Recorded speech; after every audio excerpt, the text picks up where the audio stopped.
Join the Shetrucking Foundation today and be a part of a supportive community of women in the trucking industry. Unlock exclusive access to valuable resources, including mentorship, educational workshops, and networking opportunities.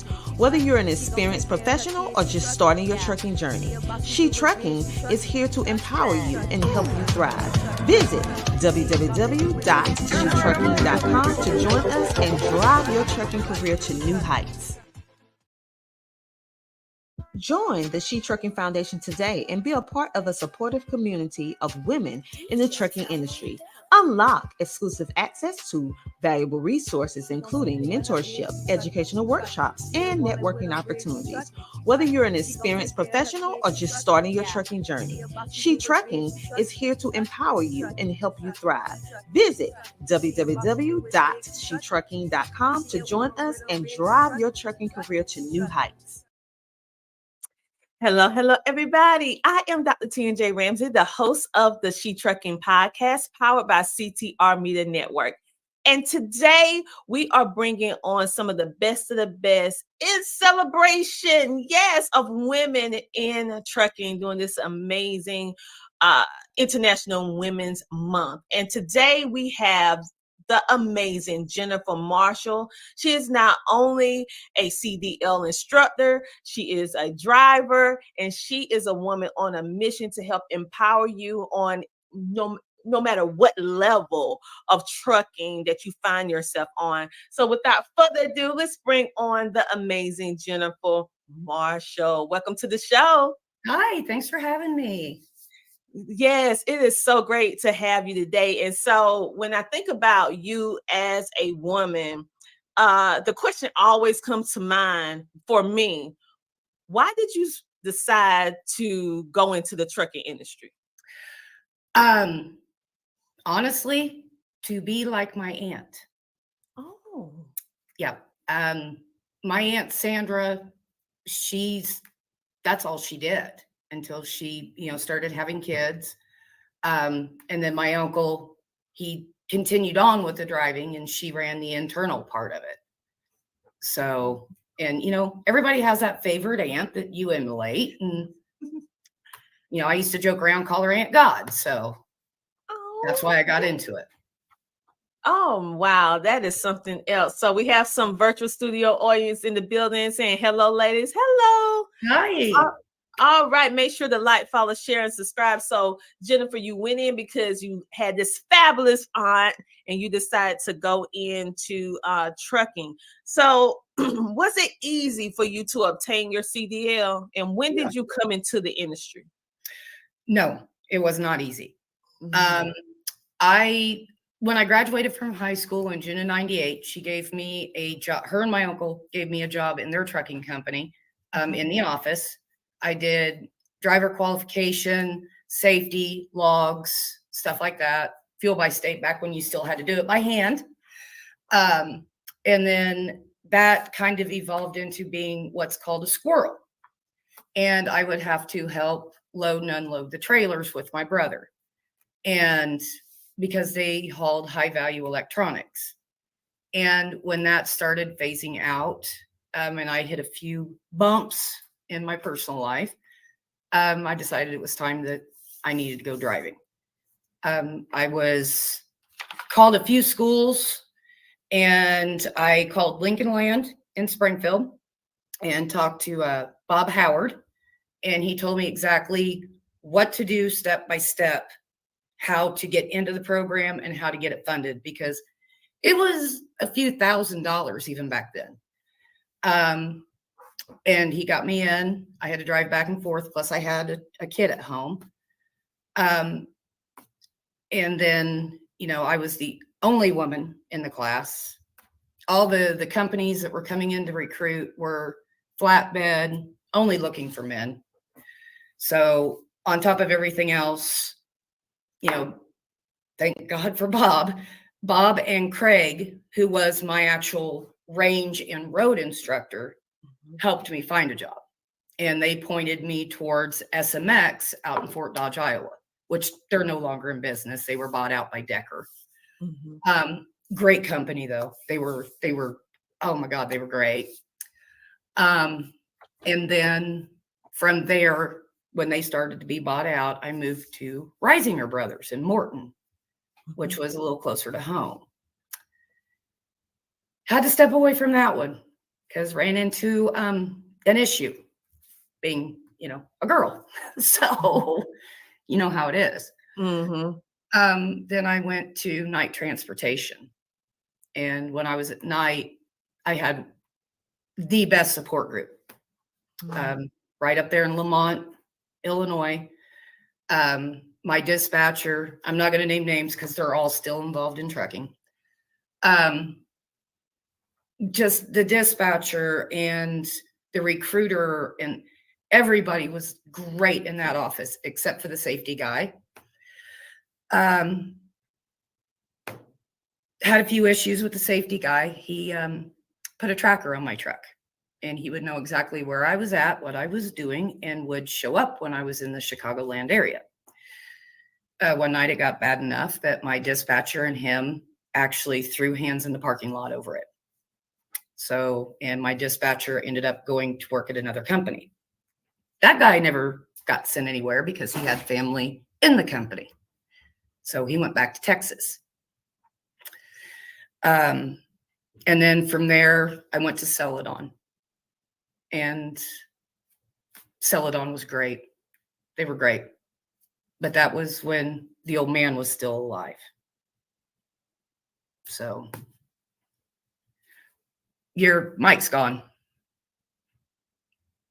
Thank you. Thank you for that. So you had a vast history with trucking because you have the unique experience of being with more than one carrier, working with more than one company, having some of the different experiences. And one thing that I did hear is you had some good experiences and you had some not so great experiences within the industry. And the fact that you had to deal with someone tracking you. And we speak so often about safety of women on the road. I mean, that is you would think you started in the 90s, you would think by 2024, we will have been remedied this problem by now. But the fact of the matter is this problem is still going on. And these are some things and some issues that we tackle with Shetrucking. So for women that's starting now, because we have a new group of women that are young, that are just starting out, how would you suggest that they maneuver as a new driver on the road with all these different variables that can happen while on the road and just being a female? Just being a female. Be aware. Always be aware. Have your head on a swivel. Constantly. It's, for lack of a better term, you have to start acting like you are in the military. Don't sit with your back where, it's unprotected. Personally, I never stopped my truck and got out after dark. I made sure everything I did was done before the sun went down. When that sun went down, I did not get out of my truck again until the sun come back up, period. No ifs, ands, or buts. If you do, for some reason, like, some deliveries are after dark, it just happens. If you do have to get out, make sure you are on the phone with somebody. They know exactly where you're at, what you're wearing, the whole 9 yards. And I know that some things are illegal, but there's ways around everything. So most trucking companies are very strict on what they allow you to carry in your truck. But what you can carry that is completely 100% legal is Hornet spray. And it does shoot a very long stream, straight stream, very good aim. I carry bear mace. So, and I also have a shank. So, and it does curve around my hand. So if I have to use it, I can use it as an enforcer to hit something or to gut something. And that's the sad reality of the situation. We have so many women that have been through some things and have got sexually assaulted, have even lost their life just to help take care of their families. And then the fact that they may be in an abusive relationship at home, and Yeah, the truck is the only thing that they can get away from it, and then they have to go deal with all the different things that's out when they're on the road, that they have to, like you said, you have to keep your head on the swivel, ladies, because you never know who's watching you. You have to be mindful of your surroundings all the time. And the sad thing is, you would think you shouldn't have to watch people in the industry, but the harsh reality is that you have to watch everybody because you're a absolutely. woman in a male dominated industry. We have some comments coming in from our Facebook community, Shetrucking on Facebook. And Owen says, hello, ladies. There was 5 of us in the class of 100 for me. So this must be somebody that know you. Oh, Or wow. maybe. But they agree with what we're saying with everything being true in regards to what women have to endure. And so when you think about all those different adversities that you had to deal with over the years, being in a male predominantly dominated industry, how what are some other ways that you had to deal with it? Because we hear how you had to deal with it from a physical standpoint. You had to have different sprays, different maneuvers, but from a mental standpoint, you being a female on the road, Um, how did that feel? well, um, I I probably went above and beyond because Mhm. I wanted to make sure that I was never put in a bad situation. Okay. So I would never allow anybody to open my doors. And if they offered, I tell them, no, I'm good. This is my job. This is what I do. You Mhm. let me do my job. Thank you, but no thank you. And I was always polite. I would never ask for help backing up. If I needed a spotter, I'd say, hey, can you spot me? I never said, hey, get in my truck and back up for me, please. I see that so much and it's crazy. If you do not ever put a stranger in your truck. Come on, people. Seriously. I don't care if you are in a room of 1 million people, you put a stranger in your truck, it only takes a split second for you to be gone. I mean, honestly.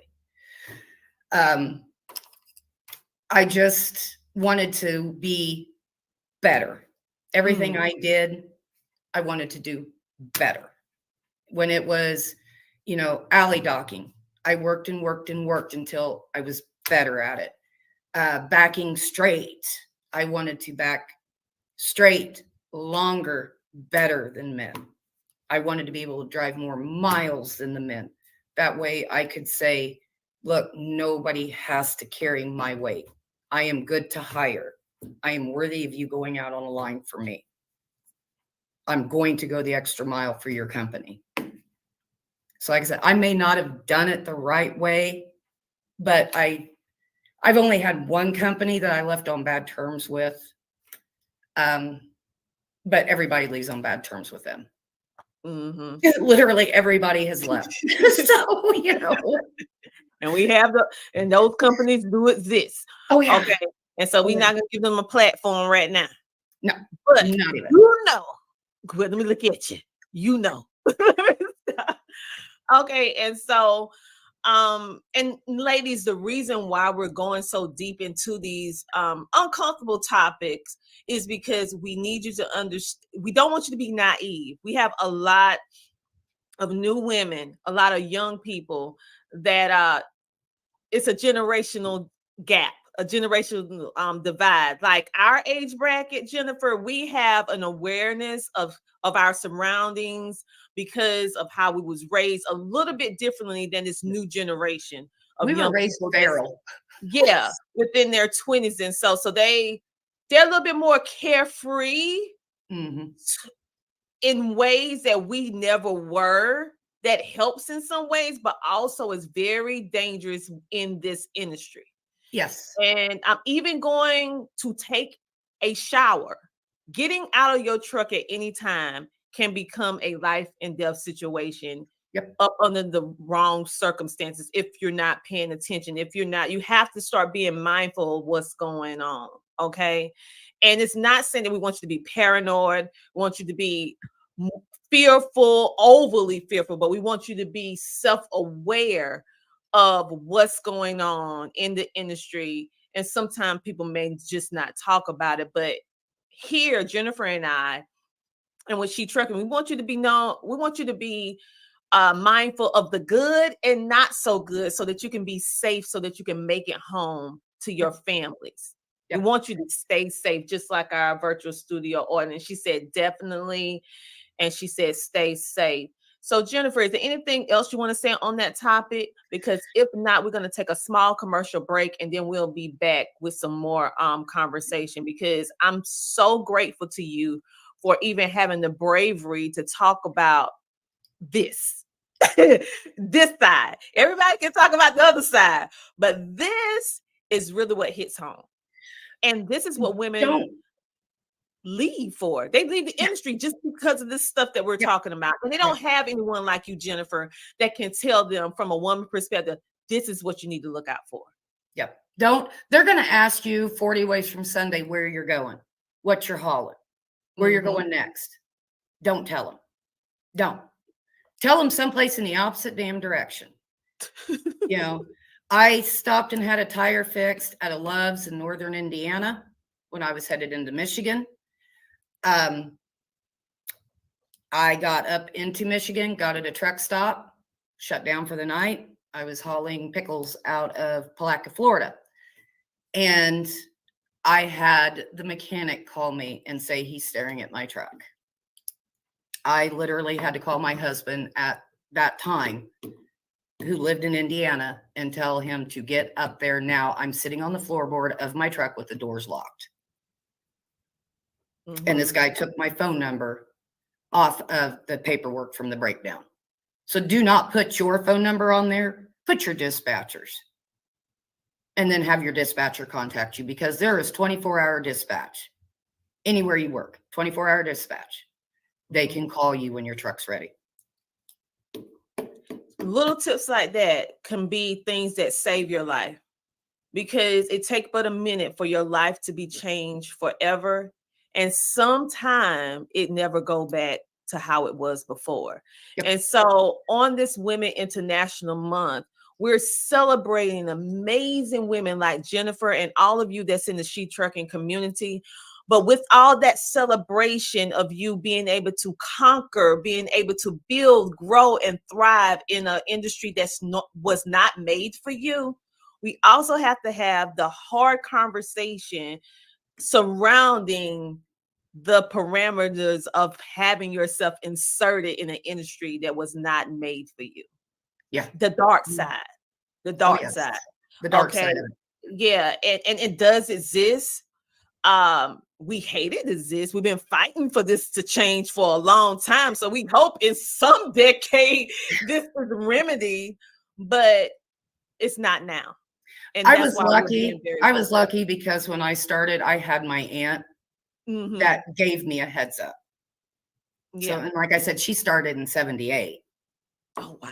So, yeah. And it didn't. It was even harder. Like, yeah. Wow. Yeah. 78? Mm-hmm. Yeah. Wow. They graduated from high school, crawled in a truck for Mayflower, I do believe, and took off. Wow. Okay, so you have a long legacy. Yeah.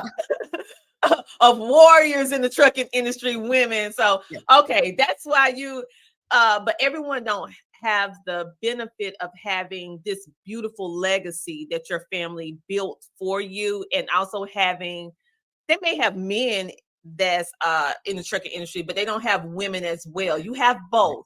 And so she was able to give you the knowledge, the information to be able to be the strong woman that you are. But for those of you who may not have what Jennifer has, with that nurturing environment to kind of, I would say, keep her grounded in this industry, she's letting you know different things that you can do for yourself now based upon her experience and her family's legacy, so that you will be self-aware.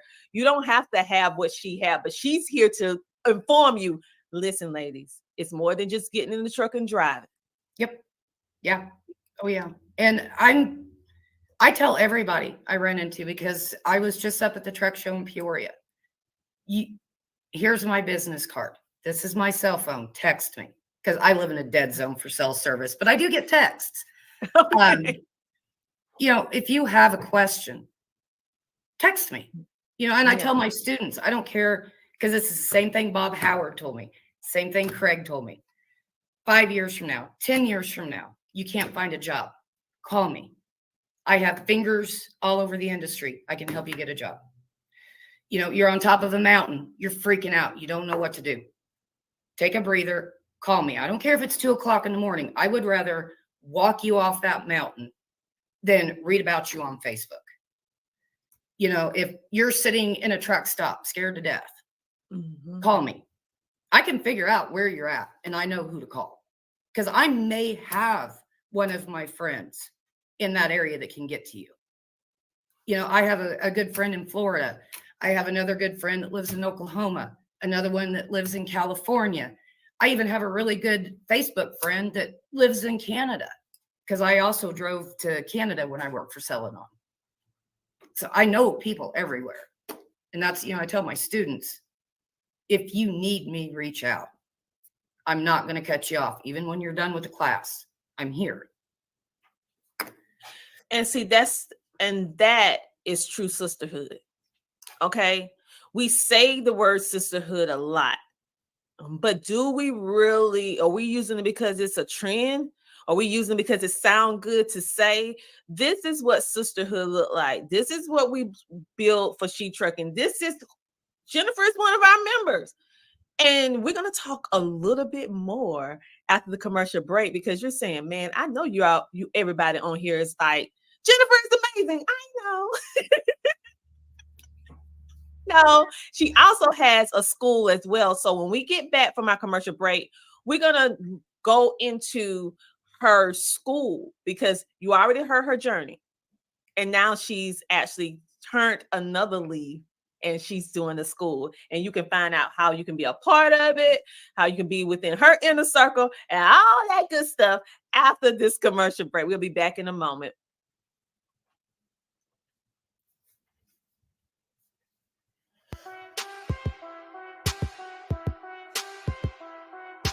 DJ Tony Duck. She gon' take care of her biz, she truckin'. She a woman with a rig, she truckin'. She gon' take care of her kids, she truckin'. Yeah, she a boss, she do it big, she truckin'. She truckin'. She a boss, she do it big, she truckin'. She a woman with a rig, she truckin'. She truckin'.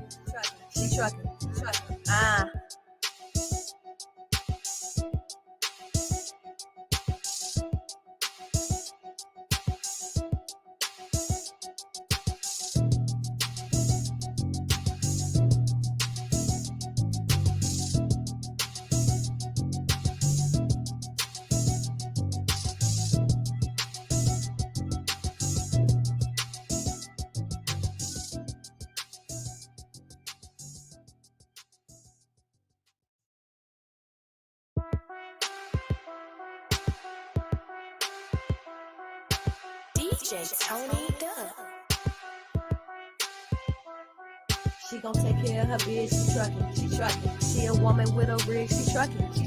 She gon' take care of her kids, she truckin'. Yeah, she a boss, she do it big, she truckin'. She truckin'. She a boss, she do it big, she truckin'. She a woman with a rig, she truckin'. She truckin'.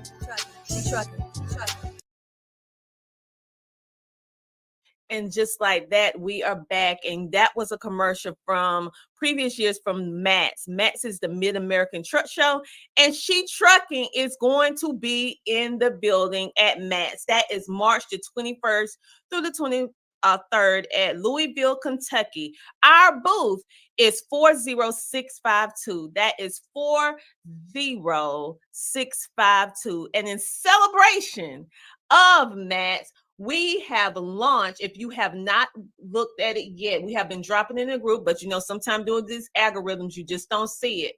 we have launched our first inaugural Shetrucking magazine to give you additional tips and strategies to be to establish you to maintain a successful career in the trucking and transportation industry. And guess what? You can see it for absolutely free. Look in our Facebook group or simply go to shetrucking.com and click to see the magazine. It's an amazing, amazing magazine. We want to also give a shout out to our platinum sponsors. TAV, yes, TAV is the platinum sponsors for the Shetrucking podcast, enabling us to be able to bring you some of the best within the trucking and transportation industry, to give you the support so that you can grow and thrive. Make sure to go to check out TAVs today if you need factoring.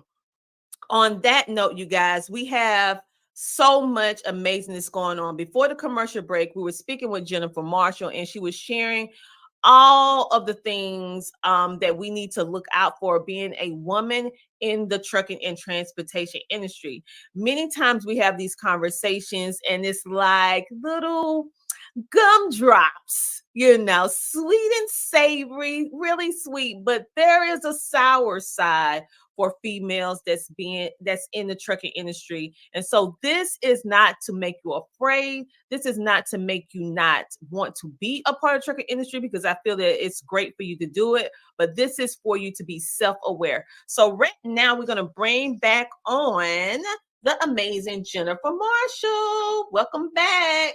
Hi. All right. So we have people in the building. Let me give some shout out to our virtual studio audience, because they didn't have to watch, and we love that you're watching. So Yes. Let's see. We have in the group, we have Owen. She said, my uncle, I guess she was speaking about when you were saying about your family and stuff. So she said she has an uncle, a grandfather. She said, that's amazing. So true. She said, thanks, Jennifer. We all need assistance.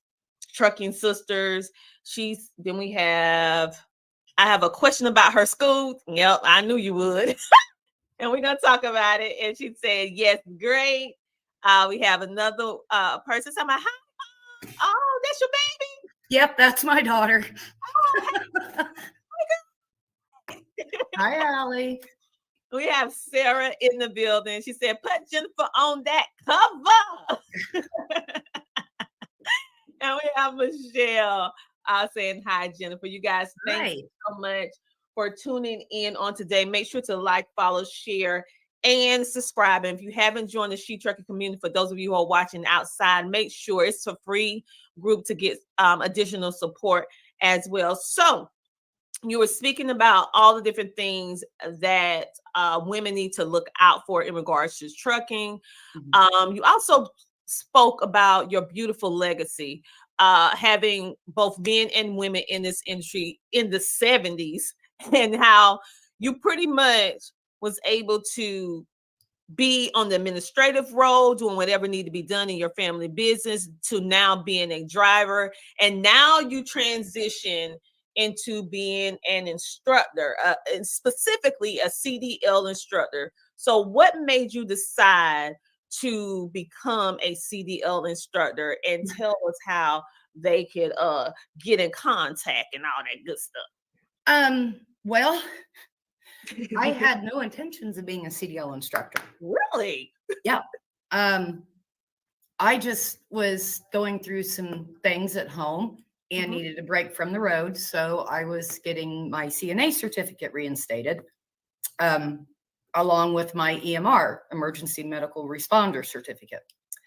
And I was sitting in class, and the president of the campus here at Midwest Technical Institute in Springfield came up and said, "You're the one with the CDL, right?" And I was like, "Yeah." She goes, "I want to see you on your lunch break." And I'm like, "Great. I haven't even done anything and I'm in trouble already," And she offered me a job to be an instructor. She had already looked at my history because of having to apply for the college. They needed my work history because it is a trade school. We do teach trades here. We have welding, we have medical assisting, HVAC plus CDL. And then, like I said, she offered me a job, and I talked to my mother, my husband, and a few of my friends about it. And I was like, well, I can't teach this. And I'm doing air quotes here, adopted son, DJ, he was like, yeah, because you're the one that taught me how to back. So I was like, all right, I'll give it a try. And I love it. I love it. I wish I'd have done it a long time ago. Although I feel for the teachers I had in school now. I understand their plight 100%. Oh my God, do I? So sorry, Mrs. Lineberger. I apologize. Yeah, I'm so sorry. So I'll buy you a drink if I ever see you uptown. But anyway, it's the satisfaction of seeing their face when they get it. You know, when they struggle so hard to just catch the drift of the truck. And then when they do it and they catch it, and then you just see like that whole brighten up, you know, it's just like, yep, that's why I do it, you know. And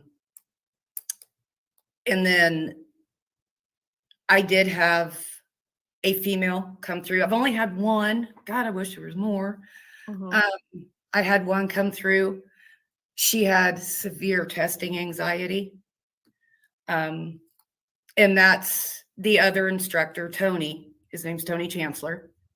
Tony.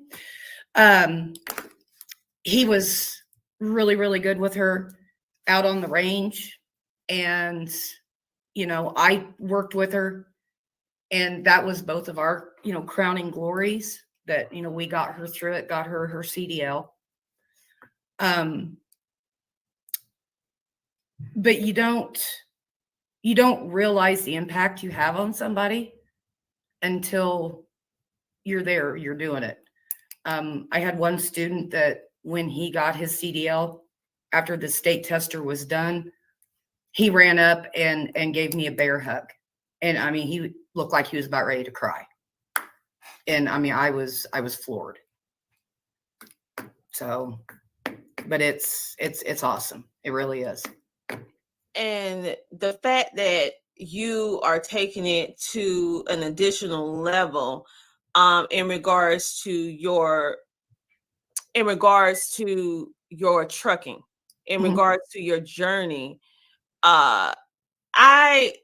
you don't hear this story every day that someone just out of high school, a woman just out of high school, and then she starts in her family's trucking business, like doing administrative roles or whatever needs to be done. Then that same girl, that same young lady, eventually goes into driving a truck, and then that same young lady start, you know, teaching school. And I also was an owner operator. I did buy 2 trucks. So okay, well,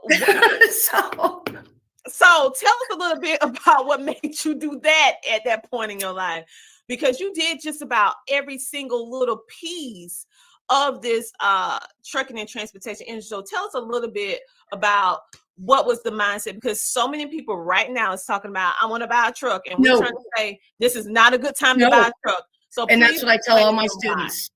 This is what I tell all my students. You know, I will help you every step of the way. If you decide to start being an owner operator, by all means. This is not the climate for it. Okay. It is just not. I just noticed that 2 more companies went out of business today. The little man has taken a hit below the belt. Every owner operator is going to tell you right now is not the right time. They're all going to tell you this.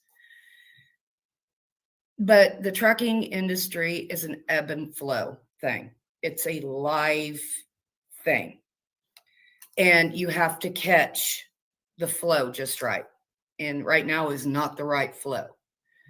I do know that I tell all my students that in this world, there are 3 constants. and this is what I tell them on the first day, there's 3 constants. Everybody's going to get sick, so we need medical, all sides of medical. Everybody's going to pass away. We need all sides of the undertakers. Everybody's got to eat, so we need drivers. You know, even if it is the last mile that they're trying to enact by putting a lot of our freight on rail systems and then doing the last mile, or if it is true OTR coast to coast, you know, everybody's going to have to eat. Yeah. But I think if you're going to buy a truck, it's best to hold off at least another 1.5 years, at least. Yeah. I had to park my trucks and actually sell one almost 2 years ago. Because I just couldn't do it anymore. Taxes went through the roof. Fuel cost was too much. Freight rates went down. I just couldn't do it anymore. So. And I get it. I get it. And so the fact of the matter is we have to have these conversations, because I call them the fantasy trucking gurus, because anybody with a social media can be an expert, and it fools the people, or I would say mislead the people who generally go in there for information and knowledge to make them think that this is a good time. And while everyone that's around this industry that really know what's going on, we're saying, no, don't buy now. They're saying, yes, buy now. So listen, she knows what she's talking about. We had another guest that said this is not the time as well. Nope. So not saying it won't ever become the time again, but it's just not the time right now. No, and my truck is still in my driveway. The Pete, it was gone. Man, it was a basket case. My husband loved it. It was a pretty truck, but we just couldn't deal with it anymore. Mine is a true Columbia glider, straight from Freightliner. So with a brand new transmission, yeah. So she's just kind of sitting and waiting. So, yeah. You know. That's okay though, because she can sit and wait for a little while, because when she go out in her glory, she'll be going out soon, but not now. Yep. She ain't costing me no hay sitting there. I know that's right. So we have so many people that are on right now. We want to make sure that we acknowledge our virtual studio audience for taking the time. We have Adam. He said, hi, Jennifer. Hi. We have Michelle. She says, great interview. Love women power. Thank you so much for tuning in. We also have a Facebook user who says, you never know when new opportunities are waiting on you to come around the corner. I guess she was speaking about when you transition into being a CDL instructor. Yep. We also have Shetrucking on. She said, perfect. And she said, yes, that's exactly how it makes me feel. I want a school so bad to teach other women. Hey, whoever you are, make sure you get in the group and connect with Jennifer. We're going to have some information a little bit later on that you'll be able to connect with her as well. We have someone else that said, true. That girl does it all. You. And she said, yes, Jennifer, me too. Someone said, no. You know what that is. I can't say it on there because we want to keep this thing going, this podcast going. And we have, she said, yeah, the black sheep would eventually ride again. That's my truck's name, Black Sheep. So. Okay. Well, it would eventually ride again. And so now we're going to pivot a little bit and talk about, because we want to talk a little bit about mental health, because that is something that's a little bit taboo. We know that a lot of our women are dealing with it, and men as well. They're dealing with it too, because you have to have these long stints where you're away from people, you're away from your family. So as a woman, how was it for you? Because you still drive on the weekend, but when you were doing those OTRs over the road, how was it for you to cope with being away from home? We actually approached this today in class. I had a student ask me. Back when I started, it was harder. We didn't have cell phones that you could just pick up and dial and call everybody and FaceTime and, you know, Snapchat and Twitter and all this other stuff.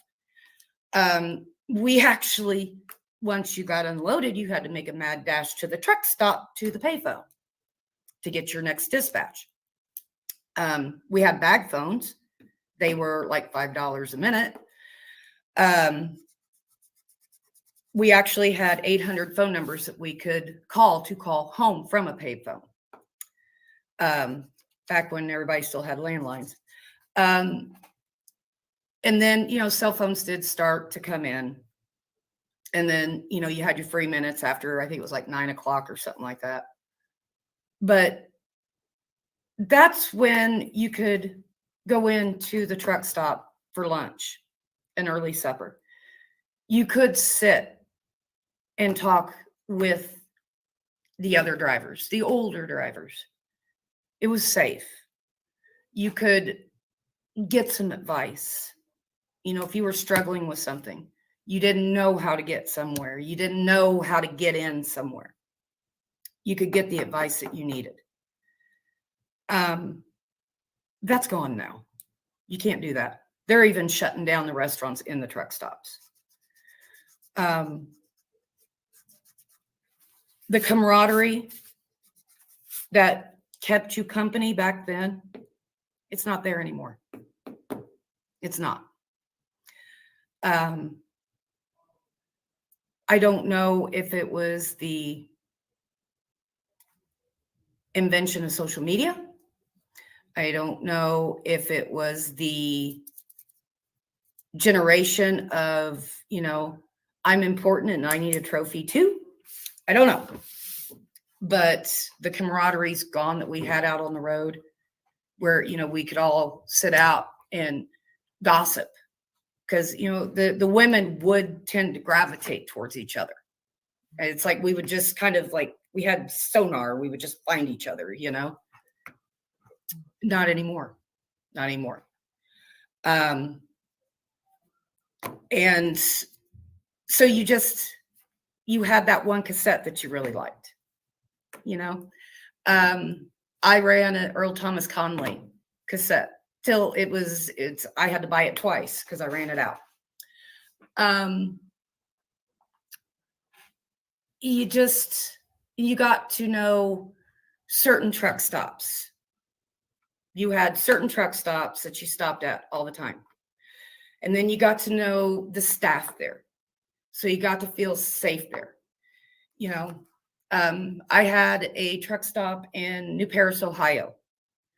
I stopped there so often that I would walk in and the waitress would know exactly what I wanted to drink and had it sitting on the table and exactly what I wanted to eat. You know, and I wasn't the only one.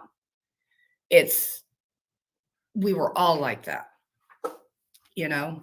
Now it's that is gone, and we've done it to ourselves, but it's gone. And so what I'm hearing is the sense of community, the sense of knowing that you know that you know that you know.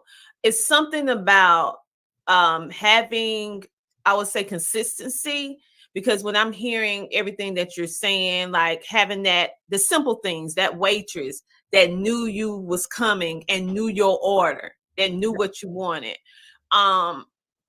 Like I said, like when I tell my children, social media, they grew up in a time where they only knew digital stuff. You know, we came in a time where it was merging to us little by little, but we still use communication. Good old speaking like we're doing right now. We didn't have to have a cell phone to send a text message, some emojis and all this stuff like that. We had a conversation. Right. You know, go ahead. It was neat when XM radio come out because I could be in one part of the country and, you know, my husband would be at another one and another friend of ours would be at another one. And we would be on the phone at the same time. Well, then we would tell each other, hey, turn to this station. And we'd all be sitting and listening to the same channel. And that helped a lot. But, you know, once again, that was after cell phones got prevalent. It was after 9 o'clock. And, you know, So Mhm. it's, different Oh, now. it is. And speaking of that, we're gonna go into a different area. We're Mhm. gonna talk about, we're gonna keep it real, dealing with unity Mhm. amongst women in trucking.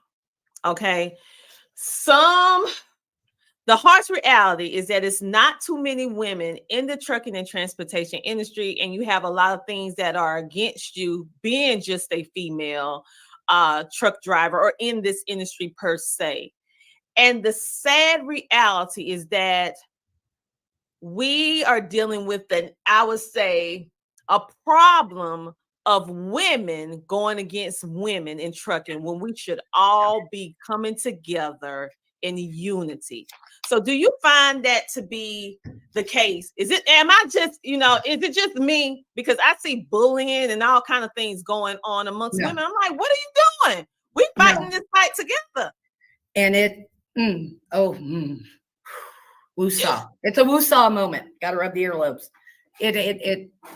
I'm on quite a few websites on Facebook or pages or whatever you want to call them. And I noticed that when somebody asks a question, it ain't 5 minutes and somebody is jumping down their throat. Yeah, my English is not so good today. Jumping down their throat, telling them that their question was stupid, that they're dumb, they need to get off the road, that if they can't accept this part of being a truck driver, then they just need to get out of it. No, no, no, no. That's not how this works. That's not how any of this works. I sit and I scream at my phone, listen, Linda, because I don't want to get on an online fight with anybody else either. I am no keyboard warrior. But if we're not going to lift each other up, we're not going to make it in this. Because right now in the trucking industry as a whole, WIT, Women in Trucking, is advertising that 12.1% of the trucking industry is female. Okay. That was in July of 23, I think is where that number come from. What that number is actually the number of females that hold a CDL, an active CDL. Of that 12.1%, the actual percentage that are over the road active drivers is like 5%. There's 5% of us out here doing this job. Yes, there are a lot of women in the trucking industry. 44% of dispatchers are women. 42% of the safety roles in a trucking company are held by women. 75% of the HR jobs in trucking companies are held by women. But only 5% are held by female drivers. And we're out here scratching each other's eyeballs out over a simple question. Really? Why can't you just say, no, didn't you learn that in school? This is the right way. Maybe they didn't tell you the right way. You don't have to be a butt about it. Mm-hmm.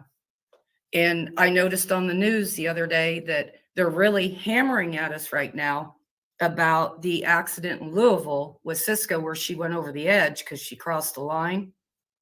And the other female driver that took out the covered bridge in Indiana. Okay, so out of 5%, so let's take 100 drivers. Out of those 100 drivers, there's 5 women that have had 2 pretty significant accidents. What about the other 95 that are men? What have they done? I don't see everybody gangbanging against them, saying maybe they're not safe drivers after all.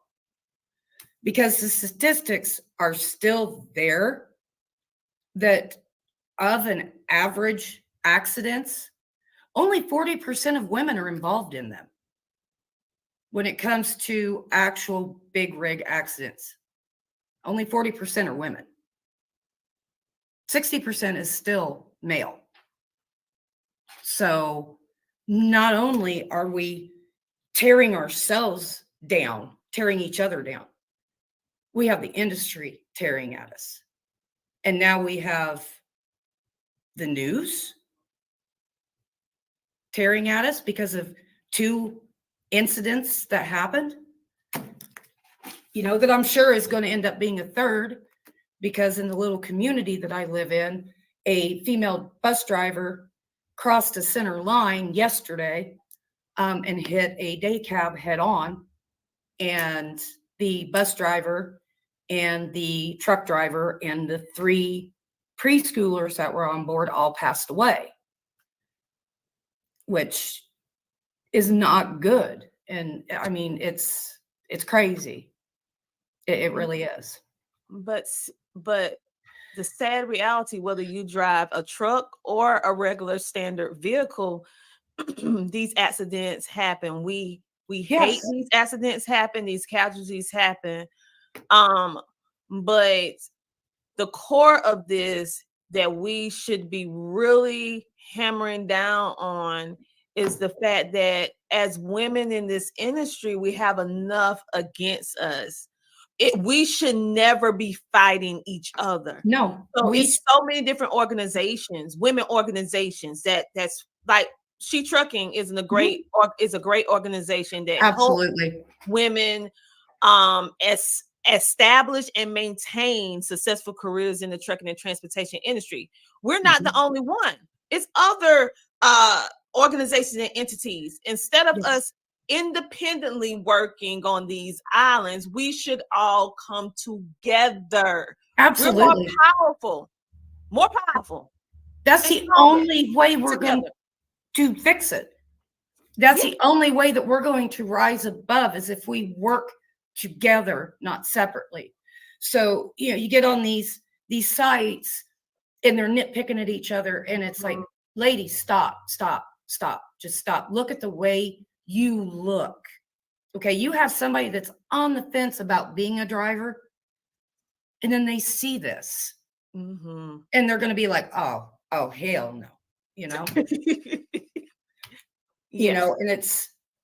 I met a young lady at the truck show, Claudette Hart. She's from the Chicago area, and she's doing like inner city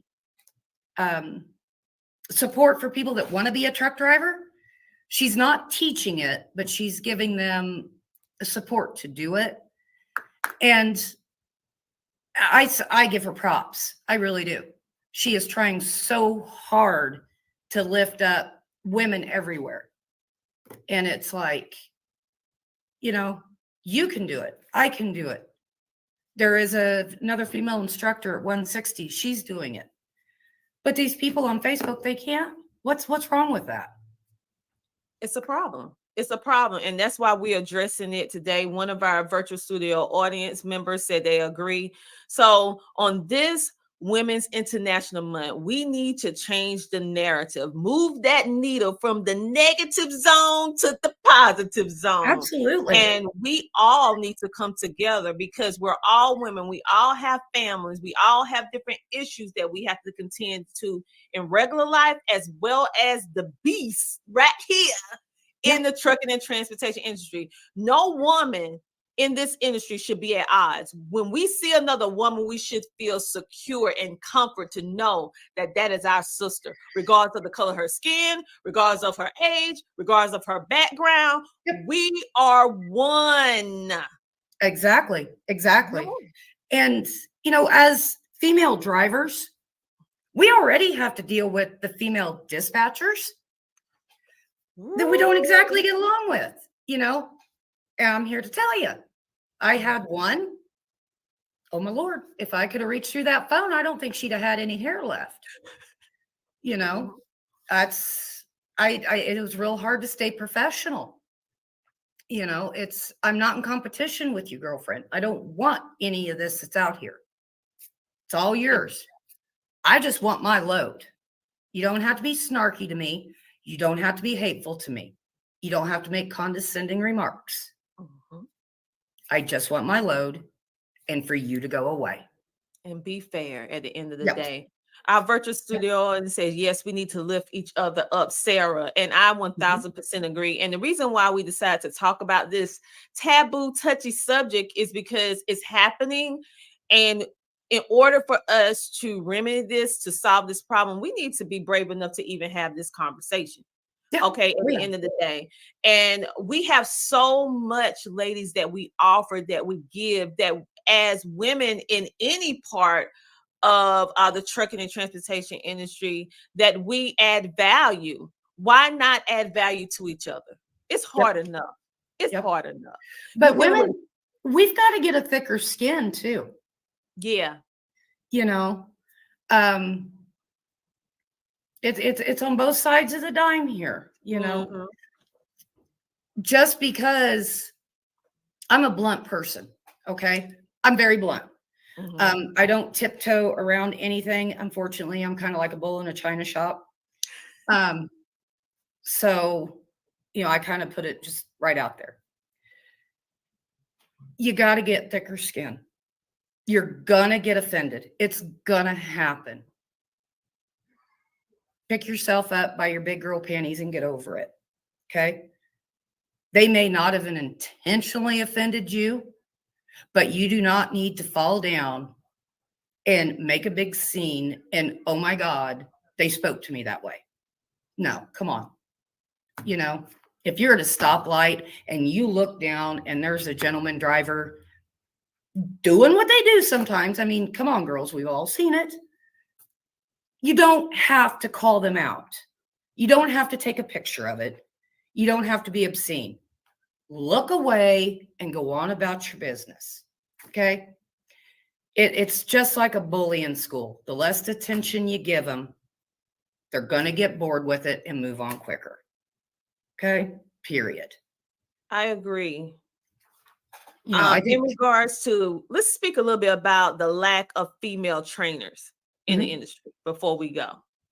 Speak a little bit about that. We are in so short of having female trainers. Right now, I think Dot Foods up in Mount Sterling has one female trainer, and she's in like Oklahoma or something. And that's a big hurdle because a lot of people want to have the same sex training, which was a policy at one time, but I think they've lifted it. But it's hindering our own jobs. There are many men out there that are completely safe for you to team with, completely 100% safe. When I started at SMX, I trained on a truck with 3 other men in that truck. Yes, we stopped at the end of the night and we went to a hotel room. Everybody went to our separate rooms. But driving down the road, we were all in that truck. And I never felt unsafe. When I was in driver's school, I had 4 men in that truck.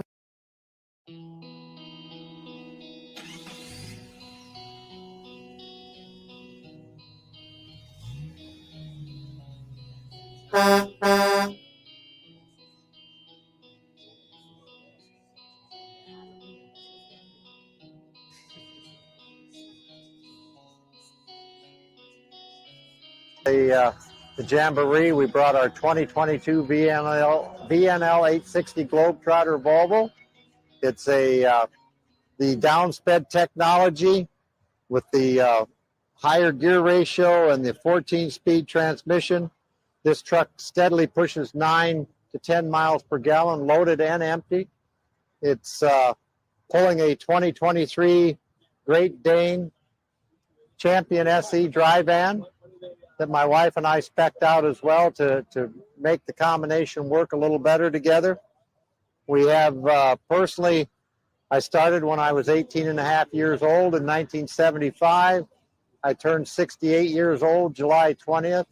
My wife and I have been together 39 years. She's ridden with me for the last 20 years. And this is what we do. We run the highways and the byways of America, delivering the goods and services that folks in the country need.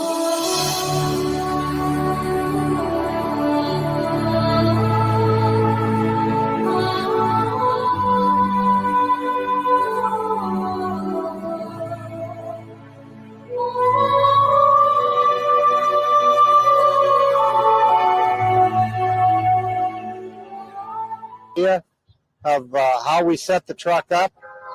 It's all the latest Volvo technology. We ordered the truck.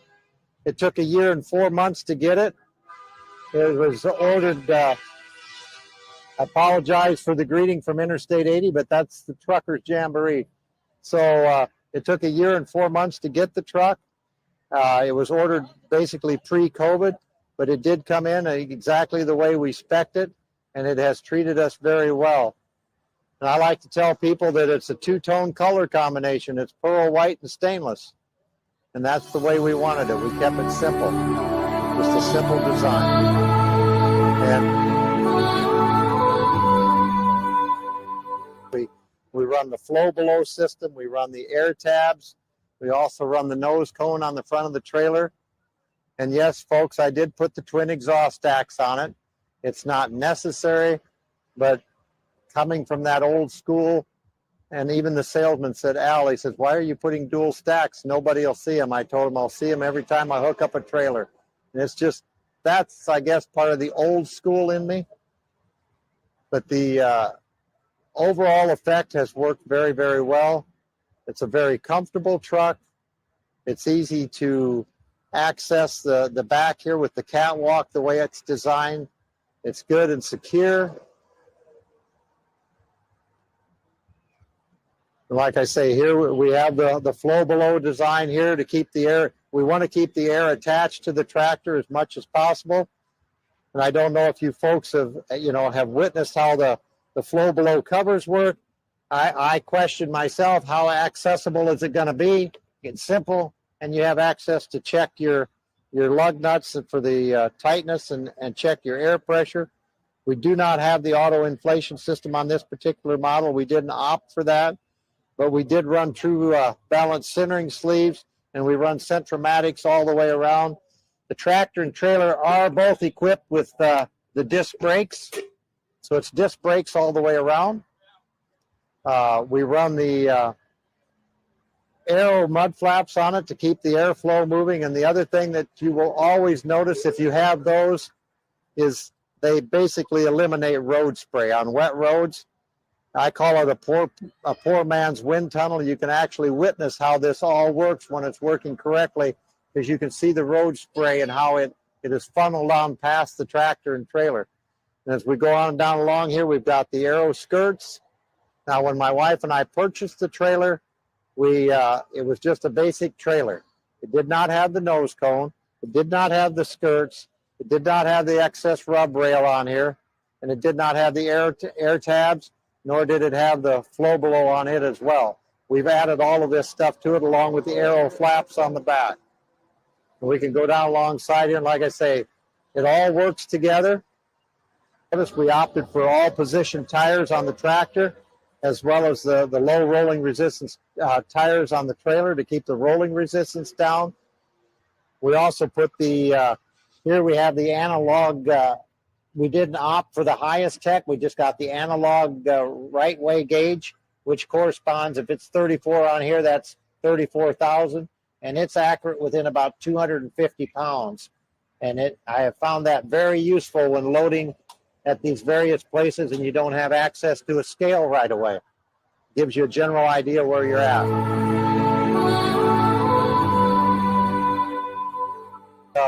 4 LED lights in here to light this up. It just makes a difference to the shippers and receivers and the forklift operators and myself personally. I love that. It works well. And one thing I do like about a Great Dane trailer, they run a good secure ICC bumper on them.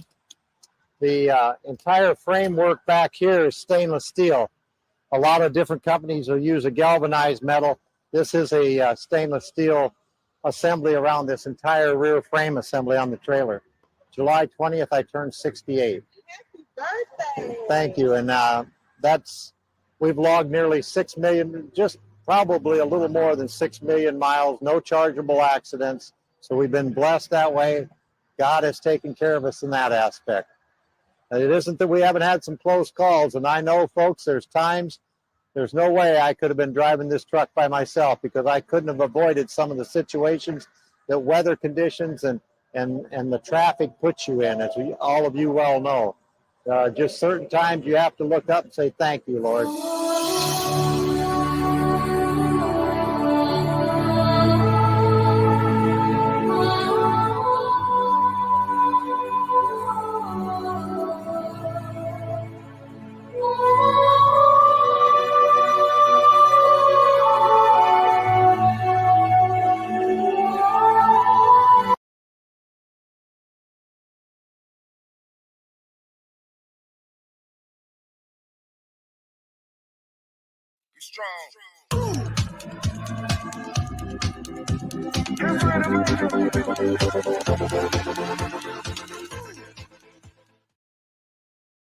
Join the Shetrucking Foundation today and be a part of a supportive community of women in the trucking industry.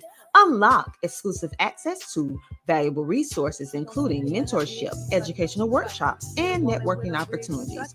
Whether you're an experienced professional or just starting your trucking journey, Shetrucking is here to empower you and help you thrive. Visit www.shetrucking.com to join us and drive your trucking career to new heights. Welcome to the Enjoying Life podcast. We are with the Shetrucking Foundation, and I cannot wait for you to hear our guests today. We have so many great things to cover. Today, I'm going to put a broker in the hot seat. So I'm looking forward to that. You know, the market is tough right now, and drivers and carriers are struggling a lot. And I really think it's a great opportunity for us to hear from a broker and get some information about the best ways to succeed. And she can have some great tips for us. So if you have questions, be sure to pop those into the comments. Share this out so people can join us and hear our discussion. I also love that she's a carrier, so she's got experience on both sides of the table, and it's going to be a fabulous conversation. You know, my show is Enjoying Life OTR, and I care a lot about work-life balance. And I've been saying this a lot these last few months. You know, this year in trucking has been rough, especially for owner-operators. But even those of you that are carriers, you know, we're having some stress about maybe not getting enough miles. And we really just got to work smart these days. You know, trucking is very cyclical, you know, so we have our up times and we have times where, you know, we're all rolling in the money. And then there's times where we're really having to buckle down and be careful. And it feels a little bit more you know, the industry feels a little bit more insecure. And I think we're kind of in one of those times now. So I wanted just to make that opportunity to talk to somebody who's on the broker side and ask her some questions about maybe there's some ways that we can do things better as carriers and build those relationships and just take the opportunity to learn from somebody with experience on both sides of the table. So I have the honor of welcoming my guest today. Her name is Elizabeth Long.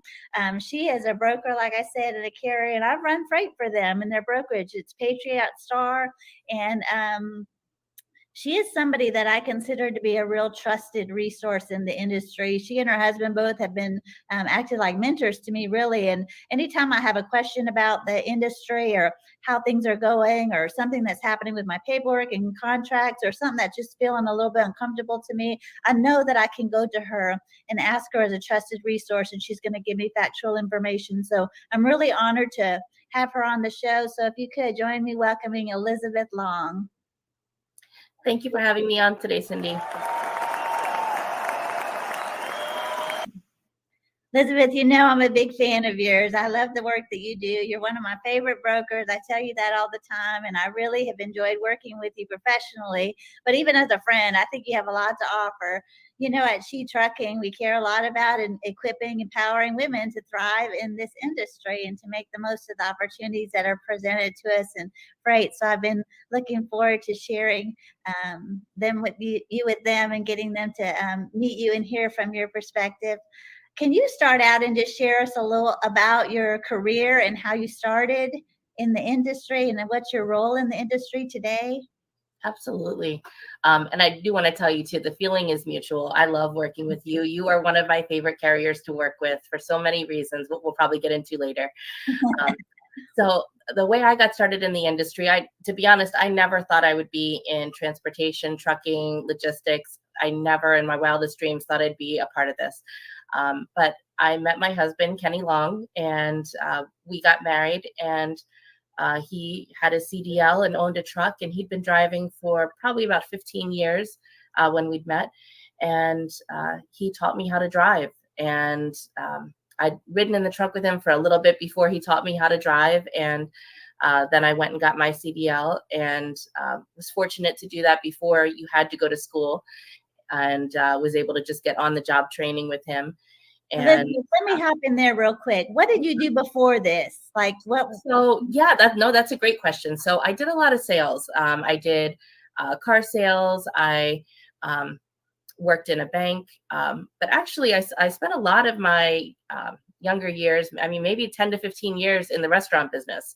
And, the restaurant business is another job where it's customer service oriented, and you've got to think on your feet and you're on the go, so I don't know. I think restaurant business is really good training for any career, to be honest. I agree.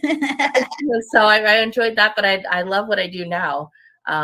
So Kenny taught me how to drive, and we actually teamed for quite a few years, just the two of us. And we had the opportunity to see all 50 states now. Unfortunately, we didn't see Hawaii and Alaska in the truck, but we've seen all 50 states now. And the good part of that is due to trucking.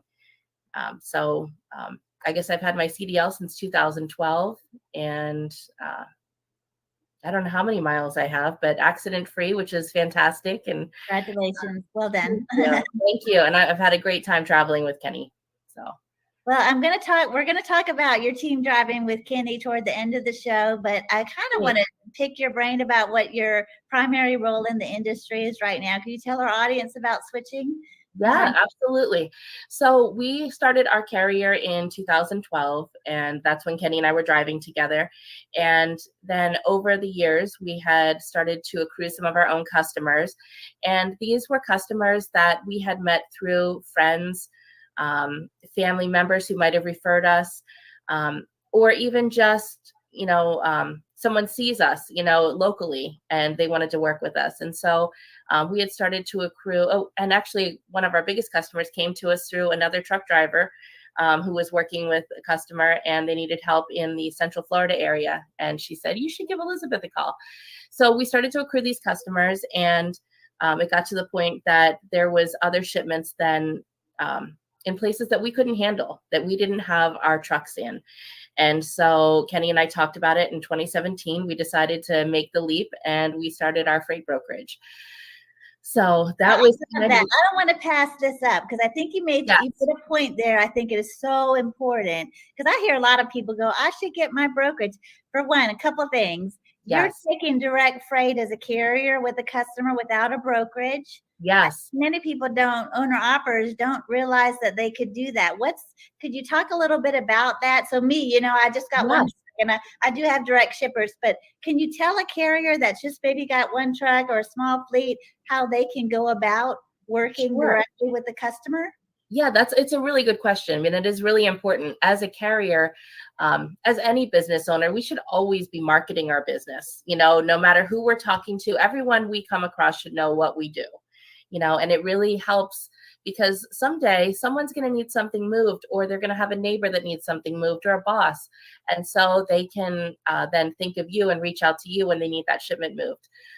So I think that there's a lot of ways that carriers can be marketing themselves. And, it's just as simple as, joining things like chambers of commerce, and, even the old fashioned way of going door to door. And there really is a perk when you are a carrier and the actual driver going in to meet a shipper or receiver, and you're talking to them about offering them service, because you are really 100% going to be that service provider, and they're going to have a face with the name of who actually is going to be dealing with their freight. And so you might not have an easy of a time getting into a place like Walmart or Costco, something like that, where they're doing these huge volume shipments. But those smaller mom and pop or smaller, more specialized freight, they're going to look at you and they're going to see the value there. So there's definitely opportunities. I'm in a lot of Facebook groups, a lot of social media, and they'll say, well, you can't get direct shippers if you've only got one truck. What would you say to that, Elizabeth? That's baloney. That's total baloney. You can definitely, Kenny and I only had one truck, and sometimes it comes down to just being in the right place at the right time. But to be in the right place at the right time, you've got to be visible, and you've got to make sure that people know that you're available to do work. So Okay, I love some things you said. I love telling everybody that I'm a trucker. Everybody I meet knows a trucker. yes, I run a trucking company. So don't miss that, people. That's a great tip right there. It's so bad. You just run into people, give you referrals that just wouldn't have even thought to give a referral that, oh, they yes, like you. I didn't even know you'd interested in a new, additional customers. My brother has a warehouse over there, so talk it up. Love that. Great advice. I have another question about really practically how does it, when I started, I had been booking all my freight through brokers, which many new yes, carriers do that. And then I started venturing out thinking, I think I'm going to just go ahead and get my own direct shippers. And I do have some, but, I had a process about that. But one of the things that made me most nervous is like checking their credit. Like, what's that oh yeah, procedure like? With brokers, I just run it through my factoring company, and it's real easy for me to check a credit of a broker. And, how would I go about doing that as with a direct customer? What would you say? that really is a challenge. And I don't know that I have all of the answers on that, unfortunately, especially in this economy right now, because there's a lot of businesses that are struggling, maybe even behind the scenes. Yes. So I think that the wisest thing that you can do, when you're getting set up with a new customer, is start off small and set your payment terms. Don't be afraid to ask for payment up front or COD, meaning cash on demand. Don't be afraid to ask for payment immediately or up front, because there's a lot of small shippers and receivers that will offer that to you. And if nothing else, maybe set the terms at 15 days, and that can help you get a better handle on, if they are getting behind, sooner. So I think that's another thing I think people don't realize is that, on the shipper side, they're used to people asking for their credit. yes, That you're going to spend a lot of money on fuel. You're going to have to pay your driver. And so right. they're expecting, that's a very normal part of their, business, whether they're signing up for a new brokerage to run their freight or they're signing up with the carrier directly. It's a very Yes. common practice to ask to see, a credit history and ask for referrals of, so I'm always say, just ask them you can do a credit check and, Yes. There are some resources with that, and it's slipping my mind right now, but there is a big resource where you can check credit on basically any business. I don't know that it's always free, but you can also check on things like Google. And, sometimes factoring companies will have these shippers in there if someone else has factored their freight. But really just do a little bit of research. And, if you are actually showing up there at the shipper or receiver, keep an eye out on things. How do things look like they're going? Are the employees looking relaxed, or are they stressed? You'll hear things if you're in and out. So yes. And Google, even just a Google search in itself, because people are going to write reviews. Yes. If they're not getting paid 100%, you're going to see reviews there on Google. So yeah, that's great. Okay, so now tell me, you said you transitioned into the brokerage because you were getting more customers basically than your own carrier could handle. So yes. tell us about transferring into that, and when did you move from the truck to really focusing full time on the brokerage? Could you tell us a little bit about that transition? Sure. So in 2017, we started the brokerage, and I guess if we can backtrack just slightly, in 2015, Kenny and I had started to bring on our first owner operators, meaning that we brought on some other drivers who had their own truck, but we did this the right way. We added them onto our insurance policy, our auto liability and our cargo insurance. Our company name was on the door. We were responsible for safety. They were part of our drug consortium. So we added on these owner operators. And so I would say Kenny and I were still driving in the truck 2017, but it was probably 2019, 2020 when we started to get out of the truck more completely. So even in 2017, even though we'd started the brokerage, it was very slow. It might be 1 or 2 loads a month, to be honest. It was definitely a challenge in the beginning, starting the brokerage. I remember, we decided not to factor from the get-go with our brokerage. And I remember there were so many times that I would find the right carrier for the load, I thought, and they would say, well, my factoring company is not going to approve you. And you need to be able to have money set aside then to either do like a 50% upfront and 50% on delivery, or some other sort of payment arrangement. I remember one time though in the beginning where I had this small load. I think it was like a short little partial going just across town, and I don't know what it was. It was a couple $100. And I said to the carrier, I said, listen, I said, I'd like to work with you on this. I will pay you up front. I said, just show up there to the shipper. I will pay you. I'll give you an EFS check. And then, I trust that you're going to pick up the load and handle the load for me, and they decided, no, I'm not going to do it. I said, I don't know what to do.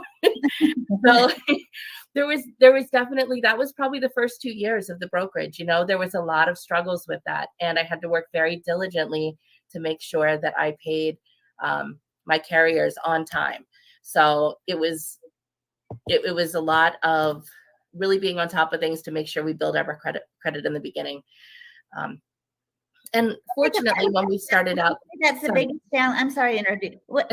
Would you say that that's the biggest challenge in starting a brokerage because you don't have established credit, and so the carriers don't? I mean, I know I wouldn't run with the new brokerage that didn't have established credit, because I'm like, I'm gonna spend all that money on fuel, and I'm gonna spend all that time, and then you might pay me, you might not, or when.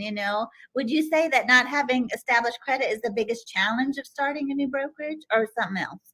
That's a good question. I think not having established credit, and then also cash flow can be a big issue that small brokerages might have when they're starting up. Both of those, I think in the market that we're in now, a brokerage starting up might have a little bit more of an advantage because there's less loads than there have been in the past. But when the tables flip, which they will, again, it'll definitely be more in the carrier's favor, and a newer brokerage is going to have a heck of a time trying to get someone to take their shipments. So yeah. I think that's the other thing. I hear a lot of people going, I'm just going to start a brokerage, and all I got to do is buy my bond, and the bond is actually not that expensive. No, it's not. You have to have $75,000, and depending on your credit, that you have your personal credit, it's really not that expensive to do it. No, so do that. Get your website. Get a TMS system set up, and everybody thinks that's it. I could start. Some booking my own freight. So what I love about your journey and the way you did, I think it's so smart, is you had more customers than your own personal trucks could handle.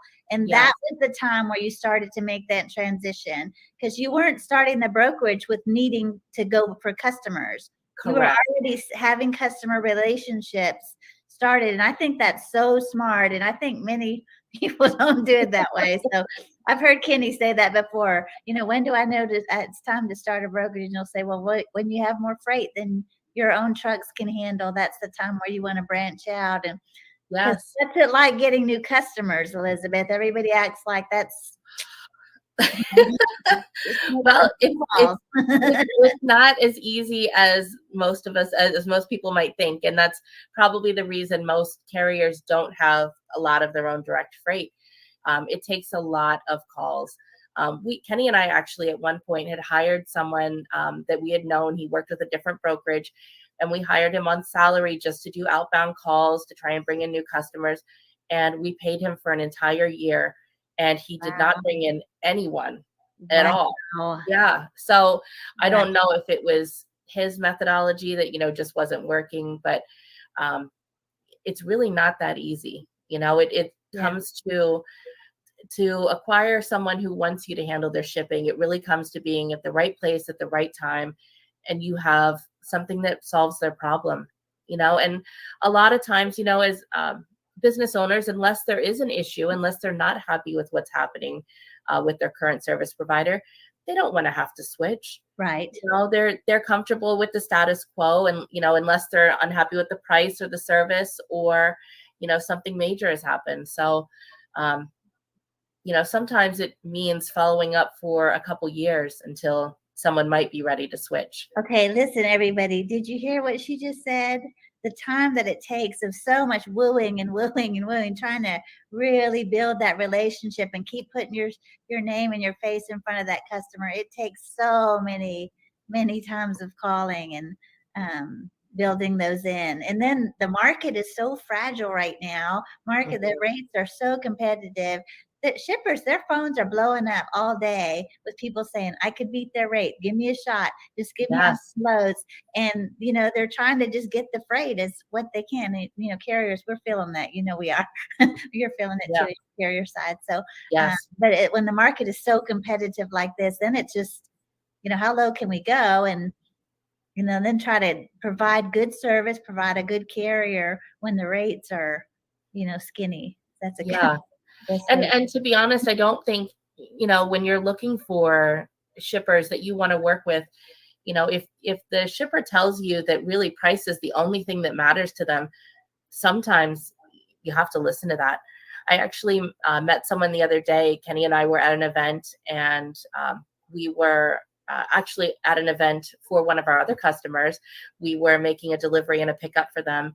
And I got to talking to someone else, and he was telling me about how he can ship a pallet anywhere in Florida, one pallet for $165. And I said, wow, that's pretty awesome. I'm not going to be able to beat that for sure. Yeah. And he let me know, that, really the only thing that matters to him is price. And I said, well, listen, I'm going to give you my card anyway. I'm not going to be able to beat or match that rate for one pallet to go to Miami from Tampa. That's just, right. I'm not going to be able to do that. But if you have something that goes wrong, or you need something last minute, or you need a full truckload, let me know. I'll be happy to help you, because even though you might not be able to meet their needs at that moment, you might be able to in the future. People's business models change. So okay, again, another great point. I love what you did there. And I even do this as a carrier when I'm talking to a broker, and I will start talking about a load. I do the exact same thing. This is gold right here, Elizabeth. I love what you said right there. So you're getting a no, and and they know this is not going to work right now, but you continued to talk about opportunities for the future. And I'll even do that where I'm like, well, this load obviously is not a good fit for me, and I'll do a very similar thing as a carrier, and I'll say, if something else comes up, keep me in mind. I'm not going to do that rate. I'm not going to, I have no desire to be the bottom of the barrel. Yes, right. But you're right that things do change. And then also when I'm talking to a broker, I will also say, I know they have multiple customers, so this one customer, they're running all this cheap freight, but they do have some more specialized things. And I'll even take that opportunity and I'll say, this one's not a good fit for me, but I'm a great carrier. I mean, my goal is to be your favorite carrier. Every load I do, that's my goal. So, and they love that, and they're having a conversation with me. So, even hearing you say that on the broker side, I think that's just a great way to network. And every no that you get doesn't mean it's a never. So, that's right. That's absolutely right. Yes. Great tip there, Elizabeth. You have so much wisdom. I knew you were going to be sharing some gold with us. Okay. I really think it benefited me a lot to start as a carrier before I became a broker, because when Kenny and I were in the truck, we had our own authority. Both he and I would book loads. We were both on the load boards. We were both negotiating loads. And so I really had a lot of background in exactly what I needed to do to dispatch our trucks and stay profitable. And that really helped me a lot as I started the brokerage. I did not do any specialized brokerage training. I don't think you necessarily need to do any specialized brokerage training, to be perfectly honest. If you have that background as a carrier, you know what it takes to get the job done. You know the questions that are going to come up. You know the pain points you've had as a driver of, someone sends you in there and the appointment time, they said the appointment time was X, but it's actually Y. And, now you're sitting there for, you've missed your appointment or something, so I think that there's a lot of benefit to starting off as a carrier first. Well, you all day you're talking to your competition, and as a carrier what things that they're not even asking the right questions sometimes. Yes. And so you know that's happening for the shipper as well, and you get a really a good idea how you can improve on that. Yes. Yeah. One of my favorite things that I've told you this story before, but Elizabeth and I were, she called and offered me a load for my truck, and it was in Texas, but I was a little bit far. And I love this conversation I had with her. I thought, I wish every broker could talk just this frankly and honestly. You offered me this load and I gave you my rate. I had a big Ted head. So the rate was just out of the market, and I even told you, I'm like, I know this rate's not going to, but this is what I would need to do it.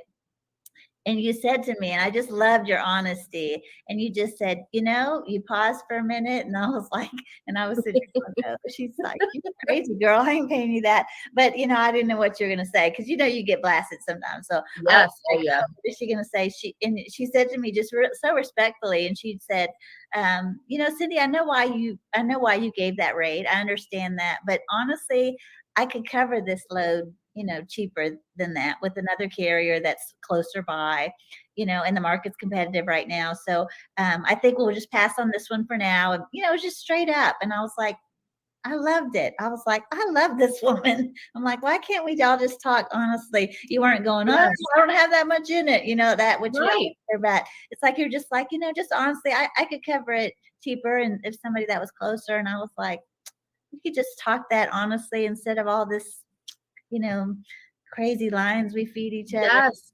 Well, I respect you so much, because I've called you so many times on loads. We've done so many loads together. And, if I asked you what you need for this, you're not afraid to give me the rate that you actually need. You're not afraid to give me an offer. Yeah. And that doesn't necessarily mean that we'll match up on it, right. But you're not afraid to quote something. Yeah. And I can't tell you how many carriers I've talked to, and they just won't give me a number. What is happening when they don't give you a number? What do you think is the? That's a really good question. So I can't answer that, because I've been on the carrier side as well of that. And I know that I've called different freight brokers before, especially some of the bigger ones where they have young people that are answering the phones and are disrespectful, and they will yell at you if you give them a number that they don't like. And I find that to be ridiculous, because really, this is still business, and if you tell me you need $1,000 on this, and because of X, Y, and Z, then that's what you need. And hopefully we can work together and work something out on that. But if we can't, then you're just not the right truck for this particular load. And that's okay too. And I think sometimes when carriers get put on the spot and ask for a number, they just freeze. They're not used to actually quoting something. They're so used to brokers just telling them, this is what the rate is, and they're going to say yes or no. And they don't realize that there is a negotiation involved. It doesn't always mean that you're going to get 100% your way in the negotiation, but there's definitely different aspects that you can discuss. And this is one of the benefits for an actual driver, like a one truck owner operator like yourself, and like a lot of drivers out there. It's so important for them to be negotiating their own rates and not relying on dispatchers to be the ones calling and booking the loads. I will 100% give a little extra money to a one truck owner operator driver who is booking their own load over some dispatcher who has called in. They don't know the details of the truck. I've had dispatchers before book the truck, and I call the carrier, on the number on FMCSA, and that carrier says, I'm not going to do that, so that they waste my time. So when there's people like you that call and do that, it's fantastic. And I feel like I went off on a tangent there. No, it's good information. Okay. Cause I think a lot of people will say, I think there's some really great dispatchers out there. I personally never worked with one. I've always self-dispatched my own truck. I also have a background like you do. So that to me, I was like, I'm not going to do that. Nobody's going to represent my company. Nobody's going to come hard and say, wait, you can count on me. I know you're concerned. I know the timeline. This is where I'm at. I mean, I'm going to give that spiel. I'm going to run hard, and I'm going to ask for all the money, and I'm going to ask for, what I need. And this is what you need. I hear you. You're talking to the driver. So I'm going to be there. So I see how that works. I know how that benefits me personally. So I wouldn't do that. But so you've had problems. Like, what if you have, you're driving? What would you say? Carriers are driving and they're losing time because they can't be constantly looking for loads where they're driving. What would you say to that reason for that person that's never self-dispatched their truck? What would you say to? I mean, you're a carrier. You knew how to do it. So I think if you're going to be dispatching yourself, I think it's important to work on pre-planning your week, and don't just deliver a load and then look for your next load. It's a great idea to pre-plan and be looking ahead, and make sure you're establishing relationships with brokerages. Some of the smaller ones like myself, but also some of the bigger ones like CH Robinson or Coyote or Landstar or even TQL. When you start to have a rep at one of those and someone that knows you, they can also be looking for stuff that might go well on your truck, even when you are driving, and they can offer things to you. So that's a good tip, but also just kind of plan your week and plan your day. When you're getting loaded and unloaded, you normally have a little bit of downtime there where you can take a look at the load board and see what's out there. On your 30-minute break, check that out. And I think some place where carriers fall short often is posting their truck. And in this market, especially 100%, you need to have your truck posted all of the time. As soon as you book your next load and you know where you're going to be available next, post your truck. They're in this market. Say that. Tell us why you say that.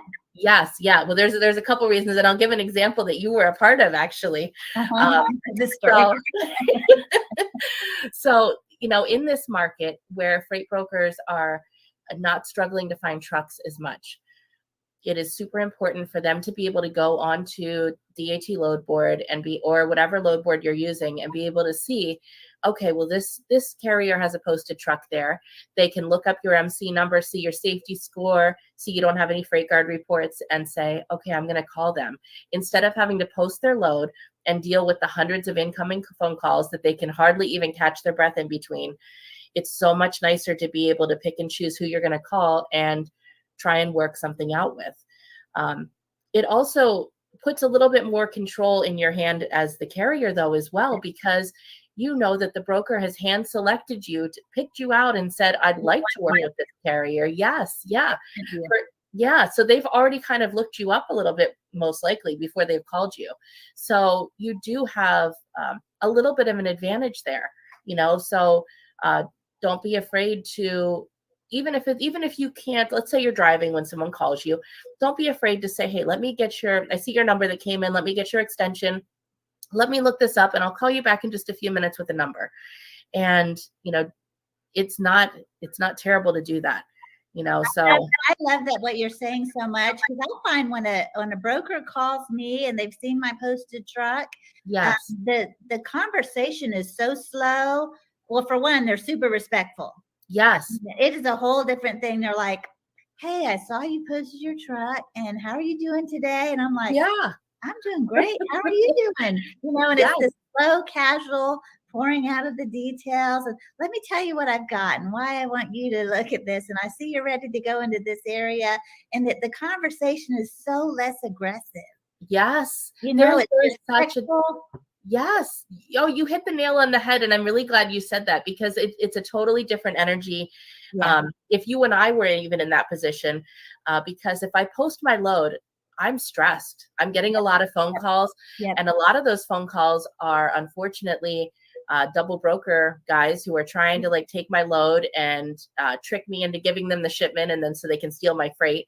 So it's very stressful for me to try and weed through everyone. And, I have seconds to get through a phone call to determine, is this someone I even want to work with, versus someone calls you and they can actually have a conversation with you. And it's so important. And the example I wanted to give was that one time this past summer in Chicago, and I had a truck driver. I don't know how this happened, but he lost his key, and he called me at 4 o'clock in the morning, and he said, I'm not going to make the 8 o'clock pickup. And I said, oh my goodness. So, we had an 8 o'clock pickup in Chicago or something like that. And, I had just a couple hours, and it's the middle of the night, 4 o'clock in the morning. So how am I going to find a truck?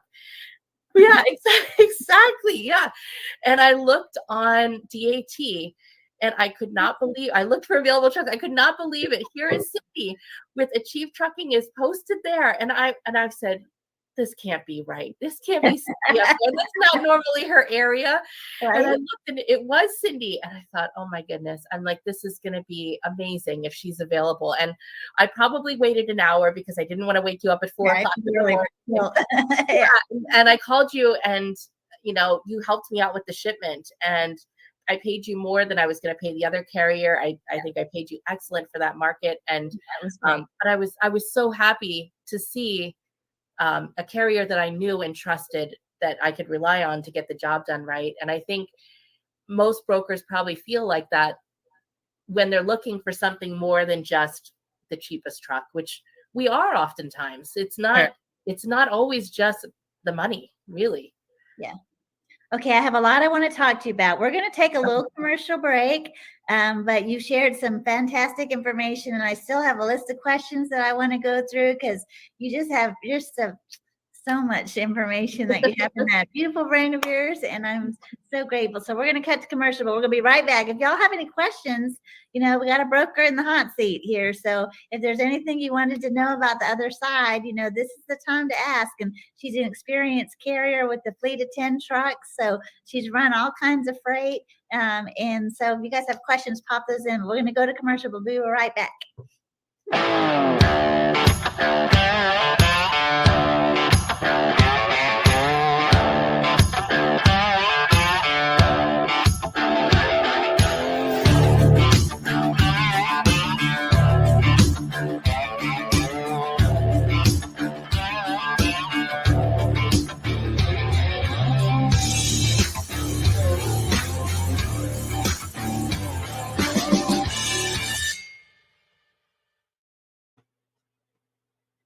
Well, Elizabeth, okay, you have my brain going in a million different directions.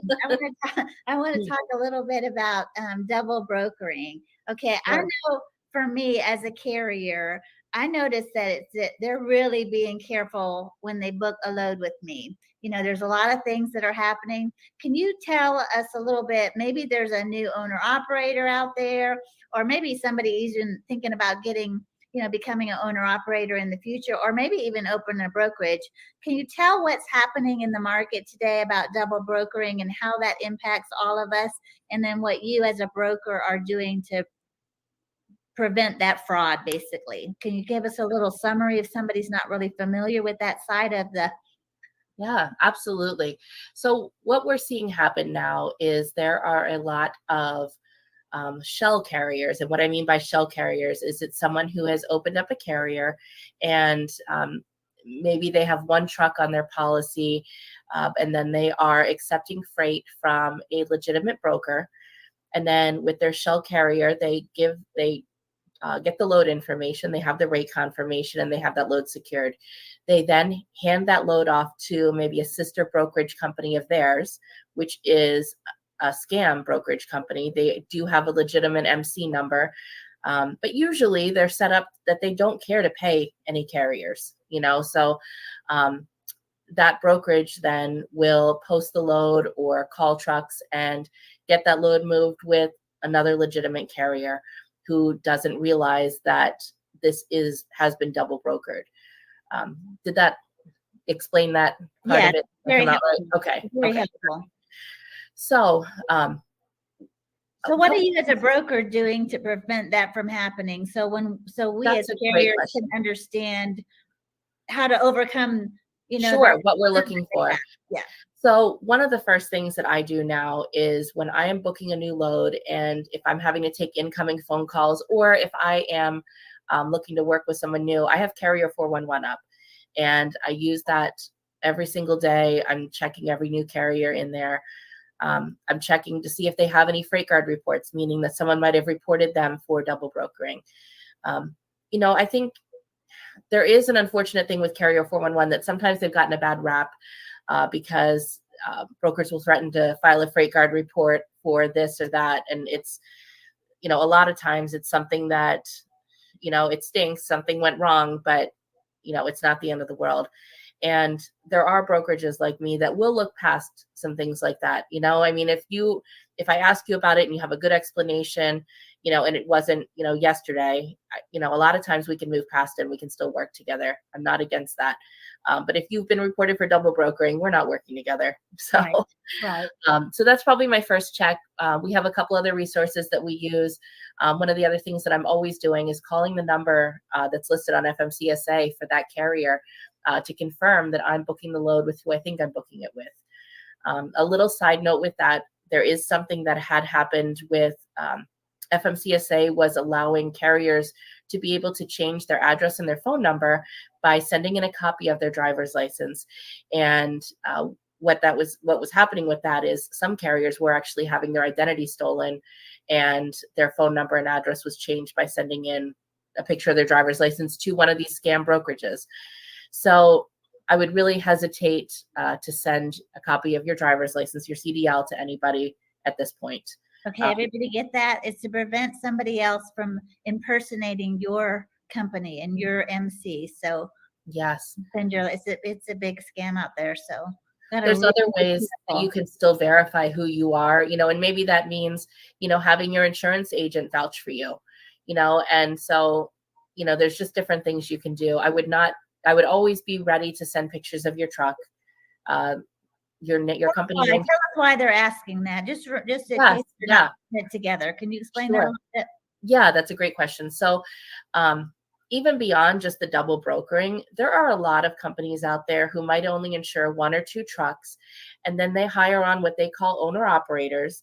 And these owner operators are not on their insurance policy. They're not on their cargo. They're not on their liability insurance, and they're sending them in to pick up freight.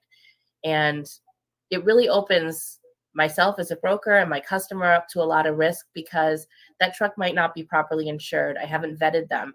And so as a brokerage, I want to see the actual truck that you're going to be sending in there to the shipper to pick up the load. If there's going to be any changes in the company name, I need to know, from the get-go. If you're dispatching for someone else, that's fine. I don't have a problem with that, but you need to give me the DOT number of the truck that's going to actually be doing the shipment. And that's who I need the insurance for. That's who I need to be able to check out. Okay, and tell me another, explain to carriers this, because I know that there's new owner operators that are hearing you don't have any inspections on your truck. Why is a broker saying that to a carrier, and what is that proving if I have an inspection? What is exactly are they looking for when you say you want to see an inspection on there? That's a really good question. So the reason that brokers are looking for that is they're making it, and especially because the market is so lean for carriers right now, it's just a black and white way for brokers to filter out carriers that don't have any actual trucks.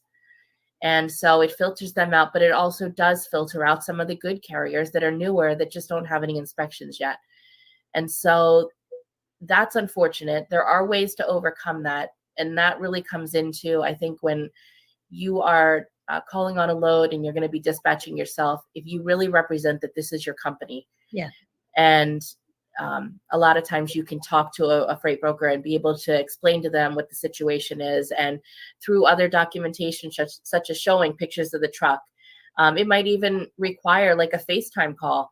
I worked with a carrier recently that, I just really wasn't sure, and he didn't have any inspections, but he seemed like a good guy. And so I said, listen, we're going to do a FaceTime call. I need you to do a walk around the truck with me. I want to see the company name on the side.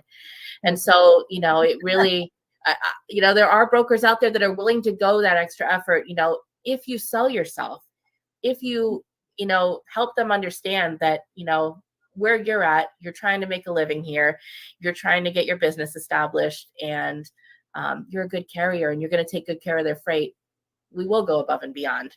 Okay, I want to park here just for a minute because I don't want everybody to miss this. So the reason that they need to see inspection is because the brokers are trying to rule out that you're not one of those shell carriers that's going to send their freight off. They want to make sure you're a real trucking company that's not going to double broker their freight. So that's Yes.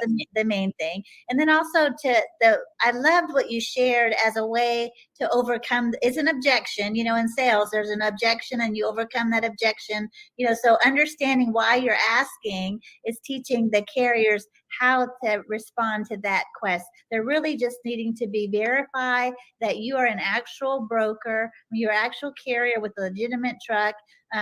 Double brokering is a real scam out there that's costing the industry thousands and thousands of dollars. So if we can just sit back instead of getting frustrated and say, they needed, I just hung up. They said I needed an inspection, but you kept talking. And that's for whatever the objection is. We need to keep doing that. Well, why do you need that? What can I do to overcome that? And again, another feature and a benefit of being the actual one calling, because you're saying, this is my company. I know I'm brand new. I'm not brand new, but when I was doing all this, and it wasn't even a big a deal as it is now.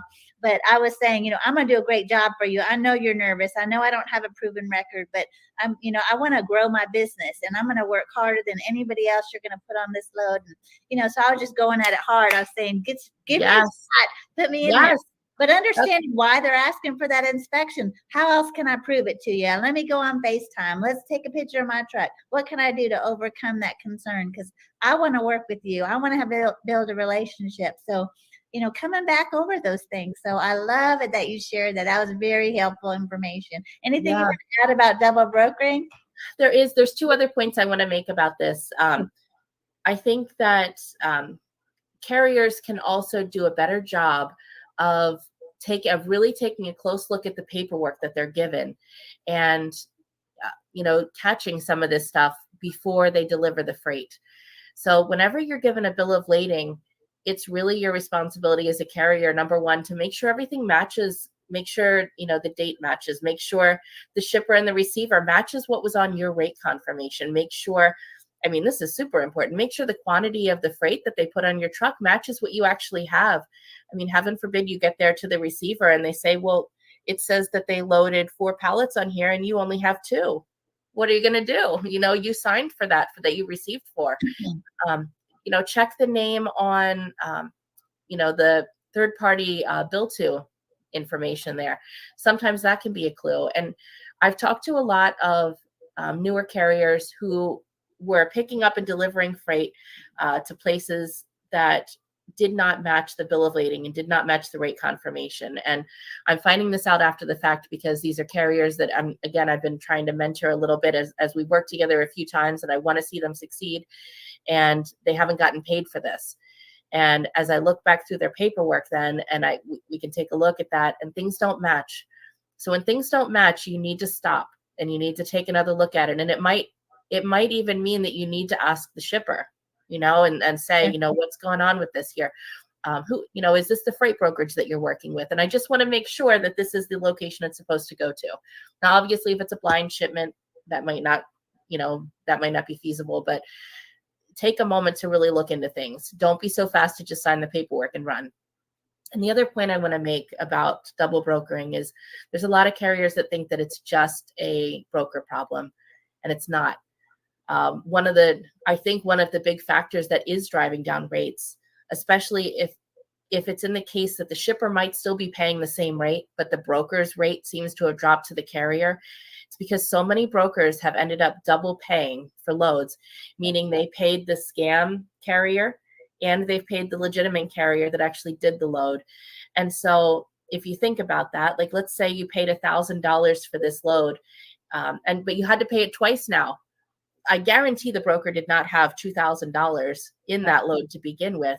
Yeah. So they're at a deficit. And so they're a little bit more hesitant, I'm sure, in some cases, about throwing out bigger numbers because they might have to double pay if things don't check out. Yeah. So. Okay, Elizabeth, I want to first jump on here, talk a little bit about Shetrucking. One of the things I love about the Shetrucking Foundation is we are bringing on quality people like Elizabeth Long, who's dropping all of this valuable information to help empower and equip you to do the things that you want to do. Our goal is to help you to thrive in the industry and bringing on great guests. So if you are not a part of the Shetrucking Foundation, I encourage you to join and is to sign up so you don't miss out on all these opportunities. Shetrucking has a Facebook group, and Joy in Life OTR also has a Facebook group. So join in both of these communities so you can get exposure and get to learn and thrive in the industry from people like Elizabeth. So Elizabeth, I want to thank you for sharing all those things. So I think you dropped so much great information. One of the things too I want to share, my show is Joy in Life OTR, so I can't have you take off on me and not tell me a little bit about what it was like team driving with your husband. So tell me a little bit about that. And I know you guys really took advantage of the opportunity to travel, and many of us don't ever get out of the truck. I mean, I do. I care a lot about that. But Yes, you've done some great adventures. We have just a few more minutes before we have to shut up the show. But could you just tell us a little bit about how you and Kenny team drive, how you made it take advantage of the opportunity to travel while you guys were out there? oh, definitely. Kenny and I had such a great time going over the road together. And I think really, because I came into this as I'd never been a company driver, so I'd never had that experience. But I thought, man, I mean, I always loved to travel. And I thought, this is a way for us to get paid to travel and see the country. Right. And so, we started doing that in 2012. And when we started out, I think we had inflatable stand-up paddle boards on the truck with us and bicycles. And so we were like well equipped to go do, anything, any kind of adventure. I had hammocks in on the top bunk, and, we were set. So, a couple of the things that we've done that have just been spectacular is, we've been to Niagara Falls, and, I found a casino that we could park that was close to the falls. We could park at the casino, and we walked to the falls and went exploring there.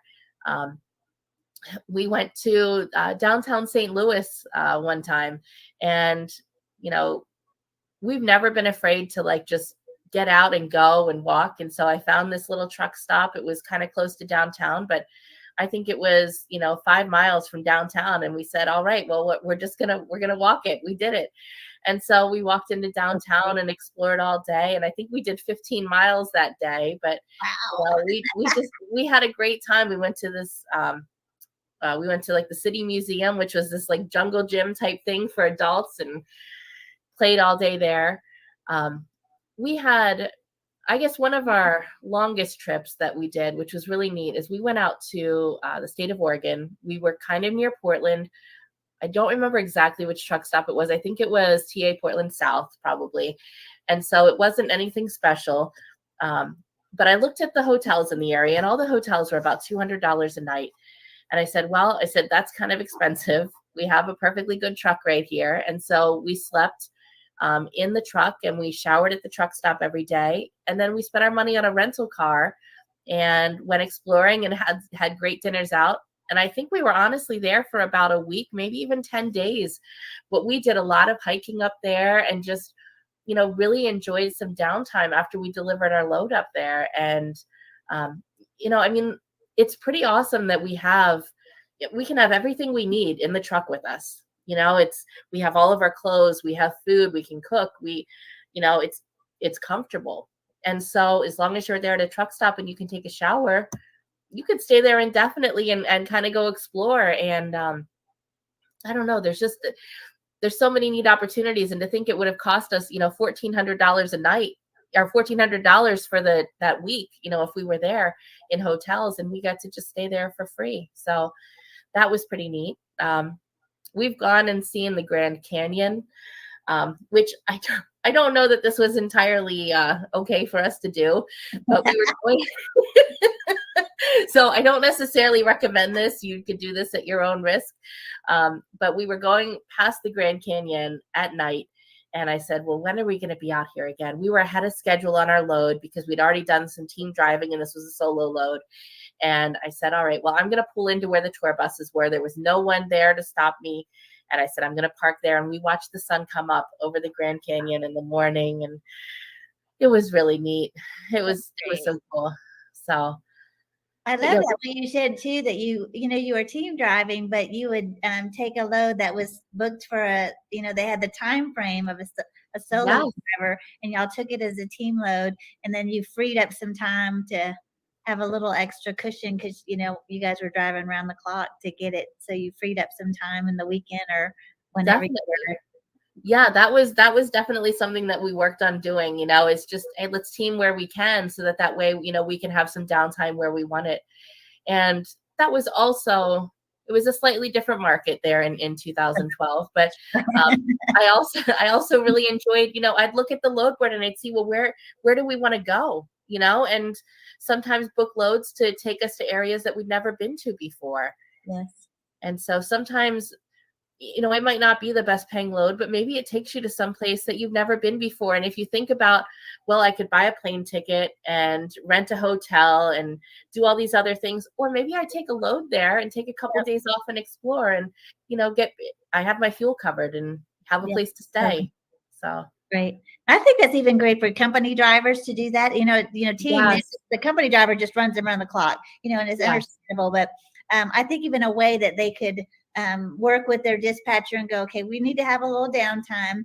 Just a load that's a single load, we're going to run it fast so we have free up a little bit of time so we could, have some beach time, so communicating those desires to, and, Grant, you're not going to do that every time. Team drivers, they're going to, company driver, they're going to run them. They want to keep those wheels going. So anyway, that's great. I appreciate you, Elizabeth. I want to take just a minute before we wrap up, and I want to thank our sponsors because we have so many great sponsors in Shetrucking, and they allow us to be able to do the things that we do. They're supporting the things that we passionate about and equipping, empowering people to come into the industry and really thrive in the freight transportation industry. So GLCS, this is a fabulous company that helps trucking and logistics companies achieve their growth by taking their overcoming their technology challenges. So doing so much for the industry. So if you're a trucking or logistics company, please check them out.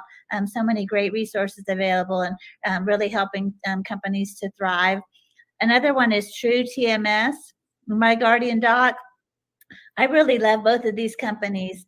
The True TMS is a transportation management system that's actually designed from the ground up with the small carrier in mind.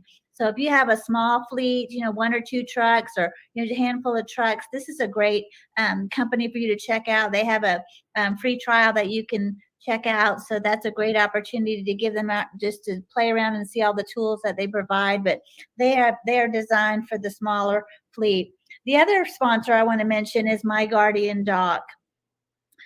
For drivers, we're on the road and, I've been sick this last couple of weeks and I thought, I can't get to my doctor, but My Guardian Doc, they have a small monthly subscription and you're able to have a virtual counselor with a doctor. They're able to diagnose and write prescriptions for you while you're on the road, or maybe you're a broker or dispatcher and you're in an office and you don't have time to get into the doctor. So this is a great opportunity for somebody at a very low monthly cost to be able to get medical care while we're on the road. It really fits the lifestyle of a trucker. I mean, it's so brilliant, really. So grateful for these sponsors that help us to continue to do the things that we do. Legal Shields is another one of our sponsors I really like. Sometimes in trucking, we come up against challenges and, we wish we had an attorney. They offer a small monthly fee, and then you have access to a legal attorney that can look at contracts or help you fight a ticket that you got on your CDL. And I mean, so much more. So even if you want to do a will or, they have so many resources. So check them out too. Legal Shield is a wonderful sponsor offering great products that are really helpful for our community. So I want to give them a shout out. And Elizabeth, I just have to say thank you so much. I could have you on again. I think I could talk with you for another hour because you have so much wisdom. And maybe next time we'll get Kenny on here too, because you guys just have just so much that we could take away and learn. I thank you for taking the time to do this because absolutely. I really enjoyed it, and I do hope you have me back on here. I would love to do that. Yeah, so grateful for you, and you guys check it out. You guys be sharing this out with other people, and because Elizabeth dropped some great gems here. Whether you're a carrier, a company driver, or you're thinking about starting a brokerage. So she's got some great information, and we're so grateful that you came on. Well, thanks everybody for tuning in. Our show is Enjoying Life OTR, so we always want to hear about the ways that you are enjoying life on the road, and I think that comes with work-life balance. So you've given us some great information that'll help us continue to thrive in our business. And I love your stories about how y'all traveled and take advantage of the opportunities. So thanks so much for coming on. Elizabeth, and your link is on the show, patriotstartrucks.com. Is that the brokerage website? That's actually for both. But you can find us on there. We're also on Facebook, Patriot Star, and feel free to reach out. And I always love to connect with great carriers and build relationships. And, I hope that, when I work with carriers, I want to see them grow their business with me so that way we can both continue to be successful and make money together. So yeah, I love that you're into partnerships, and you're such a blessing. And I'm just so grateful to have met you and get to work with you and Kenny regularly. So it's so great. You guys be sure to check out all of the ways that you can find Shetrucking and Enjoying Life OTR. We're all over social media. We're on LinkedIn, we're at YouTube, Facebook groups, Facebook Lives all the time. We're on Instagram. So many ways for you to connect with us, and we look forward to seeing y'all next time. Thanks again, Elizabeth. I sure appreciate you. Thanks for coming on the show. Thank you, Cindy. Have a good evening.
Be strong.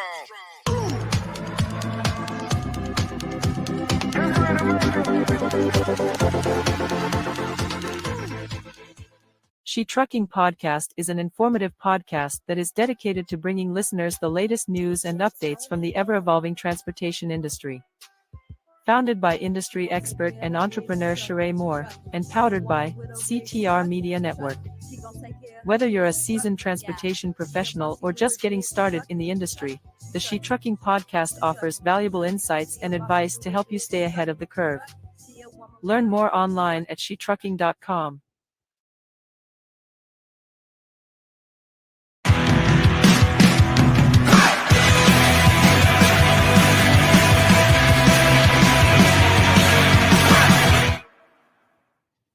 Well, hello, everybody. Thank you for coming back with us on another episode of the Shetrucking Podcast. And I have my sister with me.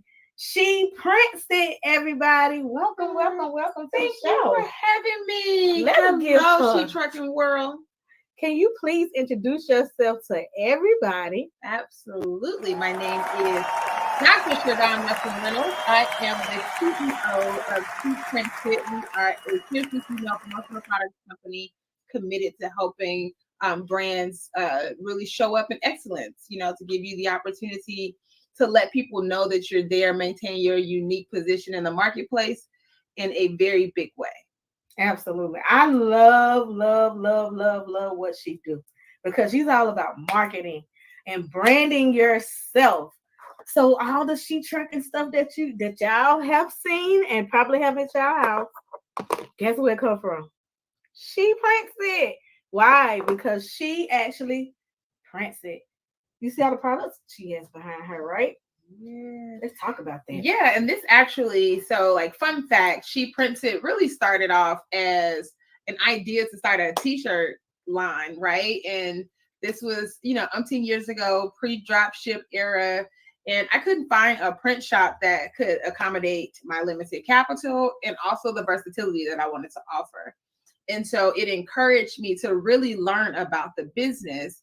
And on that journey, I was constantly coming across other people who had amazing brands that they didn't have anything that spoke to their brand. So I naturally decided that, okay, if I need it, I know that there's a whole village of people who need it as well, particularly women in business. And so we pivoted to really become a promotional products and print company to help small businesses play in a sandbox with the big boys and maintain their unique appeal. But I say all of that to say, taking the time to really perfect the craft and pivoting still allowed me to operate in my passion project, which is what you see behind us. This is our She Wear Club. And so everything here was really to empower, uplift, and celebrate Black women. And so you see all of our items reflect that. See, we're going to be twins in one day. Yes, twin in them. I'm putting on my shirt now because this is a She Princess. Listen, listen, I'm going to brand myself right now and I'm put back on tomorrow too. Right. So don't you worry about it. Mind your business. That's right. And because so we've the been super cool thing too about this t-shirt, there's a story behind this one in particular. So we have a grant that we do annually, and what we do is that we select, currently we've reduced it to 5 to 7 small women-owned businesses. They're given a link with these shirts on it, and whenever people purchase them, all of the profits go into a pot for them. And then we give it to them as a grant. And we also have a larger one. So that's why it's the My Sister's Keepers grant that we have. I love it. I love it. I love it. And this is one of the shirts that she was talking about. Yes, this is one of our original designs. I know that you have all seen a knockoff version of it. And this really lays into the importance of intellectual property and all that good stuff. But we are the original creators of Black Women Nutrition Facts. I created this about 11 plus 12 years ago. And now there's a different variation of it all over the world. But again, it's important to me that Black women see themselves in their own excellence and not in the roles that they hold to other people, not, celebrating being a wife or a mom or, whatever, like all that is dope. But before anything, she was still these things: resilient, beautiful, strong, magic, flawless, and educated. And she's made of melanin, gold, and honey 100%. We're also the healthiest thing on the market. You see 0 calories, baby. So that was the idea, just for us to really love on ourselves unapologetically. I love it. I love it. I love everything you represent. I love how you empower women, entrepreneurs, brand owners, people who want to, you help people bring their vision to life. And thank you for commenting. Y'all comment. It's a time when you want to ask questions. Say hello. Hello. Good evening. So, as an entrepreneur, going through let's talk about and how was it like being an entrepreneur during the pandemic when everything stopped? Everything just shut on down on us, right? Yeah. And then because this right now in our industry, the trucking industry, it feel like the pandemic. So while we was going through, while the world was going through the pandemic, we was rolling. We was good. Yeah. But now it's more like the pandemic for us. Now that everything is slowed down for you all. It has slowed down.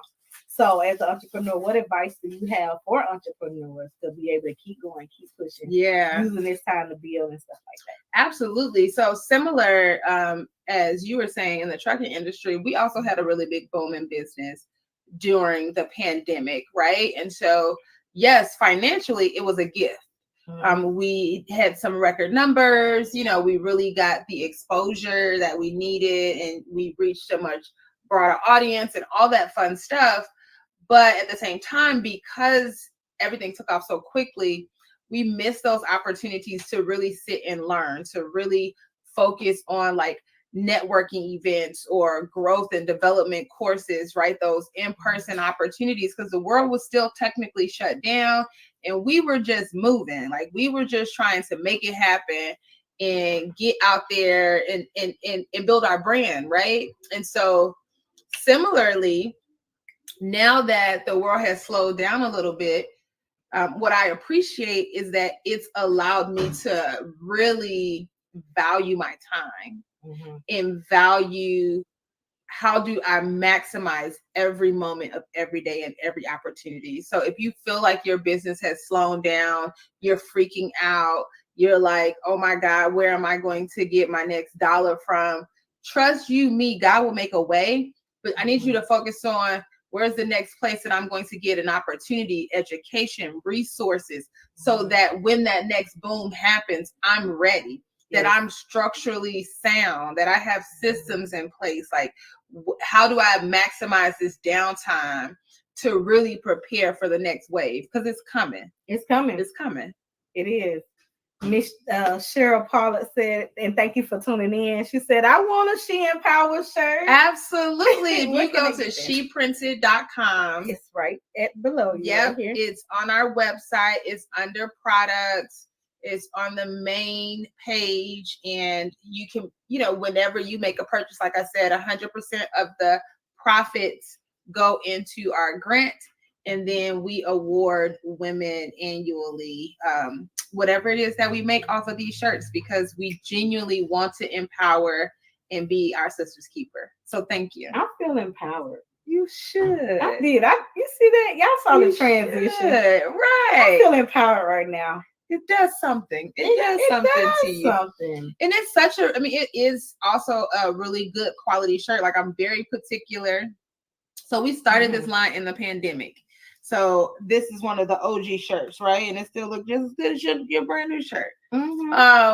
It's just a good quality shirt because I never sacrifice quality for quantity or savings of money, which we can talk about later. Like, that's just not the brand that I live in. If you are the brand that's all about like what is the cheapest option, it ain't us. Yeah. But if you want the best quality, if you want a professional experience with a friend, if you want something that will last and you get a bang for your buck, then you're in the right place. But this shirt, it washes very well. It wears good. It feels good. That was one of the constant feedbacks that we got, because a lot of people, when we first did it, thought, oh, they're just trying to raise money. It's probably gonna be the cheapest shirt on the market. I was like, no. Yeah, it is a good. Not for these shirt. Dope women. I'm not gonna represent us in less than excellence. Absolutely. This is Ashley. Hey Ashley, how did you stay motivated when things got slow? What kept you going? That's a good question. So for me, I never it never really got like slow for us, right? It was more so, I guess it was more just so like an adjustment, but it never completely slowed down. It balanced out. That would be the word, because at the heart of the pandemic, it was really complicated to have like all of these orders coming from all these different directions. There was supply chain issues, right? So it was so stressful. So I guess because the stress level was so high, even with the profits, the slowing down gave me some sanity. Yeah. Right? Like it gave me a sense of peace and calm. But it also, because I saw what we did, I was able to then use this time to really structure it, make sure that the systems allow for us to have a good flow, so that when the next boom comes, in one little window of time like that, that we have systems and automation in place that I don't have that level of stress again. So you use that time to put your systems in place to build a stronger brand that you already have, which is already flawless. Yes. We had been doing our product way before the pandemic. So that was a great question. I share y'all. Thank you so much for sharing. Thank you for sharing. Matter of fact, everybody, stop what you're doing. like, share, and subscribe. Please like, share, and subscribe, because right now this is a time where marketing is huge. Like, you have to market your business. Okay. You really, really have to, because you cannot depend on, you can't just sit back and word of mouth. Right. Just no more. Like, it's so important that you market your business, because it's hard for us entrepreneurs. It is. It absolutely is. To be able to gain customers. You know, people money are tight right now. So, and as y'all know, especially in trucking, people ain't buying stuff like they used to. Right. So this is a time where you want to get your business in order. No, absolutely. And then just with marketing in general, like, it is so essential to the success of your brand, period. Right? Like, if you're not effectively marketing, it's not about who does it the best all the time. See, this effective marketing all the time.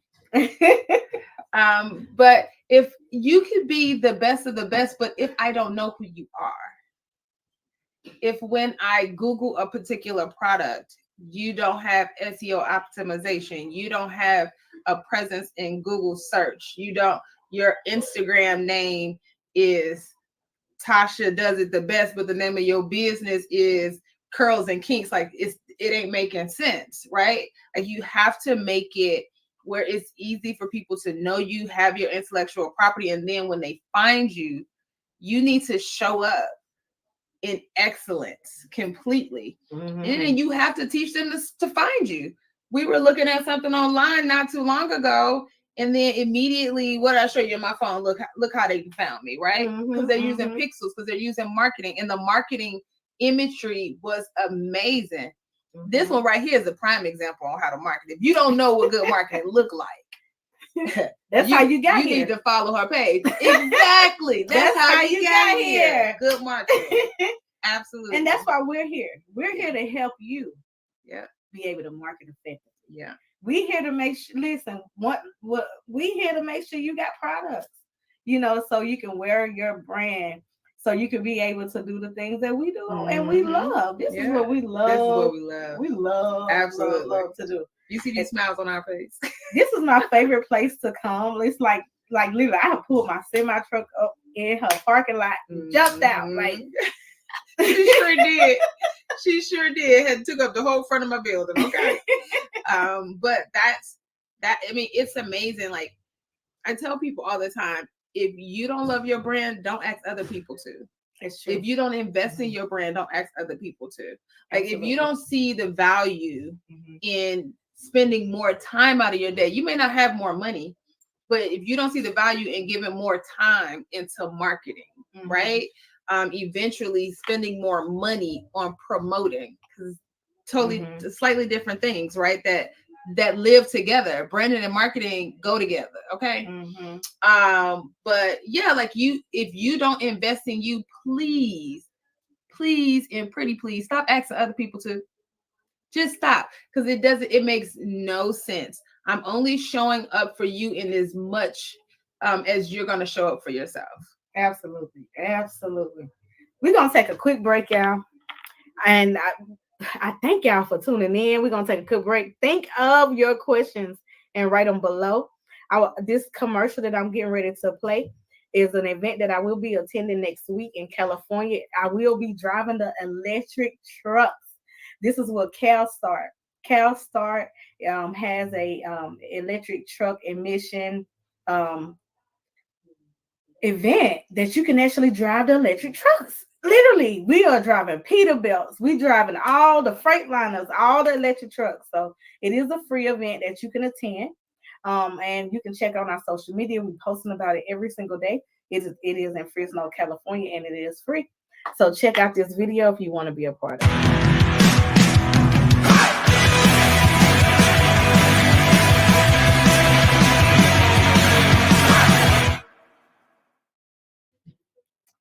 And just like that, we are back. So hopefully y'all got that information. If you didn't, again, check out our pages, all the information, clicking the link and all that stuff, or just register. You got to think about this. Register for events, get on a subscription so you'll know what's going on, And so if you decide, if they have something else, you'll be ahead of the curve, because in the next couple of years, y'all know everything turns to electric, right? They trying to get all of our diesel trucks off the road. And side note, everybody on my social media is asking me why am I looking to hire SAP drivers, because they're unemployed and they need a job. That's it. It's a simple. Those drivers need employment. I know this ain't got no branding and marketing, but I did market that I want to help unemployed drivers get back in the driver's seat. So stop asking me that question. It should be common sense on why, if you already have a CDL and you don't have a restriction on your license or on your background, you can get a job. I don't need to help you. You just need to apply and help yourself. But if you have a SAP restriction, companies are no longer hiring people. So I have to place them on operators who will accept them into their company. Okay. Sidebar. We're back.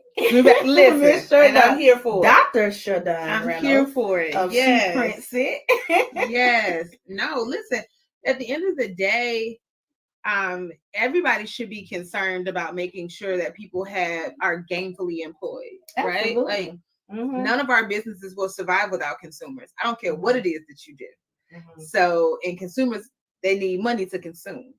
So it's always a great pause for the cause if we're going to focus on getting people in jobs and putting money back into the pockets of our community. Absolutely. And thank you to all the drivers who did reach out and say that they was interested.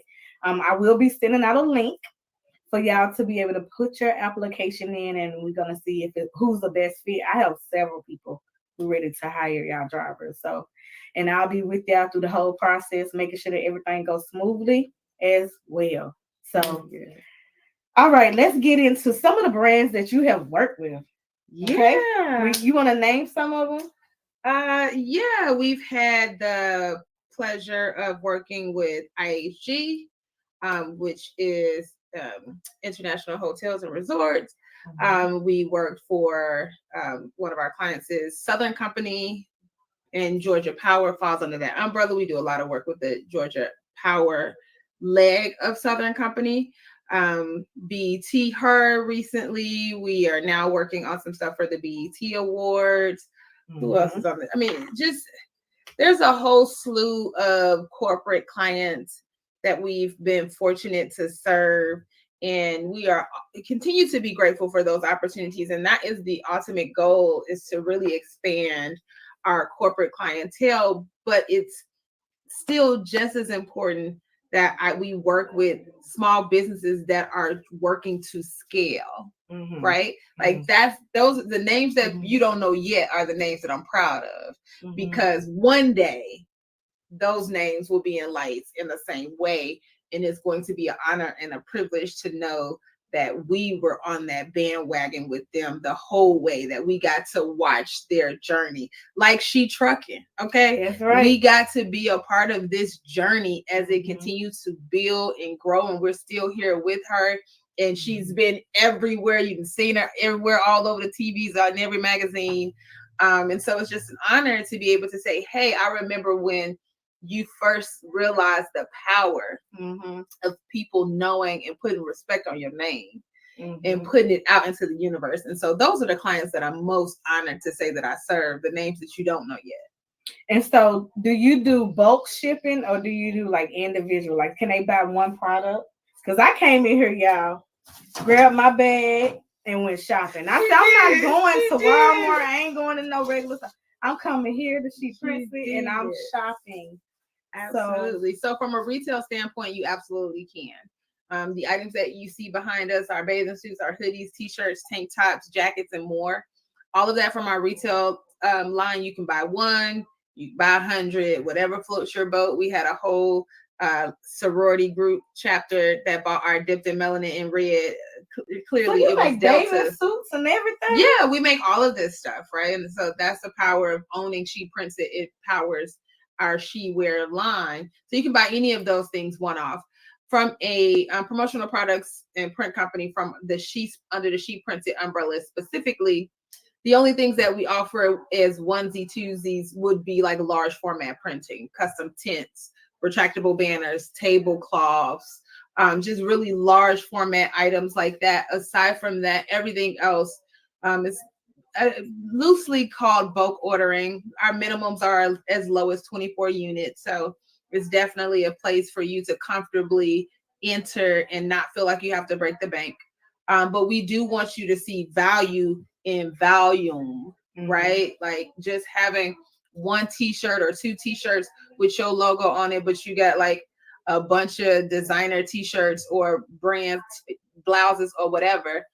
That's backwards. I want us to retrain our thinking. This one don't go outside without her brand, and neither do I.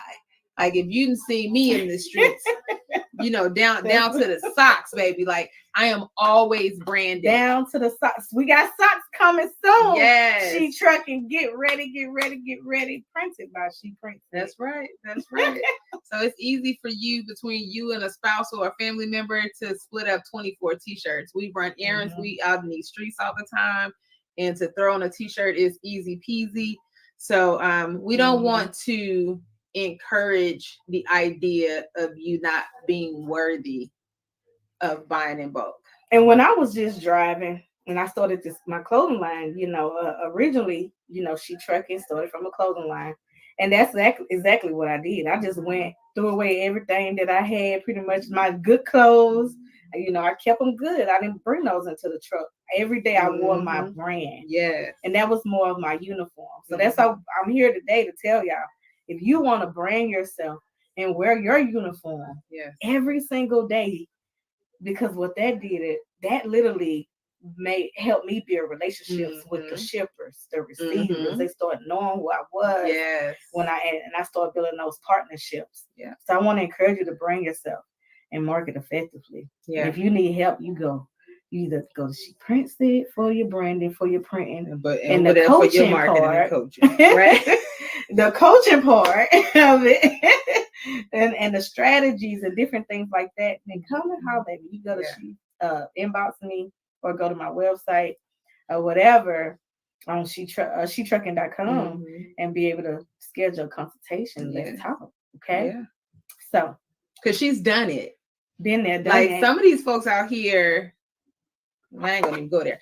Focus on the people who have done what it is that you desire to do, right? Because some people out here just getting wealthy on the idea that you're interested in something, right? But not because they haven't invested. They've not invested. Yeah. They're making money off of you being intrigued by their lifestyle or whatever, but they have no real receipts. They don't have products. They don't have anything to show. You are the product. Be careful to not become their product.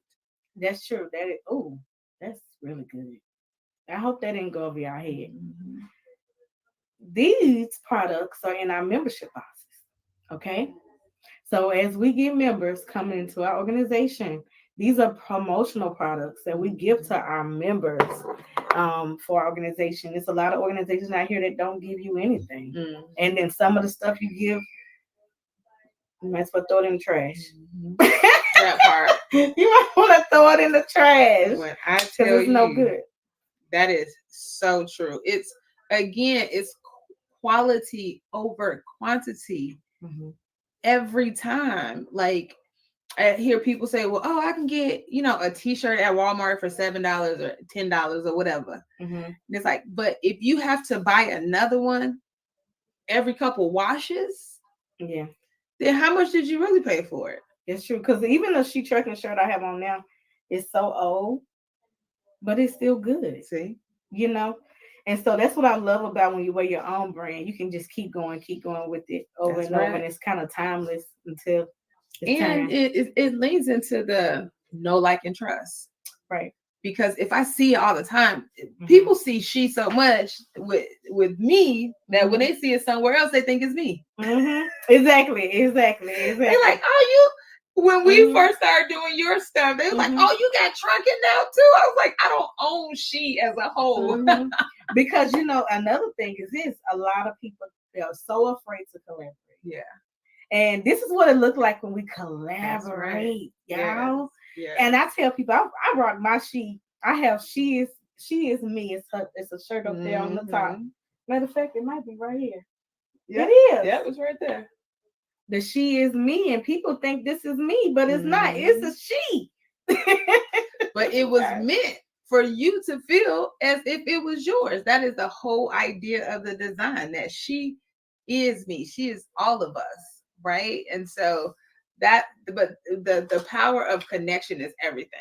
It is. It is. The power of connection is everything. Like, we have to show up and work together. We can't be out here lone wolfing it. You know, I would rather split $1 billion than solely have a couple thousand. You know, Jay-Z said, "What's better than 1 millionaire?" Two. Okay. Especially if they from the same as you. Hello. Okay. Hey, Dr. Tina. Nobody does it better than Speaking Jack. of collaboration, Dr. Tina with CTR Media Network is on today. Yes. And as phenomenal. The phenomenal Dr. Tina J. Ramsey. Make sure you check out her book, The Power of Podcasting. This is number one. Her book went straight number one. Wow. Because and I'm gonna drop it because it's on my platform. She ain't said this on her own platform. But if you purchase the book on Amazon, it comes with her podcasting course already for free. Okay, $1,000 course she put in her book. Mm-hmm. So if you're interested in doing what we're doing here, podcasting, you want to definitely grab her book. Yes. So. Oh my God, that's such a gift. It is. That's it really such is. A gift. Yes. Mm-hmm. Y'all better take advantage of that. I hope y'all wrote that down. Yes. Definitely get it. The Power of Podcasting by Dr. Tina J. Ramsey. Yes. Okay, so let's talk about when being an entrepreneur and like the day that no one orders. Like, I think everybody think that because in my t-shirt line, once somebody buy a shirt one time, it was like, hey, you know, I need to go find another customer, you know. And sometimes people don't order back to back. For sure. So how do you continue to keep getting orders coming in? And that's not just for your business, but even in the trucking industry. It's like, okay, you may go and do something one time, but how do you keep getting those loads? How do you keep, you know, being able to stay connected to the customer, to their freight? Absolutely. So I'll give you a two-part answer, but both lean into the same thing. So I'll tell you from a retail clothing line standpoint, and then also from a promotional products and service-based business, right? As a retail brand, you have to get outside, right? And so I know the pandemic made you feel like, oh, there's so much money on the internet, and it is. But if I don't know you, I'm not coming to look for you on the internet. And so the reason that we were able to constantly have orders, and we definitely had days where we didn't. But I buzzed up through the pandemic. In the her orders alone kept us busy. But I would say, like, from a retail standpoint, I was always outside. Every time that there was an opportunity for me to vend and put my brand in front of people, I took advantage of that. And it wasn't, every vending situation wasn't like, oh, I made thousands and thousands of dollars, right? In that moment. But I've absolutely had events where I've made back my investment. And then because I met somebody there, the website is going off. Because they went home, they showed their jackets. Our dipped in melon camo jacket was like our top seller, right? We need to show them that. This one, that's a different one. I know, but I want to show this one. That's a Delta jacket. Because yes, this is Delta, but a Shetrucking one is coming. Yes. That's what I want to show. That yes. Listen, my members this year, my admins, and yes. I can see y'all. God, that's gonna be so fly. Please let me know if this is what y'all want. Yes. Because oh my God, that would be so gorgeous. Yes. I love that. I really want to put y'all in where we get yes, and it's a snitch waist. But let me tell you, we sold out. We did Essence festivals that year right before the pandemic. And you know, it seemed like it was slow a little bit after that, and all of a sudden the website was just going off. But it was people who were finding out about us from people who went to Essence, right? So like you gotta do good business. Do every Some y'all ain't doing opportunity good to, business. you got to make sure people know your name, and then that's the second half. But you got to also be doing good business, because so much of what we do is so heavily centered around referrals. She finna get our marketing game together, so it'll be much better sooner than later, right? But you do a great job. We do the best we can with what we got, okay? But I'm ready for somebody who loves it, to make sure that we look amazing all the time. But at the end of the day, our business is probably 65-70% based on referrals. We don't run ads. I've probably spent $500 over the course of 6 years on ads. Our word of mouth is the most powerful marketing tool that we have right now. It's because we do good business and we treat people with respect and we honor their dollar. And that is what you should be focused on when the orders are not coming in. How do I go back to my warm and my hot leads? Are you following up with them in emails? Are you checking on your old customers? Sometimes it's not just about chasing new money, because there's that old money is already sitting right there. They just busy. Yes. Reach out to them. Hey, you haven't ordered a shirt in a long time. Here's a $5 off coupon. Check out our newest collection. Or, hey, I haven't chatted with you in a while. I hope all is well. But if you need anything, we're still here to service you. Like, whatever that looks like. But maximize those. All I can say is you just have to maximize those moments. Nothing is designed to destroy you. It's only designed to make you better. So while you're looking like, I don't get an order today, and you upset, you should be like, boom, I got some downtime. Let me hit these old customers up. So that ching ching be hitting hard when I wake up in the morning. That's the goal. Absolutely. Absolutely. I remember that first year, it was great. I think I made the most money I ever made off apparel. That second year, I was like, it was a pause. Everybody had their stuff. I had to go find more people to market to as well. And then, like you said, doing events help as well. Being outside. And these are things that we want to be able to hands-on bring you into the office. As you see me and her here now. And we're gonna put a workshop together. I'm announcing it right here on the Shetrucking podcast. Yes. Because we want to make sure that you are in position to win. This is winning season. Yes. Okay. We got 6 months left for the rest of the year. So how are you spending your last 6 months to close out the year? It's our Jordan year, right? It is. And we hands-on. As you see, we here. We're not virtual. So we're hands-on. And we want to bring you in, guide you, maybe a very small, I say no more than 20 people. 20 people, we want to be able to give you the opportunity to come on in the room and sit down at the table, and we pull your marketing strategy out. If you're not branded, we're going to make sure you brand it and be able to leave with everything you need. The tools that you need to be successful. Let's do it. Yeah. I'm excited. She brands. She builds. She's something. Okay. She all that. But we're gonna make it happen. She empowers. And you're right. Like, what's important is that it is an intimate size group, because to know us is to know that we're gonna give you all the game. Oh, yes. Yes. All the game. Like, you need a full size, several notebooks. You need the trifold. You're gonna need your computer. Your computer, all of that. A piece of paper. That's right. You don't need all of it, because we're getting work done that day.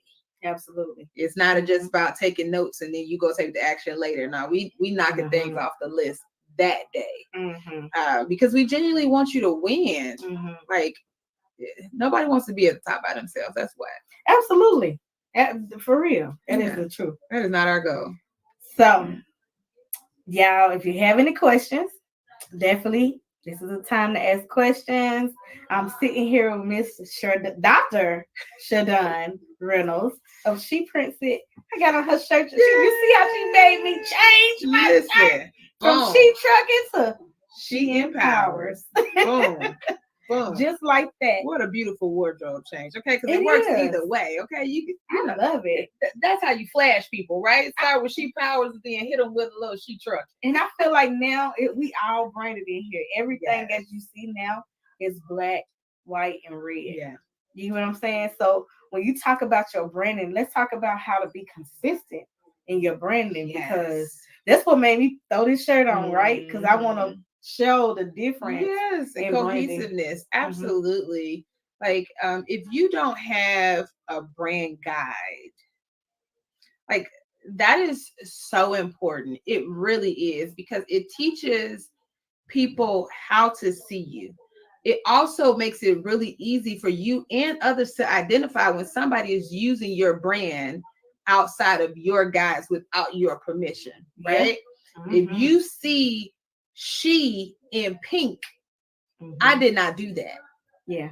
Because I would never do that. Right. Right. I would never do my she in pink. Wait, she may. I may.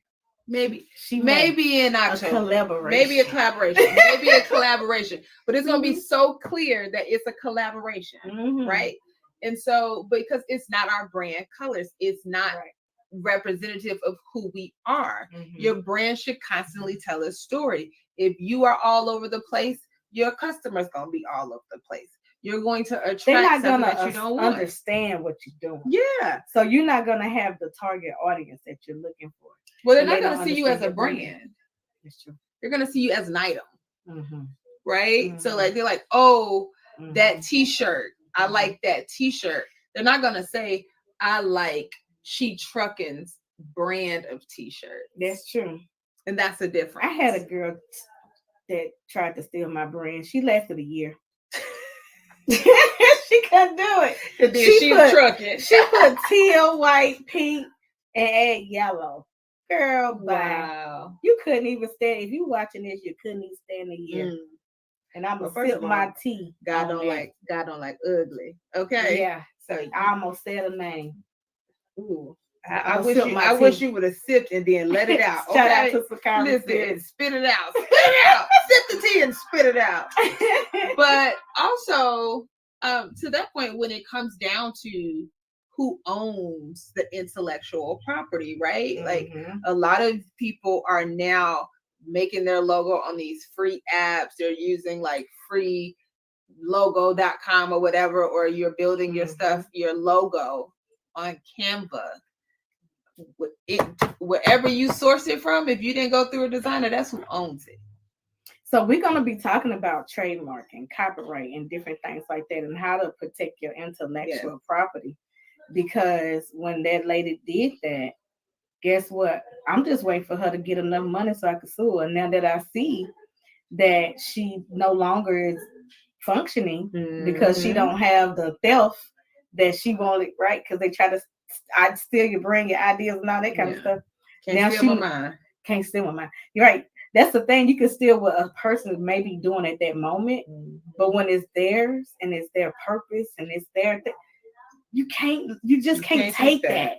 No. Yeah. No. And so, but if you're watching this, I'm coming for you. Because guess what? I'm Shetrucking, baby. You a knockoff. Let's talk about knockoffs. Let's talk about knockoffs. And you know what? But that's a real thing, right? Like, it is. When we first started, people with good intention, because I do think most of the time that y'all operate in love, right? Just uninformed. People would send me pictures of somebody else's brand and say, "Can you make this?" And I would say, "No. You go buy it from them." They put the time and the energy and the hard work into that. But to the same point, somebody sent me a picture of somebody with a knocked off version of my Dipped in Melanin, to which I own the trademarks to. So I immediately sent a cease and desist to the young lady and let her know, if we discover that she's made any other profits off of this, that there will be consequences. Because understand, people have invested their time and their energy and their creativity to creating something. And so for you to just think that you can just take it is not a thing. Okay. It is not a thing. That's a no. It's no. Find what you love. I've seen so many people try to create our our font, there's a similar standard font out there, but if you see like our S is pulled, the neck of the S is pulled over further, the mouth of the H is wider, is so this is a custom built font. Somebody tried to copy it offline and duplicate it, but she owns the trademarks to it. Like you have to protect your intellectual property, because I guarantee you, especially if it's blowing up, people gonna try to steal it. But stop taking stuff, folks. Like I had somebody who put Shetrucking up, and they was a dispatching company. And if you watching, because I know you're my friend on Facebook, I'm talking about I need some tea. Let me sip my tea. I need some names. Can we Google them? Somebody tag They them. are Googleable. Somebody tag them in the comments. Okay. The conversation. They are Googleable. That is so funny. But we want to be real, because these are real life things that us entrepreneurs are going through. So when you get ready to start your brand, or if you already have a brand, you got to understand that this is going to come with it, especially once you get on a certain level. And we're not talking about she making shirts at her house, and she printing one or two. She's doing bulk orders for big major corporations. So when you get on that type of level, as well with myself being on, the type of level that Shetrucking is on, and people gonna come and try to duplicate, steal everything, and then they gonna talk about you like a dog. But remember, those people that's talking are your motivators. I had 200 people in my story watching the stories, and I said to myself, we don't get paid by people liking our posts, right? Because the average person won't even like it. There's probably more people on here that's watching that liked it now. But you know what's so funny? But we do get paid for you watching, so keep watching. Okay, because we're gonna keep giving you more and more content here, especially on the Shetrucking podcast. I'm gonna be doing some conversations and tea days where I'm giving you the tea so you can understand my life and my journey of the ups and downs of this entrepreneurship. Why did I stop bringing people maybe on my platform? Maybe they weren't good. Maybe they didn't do good business. Because people keep asking me why.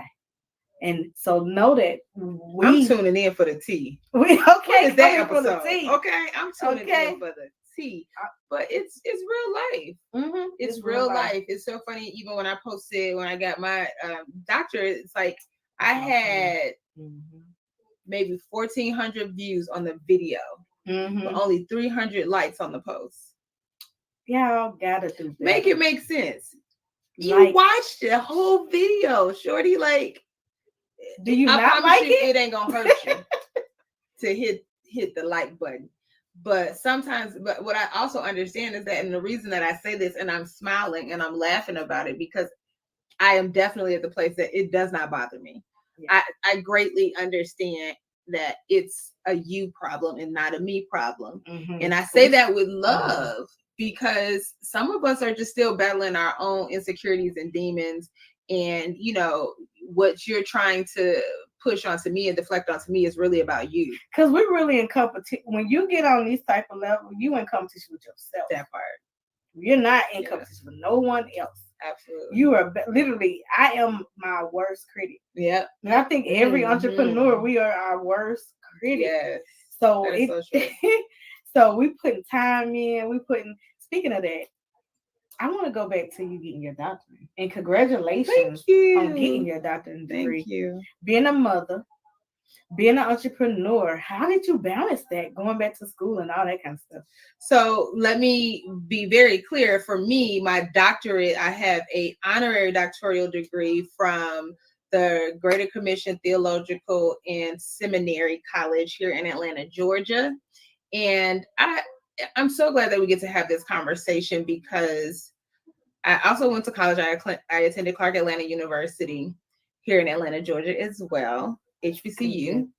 And I think that there's been a lot of chatter around honorary degrees. Fun fact, me and Tabitha Brown got the same degree on the same day, which was super cool. If y'all know everybody knows Tabitha Brown at this point. Then right? that's her business. Yes, that's her business. I know Tabitha right? said, and that's my business. And that's my business. Mm-hmm. And so, but what I find to be very interesting in what I want you to remember as you're building your business is that some of the life experiences you are receiving, you will never get in somebody's classroom. Mm-hmm. The things that you are really contributing in the struggles and the strains and all these things that you're going through on this journey are giving you it's a classroom of life. And that will go on forever in the day, but you will learn and grow from it in ways that no professor could ever provide you. And so I celebrate my doctorate to a whole nother level because I was honored because of my life's work. Right? It is in celebration of my life's work, the contribution. I got humane letters. And so that's my contribution to humanity. What I've put into the world, someone saw my level of work in years and said, you deserve to be honored with a doctorate accredited degree. Right? And so I'm still humbled and grateful, but I'm able to really sit back and realize that I earned that.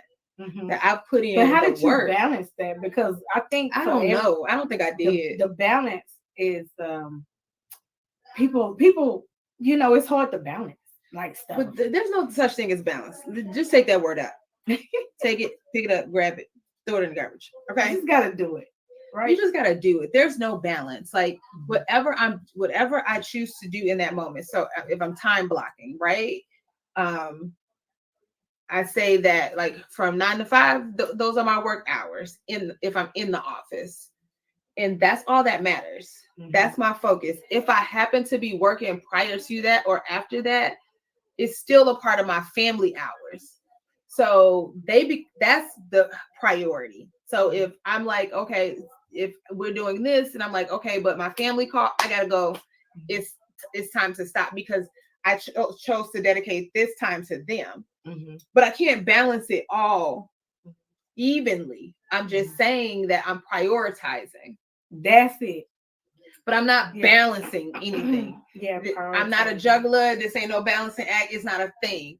But I choose to prioritize. If I'm at work, then I'm 100% there. And my family respects that and they understand that that's what I'm focused on. But when I'm in family time, I'm 100% there. And so everybody around me needs to respect that that's my focus in that moment. If it's, time to, as a speaker, when I'm traveling, things like that, which is still work, or if I'm, doing school or whatever that looks like, that's the focus in that moment. If I'm in my coaching sessions with my coach, trying to maximize my professional success, then that's the focus. And I don't let work or family interrupt that. Do you write it out every day? Like, do you use a calendar, a journal, a planner, or anything? I use a calendar. That thing be going off like 40 going north because it's always something popping up and I need it because at this point in my life, I will forget something faster than I remember it. So I use calendars, but I'm also a big fan of writing because I feel like writing makes it real. When you have to spell something out, when you have to put something on paper, it feels like it does something different to your mind. Right. And so I'm a big fan of writing things out, making them big and bold, particularly things that are like goal-centered affirmations. I want to constantly see them. So I'll write them on a large sticky note and put it on the wall. I wish I could see them. They all around. Yes, especially the things that really inspire me. Look, I'm a printer, so clearly I'll print some stuff out in a heartbeat and put it on the wall. But writing, there's a power in your pen. And I can't clearly articulate what it is, but there's something about being able to write it out that makes a world of a difference. Well, everyone, again, if you missed the first half of the show, I'm going to replay the same commercial because I really want you to participate if you can. This is a free event. We're going to be I want you to meet me in Fresno, California at Cal Start Admission Drive-In event. So you get to, I'm sorry, electric driving event. It is about the emissions as well, but you'll be able to see the commercial. So stick with us. Stay tuned. We'll be right back.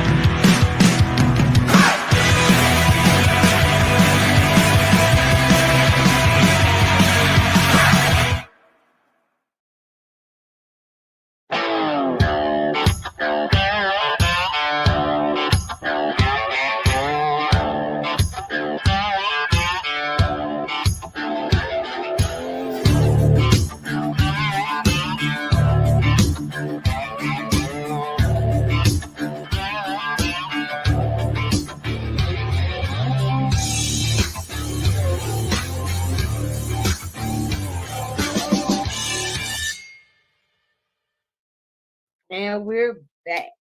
Thank you so much for tuning to the Shetrucking podcast. Today I have Dr.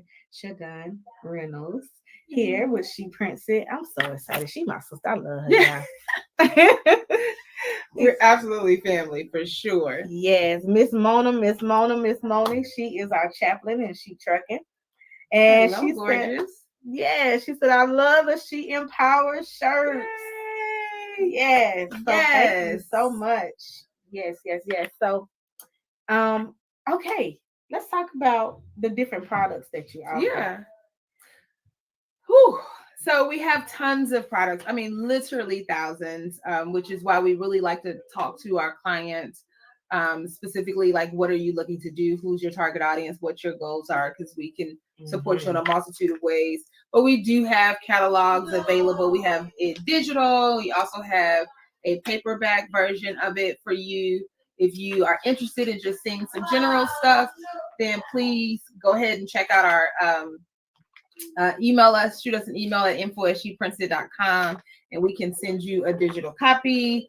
And then this is the one that we keep in our showroom. We also have several of these available when people come in. And it's just a deeper dive with all of the different items that we have to offer, a lot of the apparel options.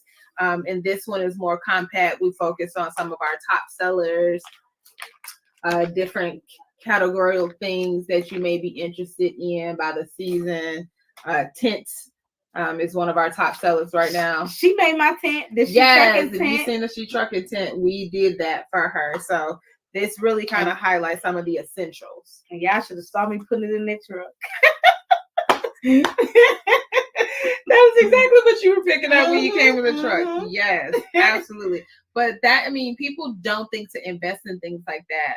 But if you're out vending outdoors and it's a sea of blue tents and white tents, you can't tell me that you're not gonna notice a tent that has some custom branding on it. And you're going to be curious, and curiosity is a beautiful thing in business, because you want people to come over and say, well, what do you do? And what is this? And what do you have? And oh, this is so nice. I saw your tent from afar. I saw your flags hanging off your tent or whatever. So all of that stuff also perfectly aligns with a strong marketing presence, because if I see you online and you look great online, then I go to an event or to your retail store and it's a mess, you've completely messed up your marketing and branding story. Absolutely. So last words as we close out. Y'all better get y'all last questions in. Yes, yes. I tell you what though, my last words first is a thank you. You're welcome. Like, thank you so much for sharing your platform with me. Most importantly, thank you for what you do for the viewers, for the Shetrucking community, that membership model that you have, their opportunity to really be connected. You guys are really, you have no idea how important and how powerful community is. To have people who understand what you're going through, what your struggles are, that have resources to empower you. I'm always just so grateful when I see what you've built, because that is changing the world. We are so much greater together. So that's first and foremost. Thank you for sharing your platform, and thank you for being out here and changing the world. And how can people follow you? Yeah, Instagram, easy peasy. Well, She Prints It on all platforms, right? So Instagram is a slightly unique, where it's sheprints.it. But no matter what the platform is, if you type in She Prints It, we're gonna come up. Absolutely. And Mhm. thank you so much. Thank you. Let's see what Miss Mona, she says. Yes. Yes. Quality and excellence. We receive it, Miss Mona. Well, y'all, thank you again for tuning to the Shetrucking Podcast. I'm going to be doing more in-person podcasting. Yay.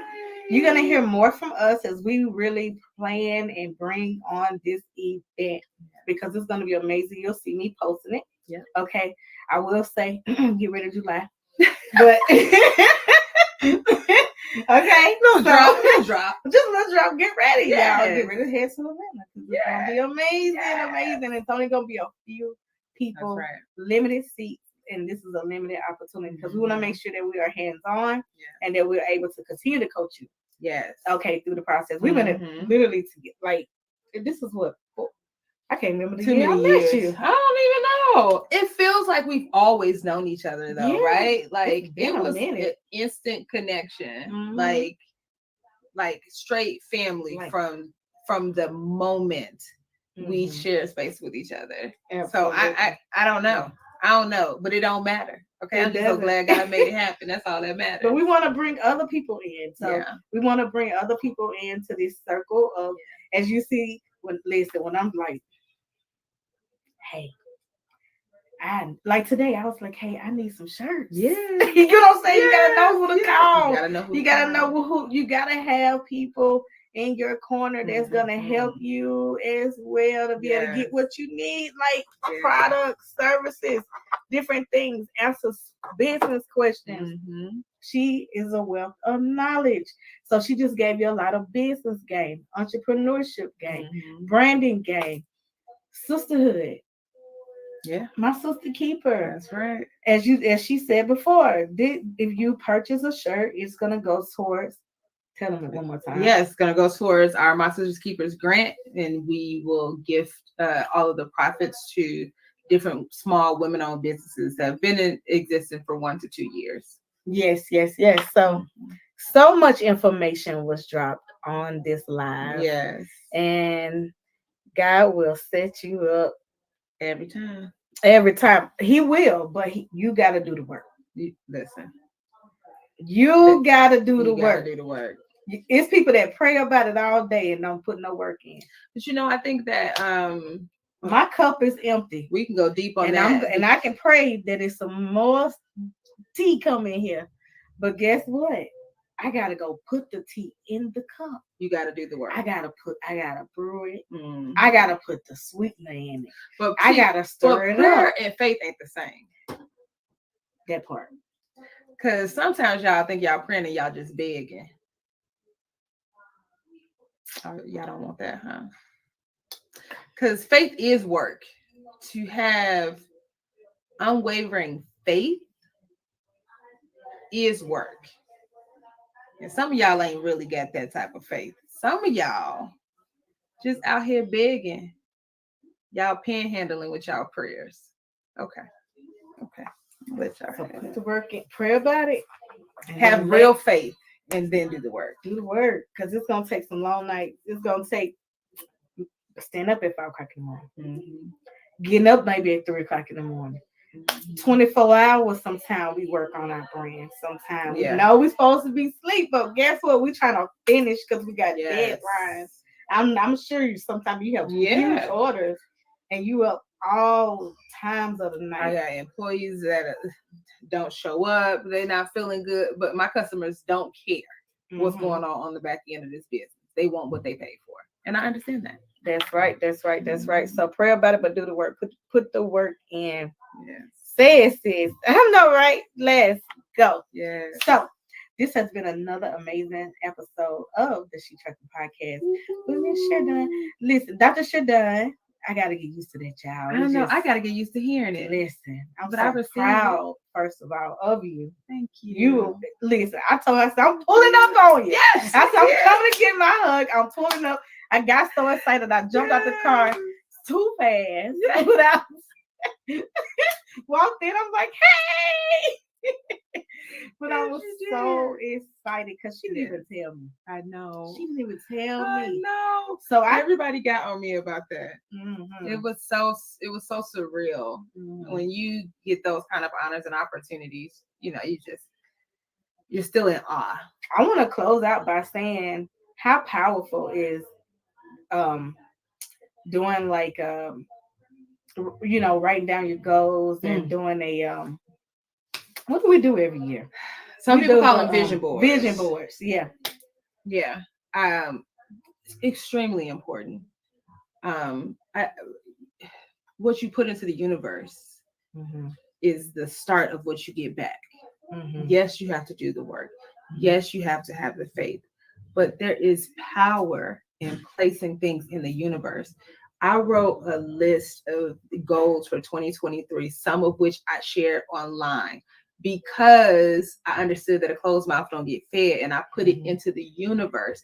So many of my goals were knocked off in days. Instantly. Yes, I was Because watching I her put goals it get into knocked the off. universe. Yes, and you still got 6 more months. Yes, and I can't believe I still got 6 more And look months. how much I'm confident. I'm just Yes. blown away and so proud and So so honored. inspired. Yeah. First of all, because I'm just like, I literally seen the list that she posted on social media, and I see her literally walking in God's purpose for her life. And I hope you're encouraged today. Yes. Because you can do the same. Get your vision board out, write it down. If you want to post it, post it. If you don't, you can keep it private. But when she posted it, it's coming to life. It is. It is. I understand why people think that they should, move in silence, but it's not about moving in silence. It's about moving with discernment. Because God don't want you to be silent. He has his children lined up and ready to help you, because you can't do this by yourself. But if you don't let his children know that you need support in order to conquer these goals, it can't happen. So I do understand that, you want to move in silence to some degree, but you also have to make sure that people know what it is that you need. We can't complain about people not supporting us and we never ask for help. And I know that's easier said than done, because I'm horrible about asking for help. But I'm doing better and just putting it out into the universe and letting the Lord position people in my life. And I think that's the piece when you get to that point where you're like, Lord, I'm gonna focus on what I need. That part right there is what's gonna push you to that next level. Yes. Amen. Because sometimes we just focusing on what we're doing, but what are those missing pieces? Yeah. Sometimes it may be your system, sometimes it may be your funnel, sometimes it may be the way you network. You might not be networking effectively. You might not, like she said, be outside, going to different conferences, different events, actually aligning yourself up with your target audience. And so I just want to encourage you on today. You also may not be a servant. That's true. I realize if you never leader. Gotta be a servant leader. You can't always be asking for something from others and never willing to give anything in return. I was just saying that you gotta pay to play. Yeah. People think that you're supposed to come and you just give it to them. If somebody giving it to you, trust me, they ain't giving you all you need. First of all, they're not gonna give you everything you need. Even when I'm doing my consultations, if I don't even if it's free and I'm just giving you some information, I ain't giving you everything. Okay, I'm gonna give you a little bit. You know why? I'm gonna give you a lot. I will say it's more than what your imagination can take at the time. But you're not gonna get that if you purchase whatever. You get what I'm saying? And so people always ask me, well, how you get all these different things? Well, we had to invest and put our money where our goals was. I just literally attended an event.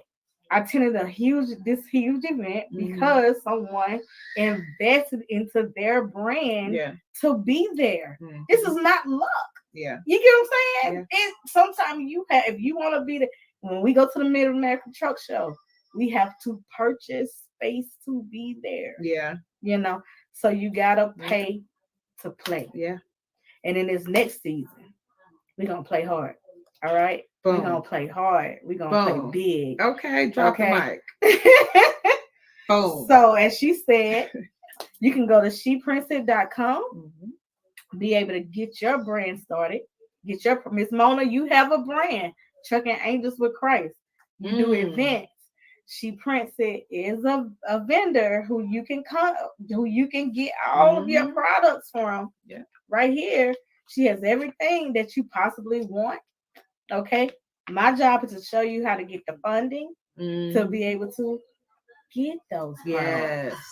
Okay. Yeah. Because it is people who will believe in your message and your brand if it's aligned properly. So you can be able to get funding to get your products. Yep. Okay. So all right. What amen. She said amen. No, what did they say? Oh, yes.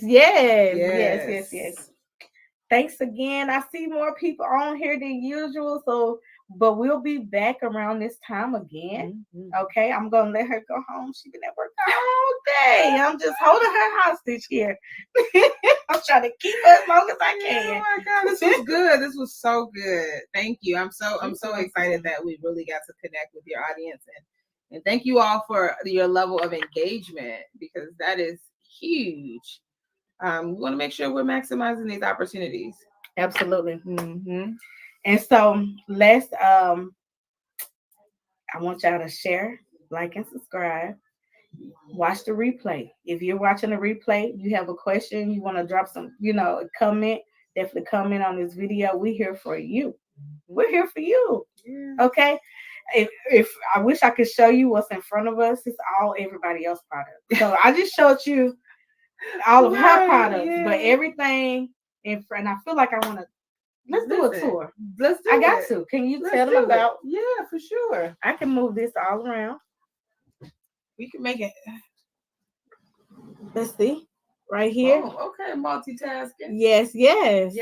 So let's talk about it. So this is just a retractable banner. So this is what we use for all of our marketing. We have several of them that we take with us to shows and keep it in the office and all that fun stuff. But every brand should have, again, marketing materials, signs of this nature. It lets people know what we do, all the ways to reach us, a QR code at the bottom so that if we're at a show, they can immediately scan that and follow us on Instagram. But it lets them know who we are. It also keeps them engaged and something to do if we're busy while they have us at the show. And this is just some of the different promotional items that we have, brands that you may be familiar with. So like some Geico stuff, BET Her, Morehouse School of Medicine, just all kind of different things that we offer so that you can see in real time. If you're like, oh, I wonder what kind of mugs that you guys have, it's our showroom. So you can come in, you can touch, see, feel, decide what works for you, what intrigues you. You may come in here and see something you never thought about before, right? And so now you get to come in, you get to touch it, and you get to say, oh, this is nice. Okay, I do want to do some of these. I wasn't sure how big these lanyards were, but now I get to see what they look like, and so I can come in and experience what size lanyard do I want, So we really just make a space for you to truly see everything that we have, but so that you can also touch, like I said, particularly when it comes to apparel, because a lot of times people are like, oh, I don't know what's a good t-shirt. I don't know what's a good sweater. I don't know what I like and what I don't like. We may tell you that something is polyester and you're like, I don't want polyester. And so you feel it and you're like, oh, that is exactly what I want, right? Like I sweat a lot. I don't want materials that can't absorb the moisture. So that's what this allows you to really touch, see, feel some of the options of products that we have, but also so that you can see the different print methods that we offer. What does screen print feels like? What is sublimation look like, right? What is embroidery? So you really get to have an in-house experience and know for sure when I leave here, I'm confident in what I'm purchasing. I'm not like sitting online only and thinking, oh, I don't know what this is going to turn out like. You get to touch, see, feel, and know in advance the quality that you're about to receive. Absolutely. And some of our trucking friends have done some products with us. So this is from Metro Max, the trucking community. So we did a lot of stuff for for him and his brand as well. Let's say trucking. What did it say? Trucking and BPO. BPO. I don't know. I don't know what that means. Neither do I, because I am not in that industry. For us golf people, so like golf women, we've done visors and different things for them. You see some of the different. This is totally golf season, so these are really, really, really good promotional items to do. We did golf balls for Georgia Power as they were doing giveaways. We have all of the different name brands. These are Callaway balls. There's also all of the other different brands that are available out there. I like that fan. Golf tees. Oh, so listen, does this one? Let me see if it still works. So it's a fan and a selfie light. I hope she got some more of them. Isn't that cute? Okay. I hope she got some more of those. Oh, I feel so good now. Exactly. And a selfie light. Yes. Yes. So just thinking outside the box, like there's always traditional things that we all need. You should all have like pens and notebooks and things like that. That's, if it's not broke, don't fix it. Those are staples, I think, in your promotional products closet. But in addition, you want to really get things that connect directly to your target audience. Yes, ma'am. I totally agree. And thank you so much again for watching the Shetrucking podcast. It's been amazing. Again, if you want to support, definitely literally click below and check out She Prints It online. Bye, everybody. Shetrucking Podcast is an informative podcast that is dedicated to bringing listeners the latest news and updates from the ever-evolving transportation industry. Founded by industry expert and entrepreneur Sheree Moore, and powered by CTR Media Network. Whether you're a seasoned transportation professional or just getting started in the industry, the Shetrucking Podcast offers valuable insights and advice to help you stay ahead of the curve. Learn more online at shetrucking.com.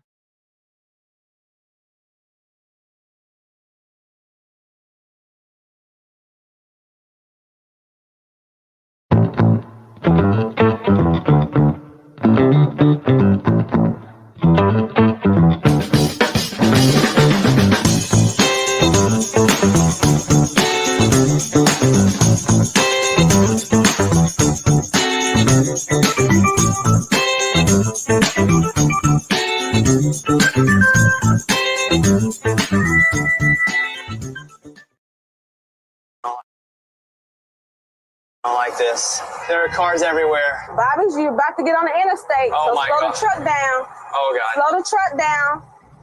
For real, slow the truck down. Stay over here on the left, okay? Take your high side. Go up here, okay? I cannot believe I'm getting on the interstate. Accelerate. Stay on this side, accelerate. Go faster. Faster, Bobby, faster. Crap. Look at all this traffic. There are cars everywhere. And now we're going to take it to the highest gear that you've ever been in. We're going to take it to the 10th gear. Now? There we go. 10th gear right now!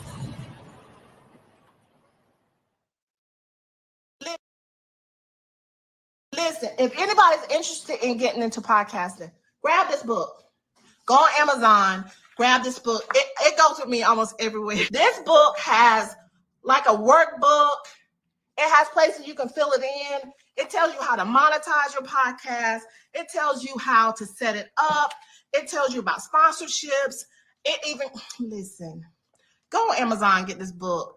And this is the Bible for podcasters. Listen, it was ranked #1 in podcasting books. Look right here. Best new podcasting book by Book Authority. Right there. Boom. And a little secret. Y'all, when you grab this book, I think it's page 43. There is a code on there. Listen, you can get access to her class, her course. Get her course. It's worth hundreds of dollars. But this book it's less than $50. Grab this book on Amazon. I'm telling you, I carry it everywhere. She is the best. Grab this book on Amazon. All right, so at this time, we are welcoming author, podcast businesswoman, coach, podcast influencer, Coach Tina Ramsey. What up, family? CTR Media Network. Yeah. Best in the biz. Yeah. Join the team. CTR is who we are, the media network, that's the best by far. Whether you listen at your home, at your job, in your car, come get the information that's needed above par. Never lasting, motivational podcasting, giving you the answers to the questions that you're asking. Serious talks and topics, how to come up and profit, how to better yourself, your health, and shit. We got it, reaching 350 million, they tuning in. We in 50 different countries, we all can. And like minded, find your purpose and your assignment. Come get your fix, your feel, your mental alignment. Get active and speak to the masses. Build your influence all levels and all classes. Now you know you can monetize and grow. CTR Media Network, start the show. CTR Media Network. CTR Media Network. CTR Media Network. CTR Media Network. CTR is who we are. The media network that's the best by far, you know. CTR Media Network. CTR Media Network.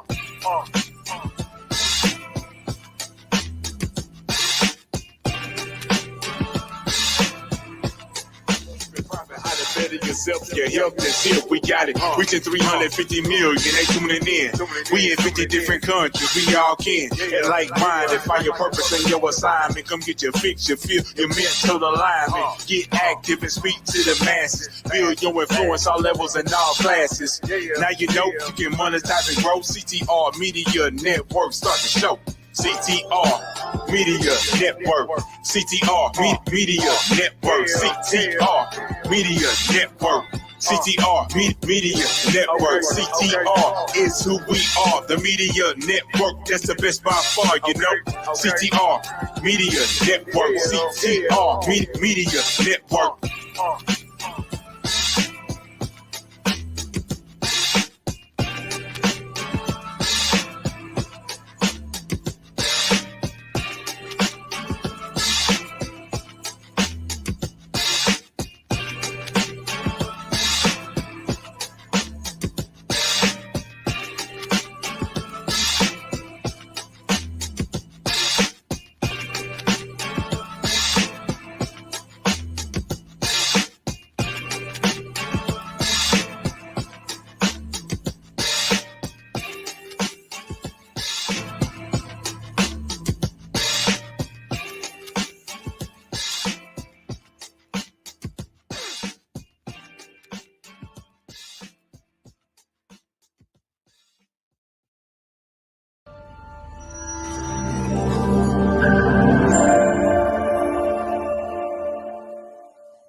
Be strong.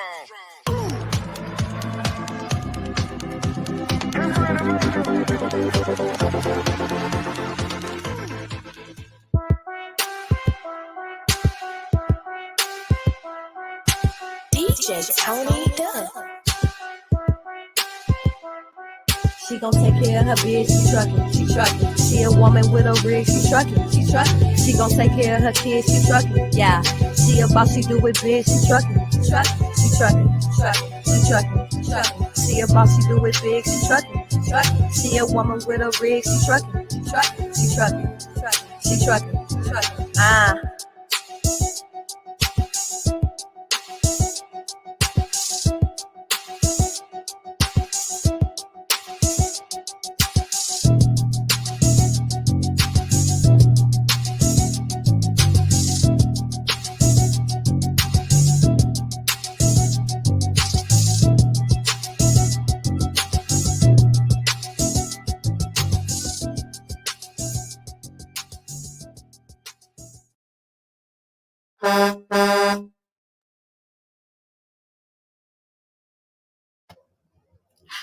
Hi, welcome to Shetrucking Podcast Show. I am Melinda. I'm going to be your host for this episode, coming to you live from my truck. We are going to have a fantastic show. A little bit about me. I am a health lifestyle coach that has been certified in health, life, and nutrition. And I've also been working in the medical field for over 25 years. And I want to empower drivers to be healthy on the road. And I am passionate about everybody getting it together and just knocking it out. I drove for almost 5 years now. Not too long after I started driving, I was overweight, and I got a pre-diabetes diagnosis, and it's what scared me healthy. I tried the traditional medical methods that we would always teach patients to do, and they would not work for me. So that's why I went to health and life coaching school, so I could figure out what works for me in the truck. And I just want to share all my knowledge. If you have any questions while you're watching this show, just throw the questions in there and I'll answer as we're going. Hey, how you doing, Joe John? Thanks for coming. And so I am so excited about this. A couple of things, just a little bit about trucking and how it affects our bodies. It is saying that it takes about, if you do a full career of trucking, you can lose about 16 years of your lifespan because of the sedentary driving that we do all the time. And we just need to incorporate a little bit more movements. And one of the biggest issues that I know I had was that I would try to, it's kind of like getting a load. I would try to get to the destination instead of trip planning. And when I learned that to trip plan and break it up into small segments and just do one little thing at a time, it made a world of difference. So, anybody have any questions?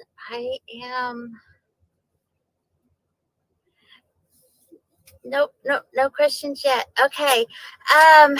Let's see. We can start with nutrition. So, on nutrition, there's a lot of controversy about nutrition. Anywhere from vegan to carnivore to fats are healthy, fats are unhealthy, carbs are bad, carbs are good. So I want to try to do a little bit of clarification on the nutrition portion. Carbs, carbs have gotten a really bad name lately, and there's really a lot of good carbs. And your fruits and your vegetables, those are carbs. Your breads, your pastas, those are carbs. Then you got your sugars and your sweets and your desserts, and all those are carbs. And everybody just lumps them into one big pot. And I like to do the fruits and vegetables and actually count those as fibers, because they got a lot of natural fibers in them. And then your breads and your pastas and all that would be your regular carbs. And so you want to try to have as much of your good carbs and with your fibers and everything, and just minimize those other carbs that really can raise your sugars up and down. Kind of like going up the mountains in our trucks. If you're fully loaded and it's really slow, but it's going up, and then you just come down and crash. Just like we want a light load and we just want to have straight road and just have it nice and steady. That's kind of what we want to do with our blood sugars. And that's why nutrition is so important, on knowing how to do that. And, if you have a food that you just absolutely love and that's what's keeping you from dieting or finding what works for you, that's where you find ways to incorporate it, or try to find ways to make it just a little bit healthier. Your fats, your there's a lot of healthy fats. There was a really bad study back in the 50s, and that is what started the whole health craze. And fats are bad. And then they started making all the margarines and adding sugars into all of our food. And that's when the health of America just started really declining because of that one bad study. And they're finding out that fats are actually good and they're essential, and we need to incorporate them. So if you like fried food and you just don't want to give up fried food, yeah, just find a small change you can do is don't get rid of them, because you're not going to stick to anything to getting healthier. You find a healthier oil to cook it in. So two of the really healthier oils is your extra virgin olive oil and your coconut oil. Coconut oil you can actually cook in a higher heat than the extra virgin. So that's just some of the little tricks that you can do. Resistant starch on your rices and your pastas and your potatoes. Mainly your rice and your potatoes, not so much your pastas, but it's still kind of out and to do that. But if you cook it and then you put it in a refrigerator and then you reheat it, that's what's called a resistant starch. And when you throw in that resistant starch, so instead of making your sugars go up and then crashing, it actually just goes up just a little bit. And so it's not as effective to those blood sugars, because you want to try to keep them, pretty steady. If you love I like a lot of salads. I love salads. A lot of people don't. Your meats, you got really 5 proteins, different types of proteins, and you want to kind of increase your proteins. None of us really eat enough protein. You pretty much want to eat one protein gram per ideal body weight. So that kind of gives you an idea. It's quite a bit of protein that we should be eating. But you have your red meat, which is your cows, your porks, and all that. You have your fowl, which is your birds, your chicken, your turkey, and your duck, if you eat duck and all that. Eggs also fall into the fowl. Then you have your fish, your hard shells, your regular fish, your sardines, all that good stuff. A lot of, not a lot, but quite a few of protein. There's that is vegetarian protein. So you do have some of those. And then the last one is what I call high processed protein. That's your protein powders, that's your protein bars. All those are really high processed proteins, but I use them quite a bit because it's easy in the truck. But you definitely want to increase your protein. And another trick that I really learned on nutrition, hey, my protein drawer, yes, it is. Another really good trick to do is, before you start changing your whole nutrition value portion, you really need to know where you are. So at least 1 week, do nothing but just track of where you are. And the reason why I say that is because this will get you to know where you need to start your trip planning, where you start figuring out how many miles you're going to do in a day. And you can't do that until you know where you are. And if you track all your food for a week and do it just for knowledge base, not for judgment base, because you want to be able to gradually decrease your calorie intake. And so if you find out that you normally eat about 3,000 calories a day, you don't want to go to 1,800 calories a day to lose weight, because your body's going to be like freaking out saying, oh my God, what's going on? And it's going to start sending you all these hormones and everything and saying, you need to eat because you're not eating what you normally eat. So if you decrease it 15, 20%, it's not an exact science. You just play to see what happens. I have no idea. Yeah, I know. It is quite a bit of protein. What you do is so if you find out that you're doing 3,000 calories a day, you don't want to cut it in half. You want to do it in baby steps. So maybe do 15, 20% decrease. So 3,000, 10% be 300. So just about 500 calories less a day. And do that for a while until you get used to it and you're not like hungry all the time. And then, maybe the next week or 2 weeks, or maybe even the next month, then you take another 400 or 500 calories out and gradually work your way down to where you want. You really don't want to get below 1,800 to 2,000 calories. That's what your body needs to do all the digestion, the breathing, just your normal day-to-day. That's your calorie intake. If you get below 1,500, that actually is where it starts messing with the hormones and everything. And your hormones is what communicates with, so your organs communicate with each other with the hormones that they produce, and it communicates with the brain, and it sends out the signals to say that you're hungry or you're full. So that's really like nutrition in a nutshell.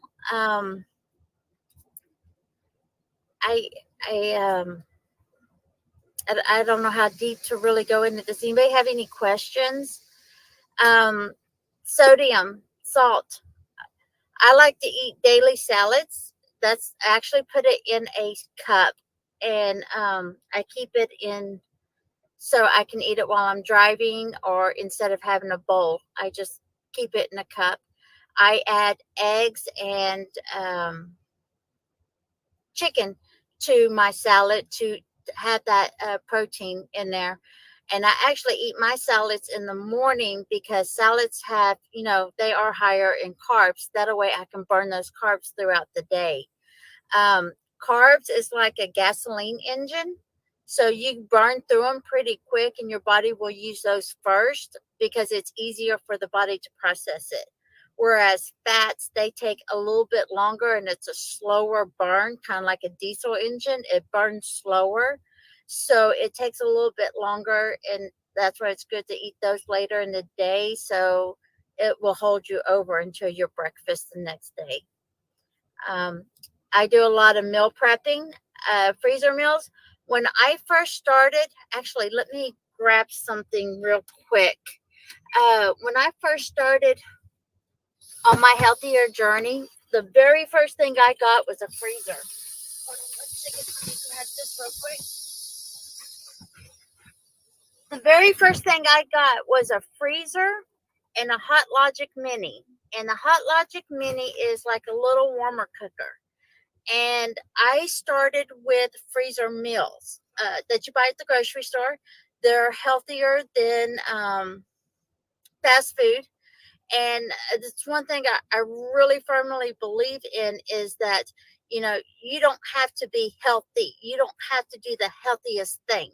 Just do one little thing a little bit healthier, and then later on, maybe incorporate something else that's just a little bit healthier.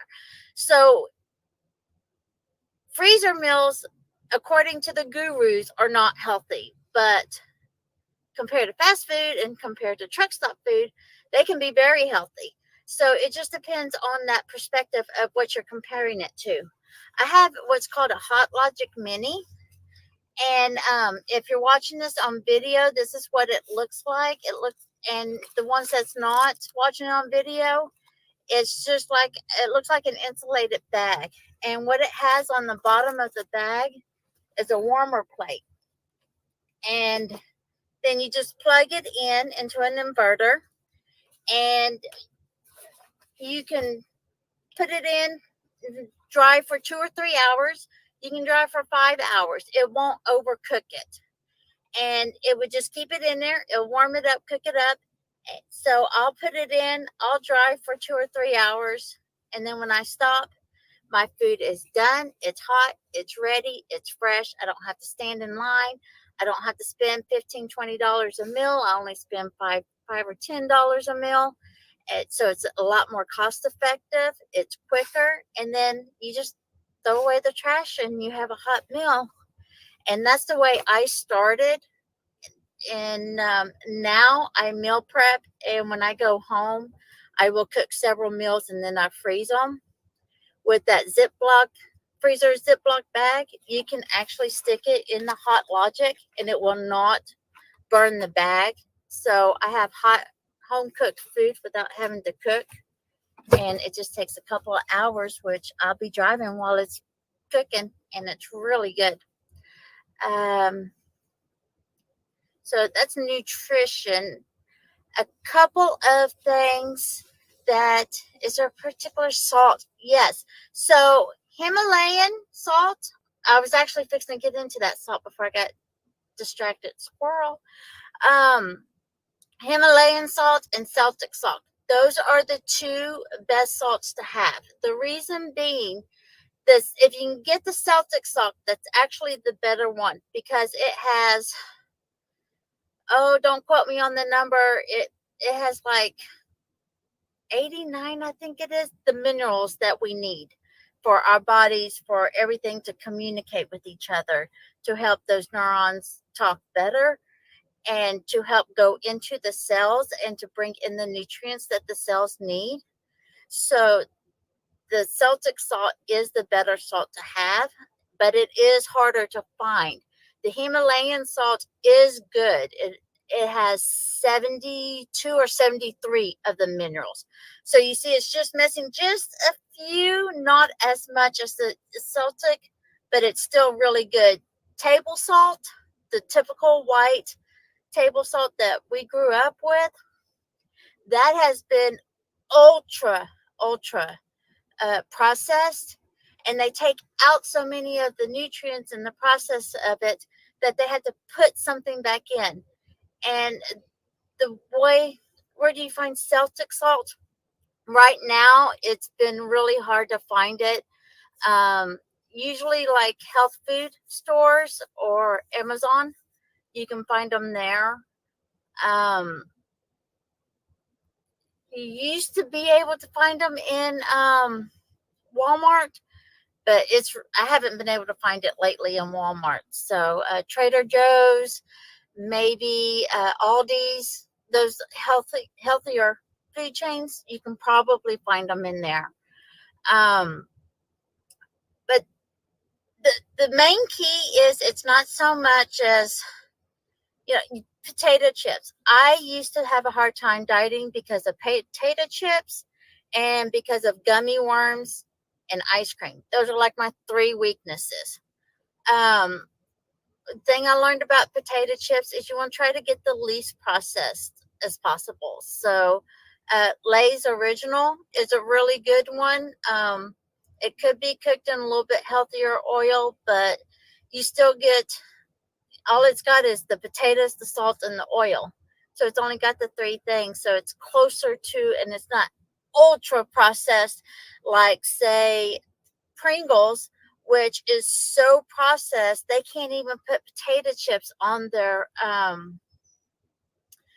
containers. They actually have to put crisp because it's so processed. They're not even really potato chips. So it's just finding the healthier option, and you don't have to do it all at once. So go ahead. We're going to take a break real quick. Be sure to like, comment, share, and subscribe. Throw on any questions that we can touch on. And we'll be back in just a minute. And I'm going to go over a few more things.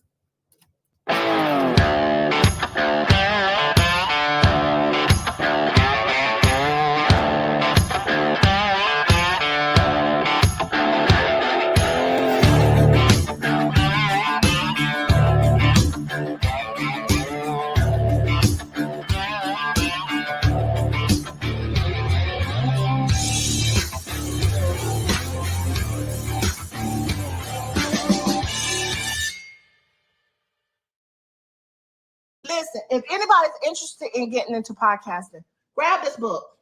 Go on Amazon, grab this book. It goes with me almost everywhere. This book has like a workbook.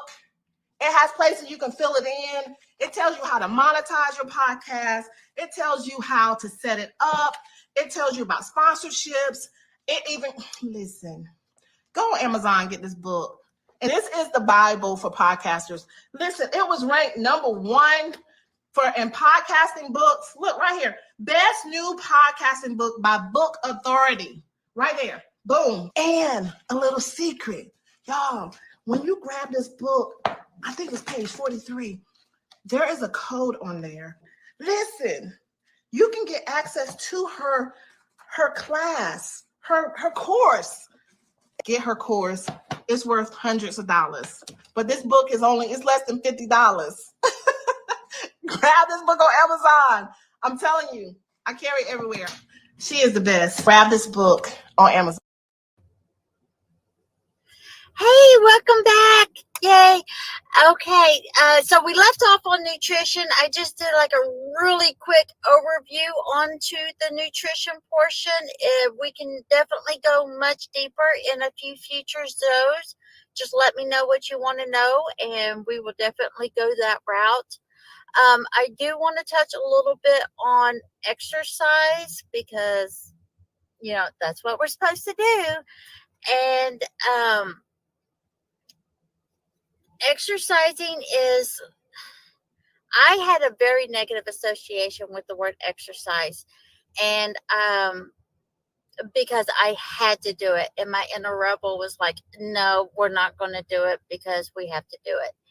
And once I realized that exercise, it's not as simple as calories in, calories out. It's so much more complicated than that. But you definitely want to have purposeful movement daily. Some simple tricks that I like to do is I keep my water way down low. And the food items that I normally do, I'm going to tilt if you're watching. So up there is my upper bunk, and I have a freezer over there, and I actually have a freezer on the other side. I have 2 freezers in my truck now. But so the foods that I normally need, or the items that I use pretty regularly, I keep in the middle of the topper bunk, and I keep my water down low. And the reason being is because I want to be able to have to climb up there to get what I need daily, or I have to bend and squat to get my water that I need daily. And that incorporates more movement throughout my day that I would normally not have if it wasn't within easy reach.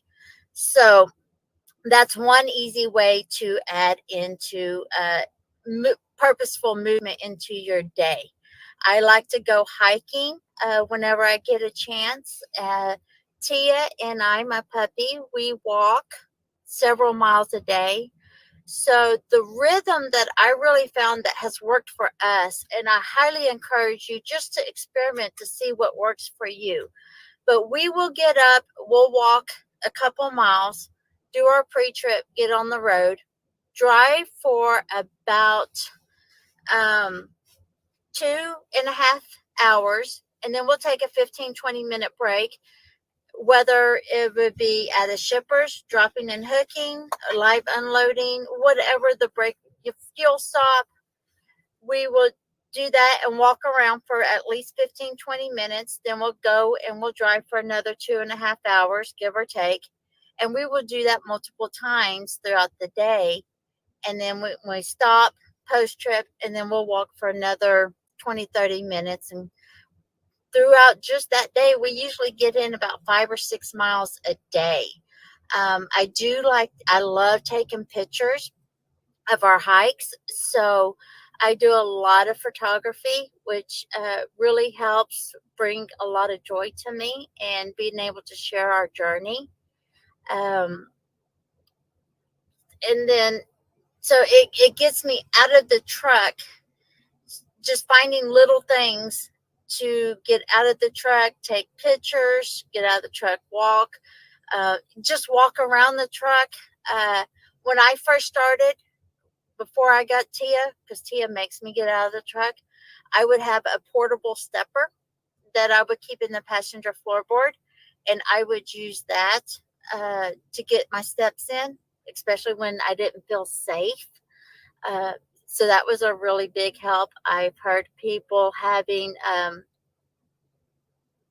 the kind of like a elliptical, but it actually folds up really small and it fits behind the seat.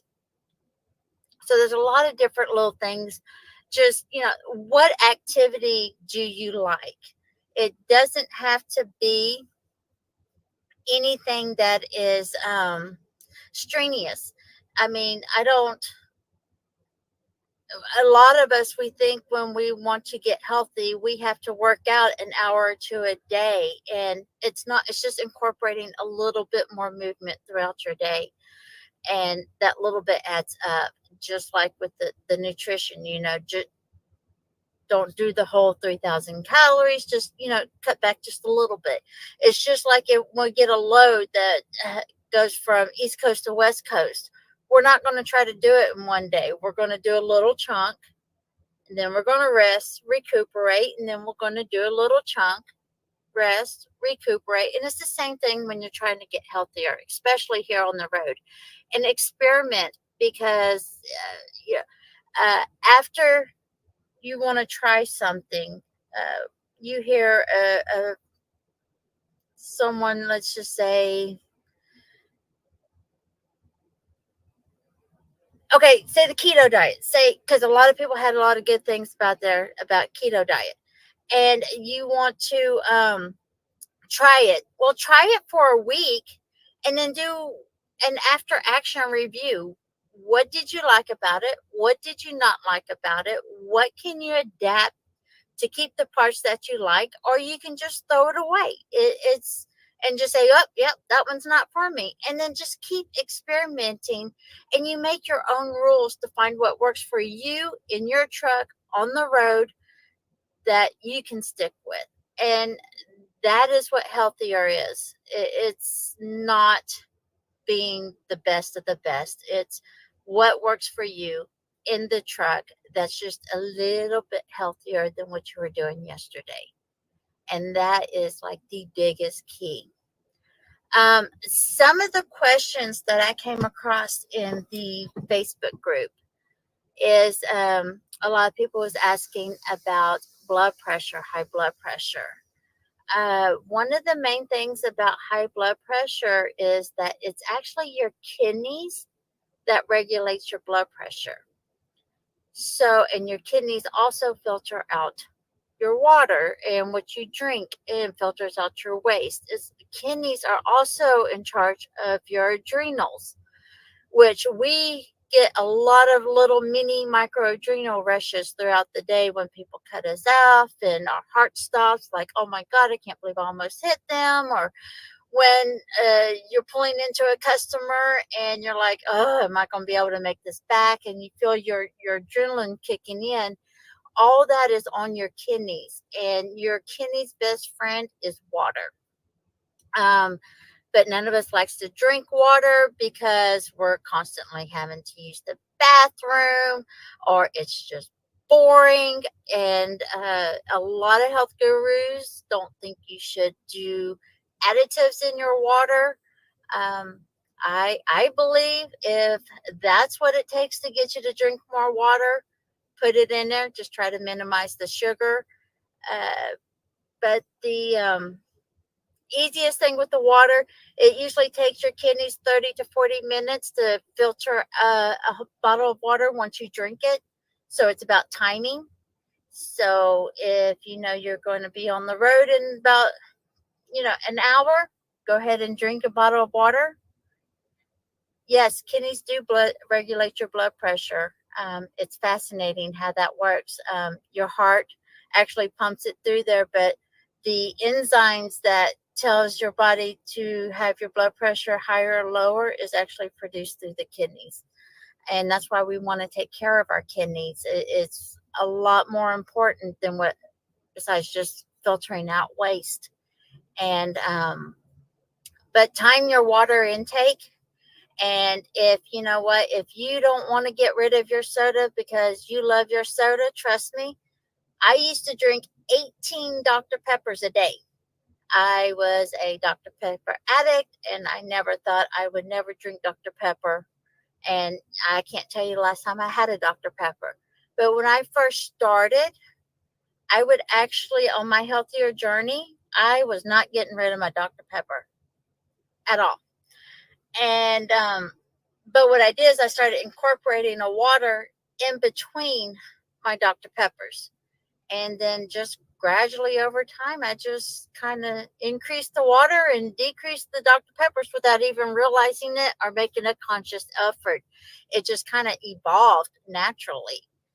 And then, so that's one way to regulate, because the water also keeps your blood from getting too thick.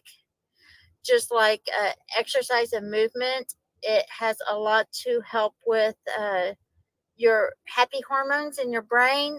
And your calves are very important also in your circulatory system, because gravity and your heart will get the blood pumping out and down, but your calves help get that blood and everything back up because it's fighting gravity. So a couple movements that you can do while you're driving and you have your cruise control on and you're not in the middle of the city, you always practice. I've never have tried sea moss. I am actually looking into that right now. Lots of fascinating stuff with that. Very, very good. But skin healthy. Yes. So you definitely want to, I shower in the middle of the day, and I shower usually every other day. And that will, because showering every day, you actually strip your body of natural oils. So I shower every other day, and then I keep chemical-free wipes in the truck just to freshen up at night before I go to bed. And your sunscreen, if you want to use sunscreen, use sunscreen. I typically will put a shirt over my arms while I'm driving to keep the UV rays off of me. The windows that we have sun exposure through, it actually is made, and there's two UV lights. You got your alpha and your beta. And right now, I don't want to get misquoted. One is good, one is bad, and I can't remember which. I think the alpha is the good one and the beta is the bad one, but I'm not 100% sure off the top of my head. But the windows are made to actually filter out the good UV rays, and the bad UV rays are actually what comes through. So you want to try to keep those rays off of your skin as much as possible through the window. Now, if you can get it through just actual real rays, it won't be as bad because you'll have both of them. So that's one really important trick, because we have those windows on us all the time, and that's what filters in and out those UV rays. Some people like sunscreen, some people don't. It's really your preference. It does help. But if you don't want to, you can always just put something over you just to help protect from those UV rays. Avocado is a very good, healthy fat. I love avocados. Glucose equals weight. Carbs does not equal glucose. No. That is one of my big pet peeves. Because carbs it can be fiber, and glucose is essentially sugar. And so there's good carbs, which has a lot of fiber and which is natural. And then you have your high processed. The main thing is just stay away from the high processed stuff as much as possible. So the more processed it is, the unhealthier it can be. But you got to remember, just everything is processed. You get organic food and you cook it in the kitchen. Well, that is a process. You are processing the food. So, but when you start using the super high heat to process, and you start throwing in a whole bunch of chemicals to process, or you take out nutrients to process it, and then you put nutrients back in, that's where the health issues start coming from, because it has so much high process in it. Then another question that I really saw with the blood pressure and then obesity is alpha can't penetrate beta, hence the name beta burn. Okay, thank you for clarifying. I always get them flip flops, so it's good to know. Another good one is calcium and vitamin K2. K2 actually helps you absorb that vitamin D in, which the vitamin D helps with it's all very interlinking, and but those are some really good supplements to take if you take your vitamin D. You want to take it with the K2, because the K2 helps you absorb that vitamin D in. Another reason why exercise is so important is not because of the calories in, calories out, but when you use your muscles are connected to tendons, and the tendons are connected to bones. And that's what allows you to bend your arm, is the muscle is constricting, which pulls on the tendon, which pulls your arm into you, and then it'll relax, which relaxes that tendon, and it relaxes that arm. That pulling and constricting on your muscles on that bone is actually what strengthens your bone and helps prevent osteoporosis.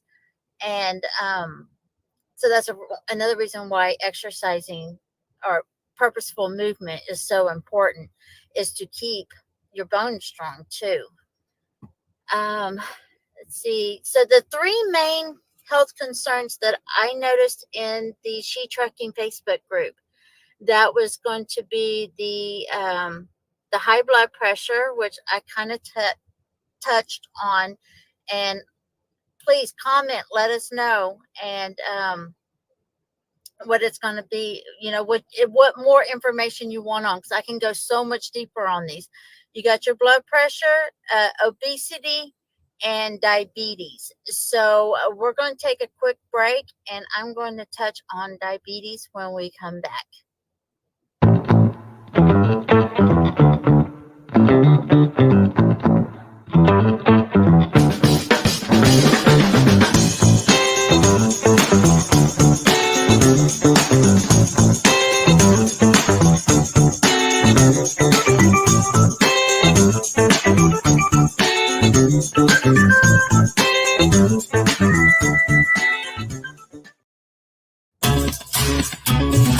Electricity is cheaper than diesel fuel, and charging overnight means you never have to stop at the diesel stations again. Maintenance costs are lower because EVs don't require oil changes or replacements of high-cost combustion engine parts. You'll also be eligible for tax incentives and grants funded by programs like HVIP. Like this. There are cars everywhere. Bobby's, you're about to get on the interstate. Oh, so my slow God. the truck down. Oh, God. Slow the truck down. For real, slow the truck down. Stay over here on the left, okay? Take your high side. Go up here, okay? I cannot believe I'm getting on the interstate. Accelerate. Stay on this side, accelerate. Go faster. Faster, Bobby, faster. Crap. Look at all this traffic. There are cars everywhere. And then we're going to take it to the highest gear that you've ever been in. We're going to take it to the 10th gear. Now? There we go. 10th gear right now!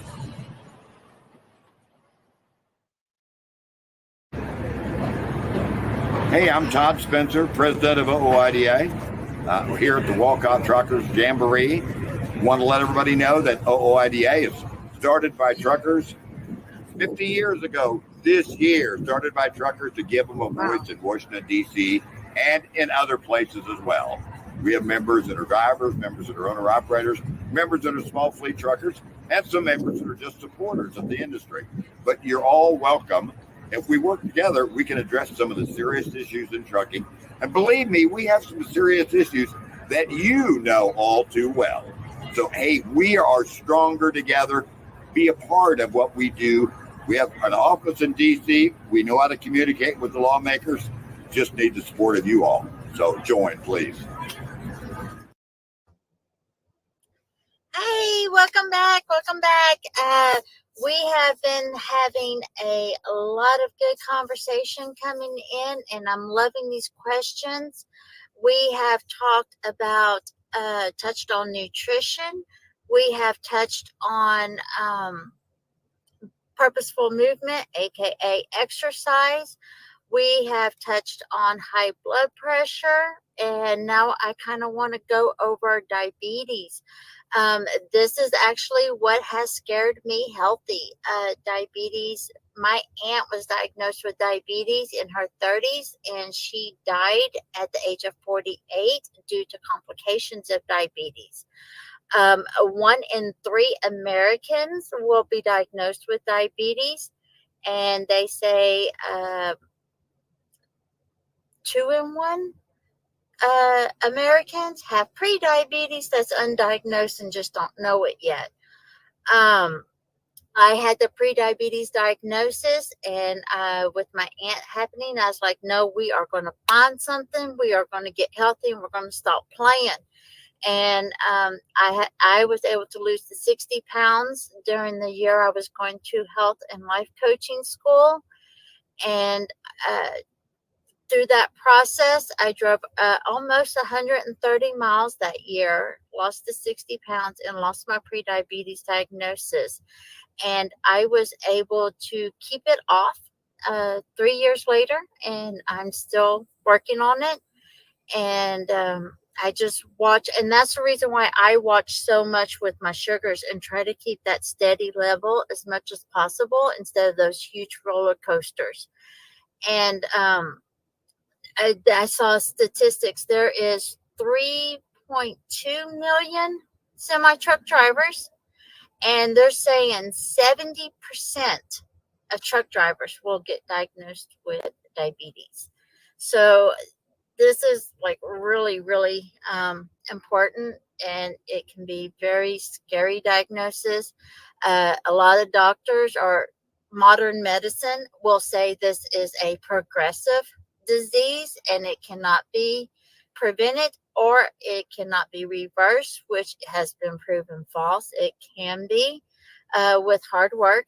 One of the main things that worked for me was I would learn to look at labels, and I would not tell myself I couldn't have something if it had a lot of sugar in it. I would ask myself, is all this sugar worth it? And does it meet what goals I want? Or am I just wanting it just to have it out of habit? Or am I wanting it because I'm an emotional? And I've just learned to figure it out.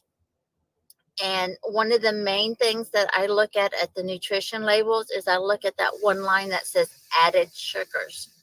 And if it had more than 6 grams of added sugars, I didn't pay attention to total carbs. I didn't pay attention to any of the other stuff. Only thing I paid attention when I started out was just that added sugar. And if it had more than 6 grams of added sugar in it per serving, I would question myself if that's what I wanted. That was the biggest key for me to help with my weight loss journey.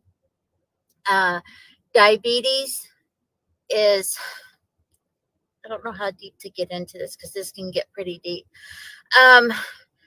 Your pancreas is what sends, whenever you eat a lot of sugar, sends out hormones and insulin to say, hey, we need to bring those sugars down. When my aunt had diabetes, she said that the doctor explained it to her that when your glucose levels or your blood sugar levels get so high, it's like having shards of glass just floating through your bloodstream. And that's what makes it so dangerous, because it can, sorry, it's really emotional. But it can wreak havoc on your body inside. Water does help dilute it. So when diabetics come into the hospital with super high sugar levels, they will hook them up to IVs to help dilute it. So it's another reason why water is important. It does help dilute it some. But the main thing with it's just 70% of truck drivers can have diabetes, y'all. That's just such a scary number. And it's just so easy to find ways there's different little tricks. So obviously watch your sugar intake. If you had a long night of driving and you just want a bowl of cereal, there's nothing wrong with having a bowl of cereal. Just add some fiber and add some protein to that bowl of cereal. And what that does is it helps the body not absorb it as fast. So if you add some fiber and add some protein to a bowl of cereal, it would actually keep your blood sugars from going way up and going down. It would just spike it a little bit.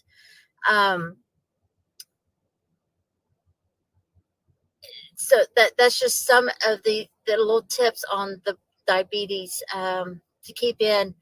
If you want great questions. Am I hungry or is it emotional? Well, for me, and this is where you start learning how to pay attention to your body, because everybody's different. For me, when I'm craving sweets, I am emotional. I'm bored, I'm tired, I'm emotional, just along those lines. When I'm craving something salty like chips, I have found out that I am dehydrated. So I will drink more water. So that's kind of what has worked for me. And it's just questioning what works for you. And that's the hardest thing. Fiber suggestions for cereal. Fruit will work. If it has a skin, it has more fiber. If you peel the skin, it has less fiber. So that's one way to kind of keep that in mind. But yes, actually eat the fruit first and then eat the bowl of cereal, because that fiber will get into the system, which will help the sugar when you eat the cereal. Because we all know at the end of a long drive day, we don't want to do anything, and that's just quick and easy. But we are going to go ahead and wrap up. We are almost at an hour, y'all. You can reach out to me on Facebook Messenger. If we're not friends, it's hard for me to get the messages. So send me a friend request and then I can get your messages quicker. You can reach me in Shetrucking Facebook group. If you have questions, that's actually the best place to ask them, because if you have the question, another driver will have the question and we can help each other out in the community. Shetrucking has been doing this wonderful thing where we're having different hosts and to help all of us be successful in different areas. Cindy is doing the introducing all the moderators and everybody, and she's really big on that work-life balance. So she's going to have a lot of great tips with that. Jo John, she is really helping out with other aspects in the transportation industry. And she's really big on trafficking, sex trade. So tune into her shows. And then me, I'm doing the health and wellness segments. So please send questions to all of us. That way we can get these shows geared towards what you need, so you can be successful in the transportation industry. And that is what Shetrucking is all about. We do want to mention this is the end of the truck driver appreciation, and just thank everybody for their donations of everything that we've been doing. And Shetrucking is handing out gifts to drivers. So if you haven't received yours yet, it's coming. It's coming. Just give it a little bit longer, but we got you.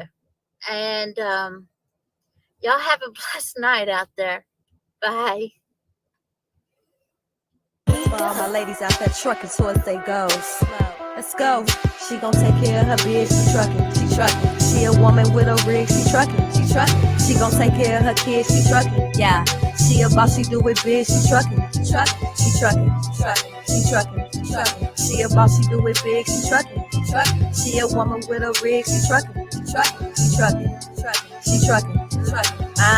Often hated, never duplicated. We underestimated cause it's male dominated, but we getting payment like it's money motivated. Our clientele rated while they dragging, we gon' slay it.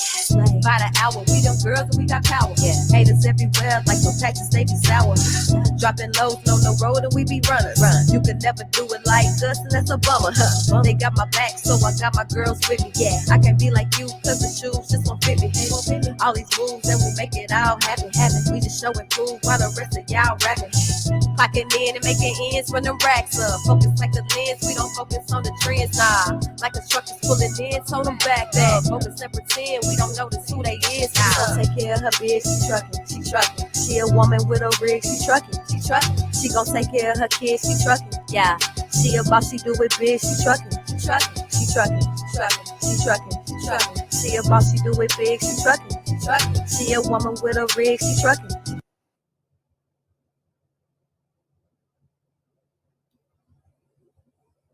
Become an exclusive member of Shetrucking. Benefits include sister chat and mentorship, online trainings and workshops, Audible Book Club, exclusive meet and greet events, and community mobile app.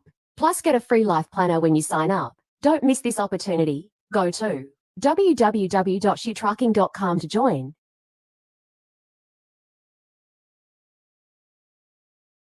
You strong.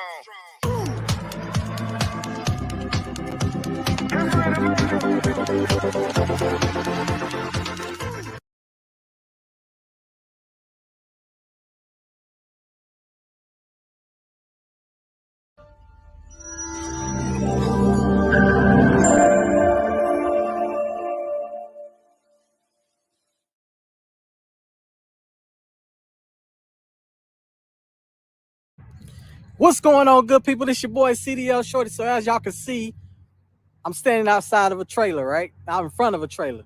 What I'm going to do for y'all is I'm going to pre-trip the whole trailer for y'all because why? I care about y'all. All right, you dig what I'm saying? Also, it's a lot of tips in here that you guys need for when you go to trucking school, all right? So let's get this done. As y'all can see, I'm wearing a hat that says I stand with truckers because at the end of the day, I do stand with truckers. I'm one of y'all. I love y'all. I got my CDL and I died for this industry. That's why I'm so passionate about it. And I love it. So, hey, if you ever see CDL Shorty name attached to something, guess what? You know that person ain't playing because CDL Shorty don't attach his name to somebody that's playing around. You dig what I'm saying?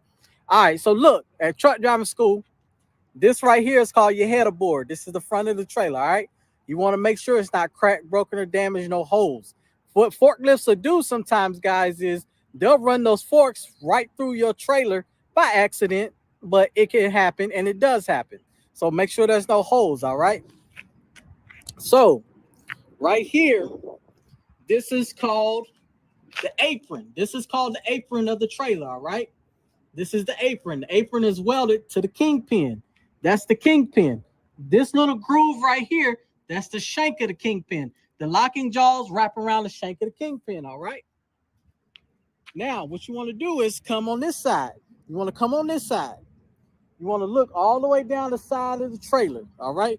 You want to make sure it's not cracked, broken, or damaged, not bulking or sticking out, all right? Then you want to make sure you got all rivets. All rivets are present, as well as DOT tape that runs all the way down the length of the trailer. Okay? Now, what you got here is you got your cross members.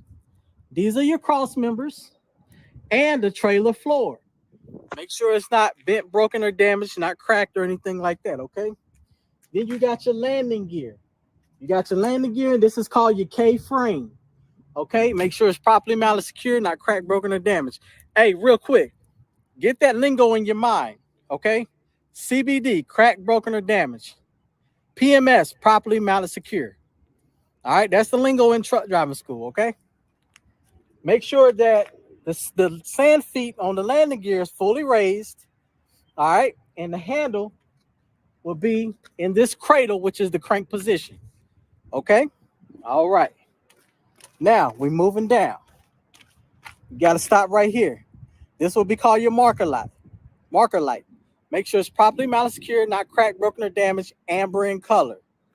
All right. Now, when you get right here, you want to make sure your air lines are fully raised off the ground, all right? Not leaking. Anything that got to do with air, you got to make sure it's not leaking, okay? All right. Now, you want to talk about your sliding tandem. This is your sliding tandem. Make sure it's properly mounted, secure, not cracked, broken, or damaged. If you're at truck driving school and it's got a handle right here instead of the hydraulic button, you just want to make sure that the sliding tandem handle is properly mounted, secure, not cracked, broken, or damaged, all right? Now, this will be called your spring mount. Spring mount, properly mounted, secure, not cracked, broken, or damaged. Now, this right here is called a torsion arm or torque arm. Torsion bar or torque arm, okay? Properly mounted, secure, not cracked, broken, or damaged. You got your spring leaves, properly mounted, secure, not cracked, broken, or damaged, held together by two tight U-bolts. All right? So now we're going to get up under here. We're going to get up under here. These are your U-bolts. Okay, two tight U-bolts. All right, now this is your brake chamber. Now, let me tell y'all something. With your brake chamber, you always got a slack adjuster and push rod. Okay? This is your slack adjuster and push rod. On the tractor, on the steers, is flipped upside down. I mean, it's flipped up. Back here on the trailer is flipped down. Okay? Slack adjuster and push rod. All right, make sure it's properly mounted, not cracked, broken, or damaged. It should have between 1 to 2 inches of play. Between 2 and 3 needs adjustment. After 3, it's out of service, okay? You got to say that. All right. These are your brake chamber with your brake hoses. Now, anything with rubber, you got to make sure it's not leaking. So with the brake hoses, you got to say the brake chamber is properly mounted, secure, not cracked, broken, or damaged. Then you got to say the brake hoses properly mounted, secure, not cracked, broken, or damaged, not leaking. All right. Then after that, guys, you want to go inside. This is your brake drum. This is the drum. These are your brake shoes. Brake shoes, brake drum. All right. You want to make sure that brake drums properly mounted, secure, not cracked, broken, or damaged. The brake shoes properly mounted, secure, not cracked, broken, or damaged. And make sure it's got a 1/4 inch of pad on it, okay? 1/4 inch of pad. All right. So now, after that, right, you want to go inside the tire. These are called your bud rims. Okay? Properly mounted, secure, not cracked, broken, or damaged, free of debris. All right. Now, you want to talk about the tires. These are your trailer tires. Properly mounted, secure, not cracked, broken, or damaged. Even wear. And the tread depth on the tires must be 2/32. On the steers up there on your tractor, it's 4/32. You always want more cushion on your tractor steers. And then on your driver steers, it's 2/32. And on the trailer steers, it's 2/32. All right? Of tread depth. Okay? All right. Now let's get up under here. All right. Now you want to talk about the sidewalls. Sidewalls. Properly mounted, secure, not cracked, broken, or damaged, evenly worn. Not bulging, okay? Now, this is your bud rim, properly mounted, secure. Not cracked, broken, or damaged, no illegal welds. Now, these are your lug nuts. Properly mounted, secure, not cracked, broken, or damaged, no shiny thread or rust trails. And none missing, okay? Then, this is your axle hub seal. It's got a sight glass. You'll be able to see oil in there, okay? Make sure that's properly mounted, secure, not cracked, broken, or damaged, and not leaking. All right, then you'll tell the examiner, I'll check this tire the same way I check this tire. All right, then you'll go to your mud flaps.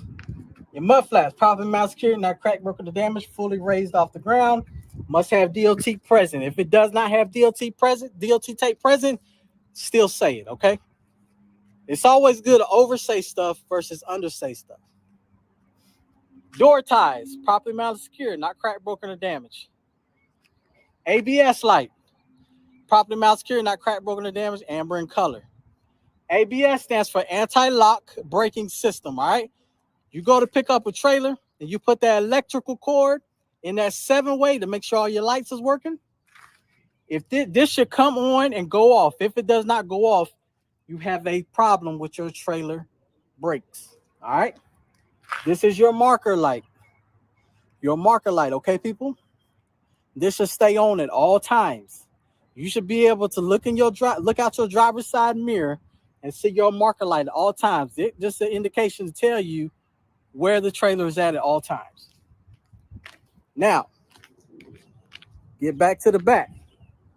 You always want to look up at the top of the trailer. Those are called your clearance lights. Properly mounted, secure, not cracked, broken, or damaged, red in color. Then you want to go to your trailer doors, properly mounted, secure, not cracked, broken, or damaged. Go to the hinges. The hinges, properly mounted, secure, not cracked, broken, or damaged, all is present. Trailer doors have DOT tape all around them, all right? Then you want to go to your DOT bumper. No, excuse me. Then you want to go to your trailer lights. Properly mounted, secure, not cracked, broken, or damaged, red in color. Now, this is very important. I tell all of my students, TTB4, tail lights, turn signal, brake lights, 4-ways. These are the functions of all these lights that they want you to say. TTB4, tail lights, turn lights, brake lights, 4-ways. All right. Now, then you'll go to the trailer bumper. This is your DOT bumper. DOT bumper must have DOT tape on it, all right? Properly mounted, secure, not cracked, broken, or damaged. Now, this is the kicker. When you get to the passenger side, you must tell the examiner that you're going to check this side the same way you check that side. Why would you do that, CDL Shorty? Well, let me tell you why. Because everything you said on that side is on this side too, right? So if you don't say that, then guess what? You miss all those points that you should have said, that you got from that side, that you get from this side. So you got to say that, okay? Now, after that, you'll get in your cab or your truck. You'll do your in-cab inspection. You do your lab test, leaks, alarms, and buttons. Then after that, guess what? You'll be on to your maneuvers. Then you'll be on to your road test, right? And then you'll be on your way to freedom. The road to freedom and success with getting your CDL. All right. I love you guys. I care about you. Hey, pick a truck driving school that's going to go above and beyond. Somebody that's got some extra outside of their curriculum, because most of these truck driving schools only give you pre-trip, they only give you maneuvers, and they only give you the road test. And that's it. They give you a kick in the butt and send you up the road. But make sure you have somebody that's going to teach you the industry, teach you how to fill up the truck properly, teach you how to, or teach you what the showers look like, get you one of them Loves cards or them pilot cards and show you how to activate it. You know, just show you the ropes of the industry, show you, take the truck and trailer on a scale and show you, you know, what it is and what you need to look for as far as, you know, the weights. Get you somebody that's going to show you how to slide the tandems, you know, all that stuff. If you go to a trucking school and you ask them this stuff and they say, oh, you'll learn all that on the road, guess what? They don't care about you and they just taking your money. Why not go above and beyond for the student? Start putting these trucking companies and these trucking schools on notice, man. Y'all don't have to spend y'all money with them. They are nothing without you. So make sure they go above and beyond for you. All right. Hey, man, I love y'all. And as always, thank y'all for trucking with me.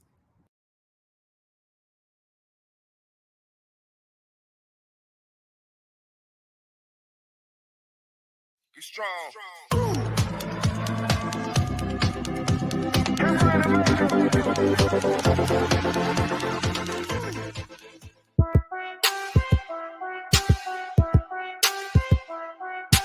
DJ Tony Dunn. She gon' take care of her bitch, she truckin', she truckin'. She a woman with a rig, she truckin', she truckin'. She gon' take care of her kids, she truckin', yeah. She a boss, she do it big, she truckin', she truckin', she truckin', she truckin', she truckin'. She a boss, she do it big, she truckin', she truckin'. She a woman with a rig, she truckin', she truckin', she truckin', she truckin', she truckin'. Ah.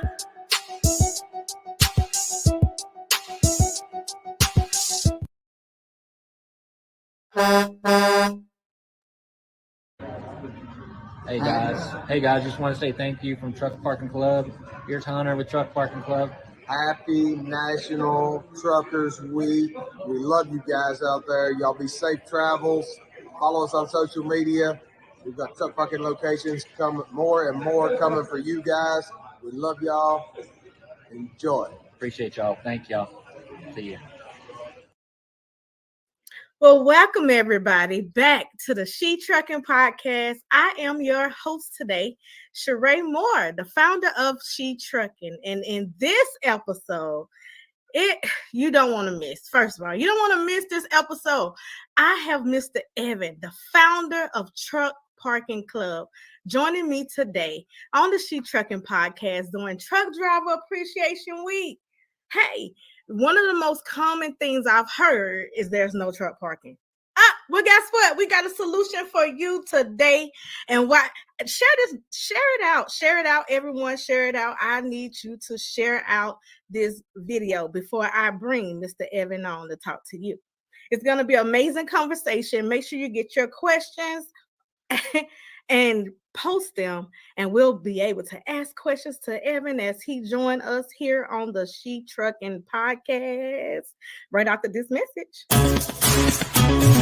Electricity is cheaper than diesel fuel, and charging overnight means you never have to stop at the diesel stations again. Maintenance costs are lower because EVs don't require oil changes or replacements of high-cost combustion engine parts. You'll also be eligible for tax incentives and grants funded by programs like HVIP.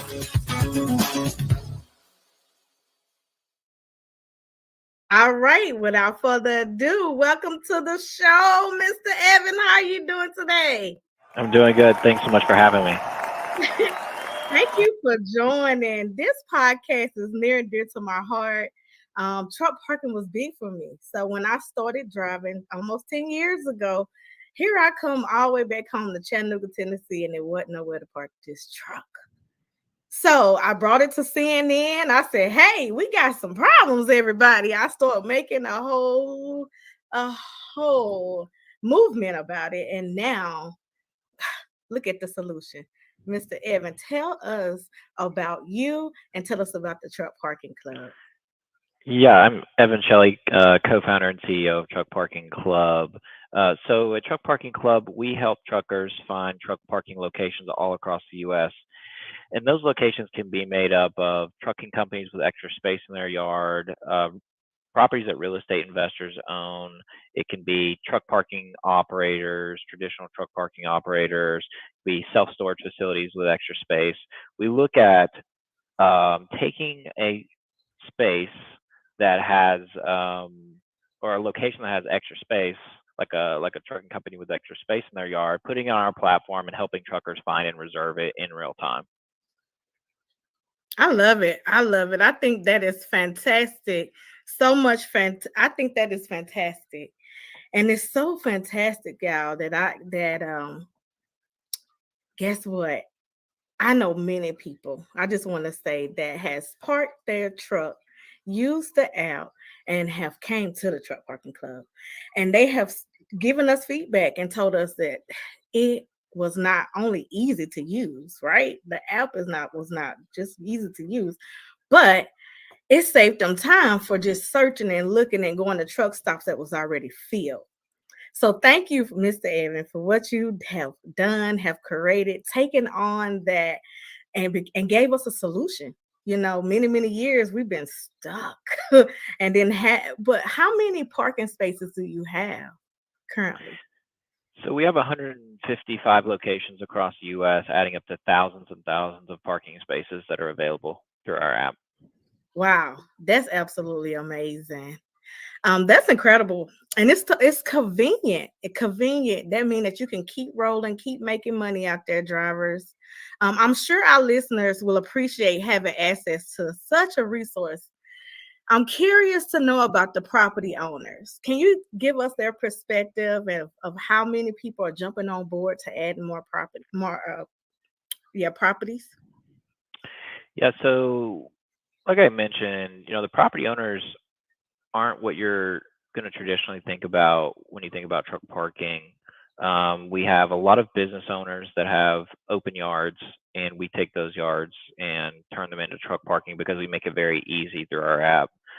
But our truck, what we call our property members, they're we have 155 locations. I would guess that's 100 or so property members in total, and very loyal property members that love what we're doing, because we not only help truckers find truck parking, we help people with extra space monetize their extra space, and ultimately we make that a seamless experience between the trucker and that property owner. So we have a very good relationship with our property members all across the U.S.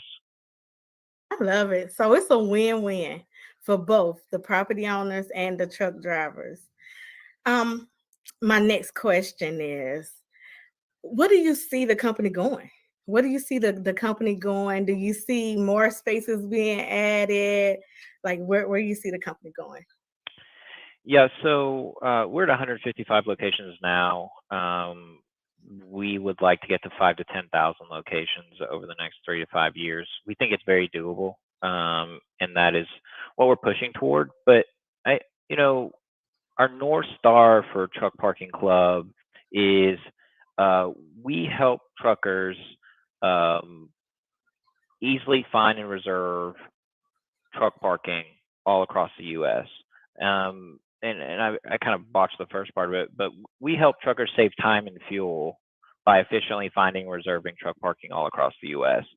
And so that's really our North Star. So if we keep that in mind with everything we do, which is, if we add more properties, we help truckers find truck parking easier, right? And ultimately, to put that in the numbers, I'm sure you've seen the statistic that it takes the average trucker 50 minutes to find parking. Yes. So we think about it, that's obviously way too much, right? So what if we got that down to 5 or 10 minutes? So how do we do that? How do we help truckers save time and fuel by efficiently finding reserving parking?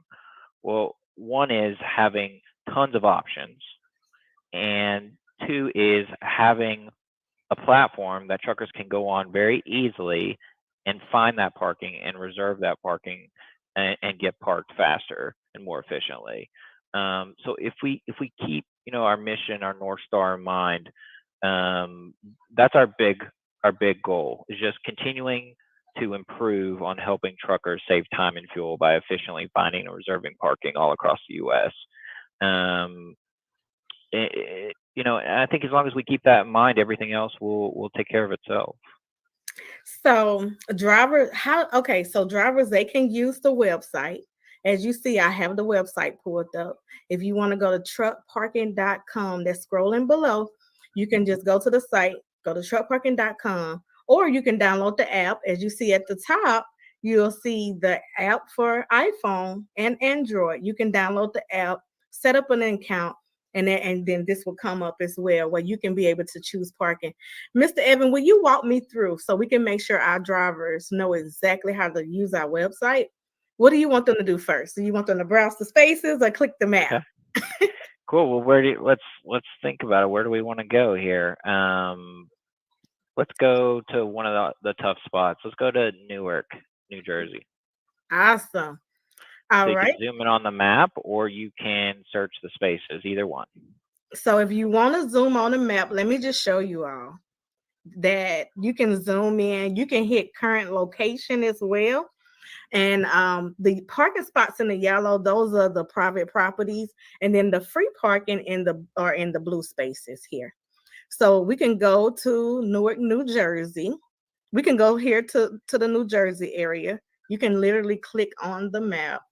I'm gonna actually go the way that I like to go is I go to browse spaces, and then I would click on here states, and then you can go straight to New Jersey.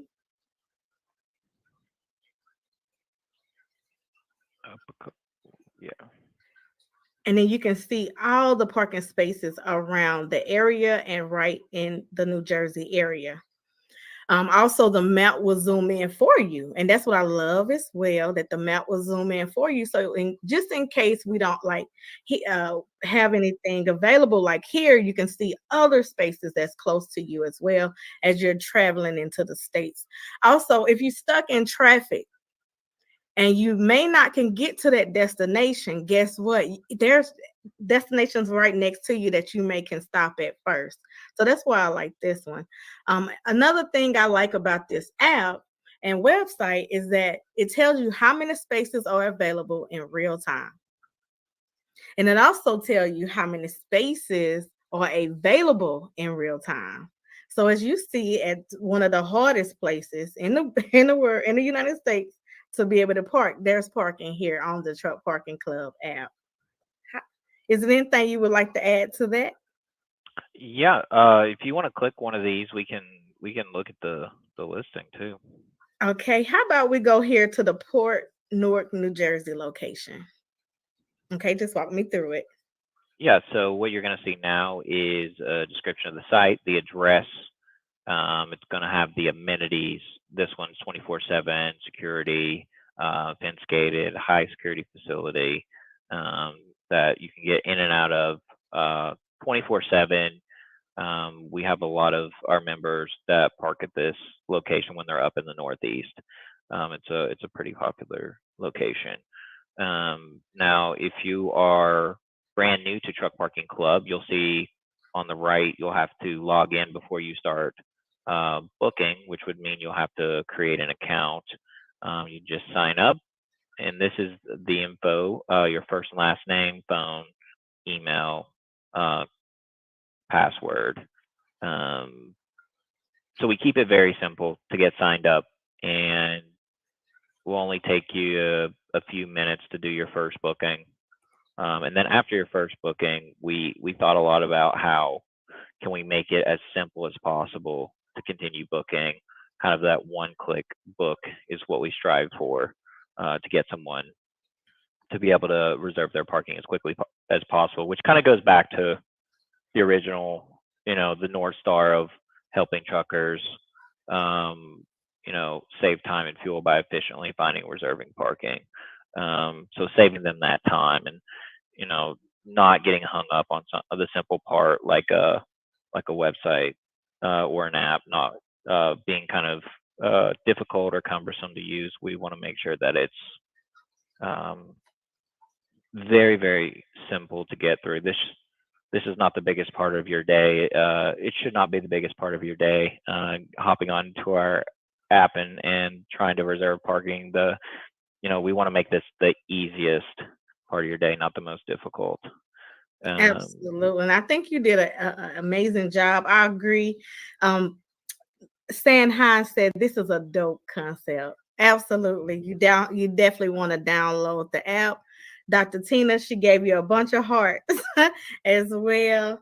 Again, everyone share this out, share it out so we can make sure that every driver know that there is a solution called the Truck Parking Club. I'm gonna give y'all a little secret or insight that y'all do not know that as well later on in the show. But if you have any questions, definitely ask. I wanted to make sure that y'all can see what we're talking about in real time because this is awesome. Here's one of the questions. Are there spots available for self-contained RVs? We are RV parking. What do you think about that? Miss Sue Adams asked that. She asked me Yeah. that question yesterday. That's what made me take a laugh. I kind of laughed when she said it. So, Yeah. So, as you can imagine, we get a decent amount of calls in that ask if, we have an RV, we're not a truck, but can we park there? And, the majority of the time, the answer is going to be no, because that is not our mission. Our mission is to help truckers save time and fuel by efficiently finding and reserving truck parking across the U.S. That's our mission.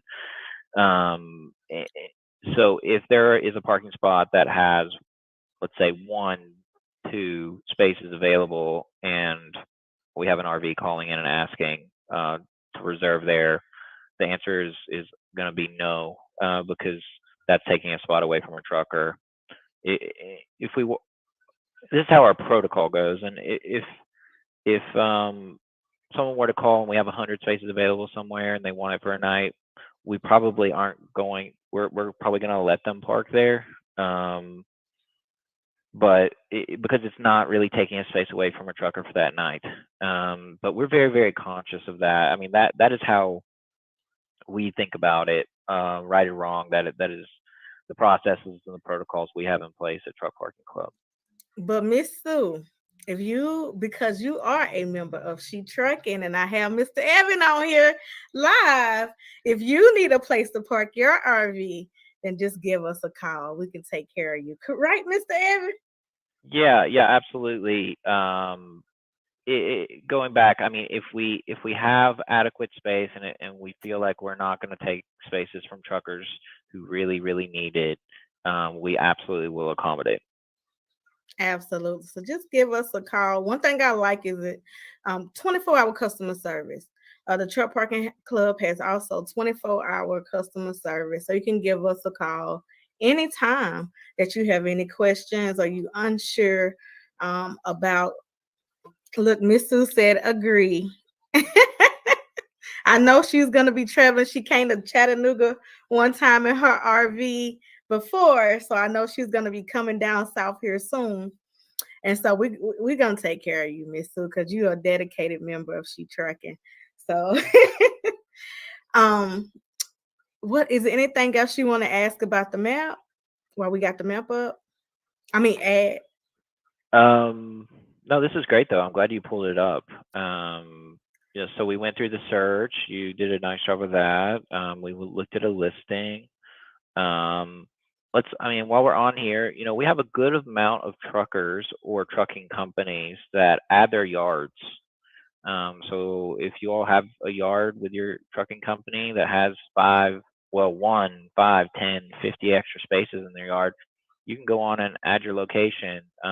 That's typically a 10 or 15-minute process, and we have a team that will help you add your property if you want help with doing that. But we have people all the time, almost pretty much every day, come to truckparkingclub.com and add their space by themselves. We've made the platform a self-service platform. So if you or someone has 5 extra spaces, 10 or more in their yard, that you can just pop on the website and add it same day. It just takes a few minutes to add your location, and then we will vet it and then internally verify it, and you'll be getting a phone call from someone at Truck Parking Club, and if you get approved, we'll have your location going on the platform and have you getting bookings very, very soon. All right. That sounds great. So if you have any space available and you would like to add, I'm going to just repeat that again. Definitely check out the Truck Parking Club. And hey, let's get some trucks on your space. Okay. And when we get back, we're going to talk about if they don't own the property as well. We'll talk about if they have a space and they want to do some collaborations and some partnerships. Maybe if that's possible. I don't know, y'all. So stick with us as we go to commercial break. We'll be right back. Hey guys, just want to say thank you from Truck Parking Club. Here's Hunter with Truck Parking Club. Happy National Truckers Week. We love you guys out there. Y'all be safe travels. Follow us on social media. We've got truck parking locations coming, more and more coming for you guys. We love y'all. Enjoy. Appreciate y'all. Thank y'all. See you.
Hey, welcome back, everyone. I am back with Mr. Evan Shelley, and we're talking about truck parking, which is one of the biggest issues in the trucking. Well, was one of the biggest issues in trucking before the Truck Parking Club app. Okay, so make sure you go and download the app right from on your phone. Everybody, I need you to do this with me. Grab your phone and download the app. The app is on my phone. It better be on yours too. So everyone with me, I see y'all on here watching, and I thank y'all for watching. Download the Truck Parking app on your phone right now, and at a click of a button, you can be able to get access to parking. Welcome back, Mr. Evan. How you doing? Yeah, doing good, doing good. I really got into your commercials. They were so well done. I was like getting into it, and then it came back on. I was like, oh goodness, I was like thinking about stuff while I was watching it. Those are good commercials. Thank you. That's from Volvo, the Volvo V&L. I got to drive the Purple Haze, which is one of the 2023 trucks. Oh my God, it drives like a car. I'll just say, and shout out to Mr. Joel. He is the curator of the Purple Haze. And so Volvo listened to him and he gave his feedback on how to make this truck better for truckers. It had a refrigerator up under the driver's seat. I would just say I love that feature. And Wow. it even had a massage on the chair. You could just sit back and get your back massage. So it was amazing driving the Volvo V&L up in Utah. Wow. I definitely, they got to know about the Truck Parking Club. Mr. Joel, if you're watching this on the replay, reach out to me so I can introduce y'all. All right. So my next question is, this is true and dear to my heart. It's people out here who may know people that has space, and can they go out there and talk to them and get maybe collaborate and tell them, hey, we need more spaces for truck drivers. Is that possible? Do you have any programs like that available? Yeah, so we have a newer program where we'll kind of have two overlapping programs. The first one being a strict referral program where, let's say, you know of someone and they have a yard, an empty lot, something that is, we say, adequate for truck parking. You can refer that to Truck Parking Club and get referral fees, consistent passive referral fees from that property. So you would just refer the property to us and we would take care of the rest. And then there's also another program we call the operator program where, let's say there's an empty lot and it's a family member or a friend or a business partner or whatever, but they don't want to run the truck parking associated with that. Let's say they want to be completely passive. We have programs where you can take that property through an agreement with that property owner, bring it onto Truck Parking Club, and then you become the operator of that property, and then Truck Parking Club becomes your partner in running the entire transaction of that property, really the entire back end. So from the booking through the app, through payment processing, billing, our 24/7 customer service, etc. We will work with you, and you'll be the operator at that property, whatever that may entail between the agreement between you and that property owner. Because we all know there's a good amount of property owners out there that maybe are past the point in their life where they'd rather let the property sit than put in the time and effort required to run a business on it. So for an operator that is more willing to put in some time and effort and thought into let's say just an empty property, then you can be the operator at that property as long as you have an agreement with the property owner, and you can monetize that property through truck parking through truckparkingclub.com. I love it. I Yeah. love it. I love it. I love it. I love it. I know that Yeah. was one of the questions that I've been hearing for a very long time. It's like, I got some property. What to do with it? What can I do with it? Or if I heard in the past too, like, how do I get started? So do you walk them through the steps? Like, say if it's like all grass right now, because most people property, I'm sure, is covered with grass. So do you kind of help them with being able to pivot and turn it into truck parking if they are owners? Yeah, so the easiest the easiest situation is going to be a property that maybe already has gravel or is stabilized or some pavement of some kind, and there's a good amount of property like that out there too. I would say for someone who is really brand new to it, I would be shooting for a property that you can already park a truck on and then just operate it. But for the people that, let's say, they have a lot and it's grass, um, there's going to typically there's going to be a pretty significant amount of work that needs to be done, and we can help consult you on the things you need to do. But for the really, let's say,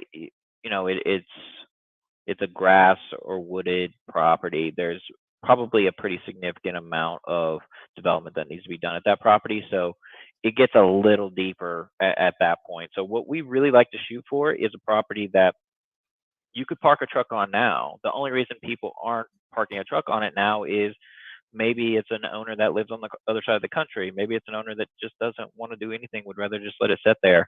But if you go to them and say, hey, I'll handle everything and you get a cut, I get a cut, and then we're going to let Truck Parking Club run the entire back end of the operation. In those scenarios, we're seeing some success with operators bringing their properties on. So that's what I would shoot for. Properties that is going to need some development work, it's going to get pretty complicated, and we will definitely talk with you about it. But to say we're going to consult you through the entire development process is probably not going to be something we're going to do. Awesome. Awesome. So everyone, like I said, there's options out. There are options. We have options now. A couple years ago, we didn't have any options. And there's way more drivers on the road than it was before. So we didn't have a lot of truck parking years ago. Guess what? Now, you pretty much have to include this app into your daily routine. Matter of fact, I want y'all to. Okay, definitely include this app into your daily routine. Like I said, I have it right on my phone. And I'm going to go pick up my trailer with my truck. So guess what? I'll be using the app, booking and making sure that I am parked. Okay, for my 10-hour break. So my next question is this. Is it any okay, do you allow box trucks to park on your property and sprinter vans? Because we have some box truck and sprinter van drivers as well. Yeah, that's a good question. So we get a good amount of box trucks booking with us. And sprinter vans is kind of back to the RV thing a little bit. And we understand it pretty well because our Truck Parking Club, we have a sprinter van that we drive around the US, and we really try not to take up truck parking spots with the van, because most car parking lots can accommodate a sprinter van. So we typically would not accommodate a sprinter van if it was a site that was constrained on parking. But as far as box trucks, yeah, we'll park box trucks all day, every day. So what made you decide that you wanted to help the truckers? Yeah, so for me, I have a real estate background and was doing a lot of real estate deals over the last 5 or so years, and came across a industrially zoned land deal, one of those deals that had grass on it, like what you were talking about. And I was looking at it to develop it into truck parking. And so I went to the municipality and asked them, what uh, will I have any issues parking trucks here? And they're like, we don't want trucks parked at this location. I was like, well, it's zoned industrial. Why? And they're like, we're not going to support it. Don't even try it. And from my due diligence, I had learned that there was a huge need for truck parking. Just talking with people, this was in 2021, and it was just a huge issue in this municipality I was looking at. And ultimately, I didn't do that deal for truck parking because the municipality wouldn't let me, but it got me thinking about it. And it got me talking to people in truck parking, and it got me talking to people in logistics and transportation. And I always thought there was something to it.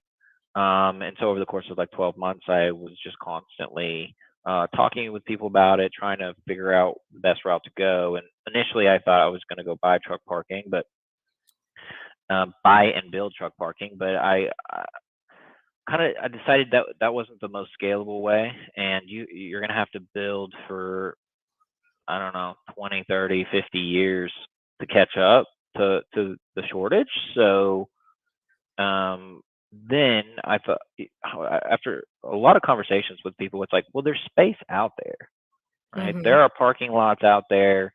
There are fenced areas out there that are not being used today. Why not create a platform where you can bring those properties online, an Airbnb of sorts, and you can help truckers find and reserve those locations, book those locations, and then have adequate parking. So that's how it came to life. And I don't have a trucking background, but as I've built out this company, I've surrounded myself and the company and the people of the company with truckers, employing former truckers all across the company, because that's what's required to make sure that we build the right culture for the company that reflects across our customer service, the app, your experience dealing with anyone at Truck Parking Club. So, I don't have that background, but I made it to where there's definitely checks and balances in the company with the former truckers that are on the team, and if we're going in directions that may not be favorable to a trucker, that ever starts happening, there's always some checks and balances with no, this is not what we should be doing. We shouldn't be going this direction. We should go this direction, and that keeps us on a straight and narrow path, and really chasing down the North Star I've talked about. Absolutely. Joe John said, "Hey." So that was, he already kind of answered my question, but I'm going to reiterate it just a little bit because I was going there and he just kind of threw some information out there really quick. So I was just going to ask about the culture of the company, about how, let's see now, how can I word it? Yes, one I thing I got do you. love I is can that run what with you that if you want. said. Yes, I can I run with do that. love what you said, that you okay, go run with it. Okay. Yeah. So, just over the last couple years, as I've looked at what other companies in logistics do in transportation, and there's even been a few companies put their foot into truck parking, and try to figure out how to help the people that need it in the space, and or at least create a product to try to get part of that market. And what I would say is, and this is really common, I think, with transportation companies, is they go way up market. So they go to the large trucking companies first and try to get big contracts signed, and say, they get a contract with a Warner of the world or a Knight Swift of the world to park 1,000 of their trucks. That's a great contract, but what I mean, those guys are going to get taken care of most of the time anyway. In a lot of scenarios, there's nuances to that, but for the most part, they have a lot of terminals and options for parking.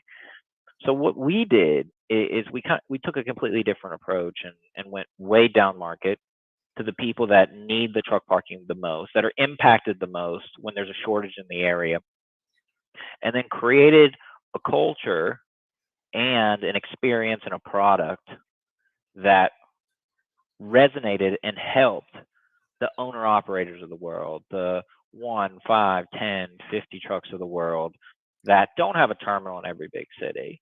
And then we shaped our product around that, and we shaped the culture of the company around that, where everything we do, we're thinking about that 1 to 10 truck guy, gals, or company that's out there that needs it the most. And you know, a few people in our company are former owner ops, and that helps shape the culture. And every decision we make, that's how we think about it. Is are we making the right decisions to help the smaller owner ops and trucking companies that don't have as many options? And that's really helped us guide the company to where we're at today with the product we have today, to the customer service we have today that we call customer care.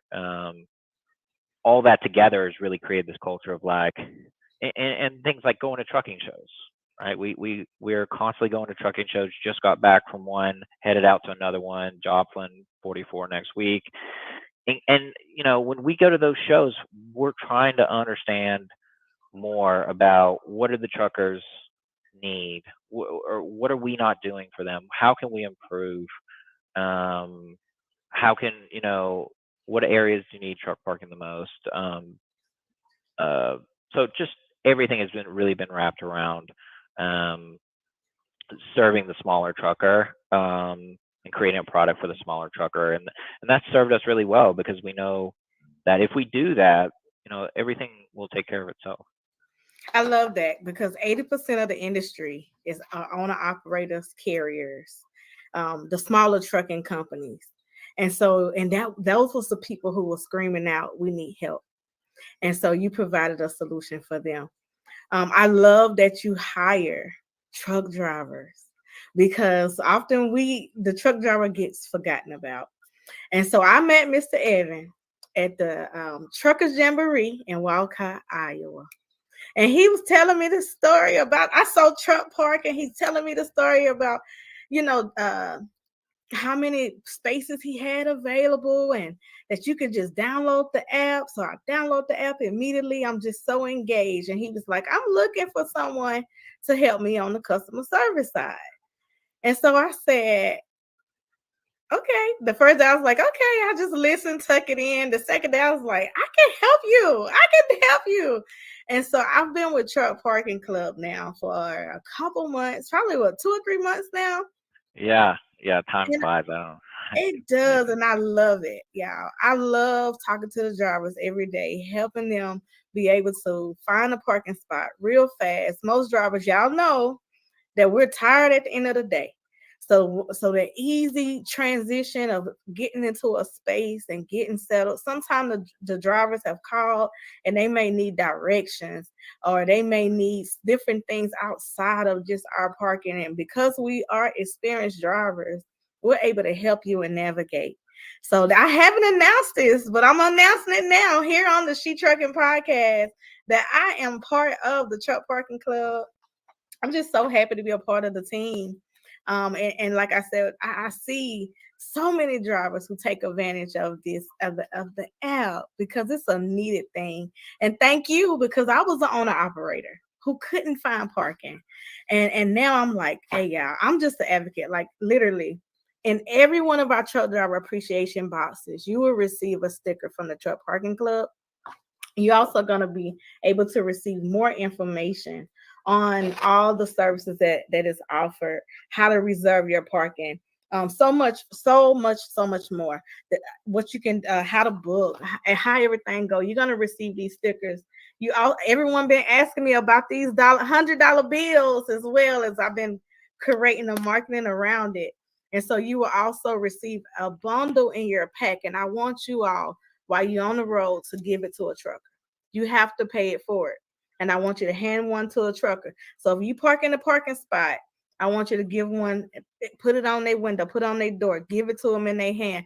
But I want you to pass these out. So I'm going to give you a bundle of these in your driver appreciation boxes. And thank you, Mr. Evan, for really supporting our drivers, because I want y'all to help us spread the word. Okay, spread the message and tell people that the Truck Parking Club is a solution. Also, to our male drivers and some of the women that I know that love, like Miss Brianna, I got one for you. It will be in there, Miss Brianna. The Truck Parking Club also donated these dope hats. They're super, super cool here. And so we're going to be putting these also in the driver appreciation boxes. And so thank you so much for really supporting the driver, really giving us tools in our hand. And I want y'all to pay it forward by helping us pass these out, okay? So and take a picture, do a video, hashtag the Truck Parking Club, so we can be able to see your content as you're out there advocating for truck parking too. Mr. Evan, is there anything else that you would like to add? No, that was awesome. Thanks for the shout out. And we're really glad that, we're really glad that you're on the team. It means a lot that you your time is very valuable, and that you've put in your time to work with us means the world. You're doing a fantastic job, of course. And yeah, we're very happy that we can give everyone some swag. We're huge on just giving away as much of it as we can, and hopefully that helps spread the word and also gives some people some swag they feel good about. So absolutely. Before we go, I'm going to run a commercial, and then I'm going to quickly talk about what we need as well. We need y'all to leave us some reviews. If you have, listen, I need 5-star reviews. No, nothing less than 5 stars. Okay. So I want you to make sure you go to our app. If you love what you're hearing, I want you to leave a review. Say, I listen to the Truck Parking Club on the Shetrucking podcast. Give us a 5-star review. We take nothing less than 5 stars. Okay. And I want you to go, and I'm going to show you how to do that. I want you to go to Google, hit the review button, or here on Facebook. If you're watching on Facebook, go ahead and go to Truck Parking Club. You can click off of here and go to Truck Parking Club, leave us a 5-star review, and type back in our comments, done. Okay? Because we definitely need to make sure that people are aware of this app. We want to let them know that this is real, by real truckers, real people. Okay? And I'm going to give Mr. Evan just a break. So we're going to take a quick commercial break, and I'm going to play one more video for one of our sponsors, and then we'll be, so give us a second. We'll be back in just a moment. Let's see, which commercial do I want? Which commercial should I play, y'all? Let's do homeschooling. The Homeschooling Interactive Magazine is a magazine that embraces and celebrates the entire homeschooling experience. Our magazine is different from all the rest because we provide beneficial information and assistance in homeschooling, business, wellness, mental health, resources, and life. We encourage you to pick up a copy of our magazine today on Amazon.com by simply searching the Homeschooling Interactive Magazine. The Homeschooling Interactive Magazine is all about impacting the world through home-based learning, helping to de-stress the homeschooling experience. Get your copy from Amazon today. Listen, if anybody's interested in getting into podcasting, grab this book. Go on Amazon, grab this book. It goes with me almost everywhere. This book has like a workbook. It has places you can fill it in. It tells you how to monetize your podcast. It tells you how to set it up. It tells you about sponsorships. It even, listen, go on Amazon and get this book. And this is the Bible for podcasters. Listen, it was ranked #1 in podcasting books. Look right here. Best new podcasting book by Book Authority. Right there. Boom. And a little secret. Y'all, when you grab this book, I think it's page 43. There is a code on there. Listen, you can get access to her class, her course. Get her course. It's worth hundreds of dollars. But this book is less than $50. Grab this book on Amazon. I'm telling you, I carry it everywhere. She is the best. Grab this book on Amazon. All right, we're back. We're here with Mr. Evan Shelley from the Truck Parking Club. Thank y'all for sharing out the video. I see all the shares. I was going to go check. So thank y'all for sharing out our video. Thank you, thank you, thank you. Can you think of anything else you want to talk about before I show them the Google reviews and how to be able to go and share and let people know you saw this here? You love the app. Tell us if you love the app, where you would like to see other spaces as well. Yeah. You know, this company is built on feedback from the customer. Customers being our trucker members and customers being our property members. This entire company has really been built on that from the very beginning. And everything you see on the app, it's probably there because one of our customers, one of our members mentioned, hey, I didn't like this. I mean, I can give you one example right now, right? I think Sheree had posted something about Truck Parking Club, maybe on Shetrucking, or someone at Shetrucking had posted about Truck Parking Club, and someone had mentioned a back button. And it is something that we had been on our list for a long time, but we escalated it to the top of the list and we implemented it. And now we have a back button on the app that's very convenient. We always had one. It just wasn't nearly as convenient as it should be. But that little change, I know I enjoy using the app more now. But that feedback is so important, and constructive criticism on the app or what you're seeing, how we're operating as a company. We love it. Please let us know your thoughts and give us that feedback. You know, even harsh or tough feedback, we'll take it. We'll take it because it makes us be better as a company, and that's part of our culture. I mean, I think Trey knows that we're very direct. You know, we want to know the good, the bad, and we support each other, but we also let each other know if there's things that we need to improve. And that's how this company is built. And for us to continue improving, we need to hear from everyone that's using the app. So we would really, really appreciate it. And we thank you so much for using the app. And thank you so much. I see some people saying done. Thank you for those 5 stars, y'all. Thank you. Wow. Thank you so much. And Joe John said, make sure to like, comment, and share and tell everyone about Truck Parking Club. Thank you so much, Joe John. She also said, is there a key on the website? The gray areas show free parking and doesn't explain what the numbers mean. Click the number. Just click it. So you want me to go back to the website here? Okay. Yeah, if you'll zoom into one of those, any of the numbers. Yeah. There you go. So if you click it, now it's going to tell you. So that's I-70 eastbound. That's a rest area. So the number is number of spaces available, and those numbers consistently change throughout the day. So if you check it here in a couple of hours, a lot of those numbers are going to be close to 0, or they're going to say low. Because everyone knows, you know, the rest stops start to fill up near the end of the day. But those tags are going to tell you everything about each of those stops. It's just a more convenient way. And then also another option is if you zoom in on satellite, you're going to see that they're all rest stops. I think there's a handful of truck stops on there too. I think we have Iowa 80 on there that shows number of spaces available there. So that's what it's for. I agree that we need to be more clear about what the numbers are and what it means, that it's number of spaces available.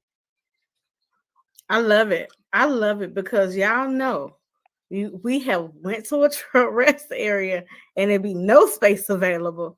But on the app, you can save time and be able to really plan your route if you use the Truck Parking Club app. So as you see, just click. Don't be afraid to click the button. Don't be afraid. As you see, it was super easy to get the answer by just clicking the button. And so use it, use it, use it, use it. Yeah, no, I appreciate that feedback. I think we should do something that mentions that it's number of spaces available, that it would help be more clear. Um, Absolutely. yeah, And if it's in yellow, as you see, these are one of the parking spaces as well. And what I love too is the amenities. You'll know if it's a security guard at the at the gate, if it's gated, cameras, all that kind of stuff. If it's paved. Um, you know what we didn't talk about? I got to what? talk about this. So the type of spaces they can pay for per day, they can pay for monthly. Let's get into that. Yeah. If you're going on vacation and you need to park your truck, what do you do? So the majority of our locations are going to be daily and monthly. Um, and what you can do, let's say, like Trey mentioned, you're going on vacation. If you want to go back, just let's say you're flying out of Atlanta for vacation. So we can zoom into Atlanta near the airport. It might be easier to search it, but we've got, I don't know, what do you think, Sheree? Maybe 5 locations in and around Atlanta airport where you can reserve parking. So if you're right there, Sheree, if you want to zoom out, or yeah, you got it. Um, so we have 5 or 10 locations within maybe 20 minutes of the airport that you can book. Let's say you're going tonight through Monday, you could book for those 3 days. Um, yeah. So as Saray is zooming in here, you can see all of our locations. So let's say you're flying out. Atlanta's of course a hub, and you're flying to, Dallas or something. Um, you would be able to book right through our app and get parked quickly, easily. You don't have to worry about it. You're going to be able to get parked by Truck Parking Club in Atlanta, no doubt, and get to the airport quickly and easily and feel good about where you're parking. Um, and then you would book, what is that, Friday, Saturday, Sunday. So 3 days would get you through Monday. And you'd be able to book this, even if it's your first time, you're going to be able to get this booked in, I don't know, maybe 5 minutes total. And another thing I like about the app is that it's real photos where you can be able to see your parking. So as you see here, I just clicked on the photos. It's 3 here. You can be able to see what the parking space look like, how to get in and get out. As you can see, a truck is here coming in and out uh, as they are leaving the truck parking here. And it also gives you a more detailed view of the space as well. So that's one of the things I wanted to add, because which is very, very important, as y'all know. You can be able to see what's around you as well. Some of the up on the amenities, you will also see that it'll tell you sometime the restaurants that's around, so you'll know it's food available right next to you as well. Thank you, Miss Patrice. Miss Patrice said, done. We got another 5-star. Thank you so much, Miss Patrice. And Miss Patrice just became a member of Shetrucking Awesome. today. So welcome to the Shetrucking Foundation. If you want to be a member of Shetrucking Foundation, go to shetrucking.com and become a member today. Don't wait. So look, everyone said that's awesome. We got some hearts. And Miss Jo John, thank you so much, Jo John, for that feedback as well about the free parking spaces. She said a suggestion. I'm not sure if this is in the app, but maybe the ability to click the link for it to automatically sync with Google Maps. Yeah. So that's a great one. And we think about that a lot, right? So we use Google as a map, and we could implement the routing for Google pretty quickly. But our concern as all you truckers know is that the Google Maps routing isn't always the right routing for truckers. So we are cautious about doing that. So we're looking at all of our options for doing routing and just routing you in the app. Um, it would be cool if we had a way to just click and it routes into your GPS too. That's an interesting idea because I know It is. like the Garmin's and stuff now you can choose your route through your phone and it pings your Garmin. The Garmin we have that we use is that way where you can just type in the address and then it shows up on your on your um on your Garmin, which I guess maybe that yeah, it's interesting. It's an interesting thought. I guess maybe the fastest way if you have a Garmin and you use the app, it would be to copy and paste the address from the listing page and then plug it into your Garmin app if you have a Garmin. But we're looking at the routing, and if you all have any suggestions on the Google routing, our big concern with Google routing is just that it's for cars. I love that you said that because I think that is a great partnership. I remember the Rand McNally GPS. It had truck stops on it, and truck stops available where you can. Joe John, I like that. I like the way you're thinking. So one thing I like about Mr. Evan is he don't just listen to it and go over his head. He literally listened to the feedback and he provide a solution. And so I think that is an amazing concept, and it gave me some ideas. Trucker Yeah. Tools, I'm coming for you. I'm coming for all of y'all who I know in this industry that has GPS, Truck X. I'm coming for you. We're gonna have some conversations because we gotta implement this for our drivers to be able to click the button on their GPS as they're being routed throughout the day. So Waze. Oh, she said Waze as well. Waze has a trucker version now. Yeah, I hadn't heard that. I saw something about Google was I think starting to do some type of trucker. Yeah, it does show number of spaces available. That's one of our big things that we want to make sure that we do. I did hear that that Google's looking at truck routing, and if that's something they have soon, we would roll it out very very quickly. Um, Absolutely. I think one of the big questions we have is like, what is the majority of truckers using now? Is it a Garmin? Is it Rand McNally? Is it Google Maps and they just make it work? Or and we can't get a clear consensus on what people use really. I think it's a little bit of everything. So in the comments, drivers, let us know. Let us know here in the comments what type of GPS are you using? How do you find truck parking spots currently? So this is the perfect time to give us the feedback that we need. Bumper sticker saying, I love Truck Parking Club. Look at that. You'll definitely get these bumper stickers to be able to put on your truck. So we Absolutely. definitely. I don't know if you mentioned it, Trey, but so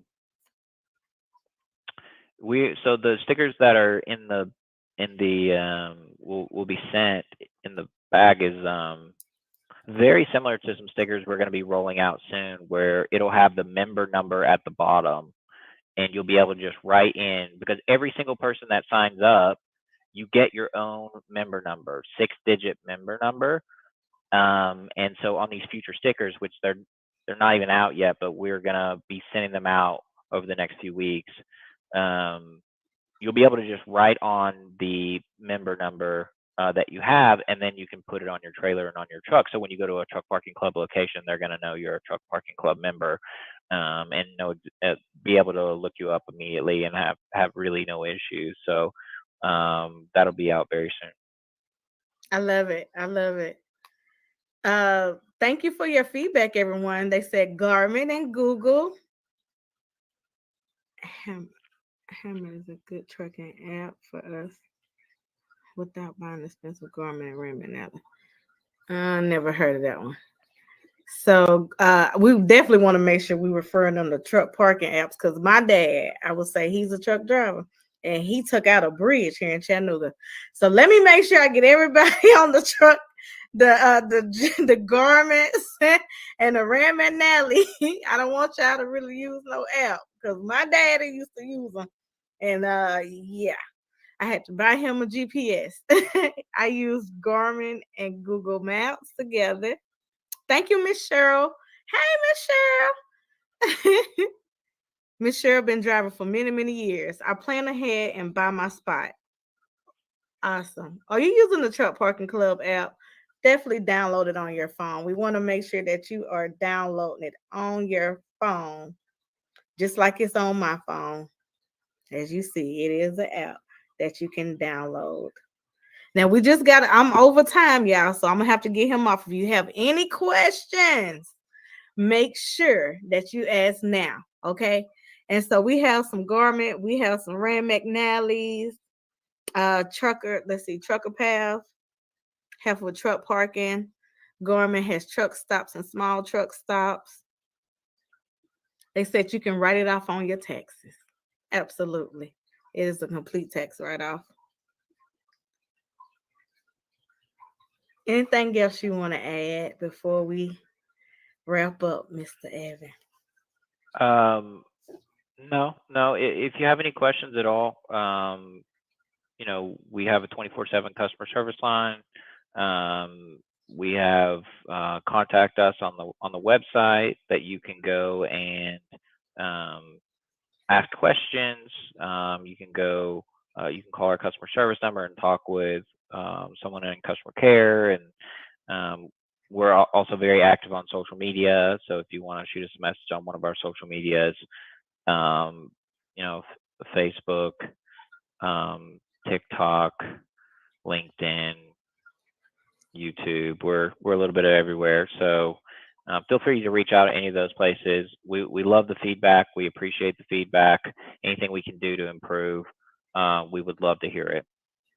So Jojo asked another question about, do drivers get documents for taxes at the end of the year? Within the app, it keeps all your reservations. Also, you get an email that will have all your reservation information on there as well. So if you want to print them off or keep them all, it's right in the app. And that's another good thing because we have paid for stuff with cash and we don't have any record. But now, because you're using one place, and once you can be able, it doesn't matter across the United States, you will be able to go to the reservation tab within the app, and all your reservations for the full year will be there. So you can be able to use it for your taxes. Would you like to add anything to that? No, that's it. So yeah, every single transaction will have a receipt. And if you need something more in depth, we have a payment processor that keeps track of every single payment we do. So if you need some type of detailed list, it's not something we necessarily always advertise because it would be pretty strenuous on us to pull thousands of those types of lists. But if you need something like that, you can call into customer care and request it. Miss Cheryl said, "Thank you for helping with truck parking. I'll watch the replay and check this out." Yeah. We love what we do. We have a culture of trucker centric. Whatever we do, we try to base around, is this going to be best for the trucker? And we really mean that. Not just you hear it a lot, but we truly mean it. All the decisions we make are around what matters most, and that is the trucker that we're serving. So we're 1,000,000% dedicated to making the trucker's life easier when it comes to truck parking. Jojo said, could there be a safety button in the app to call police if there's any emergency and the driver needs help?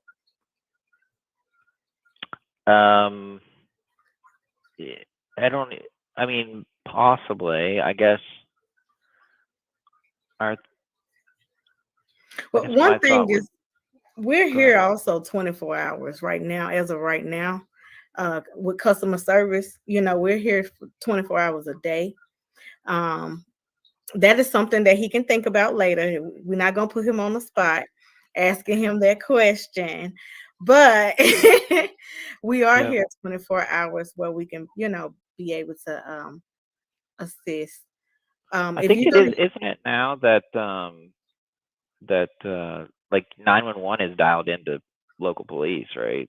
So I think that would probably be your best bet. Um, I was just thinking, if you have your phone in your hand, you can dial 911. So yeah, that's typically going to be your best option. I mean, we could have some type of button, and that would just probably push you to 911. I would think so. I'm not sure if we're going to be super helpful from the app for something like that. I think 911 is always going to be your best bet. yeah, I mean, if you got your phone in your hand anyway, it's 3 digits. And I think most phones you can shake it and do other things too with phones nowadays that it'll quickly get you to 911 as well. But the thing about truck parking club is most of the time you in a fenced in gated community of drivers. So you're not just stranded out here in somewhere that no one knows where you at. You know, Majority of the properties are pretty much, well lit as well. A lot of them have security guards. So it's one of the places that you can even park at across the United States. So what you want to do is you want to look at the amenities when you are looking for a parking spot. If you're interested in having security, then choose those spaces to be able to park at. If you're interested in well lit, fenced in properties, all of those amenities is right on the app. And then you don't even have to think about the 911. Most of the time when we're parking in places that is open, anybody can get us. That's when we're more in danger. But the Truck Parking Club app tells you we're more convenient, more flexible, and I like to say safer places to park. So, all right. That was some good questions. That was some really, really good questions. Look at that. She said, I like that. There are secure spaces in the area where I may not feel so safe, especially as a woman. Thank you, Mr. Evan. Thank you, thank you, thank you. So thank you for coming on. They said thank you, Evan. Thank You're you so welcome. much for coming Thank to the you all. Trucking Podcast. Make sure that how do you want anything else before we go? No, I think you hit it. You can reach out to us on any of the social medias. You can call our customer care number. You can go to the contact us page. You can email info@truckparkingclub.com. Feel free to reach out to us anywhere and let us know what questions you have, what feedback you have. Any way we can be helpful to you in terms of truck parking, we want to be a part of that. Absolutely. That was info@truckparking.com. You can also use your app and be able to contact us right through the app as well. We do answer emails. Okay.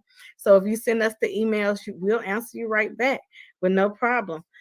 We're always looking to make sure that we're taking care of the drivers 24 hours a day. Again, Mr. Evan Shelley, thank you so much for coming on the She Trucking Podcast. Thank you for everything you do for us drivers.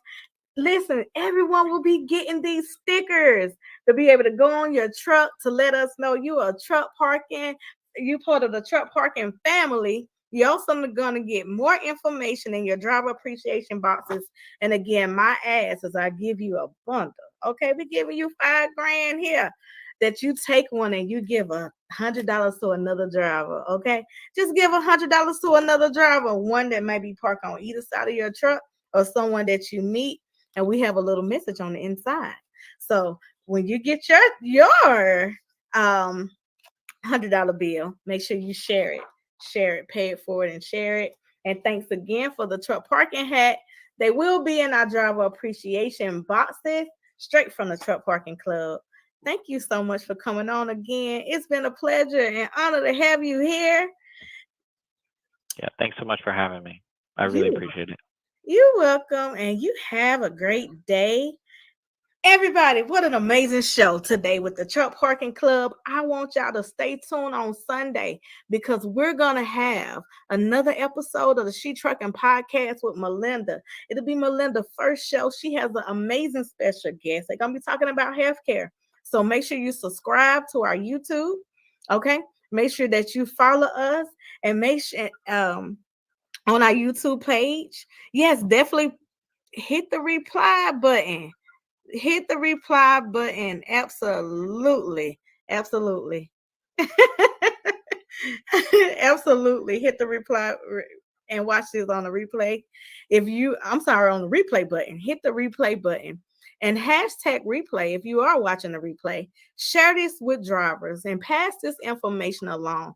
Pass this positive information and help another brother or sister in the trucking industry be able to find safe and secure parking with 24-hour customer service. If you call at nighttime, you might just get me. Okay? So again, thanks for watching the episode. This is a special edition of the Truck Parking Club. I was your host, Sheree Moore, and I had an amazing guest, Mr. Evan Shelley. And till next time, we'll see you. I don't like this. There are cars everywhere. Bobby, you're about to get on the interstate, Oh so my slow God. the truck down. Oh God. Slow the truck down. For real, slow the truck down. Stay over here on the left, okay? Take your high side. Go up here, okay? I cannot believe I'm getting on the interstate. Accelerate. Stay on this side, accelerate. Go faster. Faster, Bobby, faster. Crap. Look at all this traffic. There are cars everywhere. And now we're going to take it to the highest gear that you've ever been in. We're going to take it to the 10th gear. Now? There we go. 10th gear, baby!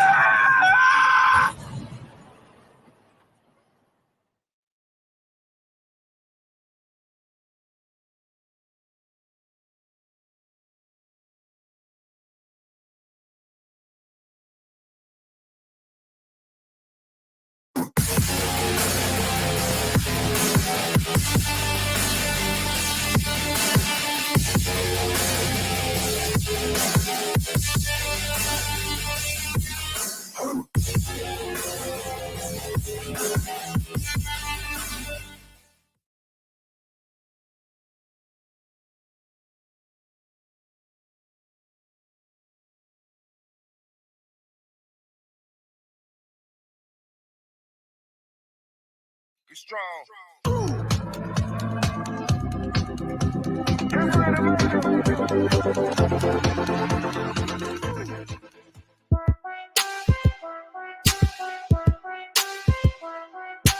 DJ Tony Dunn. She gon' take care of her bitch, she truckin'. She a woman with a rig, she truckin'. She gon' take care of her kids, she truckin'. Yeah, she a boss, she do it big, she truckin'. She a boss, she do it big, she truckin'. She a woman with a rig, she truckin'. She truckin'. Ah.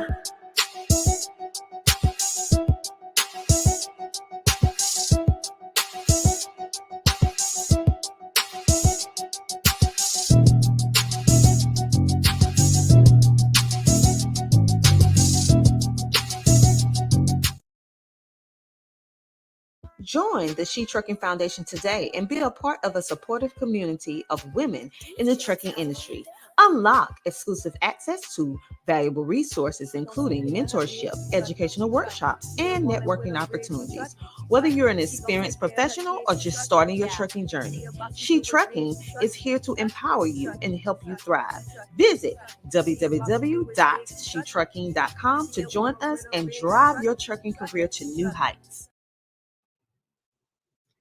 Hi, She Trucking family. Welcome to the podcast. This podcast is going to be sponsored by My Guardian Dogs, GLCS, and Unique Benefits. Yay! Thank you so much for sponsoring this episode. This is the health and wellness episode of She Trucking, and I did it last month, and y'all learned a little bit about me. In case you didn't watch it, I'm Melinda Fox Wellington. I'm a health and life coach, and I specialize in helping truckers find the healthier options to being on the road. And if you missed that episode, go watch it because it's got some good tips and it's got a little bit of my story. But this episode, we're going to have a guest on, and it's going to be Tanea.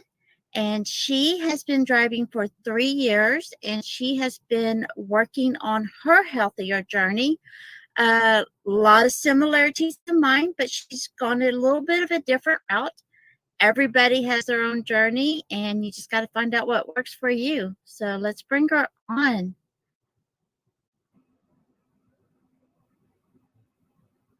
Hello, I'm so Welcome. excited to be here. I'm so glad you could join us. So tell us a little bit about your background as a trucker. How'd you get into trucking and why? So, truck driving, actually today is my 3rd anniversary of my very first solo run in the semi-truck. Congratulations. Thank you. The trucking career path kind of evolved really quickly. It was a pandemic solution in 2020. I was in a toxic work environment at my desk job at the DA's office, and I talked to a friend who had been traveling for about 2 or 3 years and asked him, okay, do you think that I personally could do this kind of work? And he says, Tanea, you can do anything you put your mind to. So I quit my job 4 days later and got rid of my house, sold my car, put all my things in storage, and got my permit on a Friday and started trucking school the next Monday. That was 3 years ago. Wow, that was fast. That was real fast. Yeah. So how was the first couple of years of driving? Health-wise, mental-wise, struggle-wise, excitement-wise? The first 18 months, I had a lot of limiting beliefs about what was possible. And I dove so deeply into learning everything. Like I'd never even seen a semi-truck, like the inside of a semi-truck as an adult. I'd never backed up a pickup with a travel trailer on the back of it. So my level of expertise when I started was zero. So it took me a good 18 months to find a rhythm in my career. I also am a team driver. So I started out originally planning to be a solo driver, met my co-driver during orientation for our first trucking company gig. And we hit it off really quick and decided to go on the road together. So from the beginning,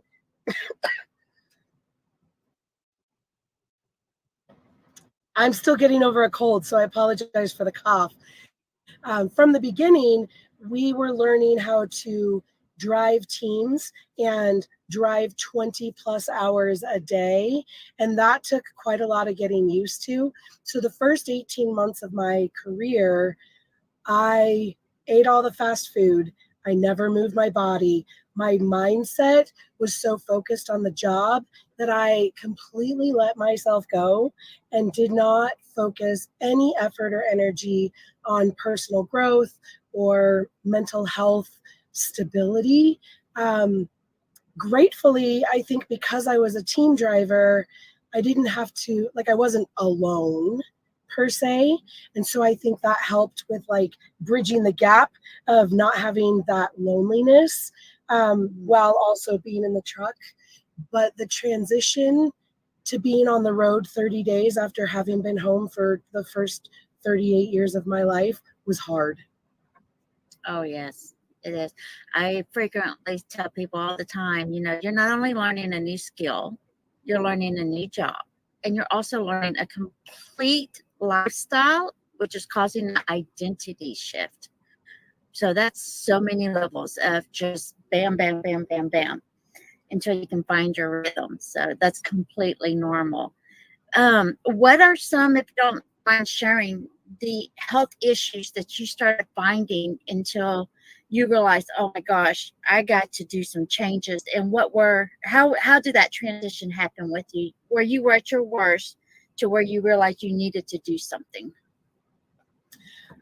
So in March so it was like around the 18-month mark, I was diagnosed with prediabetes, and I was having a really, really hard time getting in and out of the truck. My hip mobility was so severely compromised because 20 plus hours a day, I was not bearing weight on my body. And I'm already a bigger bodied human. And so the stress on my low back and my hips was pretty substantial.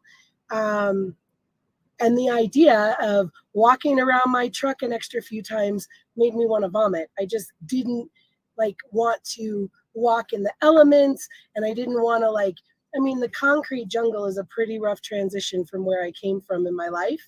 So I just got super depressed and was really sad about all of the things. And then a friend of mine had actually been talking to me for a year, telling me that she had this solution for me. I was like, I'm in a semi truck, right? Like, you're crazy. This isn't the life for me. I can barely keep my eyes open when I'm doing my 12 hours of work every day. There's no way. And so, but that transition happened. So I ordered this kit or whatever in March, did one workout and was like, oh, that hurt. I'm not doing that. This is ridiculous. And I put it away for another 6 months. And then in August, it got to the point where I was in tears driving. I couldn't get comfortable in my seat. I was struggling to get the 2 steps because my knees, my hips, my back, my shoulders, everything had seized up.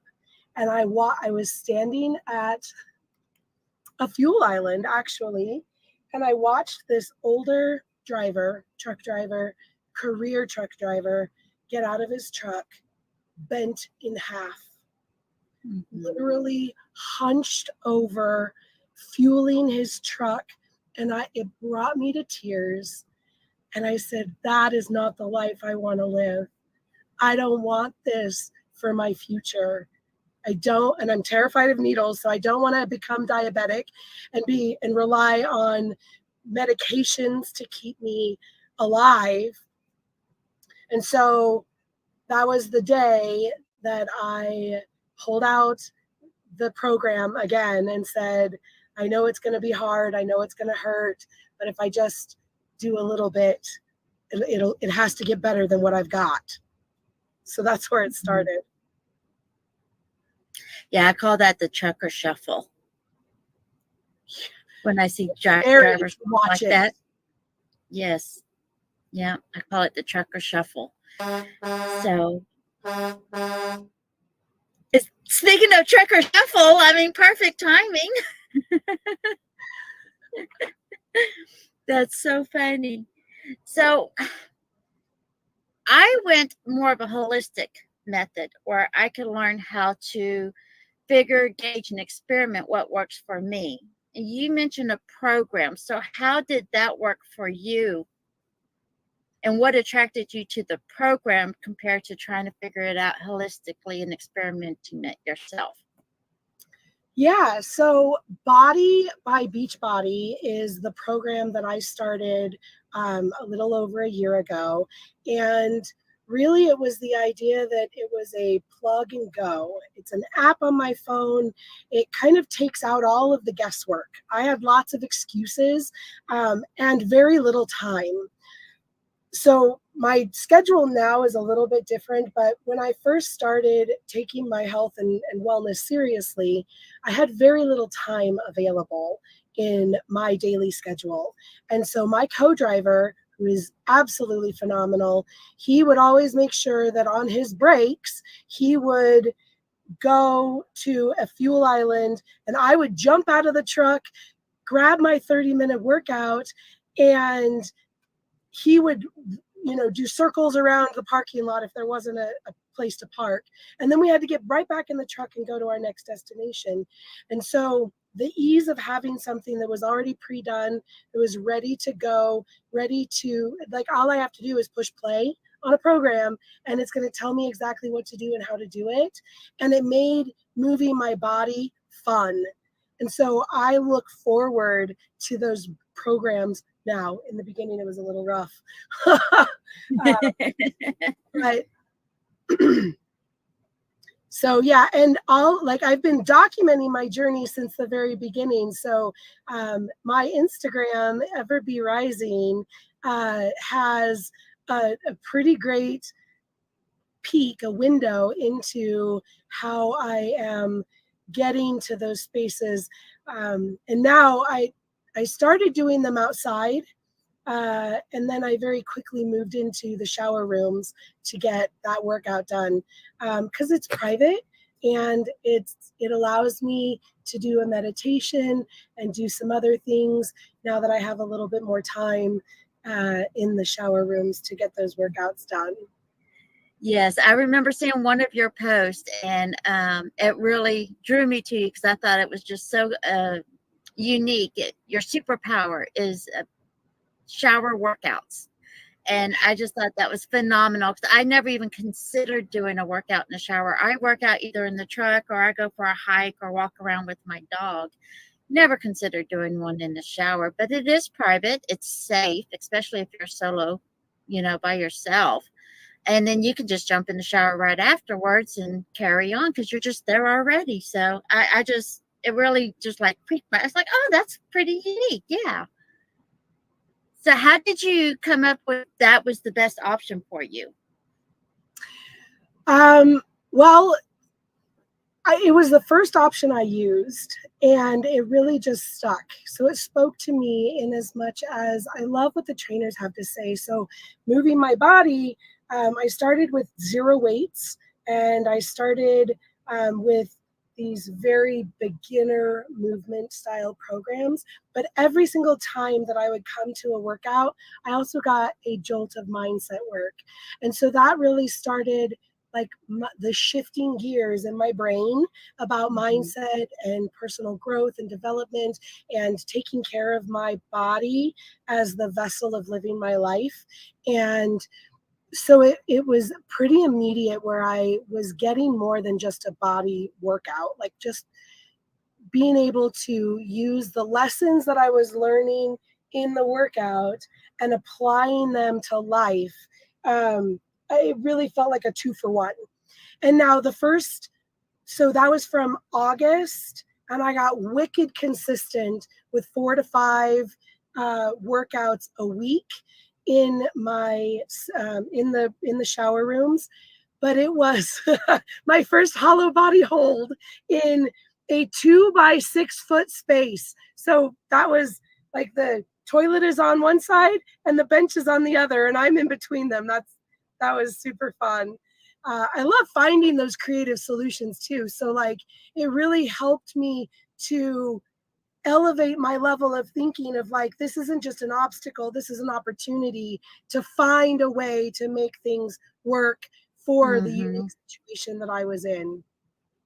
Yes, I firmly believe, it's not a can't or a can. And, there's a lot of times you don't want to feel like just thinking positive. So just kind of make that little tweak and just ask yourself, what are the possibilities?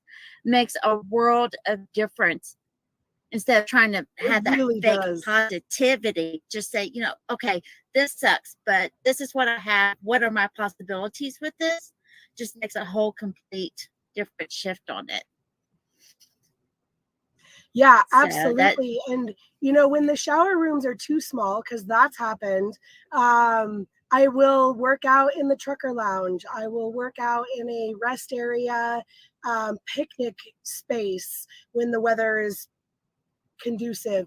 I'll work out in the back of an empty tractor or in the back of an empty trailer. If like when I'm stuck at a shipper or in a yard where it's just a bunch of dirt or gross concrete. Yes, there's some and that's like, my first thought was when I first saw the thing with you working out in the bathroom, it's like, ooh, I bet that floor is dirty. But then I'm like, well, it's better than the concrete at a truck stop. And, it's better than probably a gym where there's 50 guys sweating on the floor. So it's not that much different. Plus you got the shower right afterwards. But I'm quite sure you get that a lot, Absolutely. don't you? I do actually. There's a lot of comments on social media about the condition of my workout space, and that people could never, would never. And honestly, when you're faced with a life or death situation in an industry that habitually reduces our quality of life, a little bit of dirt or a little bit of toenail clippings on a bathroom floor is not going to stop me from preserving my life after trucking. I want to be able to live my life on my terms when I get out of this truck. And my why is so much bigger than a 30-minute workout or a shower room condition. It is to have the strength and the stamina and the endurance and the tenacity to live life on my terms. And so when I'm faced with criticism about, oh my God, I could never. Well, when you're standing in front of a mirror and you're looking at your life and you literally see your future flash before your eyes, you choose different when the alternative is so bleak. Yes. That's it's when I like to tell my clients to always find their deeper why. Once you find that deep why, those obstacles are like obsolete. So absolutely. So what are some of the obstacles that you have faced on this healthier journey that you've been on? So we talked about a couple of the obstacles, and space and time are pretty much my two biggest ones.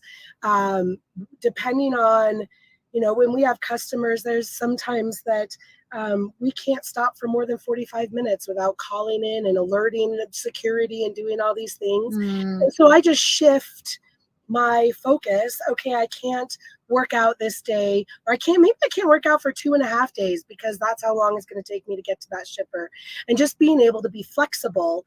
But some of the other challenges, my own criticism, of what people are going to think or how people are going to respond to seeing me in a truck stop, like oh my gosh, the truckers lounge, or seeing me at a rest area, picnic area, and just like that criticism in the very beginning before I started feeling better. It was like, oh, I don't want people to watch me. I don't want them to see me. And now I'm like, please watch me. Please know that this is possible for you too. Or come join me. Like I've had drivers in driver lounges join me on workouts because they're like, I could never. I'm like, actually, you can do it with me. And so that's been super fun. And then logistically, I never know. In fact, I video quite often. What's it going to look like today when I walk into a shower room? And then when they have limits on the amount of time that I can be in a shower room, I try to be really cognizant of how much time I'm taking in the shower room. But I will do a 30-minute workout and a 30-minute shower and take an entire hour in the shower room because I pay for them. But there's some areas of the country that when I have to wait, there was one time in California where we waited, there was 57 people in line for a shower. Wow. In Loma Lima. I think that's what it was called. So those are some of the obstacles. And then we haven't even talked about diet or nutrition, which didn't come for another 6 months. I got wicked consistent with my workouts before I ever even considered breaking the limiting beliefs about being able to eat healthy on the road. So that's where a lot of my roadblocks came from. Yeah, but it's always good to work at little segments instead of trying to do everything at once, because then it gets overwhelming and you don't stick with it. So it's good that it worked out that way for you. Yeah. And that's what I tell pretty much every single person that has joined me on my journey and starting their own journey, is that you have to take one step at a time. We're not looking for something instant. I didn't look like this overnight, and so I can't get to my goal overnight, but being able to consistently take little tiny pieces and turn that into a a habit that I'm able to then stack onto a new habit. And once I'm like, all right, I got this taken care of, let's add a new piece to the puzzle. So is there a specific strategy that helps you build your habits? Or did you experiment to figure it out? Or was it just the plug and play from the program?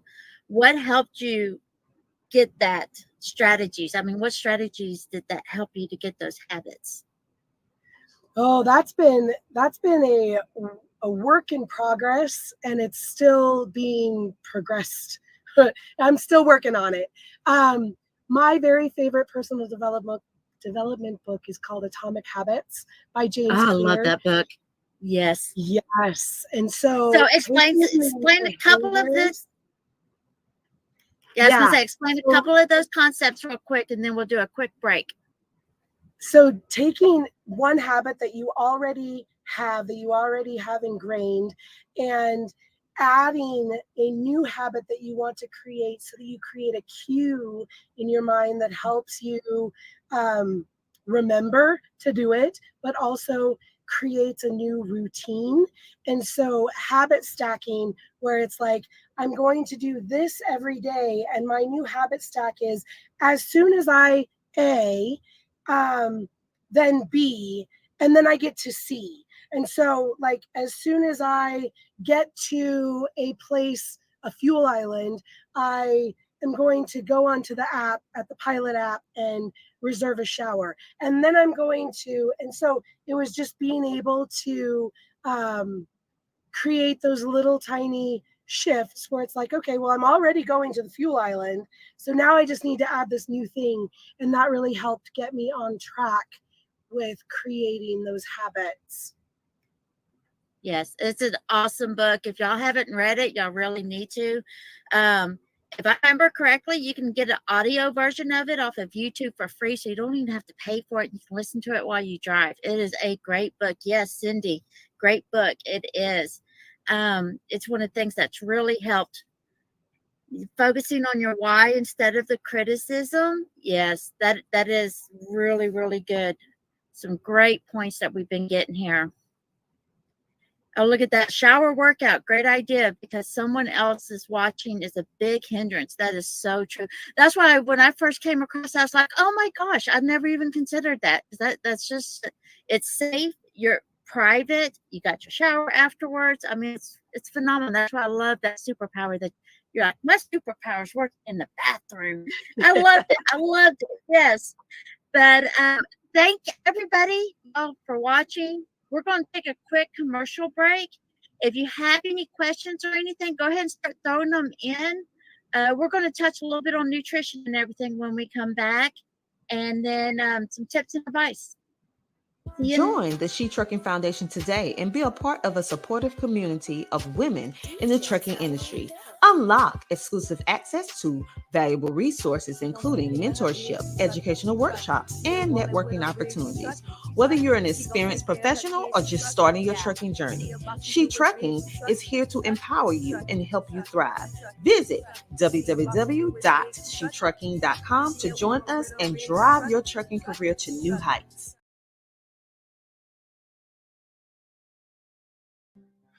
My name is Nate Johnson, and I'm the CEO and founder of GLCS. GLCS supports drivers by streamlining office processes, deploying and supporting company software, and connecting in-cab technologies to in-office technologies. I've spent nearly 30 years in transportation, starting my career as an over-the-road driver. Recently asked what was my favorite experiences as a driver. I recall waking up in the morning many times to a light fog, the sun rising, having a good cup of coffee, and rolling out of a truck stop, starting my day feeling rested and refreshed. Those experiences are something that I cherish and recall, and really only get to experience on long road trips now. Drivers, thank you. Thank you for all that you do. Drive safe, keep up the good work. We're all here to support you. Thank you to all the millions of drivers that safely keep America moving. Happy National Truck Driver Appreciation Week.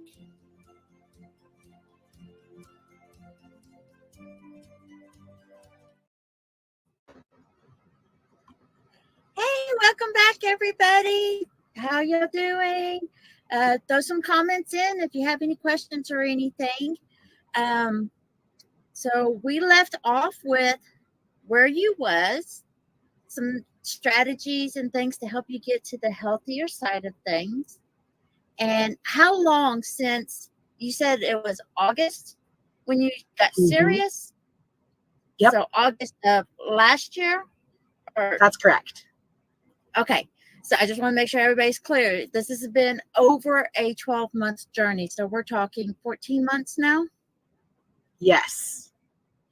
Okay.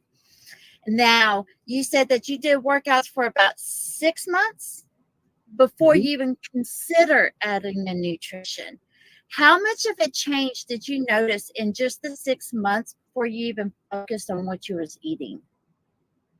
Oh, the transition for that first 6 months was really the motivation to be like, okay, it's time for me to level up because I'm loving what I'm seeing.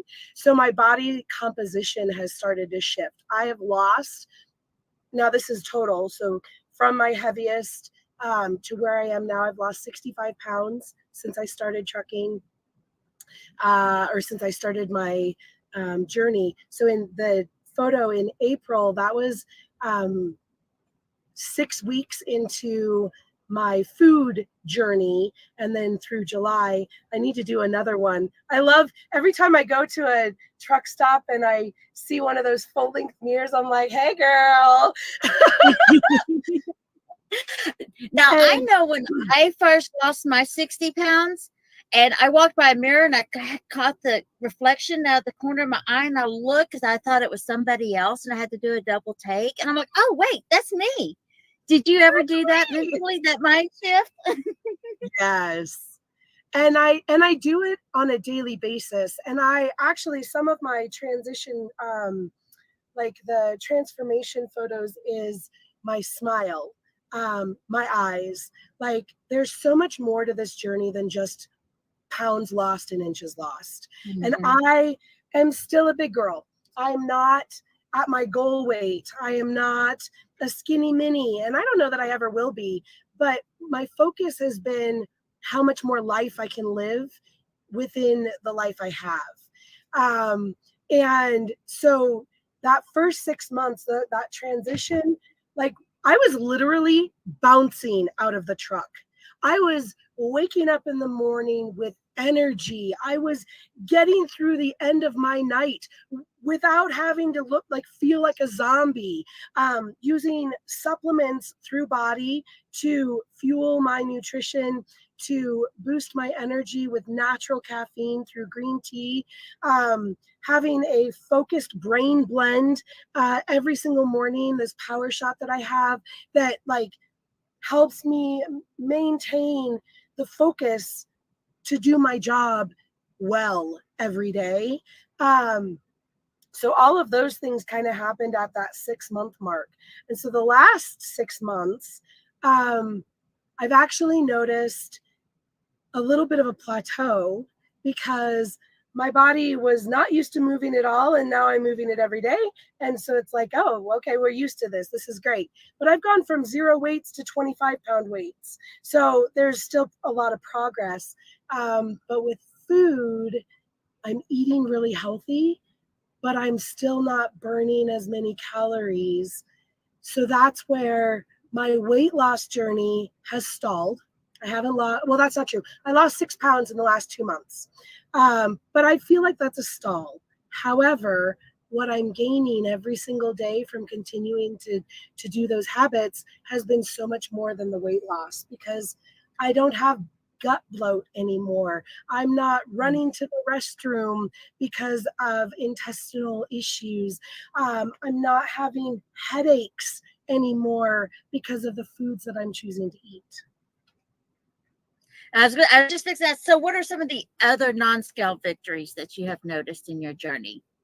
I think those are so underrated, and they should be at the number one top tier is the non-scale victory. So share some of your like profound non-scale victories that you have come across.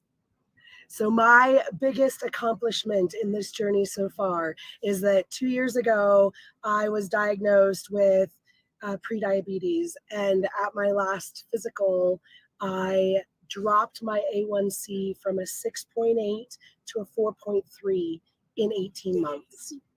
Yay, that's phenomenal. It's huge. But more than that, like being able to fall asleep on demand. I mean, seriously, that is. It is. It's huge. Massive. I just losing that pre-diagnosis category when it is literally removed from your medical records, it's just like, especially because you lost a loved one at a young age due to complications of diabetes, just like I did.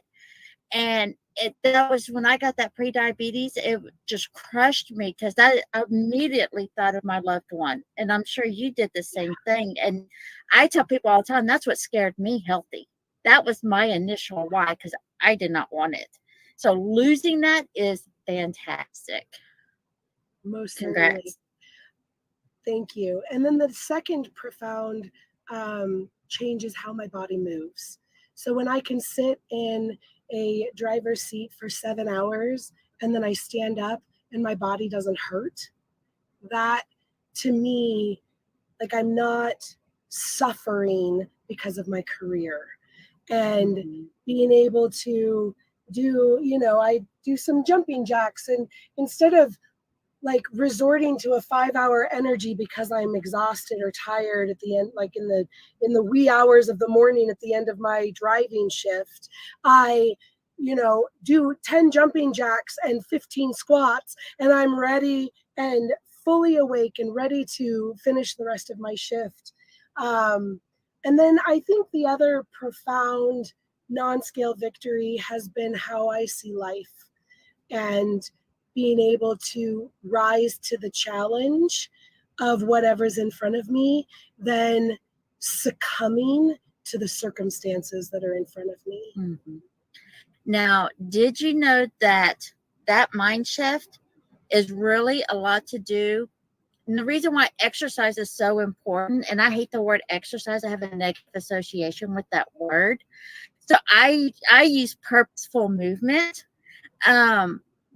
It's a play on words, but you know what? It works for me, so it doesn't matter.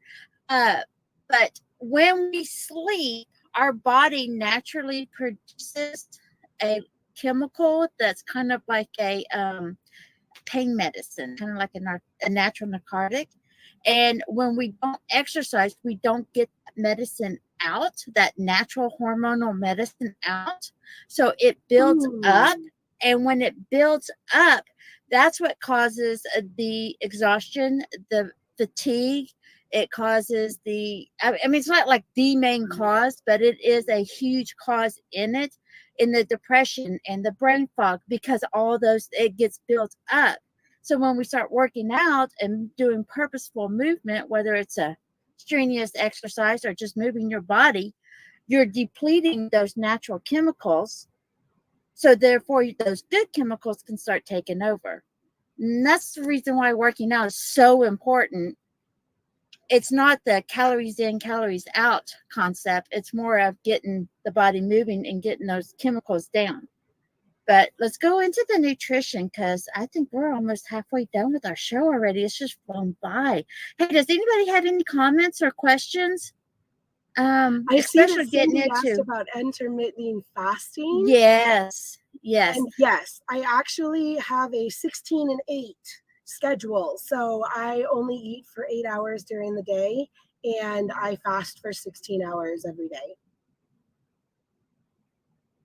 Do you prefer to fast from when you wake up until like your mid shift, or do you prefer to fast at the end of your shift? Because a lot of people think intermittent fasting, you have to only eat lunch and dinner, but you can set your schedule any way you want to, especially, and that's what's so great with driving. But that depletes those sugar levels that's stored up in your body too. But which way do you prefer to do it? So the last thing that I eat at night is my Shakeology, and I make that at the beginning of my shift, and then I drink it in a shake form at 8 p.m. home time. So I always go on Pacific Standard Time. So 8 p.m. home time is the last thing I put in my mouth, and that is my Shakeology Superfoods. That is, it bridges the gaps. It has 60 different really amazing quality ingredients that bridge nutrition gaps in my day. And I don't eat again until noon the next day. So it's kind of both. I am a habitual snacker. And when I drive, I'm either biting my fingernails or snacking. And I'm trying really hard not to bite my fingernails, but I also don't do any snacking after 8 p.m. I have gum if I need to chew on something. But not having anything to eat after 8 p.m. has really helped curb that late night snacking, mindless eating, and any kind of before I started thinking about food, I would grab a bag of chips, for example, and look down and be like, where'd the rest of my chips go? I did not just eat the whole bag, but I did. And it was mindless. So I don't put anything in my mouth after 8 p.m. I go to bed between midnight and 2 a.m., depending on my schedule, my shift. And then I do not eat first thing in the morning because I don't like to eat first thing in the morning. But breakfast is always a meal that's on the schedule, no matter what time of day or night I eat. I'm definitely a breakfast girl. Oh yeah, I take breakfast in the literal sense. It breaks your fast. It doesn't matter what time.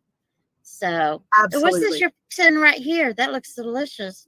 Oh, that was, I did. So when I go home, I'm on the road for 30 days. And when I go home, I prep and plan 30 days worth of meals, 142 servings that I put in individual bags. This is not the season for me to focus on reusable. I have to throw that out of my mind. I'm definitely in a season of single use. That was actually some honey Dijon chicken breast. Oh my gosh, it's so delicious. So I have my Galan's 3-in-1 convection oven, microwave, air fryer combo that I use every single day. And I also have a Dijon hot pot that I use for cooking eggs and sauteing veggies every day. And then I also use Shipt, which is a kind of like Instacart, but they actually deliver right to my semi truck at the truck stops to do fresh fruits and veggies every week. Now, do you have a add-on freezer, or do you just use the little dorm style refrigerator combo thing? I do have a travel freezer now. That actually, getting this travel freezer is really what opened my mind to the possibilities of what I could make at home and freeze beforehand and really prepare myself for the month ahead. So I do, and right now I keep it in between my seats, and I have to climb over it every day. We are in the middle of revamping our storage system. You know, with having 2 people in the truck, it can get a little crowded, but gratefully we work around all of the inconveniences to make sure that I have the food that I need in order to eat well on the road. Feast, Fast, Repeat by Jean. Yes, that is a wonderful book. Have you read that yet? I haven't. I've never heard of it, but I'll add it to my list. Yes, it's a really good. It goes into the science of intermittent fasting and how it works and why it works, and it goes into all the different ways you can do it, from 1 meal a day to just the 2 meals a day or however, and it's really, really good. She also has another one. I can't think of it off the top of my head, but yeah, her books are really good too. I like going into the science of it. So it just, because once I understand the why, it's easier for me to stick to it. Absolutely. I find the same truth. Yes. Yes. So the freezer, that was my first purchase when I started my healthier journey. And now I have 2 freezers in my truck. And because I usually stay out for 5 to 6 weeks. So, and there's been a few times I've stayed out 12 weeks and I have literally frozen 12 weeks worth of meals and put it in the truck. But once in a while, I like once, twice, sometimes 3 times a month, depending on just how I feel. I'll actually go out to eat. I don't just stick into my truck. It's just making choices. What have you found on that? Oh my gosh. So eating out is my very favorite thing to do. I love other people cooking for me. It is my, the best way for me to explore a new city is to eat their food. So I absolutely have chosen the most decadent and incredible places across the whole country, from Baltimore to Seattle to Los Angeles and San Diego. Reno has my favorite steakhouse in the whole country. Because when we learn how to eat intuitively, which is what the program that I use is called To Be Mindset, and it really goes into the psychology behind food and our relationship and repairing the relationship with our food, and how we think about nourishing our bodies. And so I do not restrict myself. If I want mozzarella sticks from Arby's, because they're my favorite, I'm going to have some, because living a healthier life doesn't mean living in deprivation. It doesn't mean starving. It doesn't mean only eating kale and spinach. It means listening to your body, giving it what it needs 80% of the time, and allowing yourself to have the things that serve you. So one of the things in this journey that I learned pretty quickly once I started taking my health seriously in my gut was I did gut protocol, and that's another program that Body has, and it eliminates some foods to identify sensitivities. And I have known for a lot of years that I am gluten intolerant, and I refuse to acknowledge it because I love bread. But how my body feels when I consume gluten is gross. It is so lethargic. It feels fuzzy. I have brain fog. My gut hurts. I have bloating issues, all of these different things. So I eliminated them for 30 days and I'm like, holy crap. What knowledge is only powerful if you implement it. So being able to remove dairy, gluten, and soy from my diet, all of a sudden I'm like, I feel like a whole brand new human. Oh, I can imagine if you had that sensitivity, how bad you felt. And being in the truck made it even worse. Oh, yeah. Well, and plus, when you're in that mindset, all I have time for is a fast food. But if you really think about it, by the time you stop, you park, you walk inside, you stand in line, you order your food, you wait for your food, then you get your food, you can already fix something in the truck and save half the money.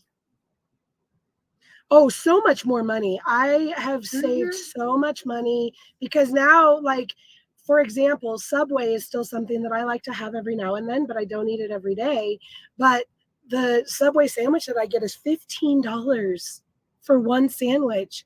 I'm like, I can prepare that much 4 meals. Yeah, $14.49 for the sandwich, and then anywhere between 40 and 80 cents for taxes, which is just insane to me.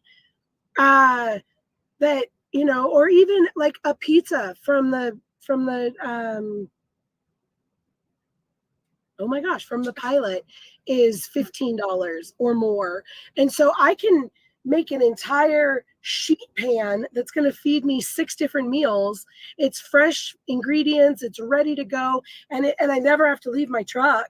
And it saves me time, money, effort, energy, and the bloat. So I had a question for you. When you're prepping your meals, do you cook all of them, or do you prepare some of them individually, like frozen raw, and then you cook them in your truck? I do both. Yeah. Okay. So do I. Yeah, I do both. So my absolute favorite one and hey, if anybody wants to join in the chat, because I'm always up to new recipes. But my favorite one I like to do is I will crack 4 eggs in a Ziploc bag and then throw a little bit of cheese, ham, and bacon, and then I'll freeze it. And then I cook it in I don't know if you ever heard of a Hot Logic Mini, but I can just put it in the Hot Logic Mini, dry for 2.5 hours, and I have a fresh hot omelet. Oh, that's Phenomenal. awesome. A lot of people don't know you can freeze eggs for up to 6 months raw. Yeah. I love freezing eggs if I'm going to use them in omelets, but I'm spoiled and I actually really, really, really, really love over easy eggs. And so I've perfected, while Seth is driving, I have perfected frying eggs over easy in ghee. And it's the best. That's awesome. That's really awesome. Eggs are definitely a daily staple. It sounds like, and correct me if I'm wrong, that most of your meals you have learned to have what you want, but add in what you need. Is that correct? Because that's my favorite philosophy. It has been a huge shifter for me. Last episode that I hosted last month, I was telling everybody, it's like, at the end of the day, you're tired. You want a bowl of cereal and just go to bed. And there's nothing wrong with that. But just add in a little bit of protein and add a little bit of fiber with that bowl of cereal and you'll be good to go.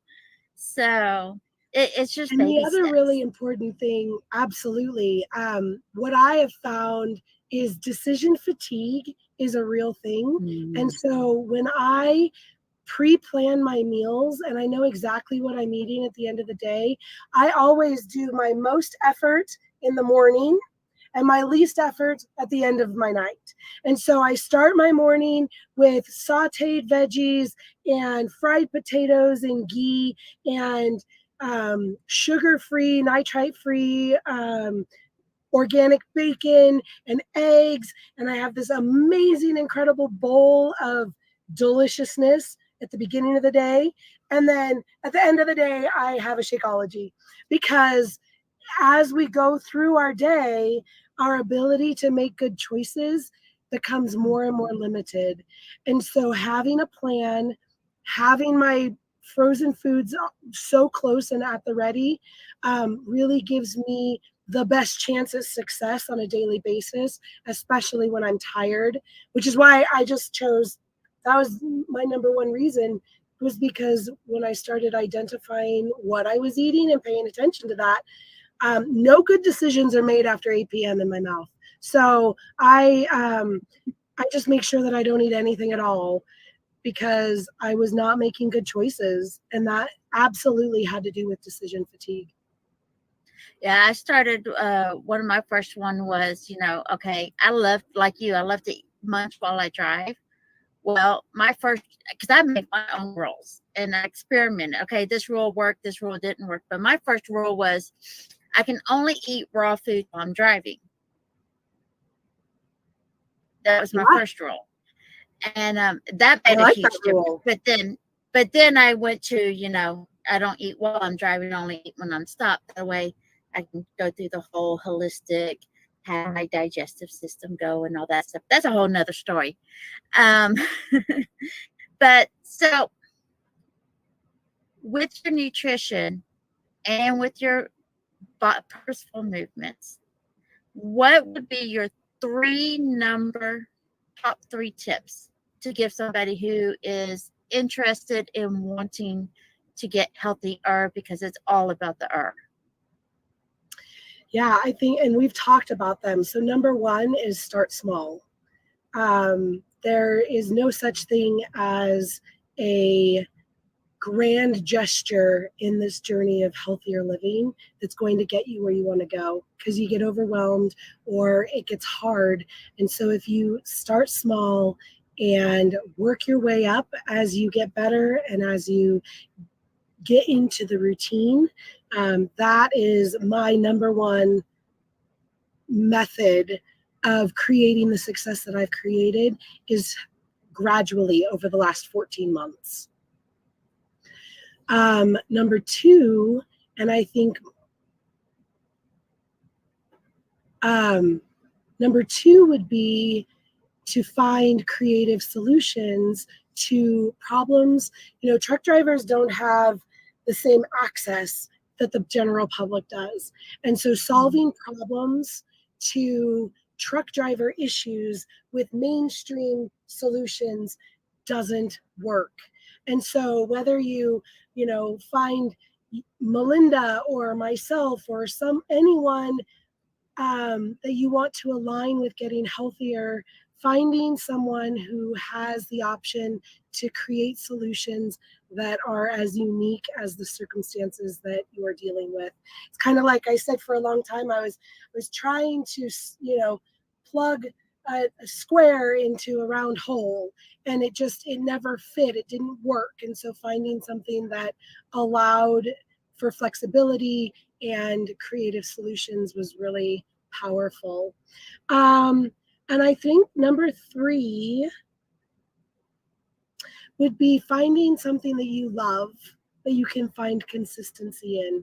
Even if you don't love working out, there is some kind of movement that you're going to feel more aligned with. And Melinda, you love to go hiking, and being out in nature is something that fuels your soul. And so it's easy for you to go out, and even when it's cold, or even when the weather or the conditions aren't ideal, to enjoy going on a hike. And for me, I enjoy weightlifting. I enjoy resistance training. I enjoy the mindset work that goes into every workout. And so no effort toward living a healthier lifestyle is a bad effort. But sticking with something that either doesn't feel great in your system, doesn't work for your circumstance, or something that you're not actually going to do, you can have the best laid intentions, but unless you're willing to do the work, it doesn't work. That's so true. So true. So if anybody wants to work with you, or if they have more questions and want to get more in touch, how would be the best way for them to reach out to you? Instagram is where I live. I love hanging out in my stories on Instagram. And I have a link in my bio on Instagram at Ever Be Rising that you can fill out if you want a direct consultation. But also, just sending a DM to me is a really great way to start a conversation. And I would encourage everyone to go and take a look at all of my silly content, because there's a lot of out of the box thinking that goes into how I live a healthier lifestyle on the road. And I think that's the number one rule everybody needs to learn to adapt, is just, what can I do out of the box? Because obviously with this lifestyle, we can't be in the box. That's right. Thanks, y'all, everybody, for coming. It was a pleasure, and I can't wait to see y'all next month. Bye. Thank you.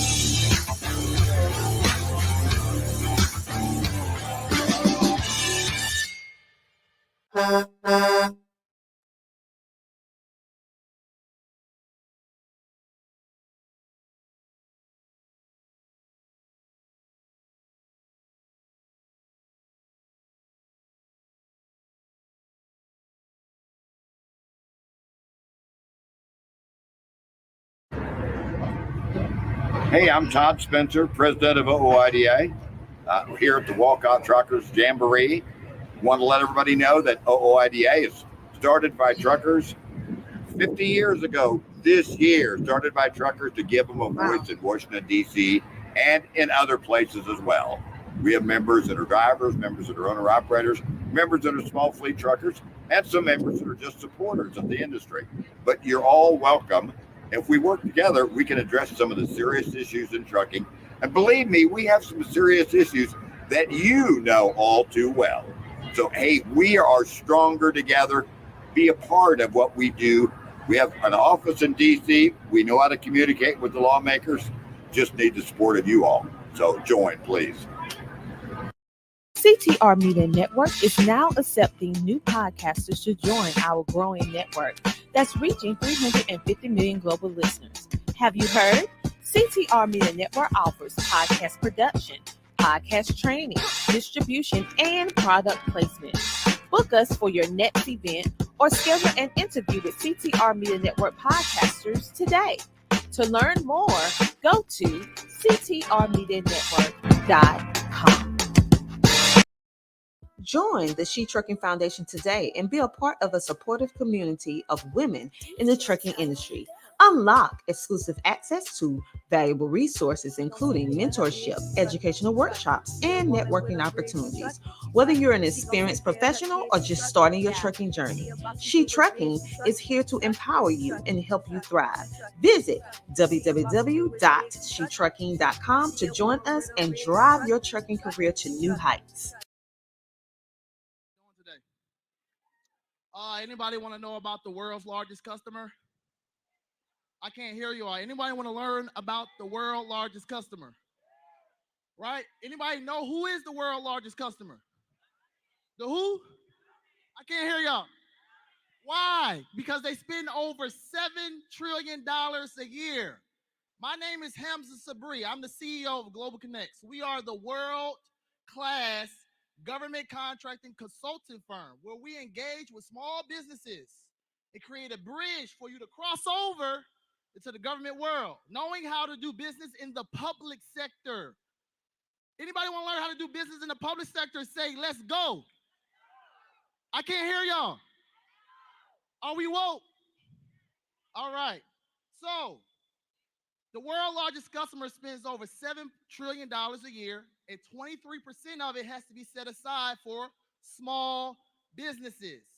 This is a law that's mandated under the Federal Acquisition Regulations. What is the Federal Acquisition Regulations, as I like to call the FAR?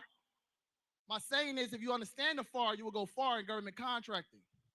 The Federal Acquisition Regulations, all the laws and clauses mandated for government contracting. So that's like the Bible to government contracting. 2,038 pages. My crazy behind read and studied every last page. That's why I'm on this stage, to give you the short version. Right? So, your customer spends trillions of dollars on all different services. Of course, freight, hauling, transportation, moving, supplies, janitorial, cleaning, engineering, data analytics. The list goes on of this world's largest customer that has to spend $7 trillion plus a year. Right? 23% of it set aside for small businesses. What is small business under the FAR? Small business is having less than 49 employees and or generating under $25 million a year. In most net code industries, that's small business. Don't sound like small business to me, but if that's what the government says, I'm with it, right? So we understand that our status as small business gives us the opportunity to create opportunities for our businesses to scale, right? That's the whole purpose of government contracting, why it exists. It's to help stimulate the small businesses that reside in the United States of America. Our way of stimulating small businesses where you're scaling your business, creating more revenue, that allows you to create job opportunity, job employment, right? Anybody want to create more employees? Anybody want to have more payroll? Right? Anybody want to scale their business up and generate more revenue?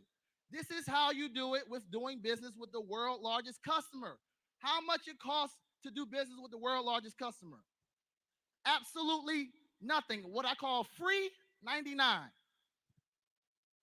The process is having your articles of organization, whether it's an S Corp, C Corp, joint venture, LLC, partnership, however you organize your business, right?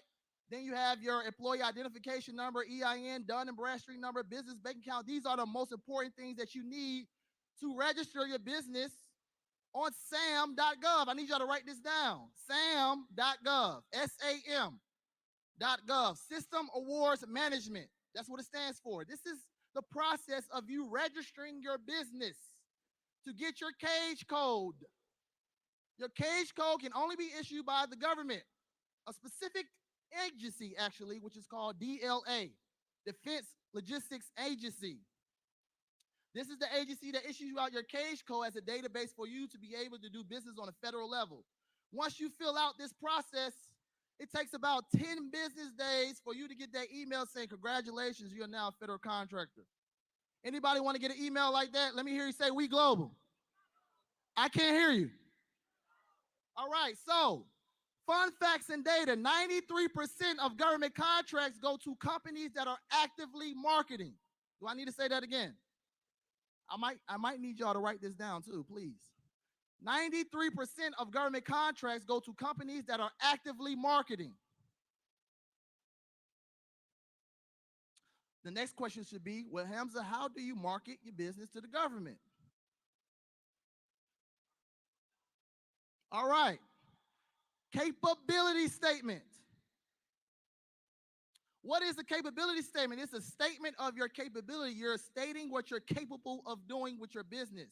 You're articulating your strengths, your core competencies, your differentiators, what sets you away from the other competition, your values, your team members, your past performance, your ongoing performance, and all of your social economical status, aka certifications, such as women-owned business, veteran-owned business, minority-owned business, disadvantaged business enterprise, maybe hub zone certification, AA certification, right? You're marketing your business all on one page, this capability statement. It should be on one page, not 2 pages, not 3 pages, not front and back. One page. That means that it needs to have micro content, right, with macro impact. Do y'all understand that? That's important to be able to articulate your business very well on one page to where that a contracting officer or government agency or procurement officers looking at your capability statement, they understand exactly what you can do. And we're not going to lead our business with certifications. We're going to lead our business with actual niche, our actual service. For example, we're not coming in and saying, hey, I am a woman-owned business. That is not a business. Your service, your products, your goods that you offer, that is your business. That is what you're selling. That is what you're presenting to your customer. Your certifications is like icing on the cake. It creates you more opportunities as a set aside. So you have opportunity that's set aside for only women-owned businesses, which means that government agencies can only do business with this particular contract for women-owned businesses. If it's set aside for minority-owned business, it's the same thing. Disadvantaged business enterprise, veteran-owned business, disabled veteran-owned business. These are all particular set aside that creates more opportunities for your group. Do you all understand that? All right. So now we understand how to market our business to the world's largest customer through a capability statement.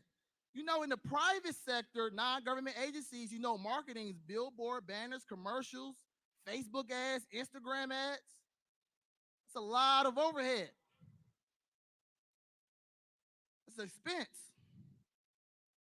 I just show you the most minute, cheapest way of marketing to the world's largest customer is through a Microsoft Word document you created, like a job resume, it's a business resume.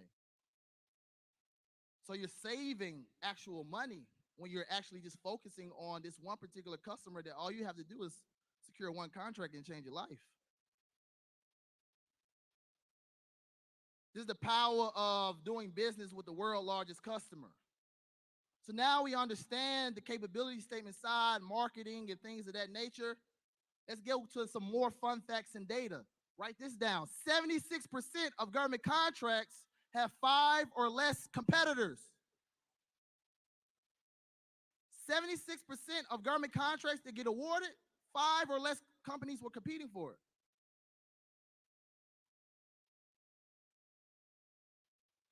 This is for people that are thinking this is a competitive market. This is very competitive. Bidding. I have to submit in the bid, or I have to be the lowest price. No, your price can be so low you scared the customer away. That's not the evaluation of who's the cheapest price. It's who presents the best value to the customer. For example, I can have a 2021 Rolls-Royce Phantom, right, about $400,000 car, clean, have the title and everything. But if I pointed directly to you and said, I'll sell it to you right now for $7,500, you'll run away like, that man trying to sell me a lemon, right? So it's the best value you want to present to your customer because that's what they want to purchase off of: honesty, integrity, and smart work. That's how we operate. That's how you stay in business. That's how you get business. That's how you never go out of business when you operate off those three principles. All right? Do y'all agree? Honesty, integrity, and smart work.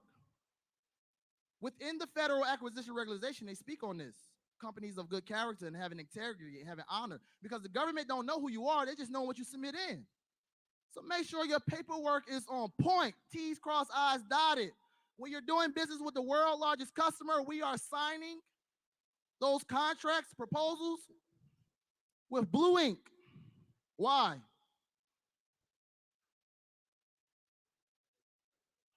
Exactly. Cannot forge blue ink. Small things like that make you stand out as a government contractor, right? Now, let's go to more fun facts and data.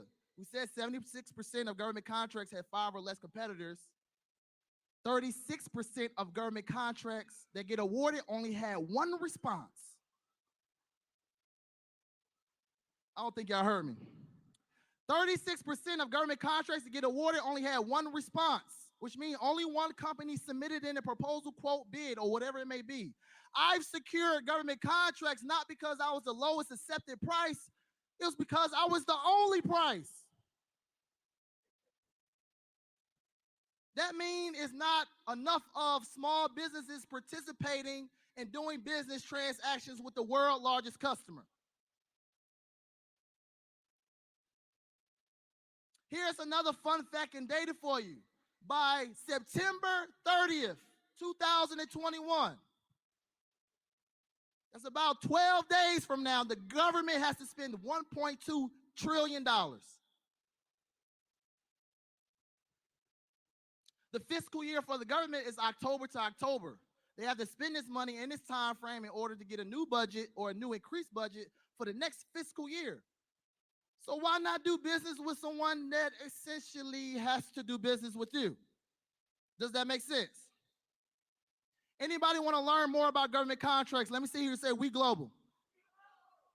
Text this right now to this number right now. I want to text We Global to 404-737-1503. Guess what you have access to once you text that to that number? You have access to an awesome bundle pack. You get How to Win in Your Own City, How to Secure Government Contracts in Your Own City, the ebook, and also in chapter 3, it breaks down how to secure no bid contracts in your own city. And you can actually wash, rinse, repeat this same method in any city, county, state, across this map.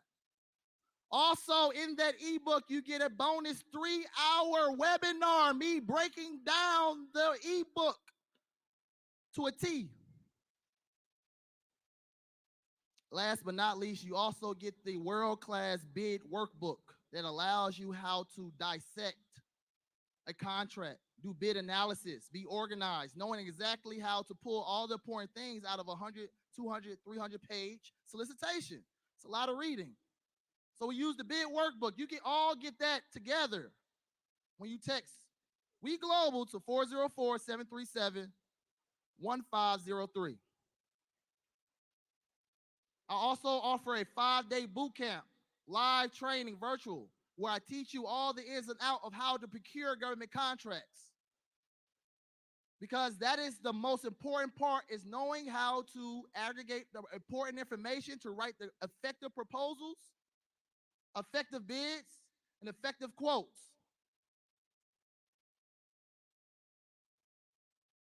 Is anybody interested to do business with the government? Let me see you say We Global.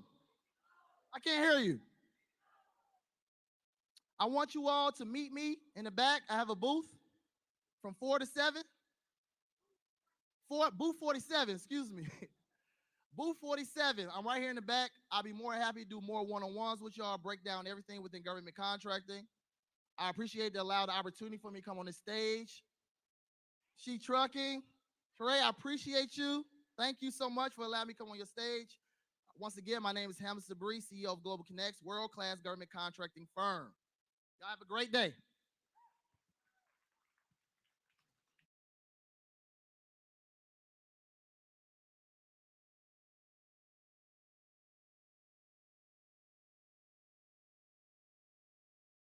to say, first of all, thanks for Shetrucking and Sheree Moore for allowing us to be here today. Also, everybody else here for making this event such a success. I am Donna Finney, and this is Tanner Massengill. We're with Commercial Insurance Associates here in Chattanooga, and we're here to talk about insurance. Insurance is one of the leading expenses for trucking companies today. And when it comes to insurance, it can be a little difficult to understand. During my years of working in the family trucking company, I know firsthand how confusing insurance can get. So today, we would like to review some of the most common areas of confusion. Tanner? To begin, we'd like to discuss why insurance coverage is so expensive. In 2019, the commercial auto segment saw underwriting losses of over $4 billion. For nearly a decade, the commercial auto segment has been an unprofitable segment for insurers. For this reason, we expect to see rates continue to rise to compensate for these losses. Well, one may ask, what's driving losses? One factor is claims frequency. Based on findings from the National Safety Council, the number of large truck fatal crashes has increased by 40% from 2010 to 2019. Another factor is nuclear verdicts. A nuclear verdict is a jury award that is beyond what most would consider rational or reasonable. While there's no defined amount to be deemed a nuclear verdict, most would consider it to be a jury award above $10 million. These nuclear verdicts have been increasing at a staggering rate. Over the last 5 years, there have been nearly 300 nuclear verdicts, compared to just 26 from 2006 to 2011. Not only has the frequency of nuclear verdicts been increasing, but so has the severity. One study found that the average verdict size for a lawsuit over $1 million has increased by 1,000% from 2010 to 2018, rising from 2.3 million to 22.3 million. This has caused a number of large trucking operations to shutter their doors. But these verdicts aren't just affecting large trucking operations.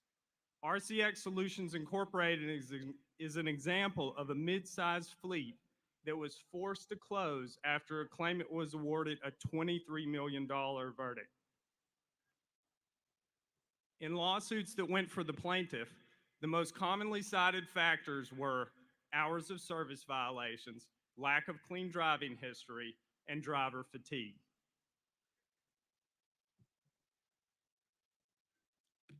This leads us into our discussion on what insurance companies are looking at when they're quoting your insurance coverage. Behind me, you'll see the 7 most commonly used resources by underwriters. While all of these resources are important, today we're bound by limited time. So we'd like to focus our attention on a specific portion of the CAB report, because this is an area trucking companies can exert control over and see a direct reflection in their insurance premiums. First, what is a CAB report? CAB stands for Central Analysis Bureau, the name of the company that produces reports. You can think of a CAB report as essentially a credit report for a trucking company. These reports include comprehensive, up-to-date information on any motor carrier and their safety, finances, and overall operation. Some of the most important information that's found within these reports is taken directly from the FMCSA, and it includes calculations similar to your CSA score and the same 7 basic categories. Underwriters take violations in these basic categories very seriously.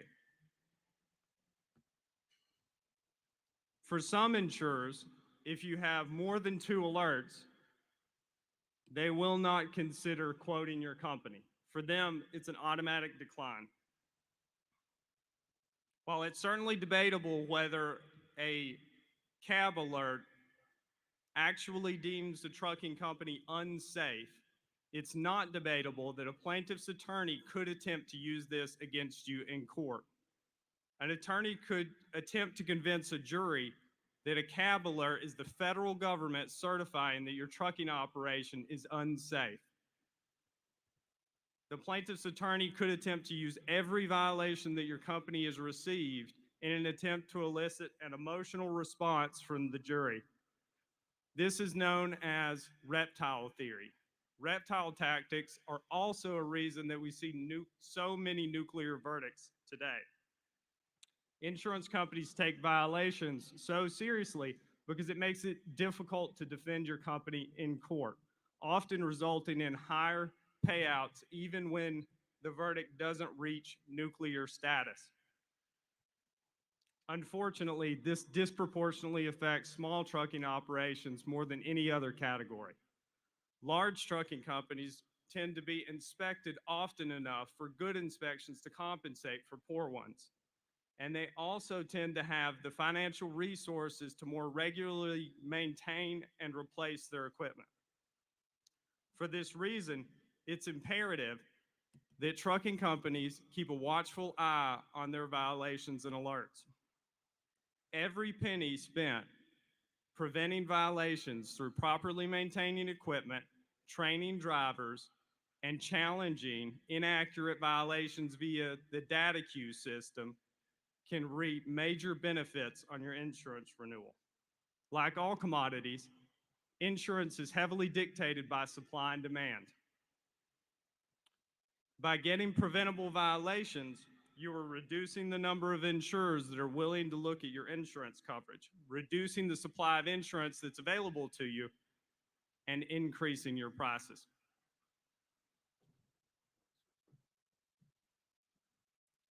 Okay.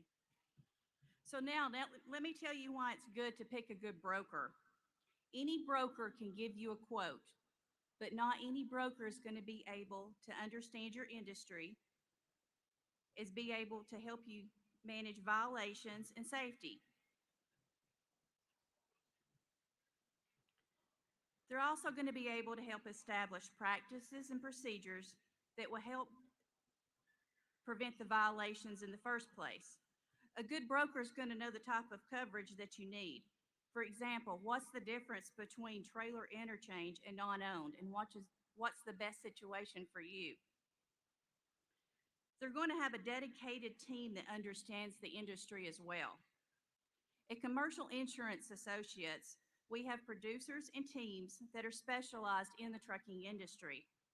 Not to mention, we are one of the top 100 agencies in the United States as ranked by the Insurance Journal.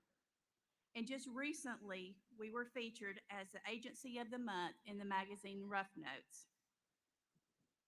So today, I know that we're kind of limited on time and we don't want to take up that much. So we have probably just enough for one or two questions if somebody wants to ask any. Otherwise, if you would like to come to our booth, we're at booth 44 and we'll be more than happy to discuss insurance with you at that time.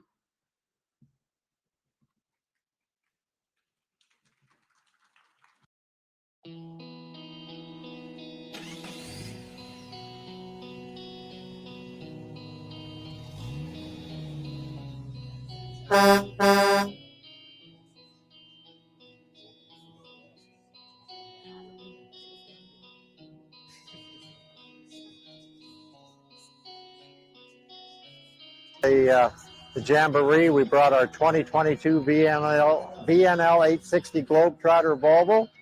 It's the downsped technology with the higher gear ratio and the 14-speed transmission. This truck steadily pushes 9 to 10 miles per gallon, loaded and empty. It's pulling a 2023 Great Dane Champion SE dry van that my wife and I spec'd out as well to make the combination work a little better together. We have personally, I started when I was 18 and a half years old in 1975. I turned 68 years old July 20th. My wife and I have been together 39 years. She's ridden with me for the last 20 years. And this is what we do. We run the highways and the byways of America, delivering the goods and services that folks in the country need.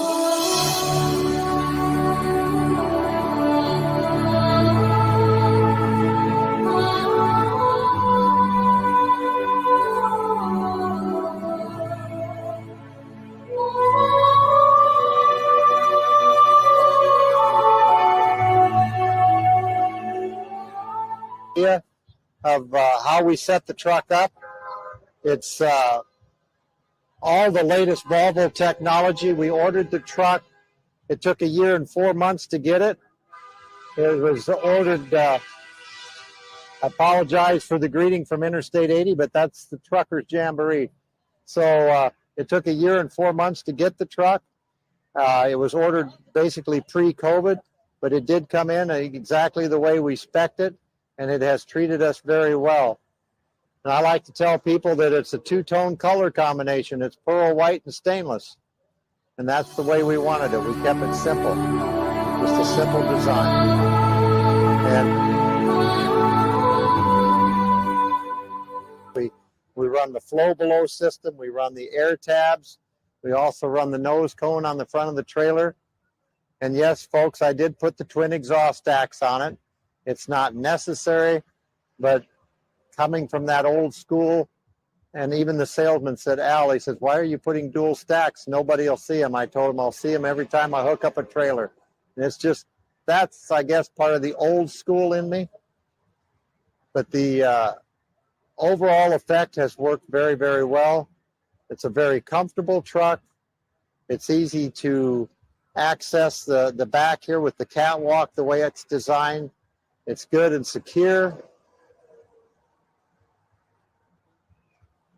Like I say, here we have the flow below design here to keep the air. We want to keep the air attached to the tractor as much as possible. And I don't know if you folks have witnessed how the flow below covers work. I question myself, how accessible is it going to be? It's simple, and you have access to check your lug nuts for the tightness and check your air pressure. We do not have the auto inflation system on this particular model. We didn't opt for that. But we did run true balanced centering sleeves, and we run centromatics all the way around. The tractor and trailer are both equipped with the disc brakes. So it's disc brakes all the way around. We run the aero mud flaps on it to keep the airflow moving. And the other thing that you will always notice if you have those is they basically eliminate road spray on wet roads.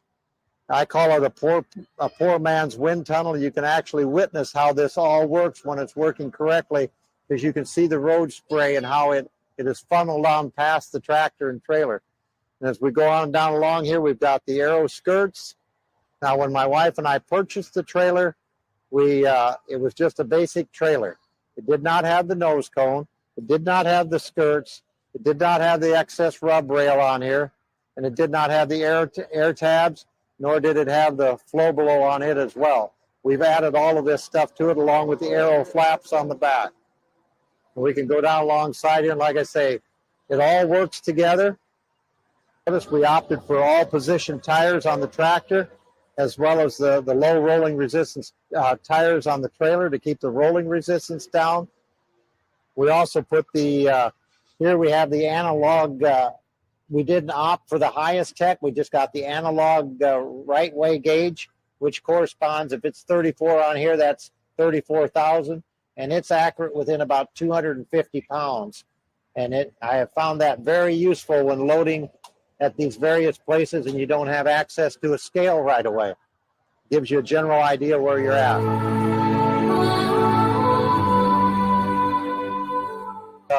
4 LED lights in here to light this up.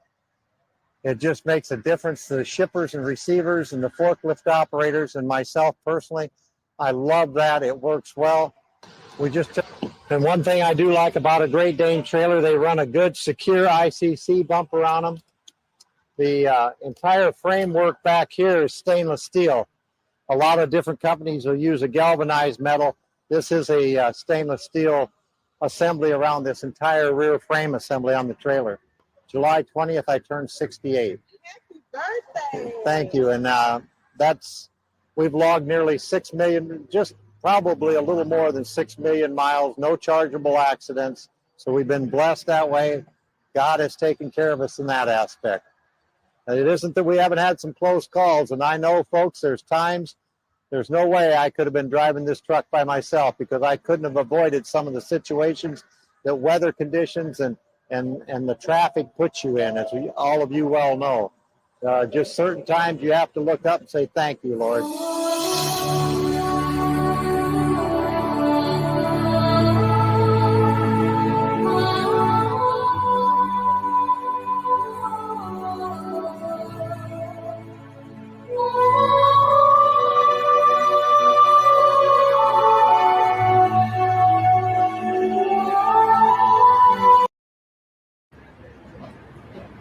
Hey, I'm Todd Spencer, president of OOIDA. We're here at the Walcott Truckers Jamboree. Want to let everybody know that OOIDA is started by truckers 50 years ago this year, started by truckers to give them a voice in Washington, D.C., and in other places as well. We have members that are drivers, members that are owner-operators, members that are small fleet truckers, and some members that are just supporters of the industry. But you're all welcome. If we work together, we can address some of the serious issues in trucking. And believe me, we have some serious issues that you know all too well. So, hey, we are stronger together. Be a part of what we do. We have an office in D.C. We know how to communicate with the lawmakers. Just need the support of you all. So join, please.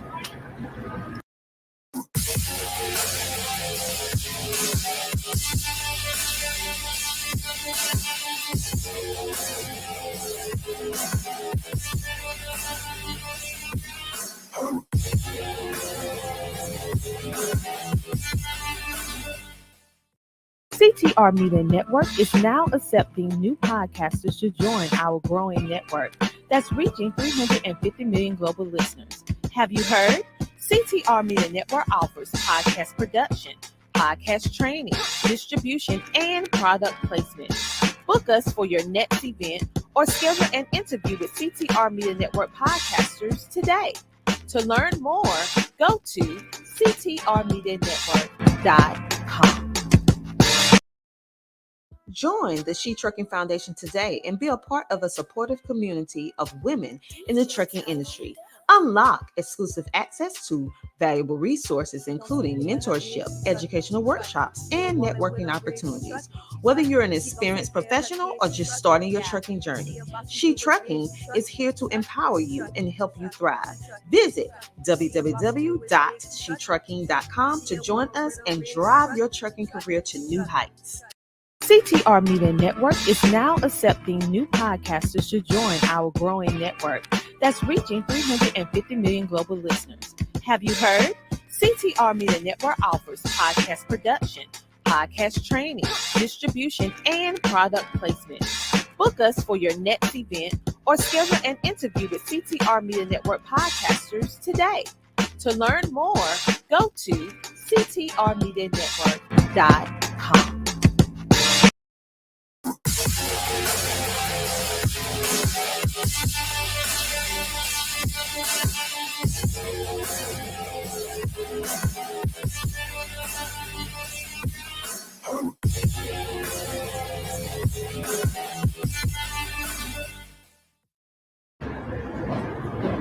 Hey, I'm Todd Spencer, president.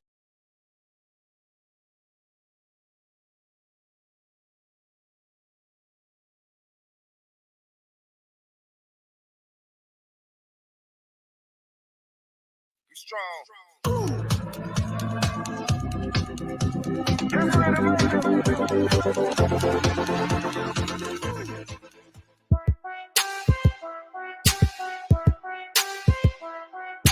DJ Tony Dunn. She gon' take care of her bitch, she truckin'. She a woman with a rig, she truckin'. She gon' take care of her kids, she truckin'. Yeah, she a boss, she do it big, she truckin'. She truckin'. She a boss, she do it big. She trucking. She a woman with a rig. She trucking. She trucking. She trucking. Ah.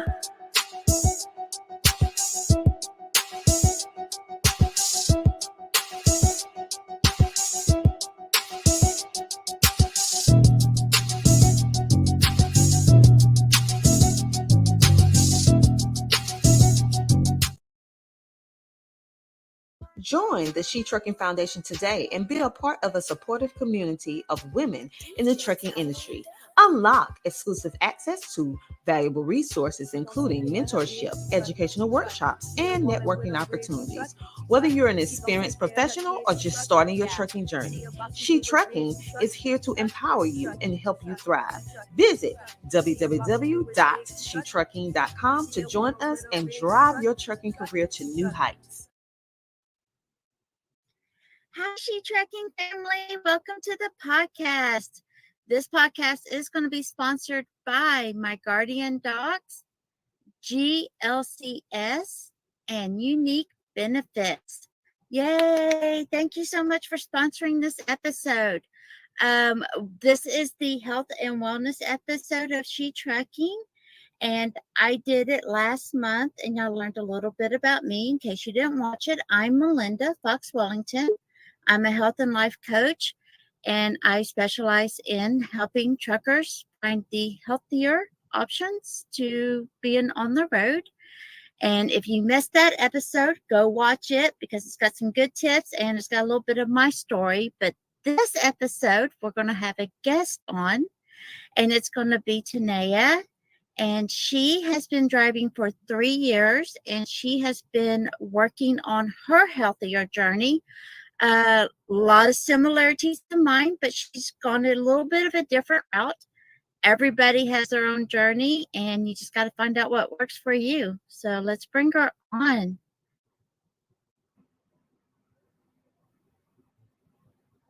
Hello, I'm so Welcome. excited to be here. I'm so glad you could join us. So tell us a little bit about your background as a trucker. How'd you get into trucking and why? So truck driving, actually today is my 3rd anniversary of my very first solo run in the semi truck. Congratulations. So, thank you. The trucking career path kind of evolved really quickly. It was a pandemic solution in 2020. I was in a toxic work environment at my desk job at the DA's office, and I talked to a friend who had been traveling for about 2 or 3 years and asked him, okay, do you think that I personally could do this kind of work? And he says, Tanea, you can do anything you put your mind to. So I quit my job 4 days later and got rid of my house, sold my car, put all my things in storage, and got my permit on a Friday and started trucking school the next Monday. That was 3 years ago. Wow, that was fast. That was real fast. Yeah. So how was the first couple of years of driving? Health-wise, mental-wise, struggle-wise, excitement-wise? The first 18 months, I had a lot of limiting beliefs about what was possible. And I dove so deeply into learning everything. Like I'd never even seen a semi truck, like the inside of a semi truck as an adult. I'd never backed up a pickup with a travel trailer on the back of it. So my level of expertise when I started was zero. So it took me a good 18 months to find a rhythm in my career.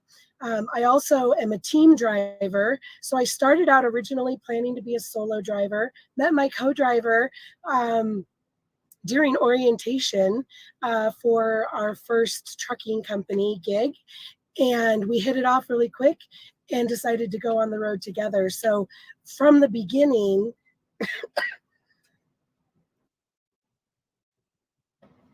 I'm still getting over a cold, so I apologize for the cough. From the beginning, we were learning how to drive teams and drive 20 plus hours a day. And that took quite a lot of getting used to. So the first 18 months of my career, I ate all the fast food. I never moved my body. My mindset was so focused on the job that I completely let myself go and did not focus any effort or energy on personal growth or mental health stability. Gratefully, I think because I was a team driver, I didn't have to, like, I wasn't alone per se. And so I think that helped with like bridging the gap of not having that loneliness while also being in the truck. But the transition to being on the road 30 days after having been home for the first 38 years of my life was hard. Oh, yes, it is. I frequently tell people all the time, you know, you're not only learning a new skill, you're learning a new job, and you're also learning a complete lifestyle, which is causing an identity shift. So that's so many levels of just bam, bam, bam, bam, bam, until you can find your rhythm. So that's completely normal. What are some, if you don't mind sharing, the health issues that you started finding until you realized, oh my gosh, I got to do some changes? And how did that transition happen with you, where you were at your worst to where you realized you needed to do something? So in March of my, so it was like around the 18-month mark, I was diagnosed with prediabetes, and I was having a really, really hard time getting in and out of the truck. My hip mobility was so severely compromised because 20 plus hours a day, I was not bearing weight on my body. And I'm already a bigger bodied human. And so the stress on my low back and my hips was pretty substantial. And the idea of walking around my truck an extra few times made me want to vomit. I just didn't like want to walk in the elements, and I didn't want to the concrete jungle is a pretty rough transition from where I came from in my life. So I just got super depressed and was really sad about all of the things. And then a friend of mine had actually been talking to me for a year, telling me that she had this solution for me. I was like, I'm in a semi truck, right? Like, you're crazy. This isn't the life for me. I can barely keep my eyes open when I'm doing my 12 hours of work every day. There's no way. And so, but that transition happened. So I ordered this kit or whatever in March, did one workout and was like, oh, that hurt. I'm not doing that. This is ridiculous. And I put it away for another 6 months. And then in August, it got to the point where I was in tears driving. I couldn't get comfortable in my seat. I was struggling to get the 2 steps because my knees, my hips, my back, my shoulders, everything had seized up. And I was standing at a fuel island, actually, and I watched this older truck driver, career truck driver, get out of his truck, bent in half, literally hunched over, fueling his truck. And it brought me to tears. And I said, that is not the life I want to live. I don't want this for my future. I don't, and I'm terrified of needles, so I don't want to become diabetic and rely on medications to keep me alive. And so that was the day that I pulled out the program again and said, I know it's going to be hard. I know it's going to hurt, but if I just do a little bit, it has to get better than what I've got. So that's where it started. Yeah, I call that the trucker shuffle. When I see drivers like that. Yes. Yeah, I call it the trucker shuffle. So, speaking of trucker shuffle, I mean, perfect timing. That's so funny. So I went more of a holistic method where I could learn how to figure, gauge, and experiment what works for me. And you mentioned a program. So how did that work for you? And what attracted you to the program compared to trying to figure it out holistically and experimenting it yourself? Yeah, so Body by Beachbody is the program that I started a little over a year ago. And really, it was the idea that it was a plug and go. It's an app on my phone. It kind of takes out all of the guesswork. I had lots of excuses and very little time. So my schedule now is a little bit different, but when I first started taking my health and wellness seriously, I had very little time available in my daily schedule. And so my co-driver, who is absolutely phenomenal, he would always make sure that on his breaks, he would go to a fuel island and I would jump out of the truck, grab my 30-minute workout, and he would do circles around the parking lot if there wasn't a place to park. And then we had to get right back in the truck and go to our next destination. And so the ease of having something that was already pre-done, that was ready to go, ready to, like, all I have to do is push play on a program and it's going to tell me exactly what to do and how to do it. And it made moving my body fun.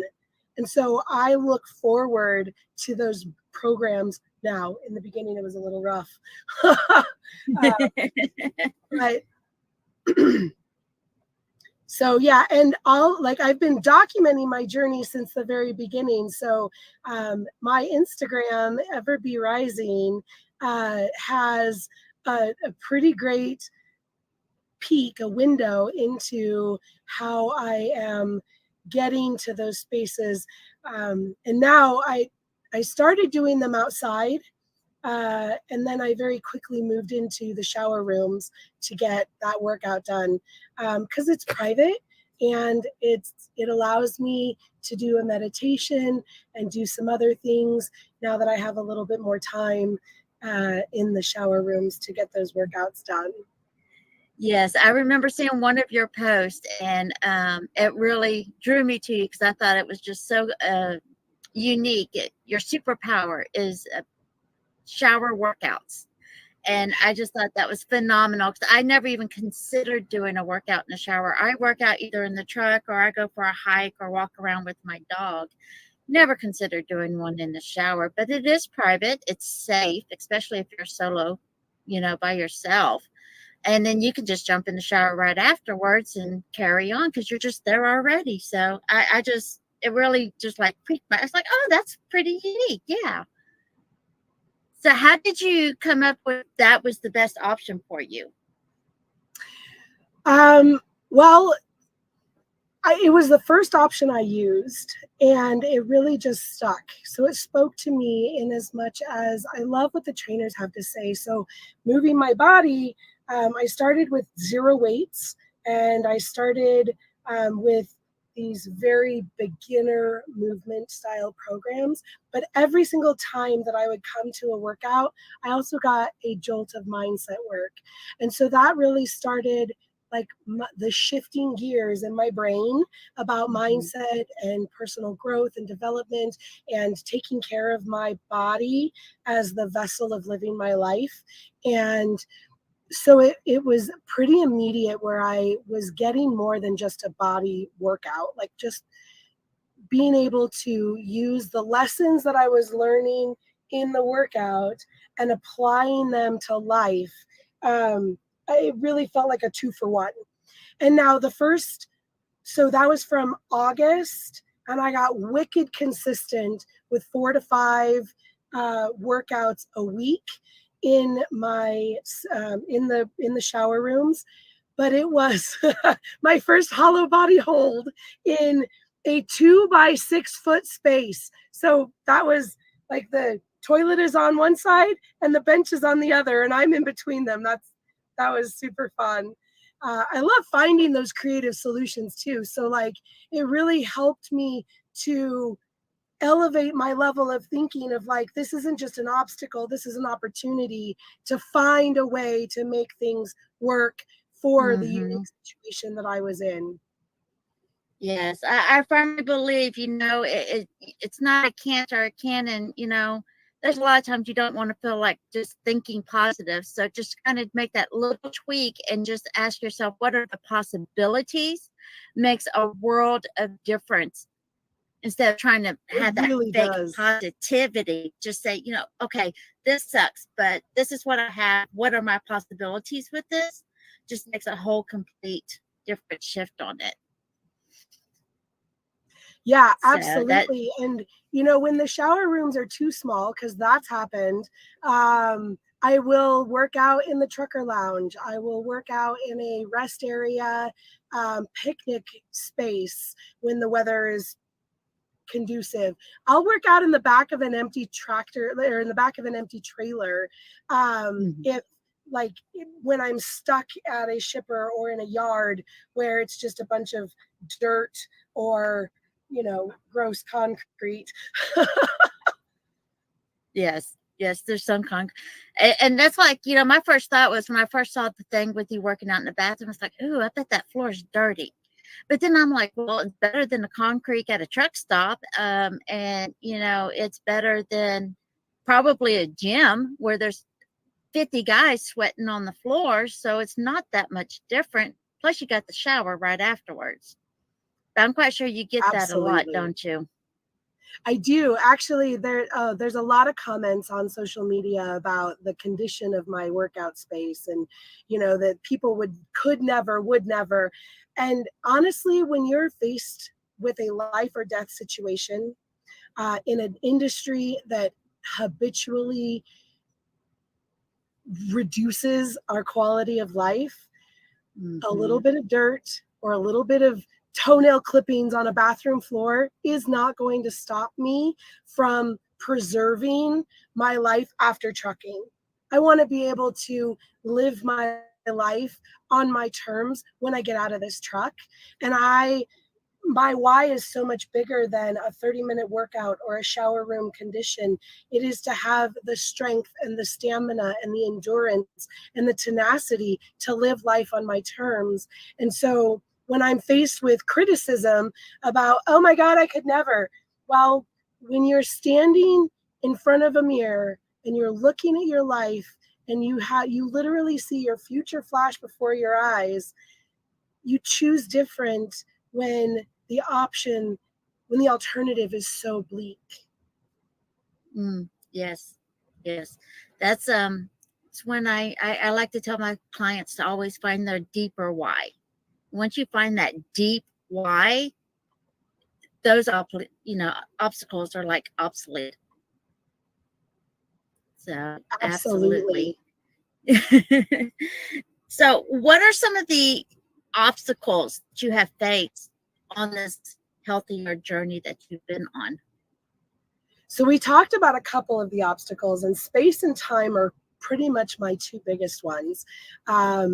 Depending on, when we have customers, there's sometimes that we can't stop for more than 45 minutes without calling in and alerting security and doing all these things. And so I just shift my focus. Okay, I can't work out this day, or maybe I can't work out for 2.5 days because that's how long it's going to take me to get to that shipper, and just being able to be flexible. But some of the other challenges, my own criticism, of what people are going to think or how people are going to respond to seeing me in a truck stop, like oh my gosh, the truckers lounge, or seeing me at a rest area, picnic area, and just like that criticism in the very beginning before I started feeling better. It was like, oh, I don't want people to watch me. I don't want them to see me. And now I'm like, please watch me. Please know that this is possible for you too. Or come join me. Like I've had drivers in driver lounges join me on workouts because they're like, I could never. I'm like, actually, you can do it with me. And so that's been super fun. And then logistically, I never know. In fact, I video quite often what's it going to look like today when I walk into a shower room? And then when they have limits on the amount of time that I can be in a shower room, I try to be really cognizant of how much time I'm taking in the shower room. But I will do a 30-minute workout and a 30-minute shower and take an entire hour in the shower room because I pay for them. And, you know, but there's some areas of the country that when I have to wait, there was one time in California where we waited, there was 57 people in line for a shower in Loma Lima. I think that's what it was called. So those are some of the obstacles. And then we haven't even talked about diet or nutrition, which didn't come for another 6 months. I got wicked consistent with my workouts before I ever even considered breaking the limiting beliefs about being able to eat healthy on the road. So that's where a lot of my roadblocks came from. Yeah, but it's always good to work at little segments instead of trying to do everything at once, because then it gets overwhelming and you don't stick with it. So it's good that it worked out that way for you. Yeah. And that's what I tell pretty much every single person that has joined me on my journey and starting their own journey, is that you have to take one step at a time. We're not looking for something instant. I didn't look like this overnight, and so I can't get to my goal overnight, but being able to consistently take little tiny pieces and turn that into a habit that I'm able to then stack onto a new habit. And once I'm like, all right, I got this taken care of, let's add a new piece to the puzzle. So is there a specific strategy that helped you build your habits? Or did you experiment to figure it out? Or was it just the plug and play from the program? What helped you get that strategies? I mean, what strategies did that help you to get those habits? Oh, that's been a work in progress, and it's still being progressed. I'm still working on it. My very favorite personal development book is called Atomic Habits by James Clear. I love that book. Yes. Yes. And so explain a couple of this. Yeah, I was gonna say, explain a couple of those concepts real quick, and then we'll do a quick break. So taking one habit that you already have ingrained, and adding a new habit that you want to create, so that you create a cue in your mind that helps you remember to do it, but also creates a new routine. And so habit stacking, where it's like, I'm going to do this every day, and my new habit stack is, as soon as I then B, and then I get to C. And so, like, as soon as I get to a place, a fuel island, I am going to go onto the app, at the Pilot app, and reserve a shower. And then I'm going to, and so it was just being able to create those little tiny shifts where it's like, okay, well, I'm already going to the fuel island, so now I just need to add this new thing. And that really helped get me on track with creating those habits. Yes, it's an awesome book. If y'all haven't read it, y'all really need to. If I remember correctly, you can get an audio version of it off of YouTube for free, so you don't even have to pay for it. You can listen to it while you drive. It is a great book. Yes, Cindy, great book. It is. It's one of the things that's really helped. Focusing on your why instead of the criticism. Yes, that is really, really good. Some great points that we've been getting here. Oh, look at that shower workout. Great idea, because someone else is watching is a big hindrance. That is so true. That's why when I first came across, I was like, oh my gosh, I've never even considered that.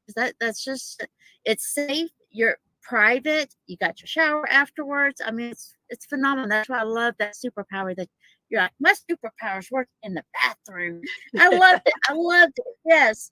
But thank everybody for watching. We're going to take a quick commercial break. If you have any questions or anything, go ahead and start throwing them in. We're going to touch a little bit on nutrition and everything when we come back. and then some tips and advice. Join the Shetrucking Foundation today and be a part of a supportive community of women in the trucking industry. Unlock exclusive access to valuable resources, including mentorship, educational workshops, and networking opportunities. Whether you're an experienced professional or just starting your trucking journey, Shetrucking is here to empower you and help you thrive. Visit www.shetrucking.com to join us and drive your trucking career to new heights.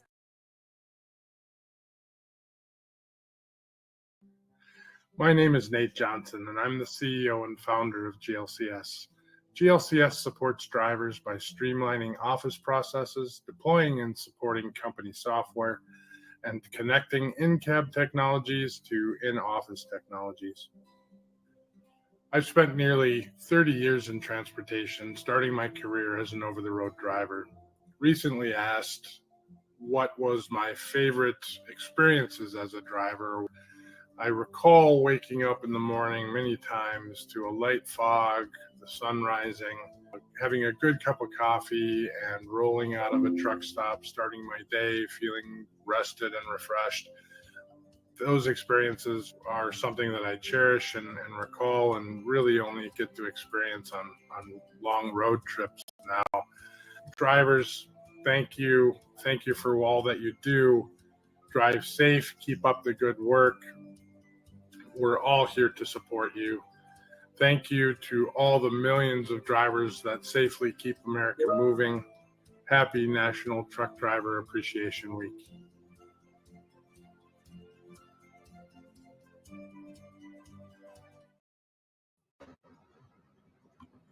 Hey, welcome back, everybody. How y'all doing? Throw some comments in if you have any questions or anything. So we left off with where you was, some strategies and things to help you get to the healthier side of things. And how long since you said it was August when you got serious? Yep. So August of last year? Or That's correct. Okay. So I just want to make sure everybody's clear. This has been over a 12-month journey. So we're talking 14 months now? Yes. Okay. Now, you said that you did workouts for about 6 months before you even consider adding the nutrition. How much of a change did you notice in just the 6 months before you even focused on what you was eating? Oh, the transition for that first 6 months was really the motivation to be like, okay, it's time for me to level up because I'm loving what I'm seeing.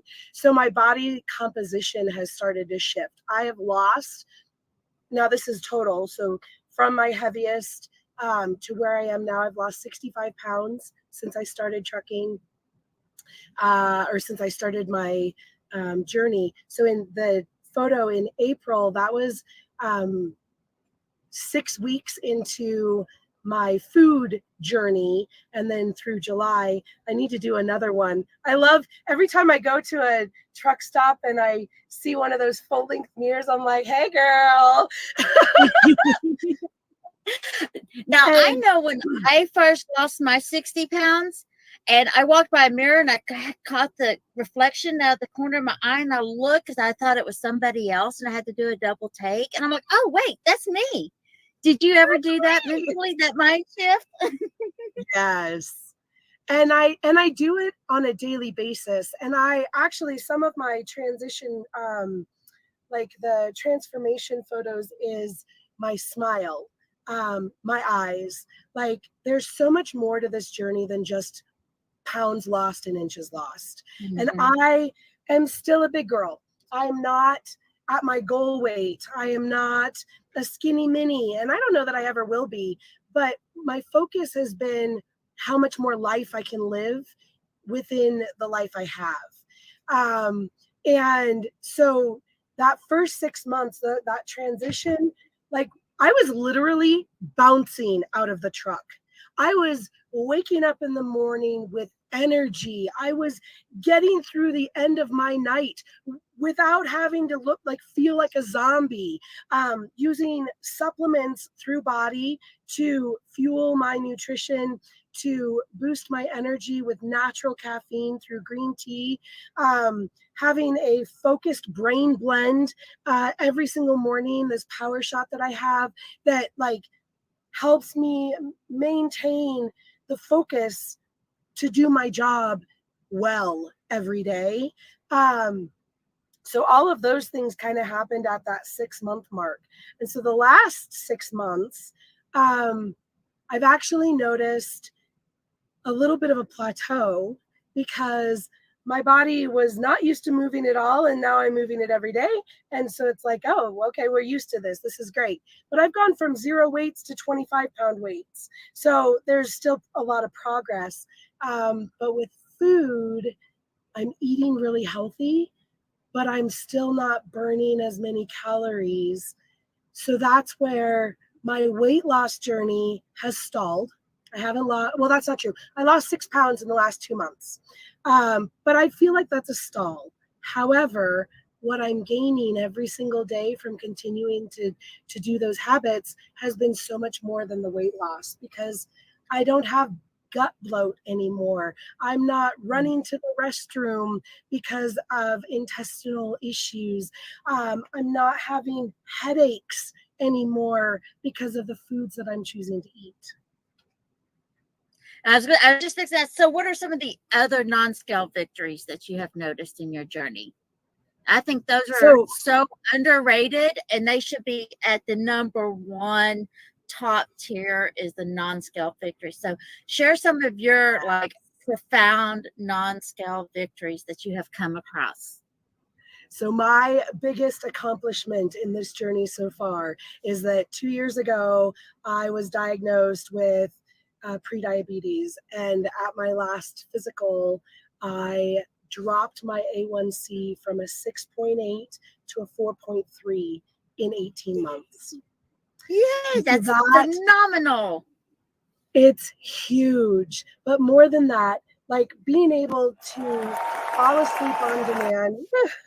I mean, seriously, that is. It is. It's huge. Massive. Just losing that pre-diagnosis category when it is literally removed from your medical records, it's just especially because you lost a loved one at a young age due to complications of diabetes, just like I did. And that was when I got that pre-diabetes, it just crushed me because I immediately thought of my loved one. And I'm sure you did the same thing. And I tell people all the time, that's what scared me healthy. That was my initial why, because I did not want it. So losing that is fantastic. Most Congrats. certainly. Thank you. And then the second profound change is how my body moves.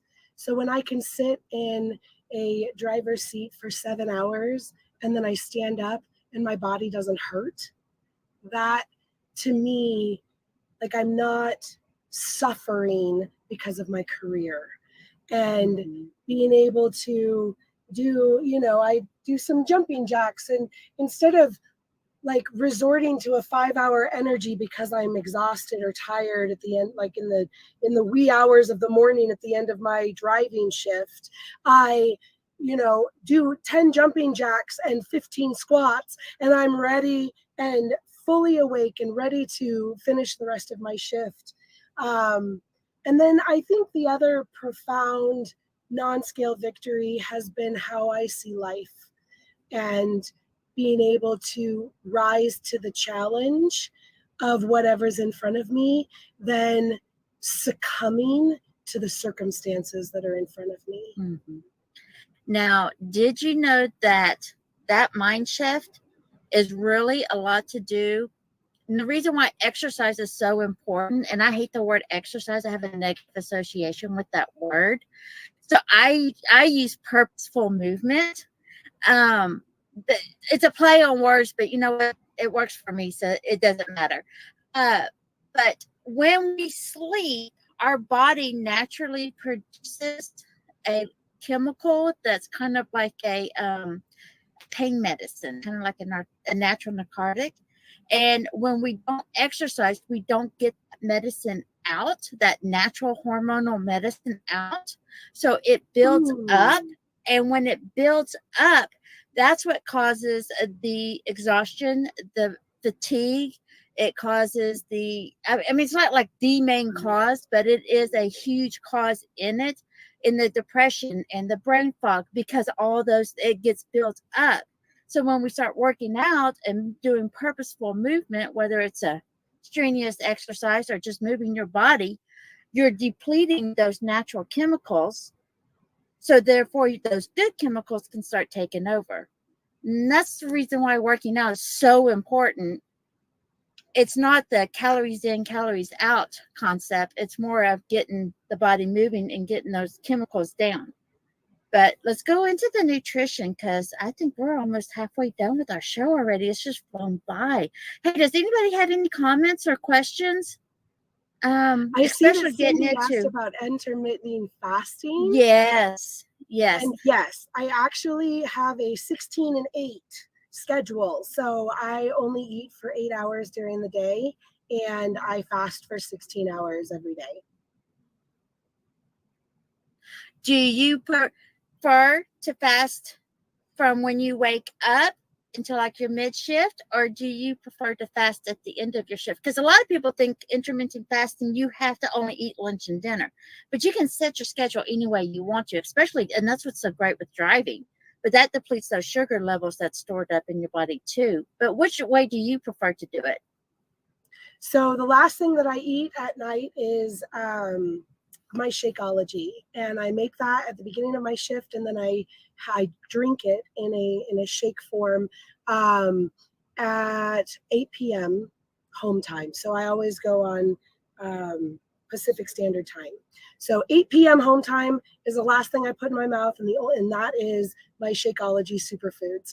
That is, it bridges the gaps. It has 60 different really amazing quality ingredients that bridge nutrition gaps in my day. And I don't eat again until noon the next day. So it's kind of both. I am a habitual snacker. And when I drive, I'm either biting my fingernails or snacking. And I'm trying really hard not to bite my fingernails, but I also don't do any snacking after 8 p.m. I have gum if I need to chew on something. But not having anything to eat after 8 p.m. has really helped curb that late night snacking, mindless eating, and any kind of before I started thinking about food, I would grab a bag of chips, for example, and look down and be like, where'd the rest of my chips go? I did not just eat the whole bag, but I did. And it was mindless. So I don't put anything in my mouth after 8 p.m. I go to bed between midnight and 2 a.m., depending on my schedule, my shift. And then I do not eat first thing in the morning because I don't like to eat first thing in the morning. But breakfast is always a meal that's on the schedule, no matter what time of day or night I eat.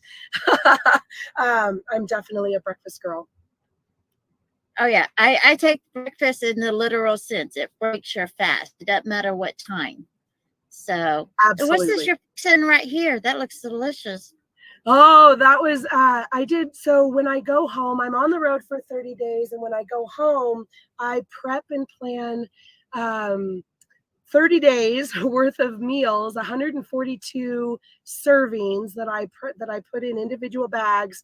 This is not the season for me to focus on reusable. I have to throw that out of my mind.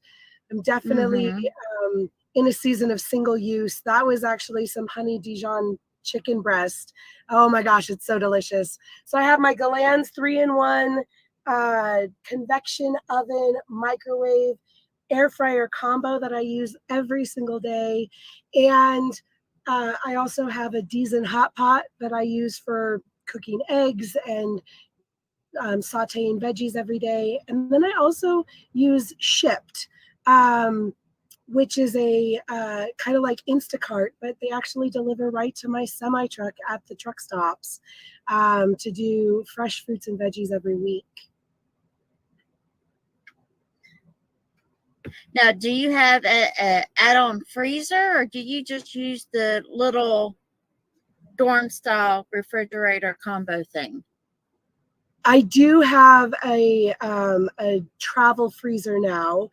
That actually, getting this travel freezer is really what opened my mind to the possibilities of what I could make at home and freeze beforehand and really prepare myself for the month ahead. So I do, and right now I keep it in between my seats, and I have to climb over it every day. We are in the middle of revamping our storage system. You know, with having 2 people in the truck, it can get a little crowded, but gratefully we work around all of the inconveniences to make sure that I have the food that I need in order to eat well on the road. Feast, Fast, Repeat by Jean. Yes, that is a wonderful book. Have you read that yet? I haven't. I've never heard of it, but I'll add it to my list. Yes, it's a really good. It goes into the science of intermittent fasting and how it works and why it works, and it goes into all the different ways you can do it, from 1 meal a day to just the 2 meals a day or however, and it's really, really good. She also has another one. I can't think of it off the top of my head, but yeah, her books are really good too. I like going into the science of it. So it just, because once I understand the why, it's easier for me to stick to it. Absolutely. I find the same truth. Yes. Yes. So the freezer, that was my first purchase when I started my healthier journey. And now I have 2 freezers in my truck, and because I usually stay out for 5 to 6 weeks. So, and there's been a few times I've stayed out 12 weeks, and I have literally frozen 12 weeks worth of meals and put it in the truck. But once in a while, I like once, twice, sometimes 3 times a month, depending on just how I feel. I'll actually go out to eat. I don't just stick into my truck. It's just making choices. What have you found on that? Oh my gosh. So eating out is my very favorite thing to do. I love other people cooking for me. It is the best way for me to explore a new city is to eat their food. So I absolutely have chosen the most decadent and incredible places across the whole country, from Baltimore to Seattle to Los Angeles and San Diego. Reno has my favorite steakhouse in the whole country. Because when we learn how to eat intuitively, which is what the program that I use is called To Be Mindset, and it really goes into the psychology behind food and our relationship and repairing the relationship with our food and how we think about nourishing our bodies. And so I do not restrict myself. If I want mozzarella sticks from Arby's, because they're my favorite, I'm going to have some, because living a healthier life doesn't mean living in deprivation. It doesn't mean starving. It doesn't mean only eating kale and spinach.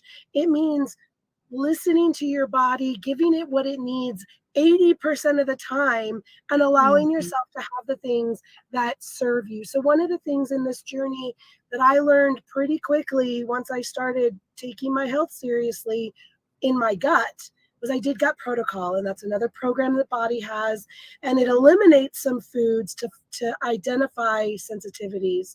And I have known for a lot of years that I am gluten intolerant, and I refuse to acknowledge it because I love bread. But how my body feels when I consume gluten is gross. It is so lethargic. It feels fuzzy. I have brain fog. My gut hurts. I have bloating issues, all of these different things. So I eliminated them for 30 days, and I'm like, holy crap. What knowledge is only powerful if you implement it. So being able to remove dairy, gluten, and soy from my diet, all of a sudden I'm like, I feel like a whole brand new human. Oh, I can imagine if you had that sensitivity, how bad you felt. And being That's in the not truck how- made it even worse. Oh, yeah. Well, and plus, when you're in that mindset, oh, all I have time for is a fast food. But if you really think about it, by the time you stop, you park, you walk inside, you stand in line, you order your food, you wait for your food, then you get your food, you can already fix something in the truck and save half the money. Oh, so much more money. I have saved so much money because now, like, for example, Subway is still something that I like to have every now and then, but I don't eat it every day. But the Subway sandwich that I get is $15 for one sandwich. I'm like, I can Not prepare that much. 4 meals. Yeah, $14.49 for the sandwich, and then anywhere between 40 and 80 cents for taxes, which is just insane to me. That, or even like a pizza from the oh my gosh, from the pilot is $15 or more. And so I can make an entire sheet pan that's going to feed me 6 different meals. It's fresh ingredients, it's ready to go, and I never have to leave my truck, and it saves me time, money, effort, energy, and the bloat. So I had a question for you. When you're prepping your meals, do you cook all of them, or do you prepare some of them individually, like frozen raw, and then you cook them in your truck? I do both. Yeah. Okay. So do I. Yeah, I do both. So my absolute favorite one is, and hey, if anybody wants to join in the chat, because I'm always up to new recipes. But my favorite one I like to do is I will crack 4 eggs in a Ziploc bag and then throw a little bit of cheese, ham, and bacon, and then I'll freeze it. And then I cook it in I don't know if you ever heard of a Hot Logic Mini, but I can just put it in the Hot Logic Mini, dry for 2.5 hours, and I have a fresh hot omelet. Oh, that's awesome. A lot of people don't know you can freeze eggs for up to 6 months raw. Yeah. I love freezing eggs if I'm going to use them in omelets, but I'm spoiled and I actually really, really, really, really love over easy eggs. And so I've perfected, while Seth is driving, I have perfected frying eggs over easy in ghee, and it's the best. That's awesome. That's really awesome. Eggs are definitely a daily staple. It sounds like, and correct me if I'm wrong, that most of your meals you have learned to have what you want, but add in what you need. Is that correct? Because that's my favorite philosophy. It has been a huge shifter for me. Last episode that I hosted last month, I was telling everybody, it's like, at the end of the day, you're tired. You want a bowl of cereal and just go to bed. And there's nothing wrong with that. But just add in a little bit of protein and add a little bit of fiber with that bowl of cereal, and you'll be good to go. So it's just and baby the other steps. really important thing, absolutely, what I have found is decision fatigue is a real thing. And so when I pre-plan my meals and I know exactly what I'm eating at the end of the day, I always do my most effort in the morning and my least effort at the end of my night. And so I start my morning with sauteed veggies and fried potatoes and ghee and sugar-free, nitrite-free, organic bacon and eggs. And I have this amazing, incredible bowl of deliciousness at the beginning of the day.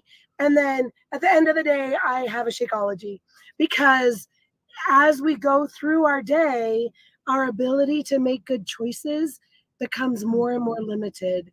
And so having a plan, having my frozen foods so close and at the ready, really gives me the best chance at success on a daily basis, especially when I'm tired, which is why I just chose, that was my number one reason, was because when I started identifying what I was eating and paying attention to that, No good decisions are made after 8 p.m. in my mouth.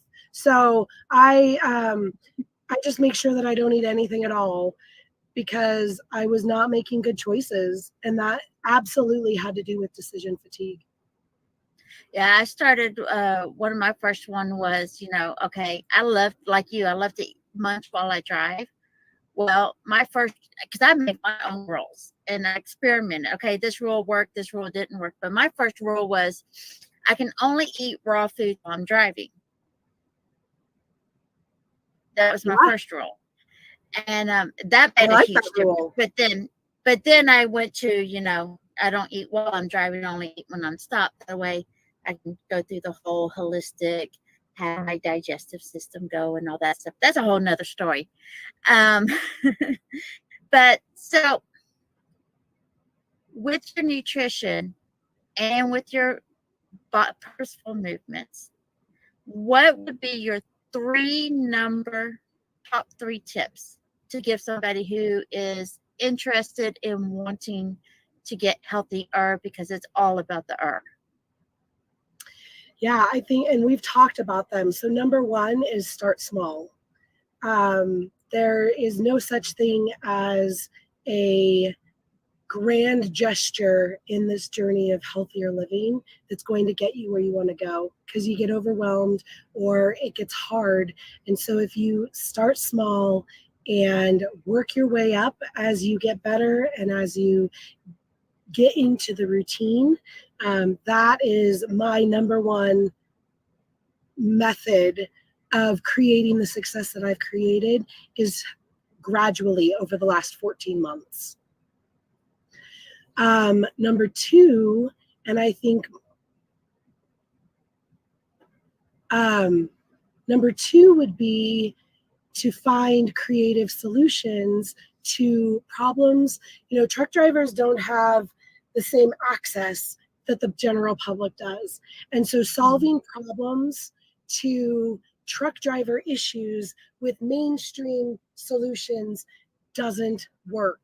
And so whether you find Melinda or myself or anyone that you want to align with getting healthier, finding someone who has the option to create solutions that are as unique as the circumstances that you are dealing with. It's kind of like I said, for a long time, I was trying to, plug a square into a round hole, and it never fit. It didn't work. And so finding something that allowed for flexibility and creative solutions was really powerful. And I think number three would be finding something that you love, that you can find consistency in. Even if you don't love working out, there is some kind of movement that you're going to feel more aligned with. And Melinda, you love to go hiking, and being out in nature is something that fuels your soul. And so it's easy for you to go out, and even when it's cold or even when the weather or the conditions aren't ideal, to enjoy going on a hike. And for me, I enjoy weightlifting. I enjoy resistance training. I enjoy the mindset work that goes into every workout. And so no effort toward living a healthier lifestyle is a bad effort. But sticking with something that either doesn't feel great in your system, doesn't work for your circumstance, or something that you're not actually going to do, you can have the best laid intentions, but unless you're willing to do the work, it doesn't work. That's so true. So true. So if anybody wants to work with you, or if they have more questions and want to get more in touch, how would be the best way for them to reach out to you? Instagram is where I live. I love hanging out in my stories on Instagram. And I have a link in my bio on Instagram at Everbe Rising that you can fill out if you want a direct consultation. But also, just sending a DM to me is a really great way to start a conversation. And I would encourage everyone to go and take a look at all of my silly content, because there's a lot of out of the box thinking that goes into how I live a healthier lifestyle on the road. And I think that's the number one rule everybody needs to learn to adapt is just what can I do out of the box? Because obviously with this lifestyle, we can't be in the box. That's right. Thanks, y'all, everybody, for coming. It was a pleasure, and I can't wait to see y'all next month. Bye. Thank you.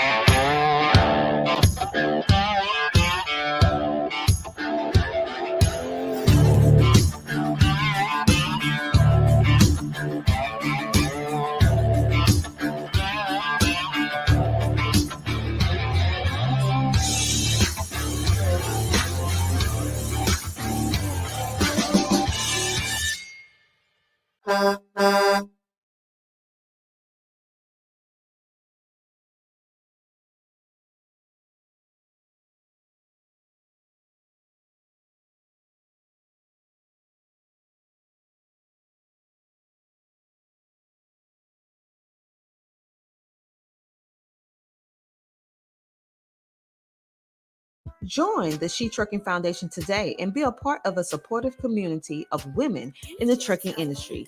Unlock exclusive access to valuable resources, including mentorship, educational workshops, and networking opportunities.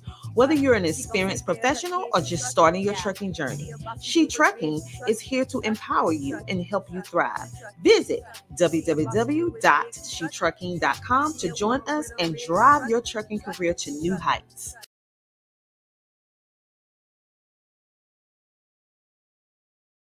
You strong.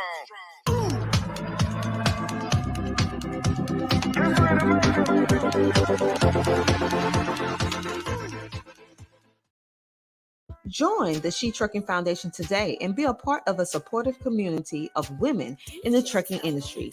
Unlock exclusive access to valuable resources, including mentorship, educational workshops, and networking opportunities. Whether you're an experienced professional or just starting your trucking journey, She Trucking is here to empower you and help you thrive. Visit www.shetrucking.com to join us and drive your trucking career to new heights. Hello, everybody. I am Dr. TNJ Ramsey, the host of the She Trucking podcast, powered by CTR Media Network. And we are super duper excited to bring you today some of the best in the trucking industry to share and have healthy conversations about what's going on in the trucking and transportation industry from the perspective of the truck driver. So this show is exclusive for you. Today we have in the building Avante K. Jackson, aka CDL Shorty. He is a dedicated husband of 5 months, so he is a newlywed lady. So step out.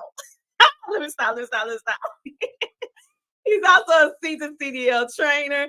He is a Class A CDL driver. He's a mentor and the proud owner of CDL Shorty D4D LLC.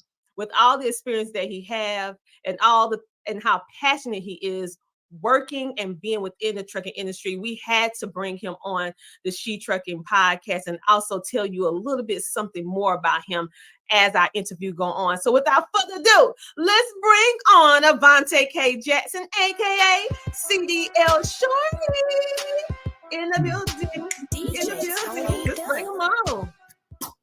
Hello. How are you? I'm good. That was an amazing introduction, by the way. Hey, you gave me, it's like this.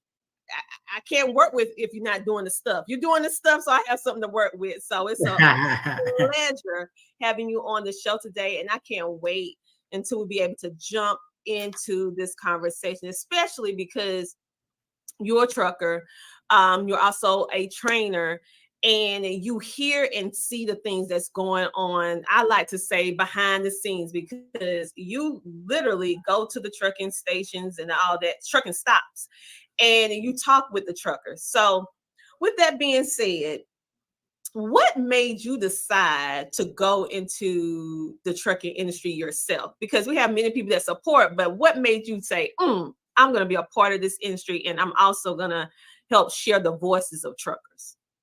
Well, that's a great question. First of all, it really kind of started as I was a little kid. My mother used to always tell this story. If you ever get a chance to meet her, she'll tell you that I used to say the weirdest thing. When I was 2 or 3, I used to say that when I grow up, I was going to be a truck driver and I was going to deliver fish. I don't know where the fish part came from, but I used to say I was going to be a truck driver. And then, as I grew up trying to look for a career path, I was working for CVS Pharmacy, trying to climb the corporate ladder, and just wasn't working out. So then I fell in love with trucking. My brother was doing it. My dad did it. My brother was doing it at the time. And I had a cousin that was doing it too.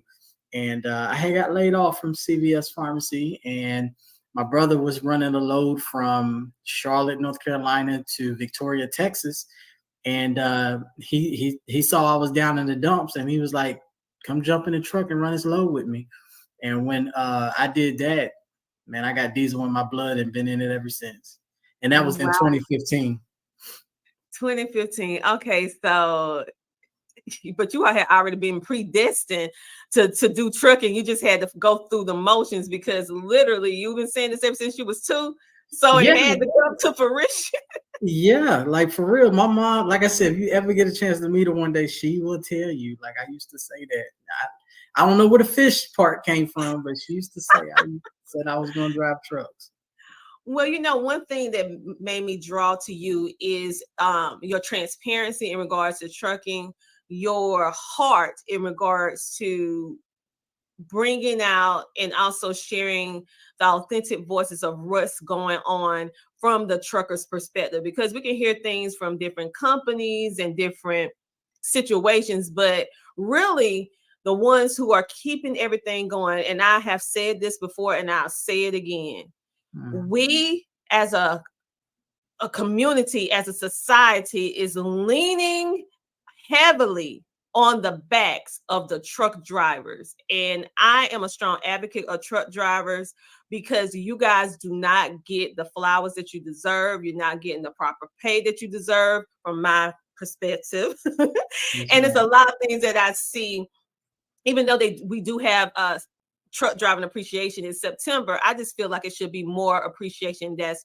for the people that help us, people like myself, to have our life as we know it. I mean, everything is dependent upon the truck drivers. So how do you feel as a truck driver? As a truck driver, I feel the same way that you feel. I feel like we are underpaid and undervalued, big time, especially in this new market with this new economy.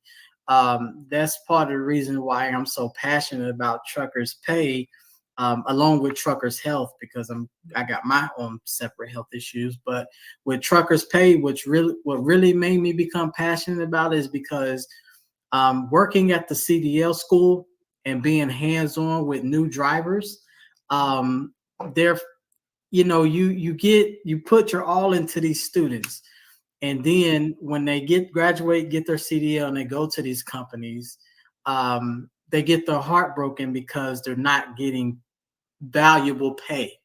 Man, you got some of these companies that are paying these students like they work at McDonald's. And then like I keep their number, I keep their contact information. I always try to stay in contact with them. You talk to them 6 months to a year from now, and I say a good 75, maybe 80% are not in it anymore. Somewhat because of truckers' pay. And then another part of it is they found out this isn't what they wanted to do. But if truckers' pay was up, then it might persuade them a little bit more to stay in the business. Yes, I have been noticing on social media, and especially different YouTube channels lately, a lot of truckers have been, which has me concerned. It have me very concerned that a lot of truckers that I'm seeing, especially ones that have these big platforms, they're talking about they're going to leave trucking. And so I feel that now we should have this conversation, because we as a economy, as the United States in just general, we need the truckers. We also need a new a new generation to go into trucking, because what we're finding is that a lot of the truckers are now aging out, because you have ones that have been in the business for 20, 30 years, and now they're getting ready to retire. And so what people don't realize is that when we don't have anyone trucking, the life that we enjoy, the comforts that we enjoy, is going to cease to exist if it's not someone hauling this stuff. Hospitals, schools, businesses, everything.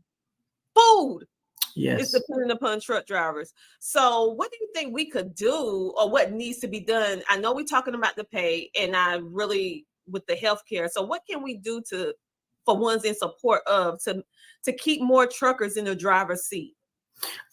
Yes, that's basically, what I've been passionate about lately as far as going to the truck stops, because I feel like the way that we can combat that is trucker, not just appreciation, but truck awareness.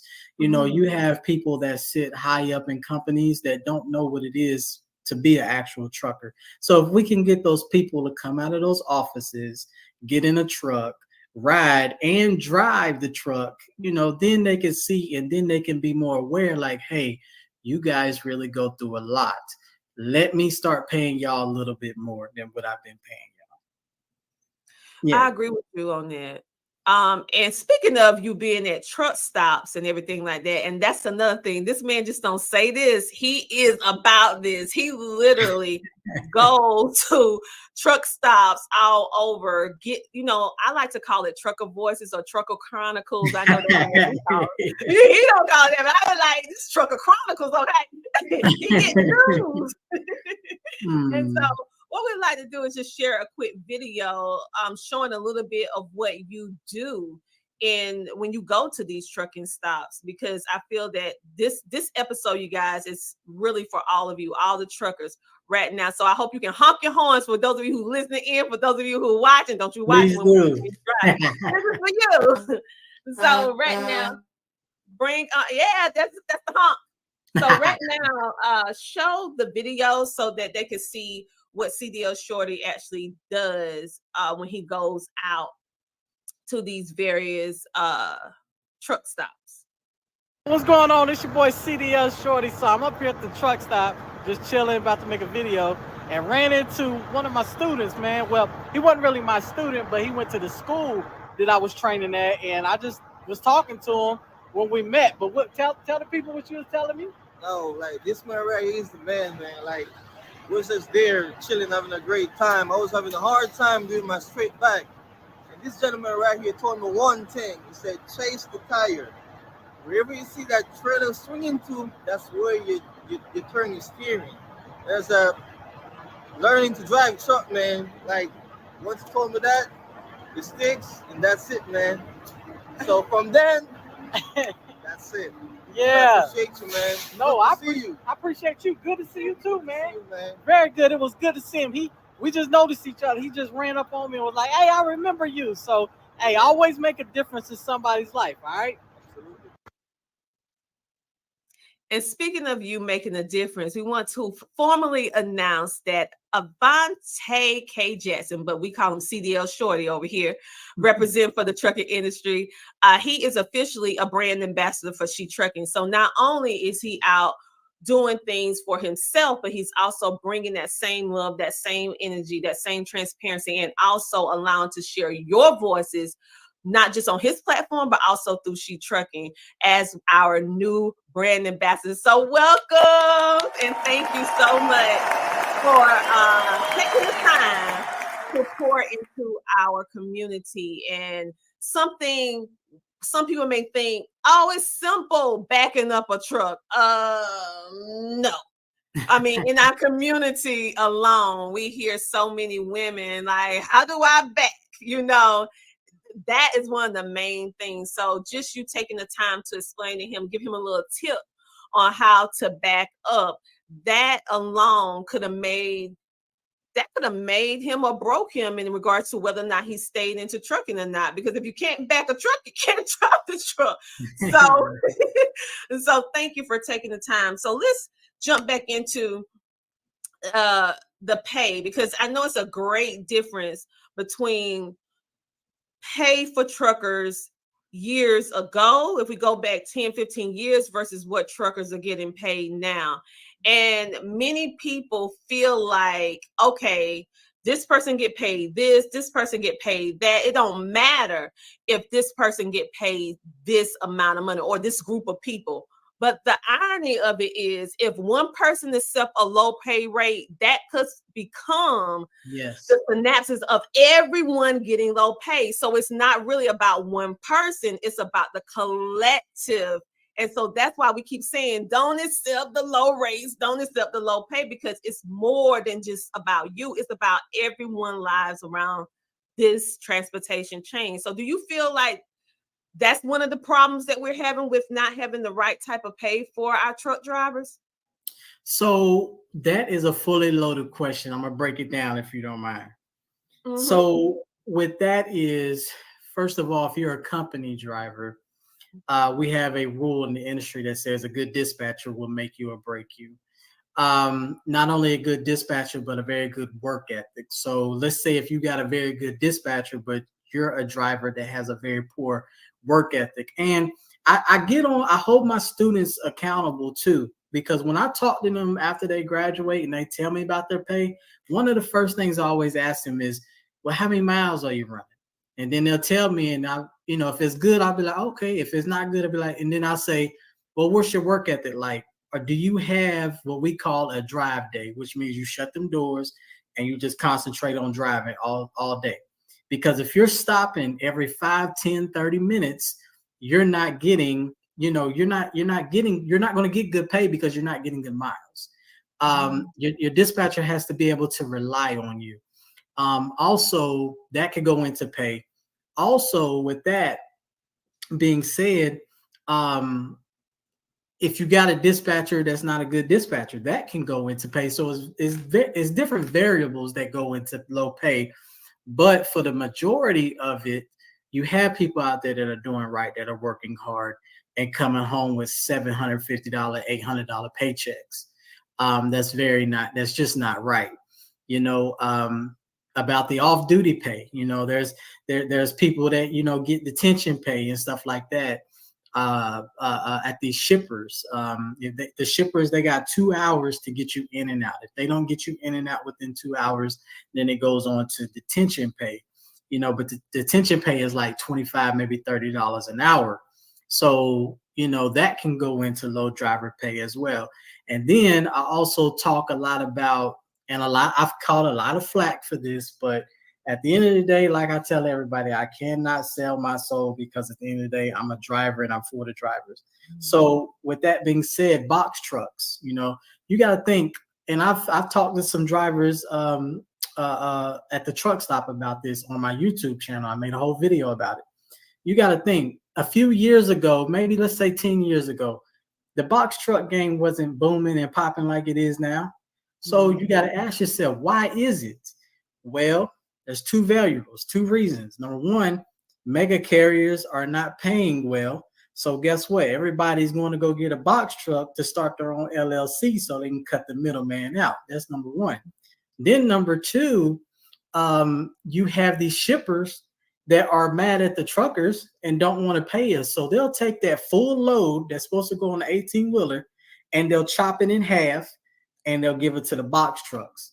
And the box trucks think that they're actually making good money because they spend less fuel. But when you actually look at it, they're not making good money. So they actually drive the 18-wheeler rates down.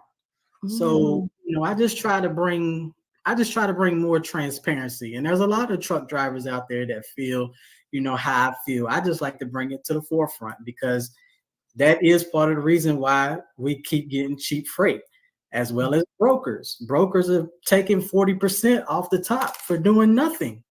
But you have us truckers out there that will accept it. Like for years, orange juice coming out of Florida has been cheap for years. And we keep taking it, and the brokers keep giving it to us because they know that we'll take the orange juice just to get out of Florida for the fuel. We need to stop that. You're right. That's a loaded question in two parts. So I thank you for taking the time to break that down because it's more than one side, or it's like it's two sides to a coin, it's two sides to the story. But breaking it down now, I understand it a whole lot better. Because if you constantly stop, and then the miles is going to be looking funny, and so that's why your money looking funny, because your miles look funny. So we had to take into all those variables. But with that being said, I just saw where the comment popped up from one of our supporters and sponsors, which is Nate Johnson. So thank you, Nate, for tuning in today. He actually supports Shetrucking in so many ways as an advisor, and gives so much valuable insight. Make sure to check out his show, Driving Forward Podcast. Yes, and go ahead and listen to that. That's another great place to get some good trucking, transportation news, what's going on within the industry. Yes, it is. Not to cut you off, but Mr. Johnson is a very, very humble, loving guy. I love his channel, his podcast. And, with my health situation, he takes it upon himself to go out of his way he'll call me and text me and check on me. So, Mr. Johnson, thank you so much. Yes, he's so sweet because he is like an avid supporter of Shetrucking. And so we're so, so grateful for his support. And so we're grateful for everybody that support. And speaking of, we also have a platinum sponsor for this podcast, Taft's The Ring. So thank you to Taft's Fat The Ring for being a platinum sponsor for the Shetrucking podcast. So make sure to check them out if you are a company looking for someone to do fattening for you. So thank you. Make sure to check them out at www.tafs, that's TAFS.com. And so now we're going to get back into the conversation in regards to the truck. We was talking about the pay. And then you was giving some factors that can determine whether or not they receive the proper pay or not, because it's not only the trucking companies, but the drivers have some responsibilities as well. And so if they do their part and they're still not getting paid right, then that's a problem. That's a problem if they driving. So that's when the problem. So let's talk a little bit about drivers. Do you feel that they should get paid for off duty pay? Do you feel like they should pay for that? Yes, ma'am. Yes, ma'am. I do, because this is the way I look at it. You're away from your house every single day. What's the old saying? If your wheels ain't turning, you ain't earning. So, it costs a lot to not only be off duty, to take your 10-hour sleep break at a truck stop. Okay. This is why I say I believe in it, because to take your 10-hour sleep break at a truck stop, every truck stop in America now has at least the minimum 50 reserved parking spots. Will cost between $15 to $20 to park there for one night. So let's say if you spend on your 10-hour break, let's say if you spend $15 for a reserved parking spot, you out 15. Then you spend another $10 to go eat. Then let's say if you don't have any shower credits on your card, now you spend another $17 for a shower. Then you got to do laundry. Now you spend another $10.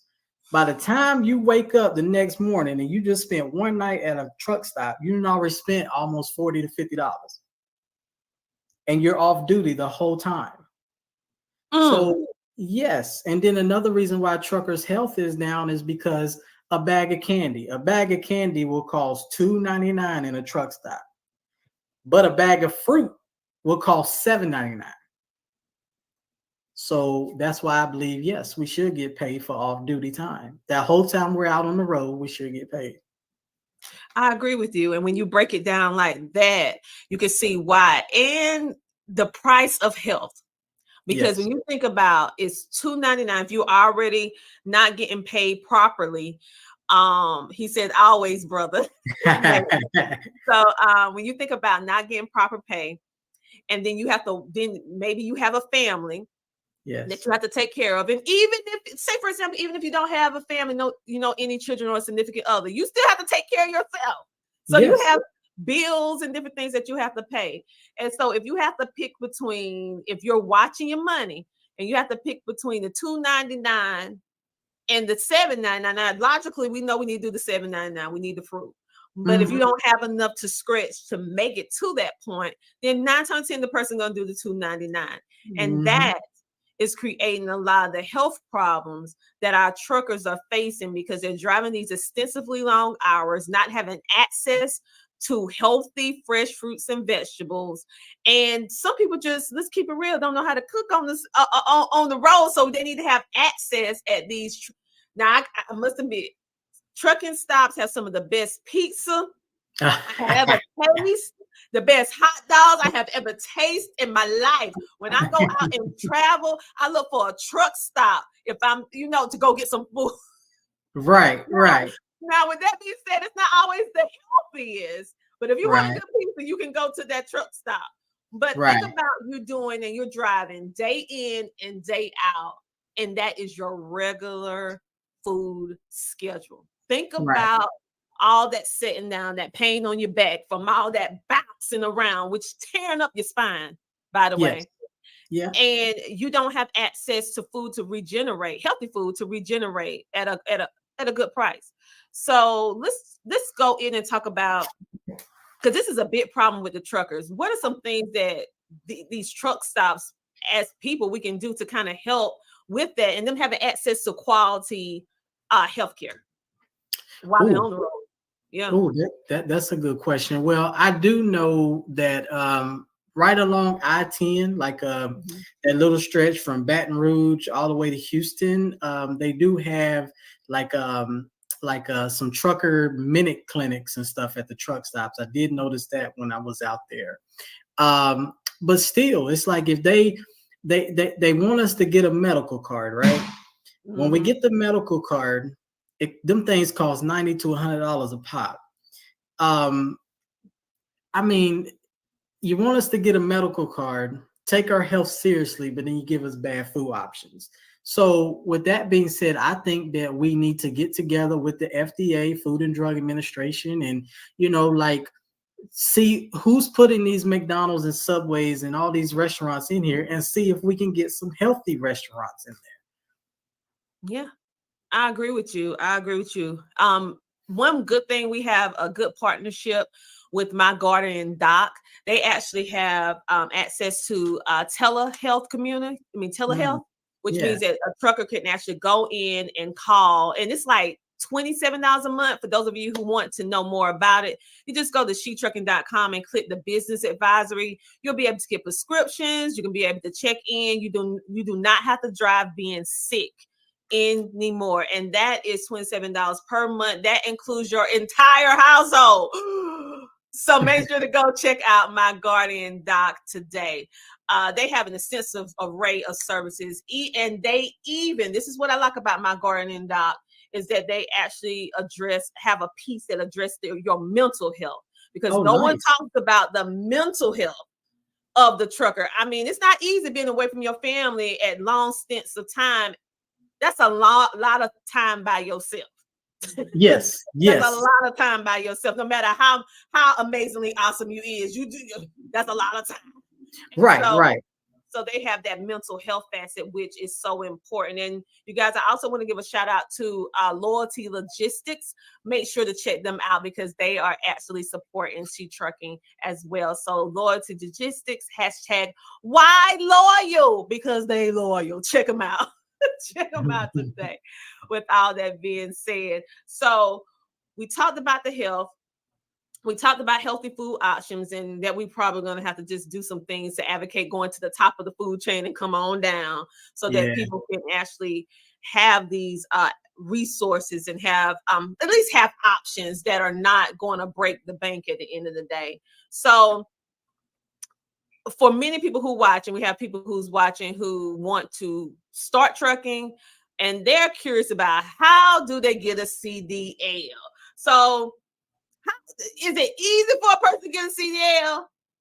Because we have a lot of people out here, and we probably get on this later. Some people out here, I call them Instagram fantasy drivers.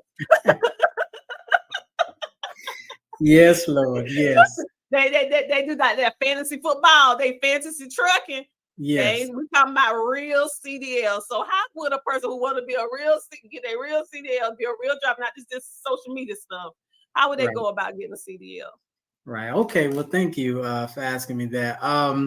Well, there's a couple of ways. Number one, and first and foremost, you have to have a clean, not a clean driving record, but you can't have any tickets or anything on your regular license when you first start off. Then after that, you can either call a major carrier like Swift, Snyder, people like that, Stevens. That's how I got into trucking. I called Swift, and they paid for me back in 2015 to get into trucking. But you can call them, sign a contract, they'll pay for it, all of that. Only thing is you have to say that you'll work for them for 2 years to pay that contract off.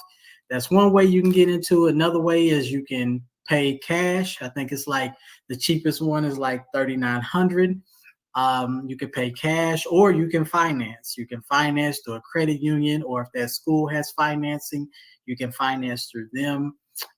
Or your state, whichever state you live in, you have WIOA programs. You have NC Works, which is in North Carolina, which is a workforce program, unemployment. And also a lot of people don't know, which I wish they would advertise more of this too, but Goodwill will actually pay for a lot of people to get their CDLs as well through their career center.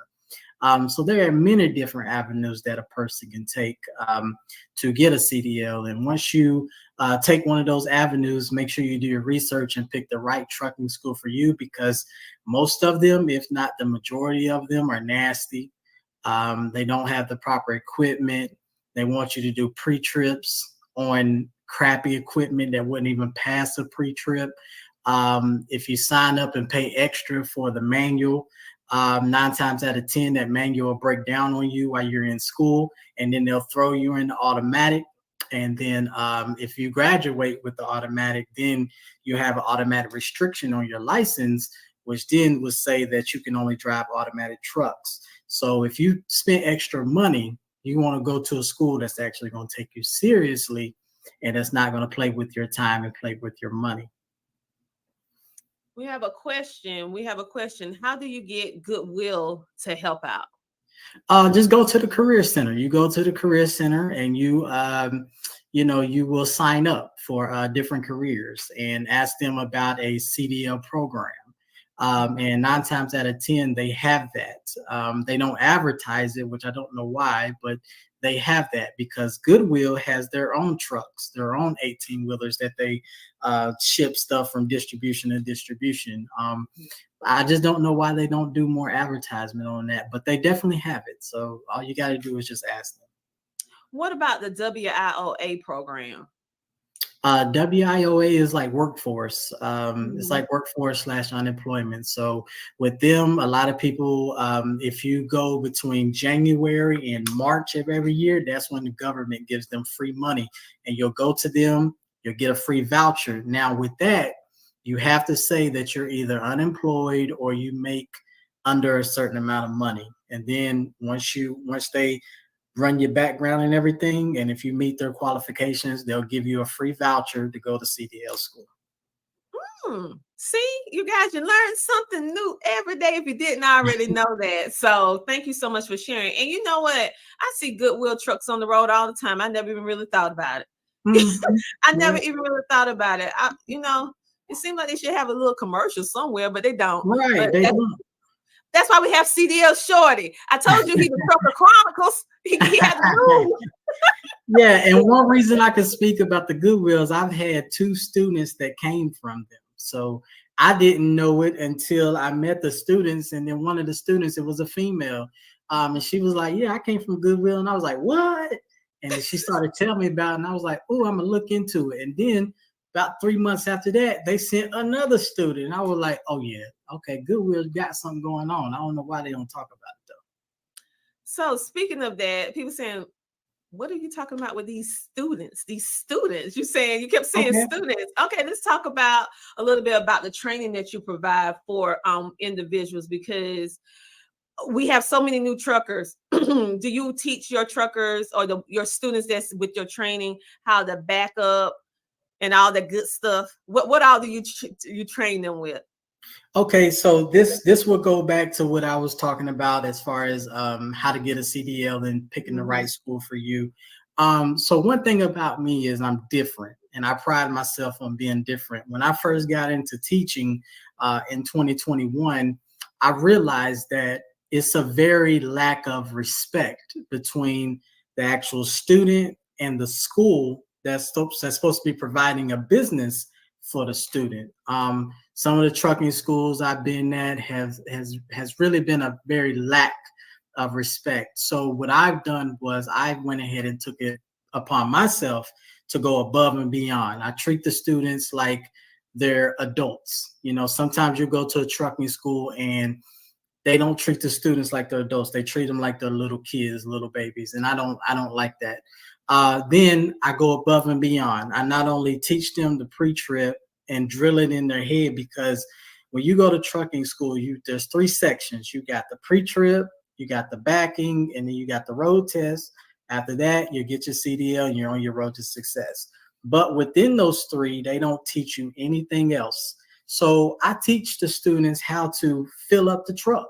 You know, a lot of students will come to CDL school and they don't know that a truck has 2 tanks on it. So I teach them how to fill up the truck. I'll take them to a weigh station, a real DOT weigh station, and DOT doesn't bother trucking schools. So I'll take them to a weigh station, and a weigh station has 2 scales. DOT will let me get on the scale in the back, and I put them on the scale, and I'll stop and I'll say, hey, this is what DOT is looking for. This is the weight that's on your steers, 12, 34, 34. You know, they'll ask questions and stuff like that. Then I'll show them how to slide the tandems. Trucking schools don't do that.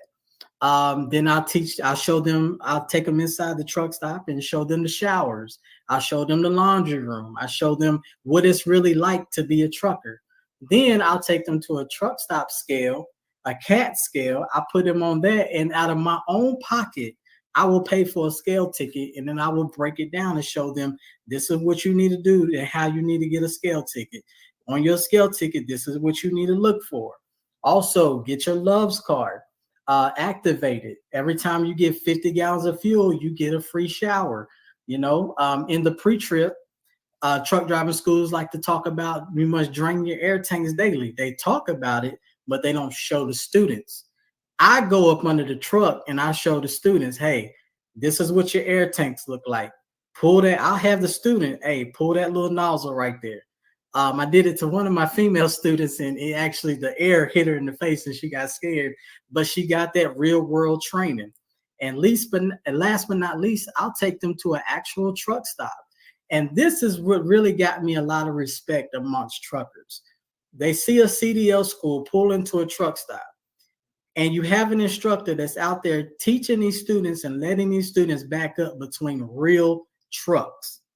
When real truckers saw me do that, and we're holding up traffic and everything, but when real truckers saw me do that, I literally had about 3 or 4 of them each time I do it come up to me and they'll shake my hand and they'll tell me that I'm doing it the right way, and they'll give the credit to the school because they see the school's name. Because at the end of the day, you not only learn how to back at the truck stop, but it gets real whenever you get that CDL and you graduate. So I just take pride in what I do. Yes, and so that's what I love your approach. I say those real life skills that they're going to need in order to be a successful truck driver. It's some things that a book can't teach you.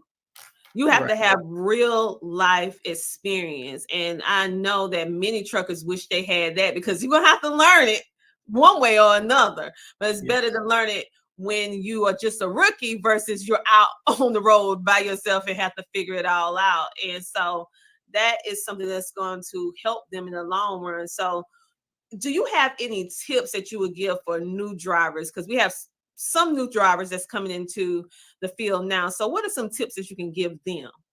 Okay, so my tips that I tell a lot of people is, first and foremost, go OTR. Go OTR. A lot of people don't like to hear that because they're looking for that home daily position, that local position. A lot of mega carriers have made it easy for local positions now. that pay great, but local positions, it's a lot of work with local positions. So I tell them to go OTR, and what OTR is it's called over the road. And over the road, which means you'll touch all of the lower 48 states. If you have a passport, you can cross the border. And what a lot of students don't know is most of these companies out here will pay you extra to cross the border, to deliver freight to Mexico or Canada. So I tell them to go over the road because you not only get your experience, but you need to learn how to drive in inclement weather. You need to learn how to drive in the snow, in the mountains. You need to learn how to drive out in Phoenix, Arizona, in the desert when it's 110, 120. You got to make sure your truck doesn't overheat. You need to learn how to drive through a monsoon. Monsoon is a dust storm that only happens out in Arizona. You need to learn how to drive in the Northeast when it's very tight in Boston, New York, New Jersey, stuff like that. What I've noticed, touching back on what you were saying about the Instagram truckers, is trucking has gotten very lazy to where a lot of people have made it easy to stay within one state. I follow a couple of people on Instagram, and I found out just recently that they only truck in Florida and in South Carolina. They don't go out of Florida. They don't go out of South Carolina. And I'm like, how does that happen? But okay. And then I tell them after that, go regional. I did a month, not a month. I did a year and 2 months OTR with Swift. Then after that, I left Swift and I did 4 years regional, Midwest, and regional is within a certain amount of states. So I did all of Texas, all of Oklahoma, all of Louisiana, all of New Mexico. It was only supposed to be 4 states, but every once in a while they'll run me up to like Illinois or Nebraska, Iowa, Wisconsin, every once in a while. But I did that and it got me home every weekend, and I was making roughly 11 to 1200, and that was good money for me at the time. But then as I started talking to my brothers and my family and everything, they were telling me, like, for what you're doing, you should be making at least 18. So that's when I decided to take another route. But I tell a lot of them, go get your experience, learn how to become a real trucker, learn the industry. Don't do lease purchase, don't jump out there like that. Learn the industry first, and then go and buy your own truck. Don't do lease purchase, because a lot of companies don't tell you about that big balloon payment at the end, and they want that truck note every single Friday. If you go to an actual bank or finance company, they want that truck note once a month. So yeah, that's my tip. And always, try to eat healthy, cook on the truck, things like that. Find safe parking, things like that. Well, just that tip alone, because the hot question in the industry is, you hear some of these people, I call them, like I said, the Instagram drivers.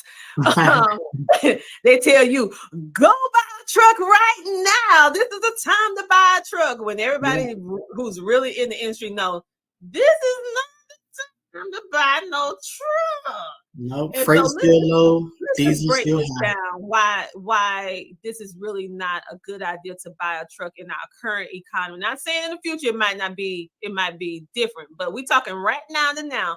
Why would you say it's not a good time to purchase a truck? Well, there's many factors.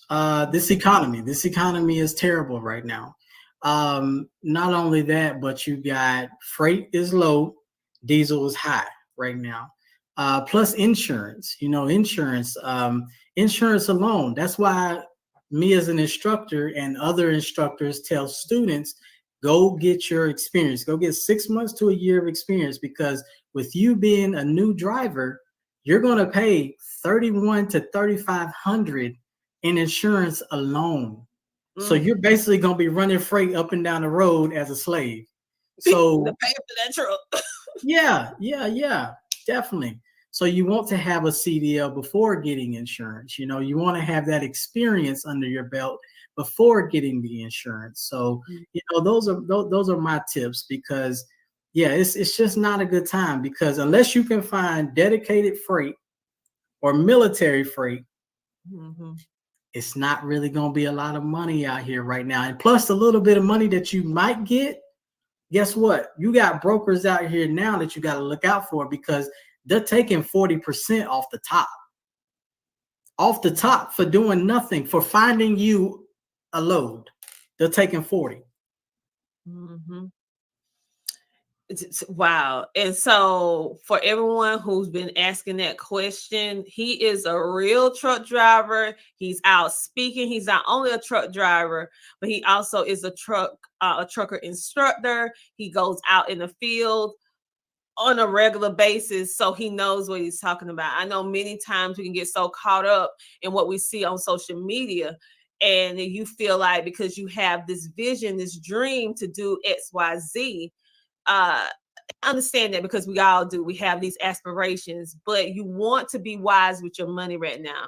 So for those that really want to make an impact and also be wise with your money, this is not the time to purchase a truck. It may change in the future, but hey, follow CDL Shorty and look at his videos on YouTube. He the chronicles for the truck. He the chronicles. And I want to give a shout out to all the real CDL instructors and trainers and all the CDL schools who are really working hard to try to combat all of this misinformation and misknowledge that's going out today, because social media can be good, but also it can be a two-edged sword, because you have people who are really giving how it is, and that's why I back and pull for Shetrucking. Give it to you like it is. But then you also have the other side that you need more information. They give you bits and pieces, so you can never get a full story on how to do X, Y, and Z, or they're not being totally transparent on how they really make their money.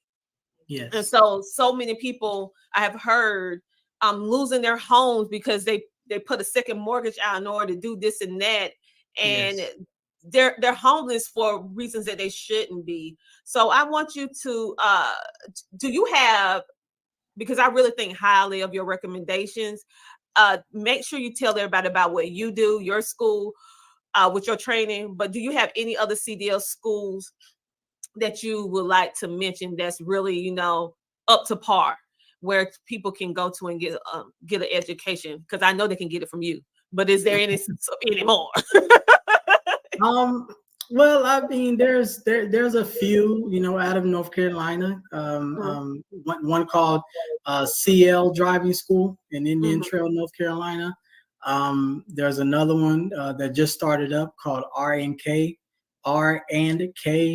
Training Academy in Gastonia, North Carolina. There's one called Three Rivers out of Georgia with Miss Michelle. Those are really the only three that I'm really aware of. I have students, or not students, but I have just regular people that would hit me up on my YouTube page and tell me about other trucking schools.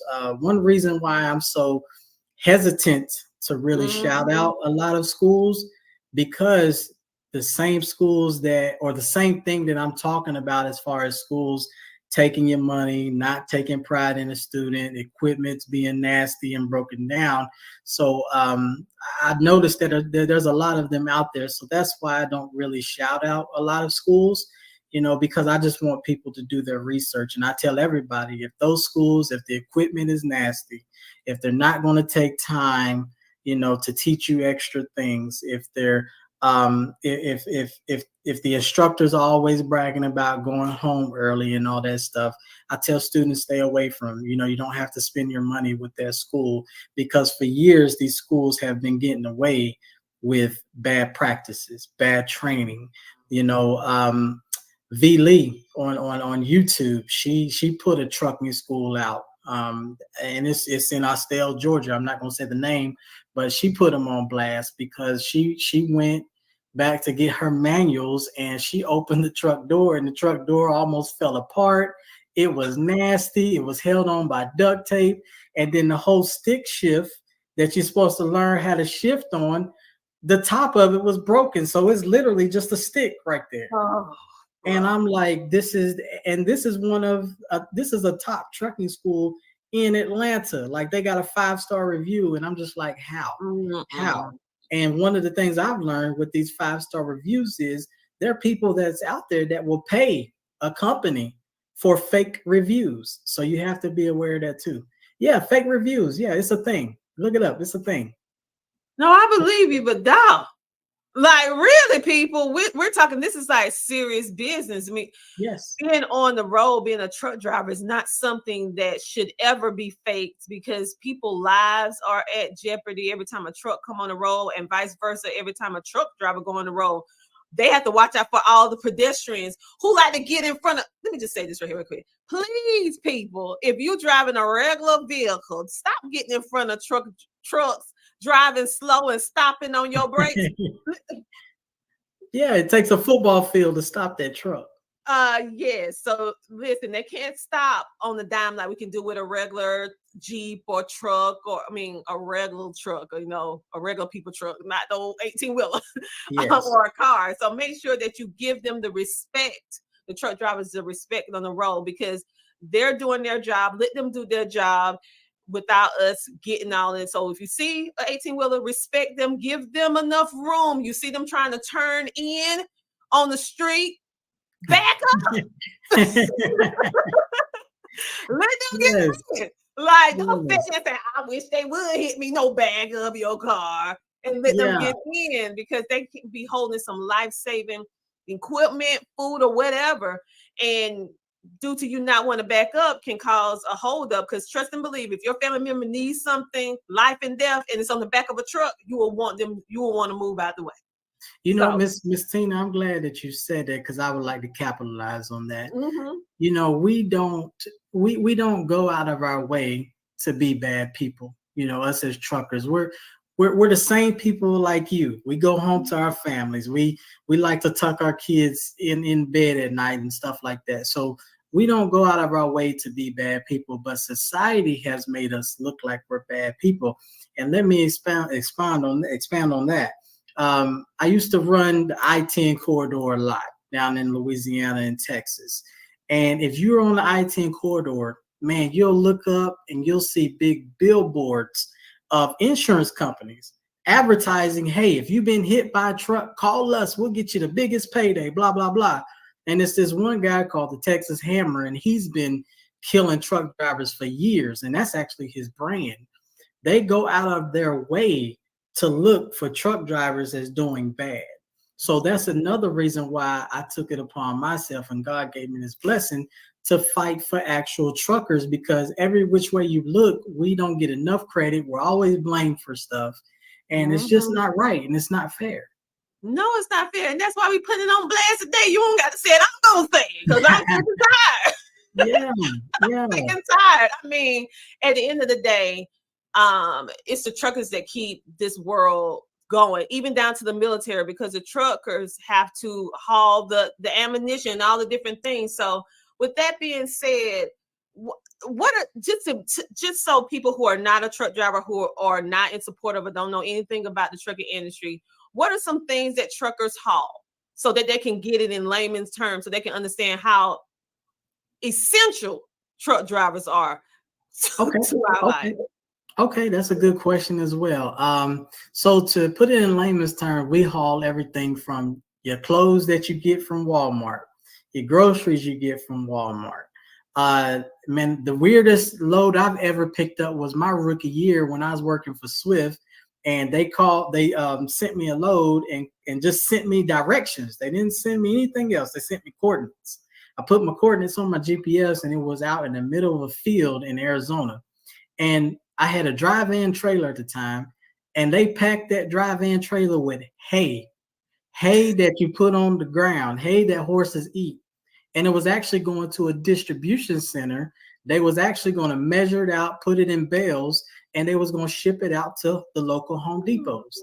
So we carry everything from hay, your grass products, your field products, your housing products, your cleaning products, clothes that you got on your back, everything from food, nutrition, hospital equipment, everything.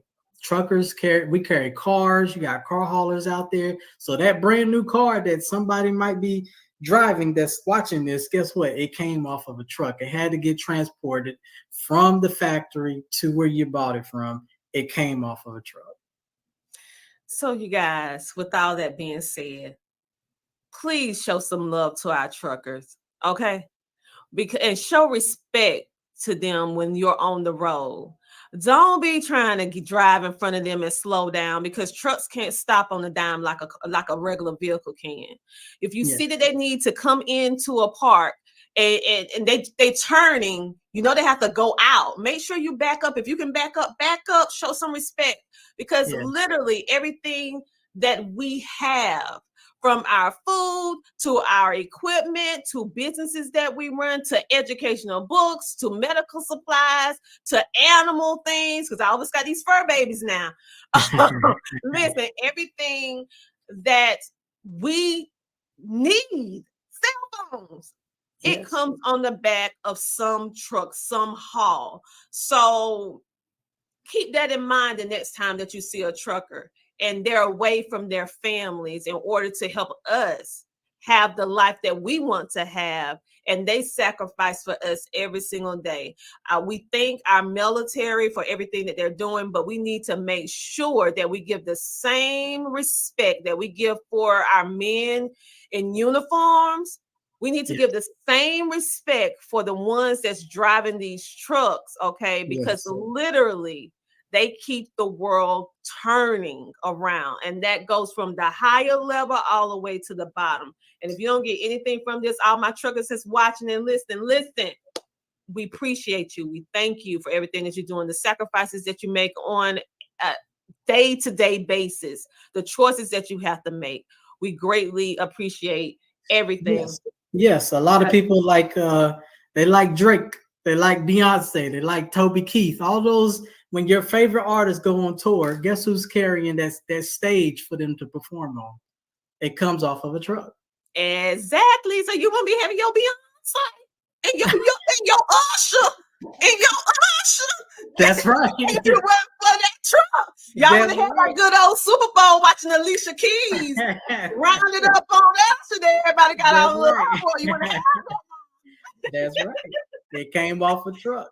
And so what we want to talk about a little bit more we already talked about that, but I want to just talk a little bit more about driver safety, because we laughed a little bit right now. We're going to get back on some driver safety. So driver safety inspections, levels, and the importance of the pre-trip, because some people may not be doing their pre-trips. So let's talk about why they need to be doing this. Why is this important? And these safety inspections, why they're so important for truck drivers. So, you know how earlier in the interview I said that I always keep in touch with my old students. Mm-hmm. I just spoke with one of my old students probably about 2 days ago and just checked on him, see how he was doing. And he actually told me a real sad story that he's not in trucking anymore. And I asked him why. And one of the things he told me was, see, once you graduate CDL school and you go to these mega carriers, they put you with a trainer. You stay with the trainer for about a month or two, and the trainer teaches you the ropes, because after CDL school, you still have a lot to learn about trucking. So that trainer is responsible for teaching you the ropes, teaching you how it goes, all of that. So you have to do your pre-trip every single day. I mean, I don't care if it's cold, rainy, you just got to do it. When I was out there, I sucked it up and I did it. This trainer that he was with wasn't doing a pre-trip. And the days that he did do the pre-trip, he was only skimming over it. So one day here recently, my student and the trainer actually was rolling down the road, and the mechanism that hooks the kingpin and the locking jaws to the trailer, they're supposed to hook around like that so that trailer doesn't come off of that tractor. Well, those springs and those locking jaws can go bad, and they have to be changed every so often. That's a lot of things that people don't know if you're not a mechanic. I had to learn that on the road myself. But they can go bad often. And when they go bad, when you go to hook up to a trailer, when you go to hook up to a trailer, these locking jaws won't latch. They won't latch. So they went to hook up to their trailer.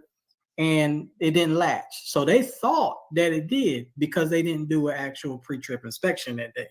They, thank God, they made it all the way to their destination and that trailer didn't come off. But when they made it to the destination to back up, it came off right in the parking lot. And my old student told me that their company let him go. They let him go. They didn't let the trainer go. They let him go because the trainer blamed it on him. Now, how does that happen when you're the trainer? You're supposed to be teaching the student an actual pre-trip. So that's how important pre-trips are, because if that trailer would have came off while they were on the highway, that trailer could have killed a family. It could have killed someone, and that's how detrimental an actual pre-trip inspection is. Wow.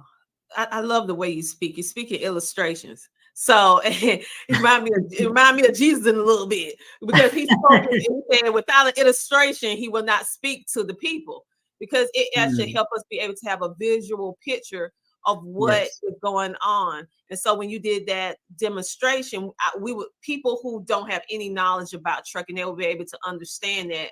And so for those of you who are trucking now, please do your pre-trip. Because it can make a difference, not only dealing with your livelihood of being able to keep your job, but most importantly, you don't want to have blood on your hands for being careless and someone loses their life, including yourself. Including yourself. So this is the importance of safety, and thank you for that illustration. Is there anything else you would like to say? Because if not, I have some things that I would like to say. And I would like to thank you for being on the Shetrucking podcast today. No, I just want to thank you guys for having me. I'm very passionate, and I wish the best for everyone out there that's listening. And if you're going to do a job, just do it right. Kobe Bryant had a saying once, and I actually watched this morning. He said one of the reasons why he was so great, and a lot of people thought that he was closed off and everything, is because he didn't like to work with a lot of lazy people. And he saw people that were on his team that were coming to the gym late and they would leave early. And then a lot of people would say, well, why you don't pass us the ball? And Kobe was like, nah, bro. I just witnessed you come in the gym yesterday late as hell, and you left early, and you think I'm going to trust you with a last second shot? So your work ethic is everything in life. If you don't take pride in something, get out of that industry and find something that you take pride in and that you love. Wow. That's some great. So thank you, CDL Shorty, for allowing us some time, and also giving so many great tips for the rookie driver ones who's just beginning, and even for ones who maybe been in the game a long time, but they just got lackadaisious. Maybe they're saying, oh, I've been doing this for 10, 20 years. I already know I don't need to do a pre-check into so many miles. No, you need to be doing it on the regular. Yes, ma'am. So thank you for sharing all the information. Thank you for also being so hands-on as a CDL trainer, taking your students out with that real life application, letting them see, letting them do, letting them feel, so that they can be better, effective drivers on the road. And that goes along with making sure that the safety is good, because if you have a driver that is well equipped, they will be safe. And so thank you for everything you're doing. And thank you for taking the time for, I call you the Trucking Chronicles. I know. That's who I call you. For taking the time to go out to the trucking stops and actually sharing the voices of our drivers, men and women, that are doing it every single day and sacrificing on behalf of all of us, including yourself, sacrificing as well. So thank you so much. And we're so happy, everyone, to announce that CDL Shorty is now one of our new brand ambassadors. So this is not the first nor the last time you will be seeing him. So if you love this episode, which I know you did, you'll be seeing some more of him and content coming very, very soon. So stay tuned for all of that. Thank you so much for being a featured guest. Thank you guys for having me. It was really our pleasure. So we would like to give a special thank you. Yes, a special thank you to GLCS with Nate Johnson, Brandon for B Logistics Loyalty. And we would also like to give thank you to My Guardian Doc. If you need some insurance, $27 a month for you to go ahead and get your entire family covered. And if you find yourself in a crunch and you need some legal help, we have Miss Sue in the building to be able to help all of you for on the legal side. So to find out all the different things that we do and all the resources that we currently have available for you today, go to shetrucking.com and make sure to click the business directory so that you can see what's going on. We would like to thank everyone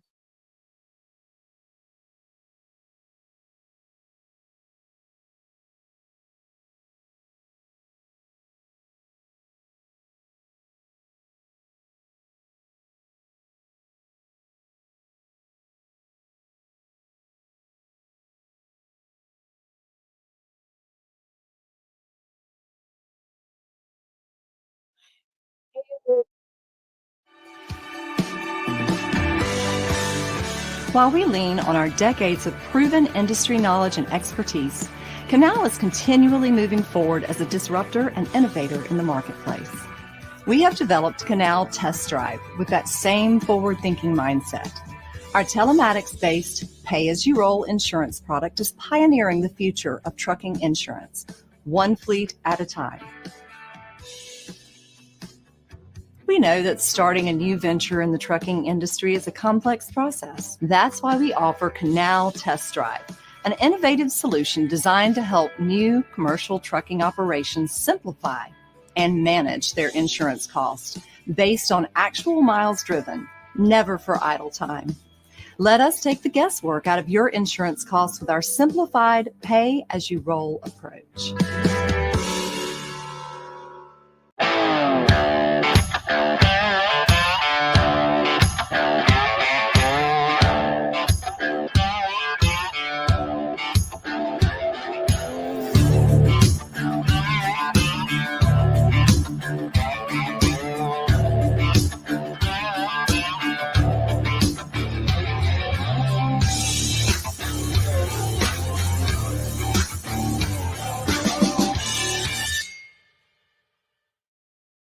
All right, and we are back. Make sure to check us out on Match and register so that we can see you guys at Match. We for the 21st, March 21st to the 23rd in Louisville, Kentucky. We're going to be at booth 40652. We would love to see you. That's booth 40652. We also have this amazing guitar that we are raffling off for an option, yes, from Ashley McBride. We have a beautiful signed autograph, so we want to give her a big shout out and thank you. This guitar is absolutely gorgeous. So make sure that you register so you can possibly win this real guitar. It plays, people. It's real. Okay, so make sure that you sign up and thank you, Ashley, for being in support of the Shetrucking Foundation. We are also currently accepting donations for the foundation, and we'll be giving away our first edition of the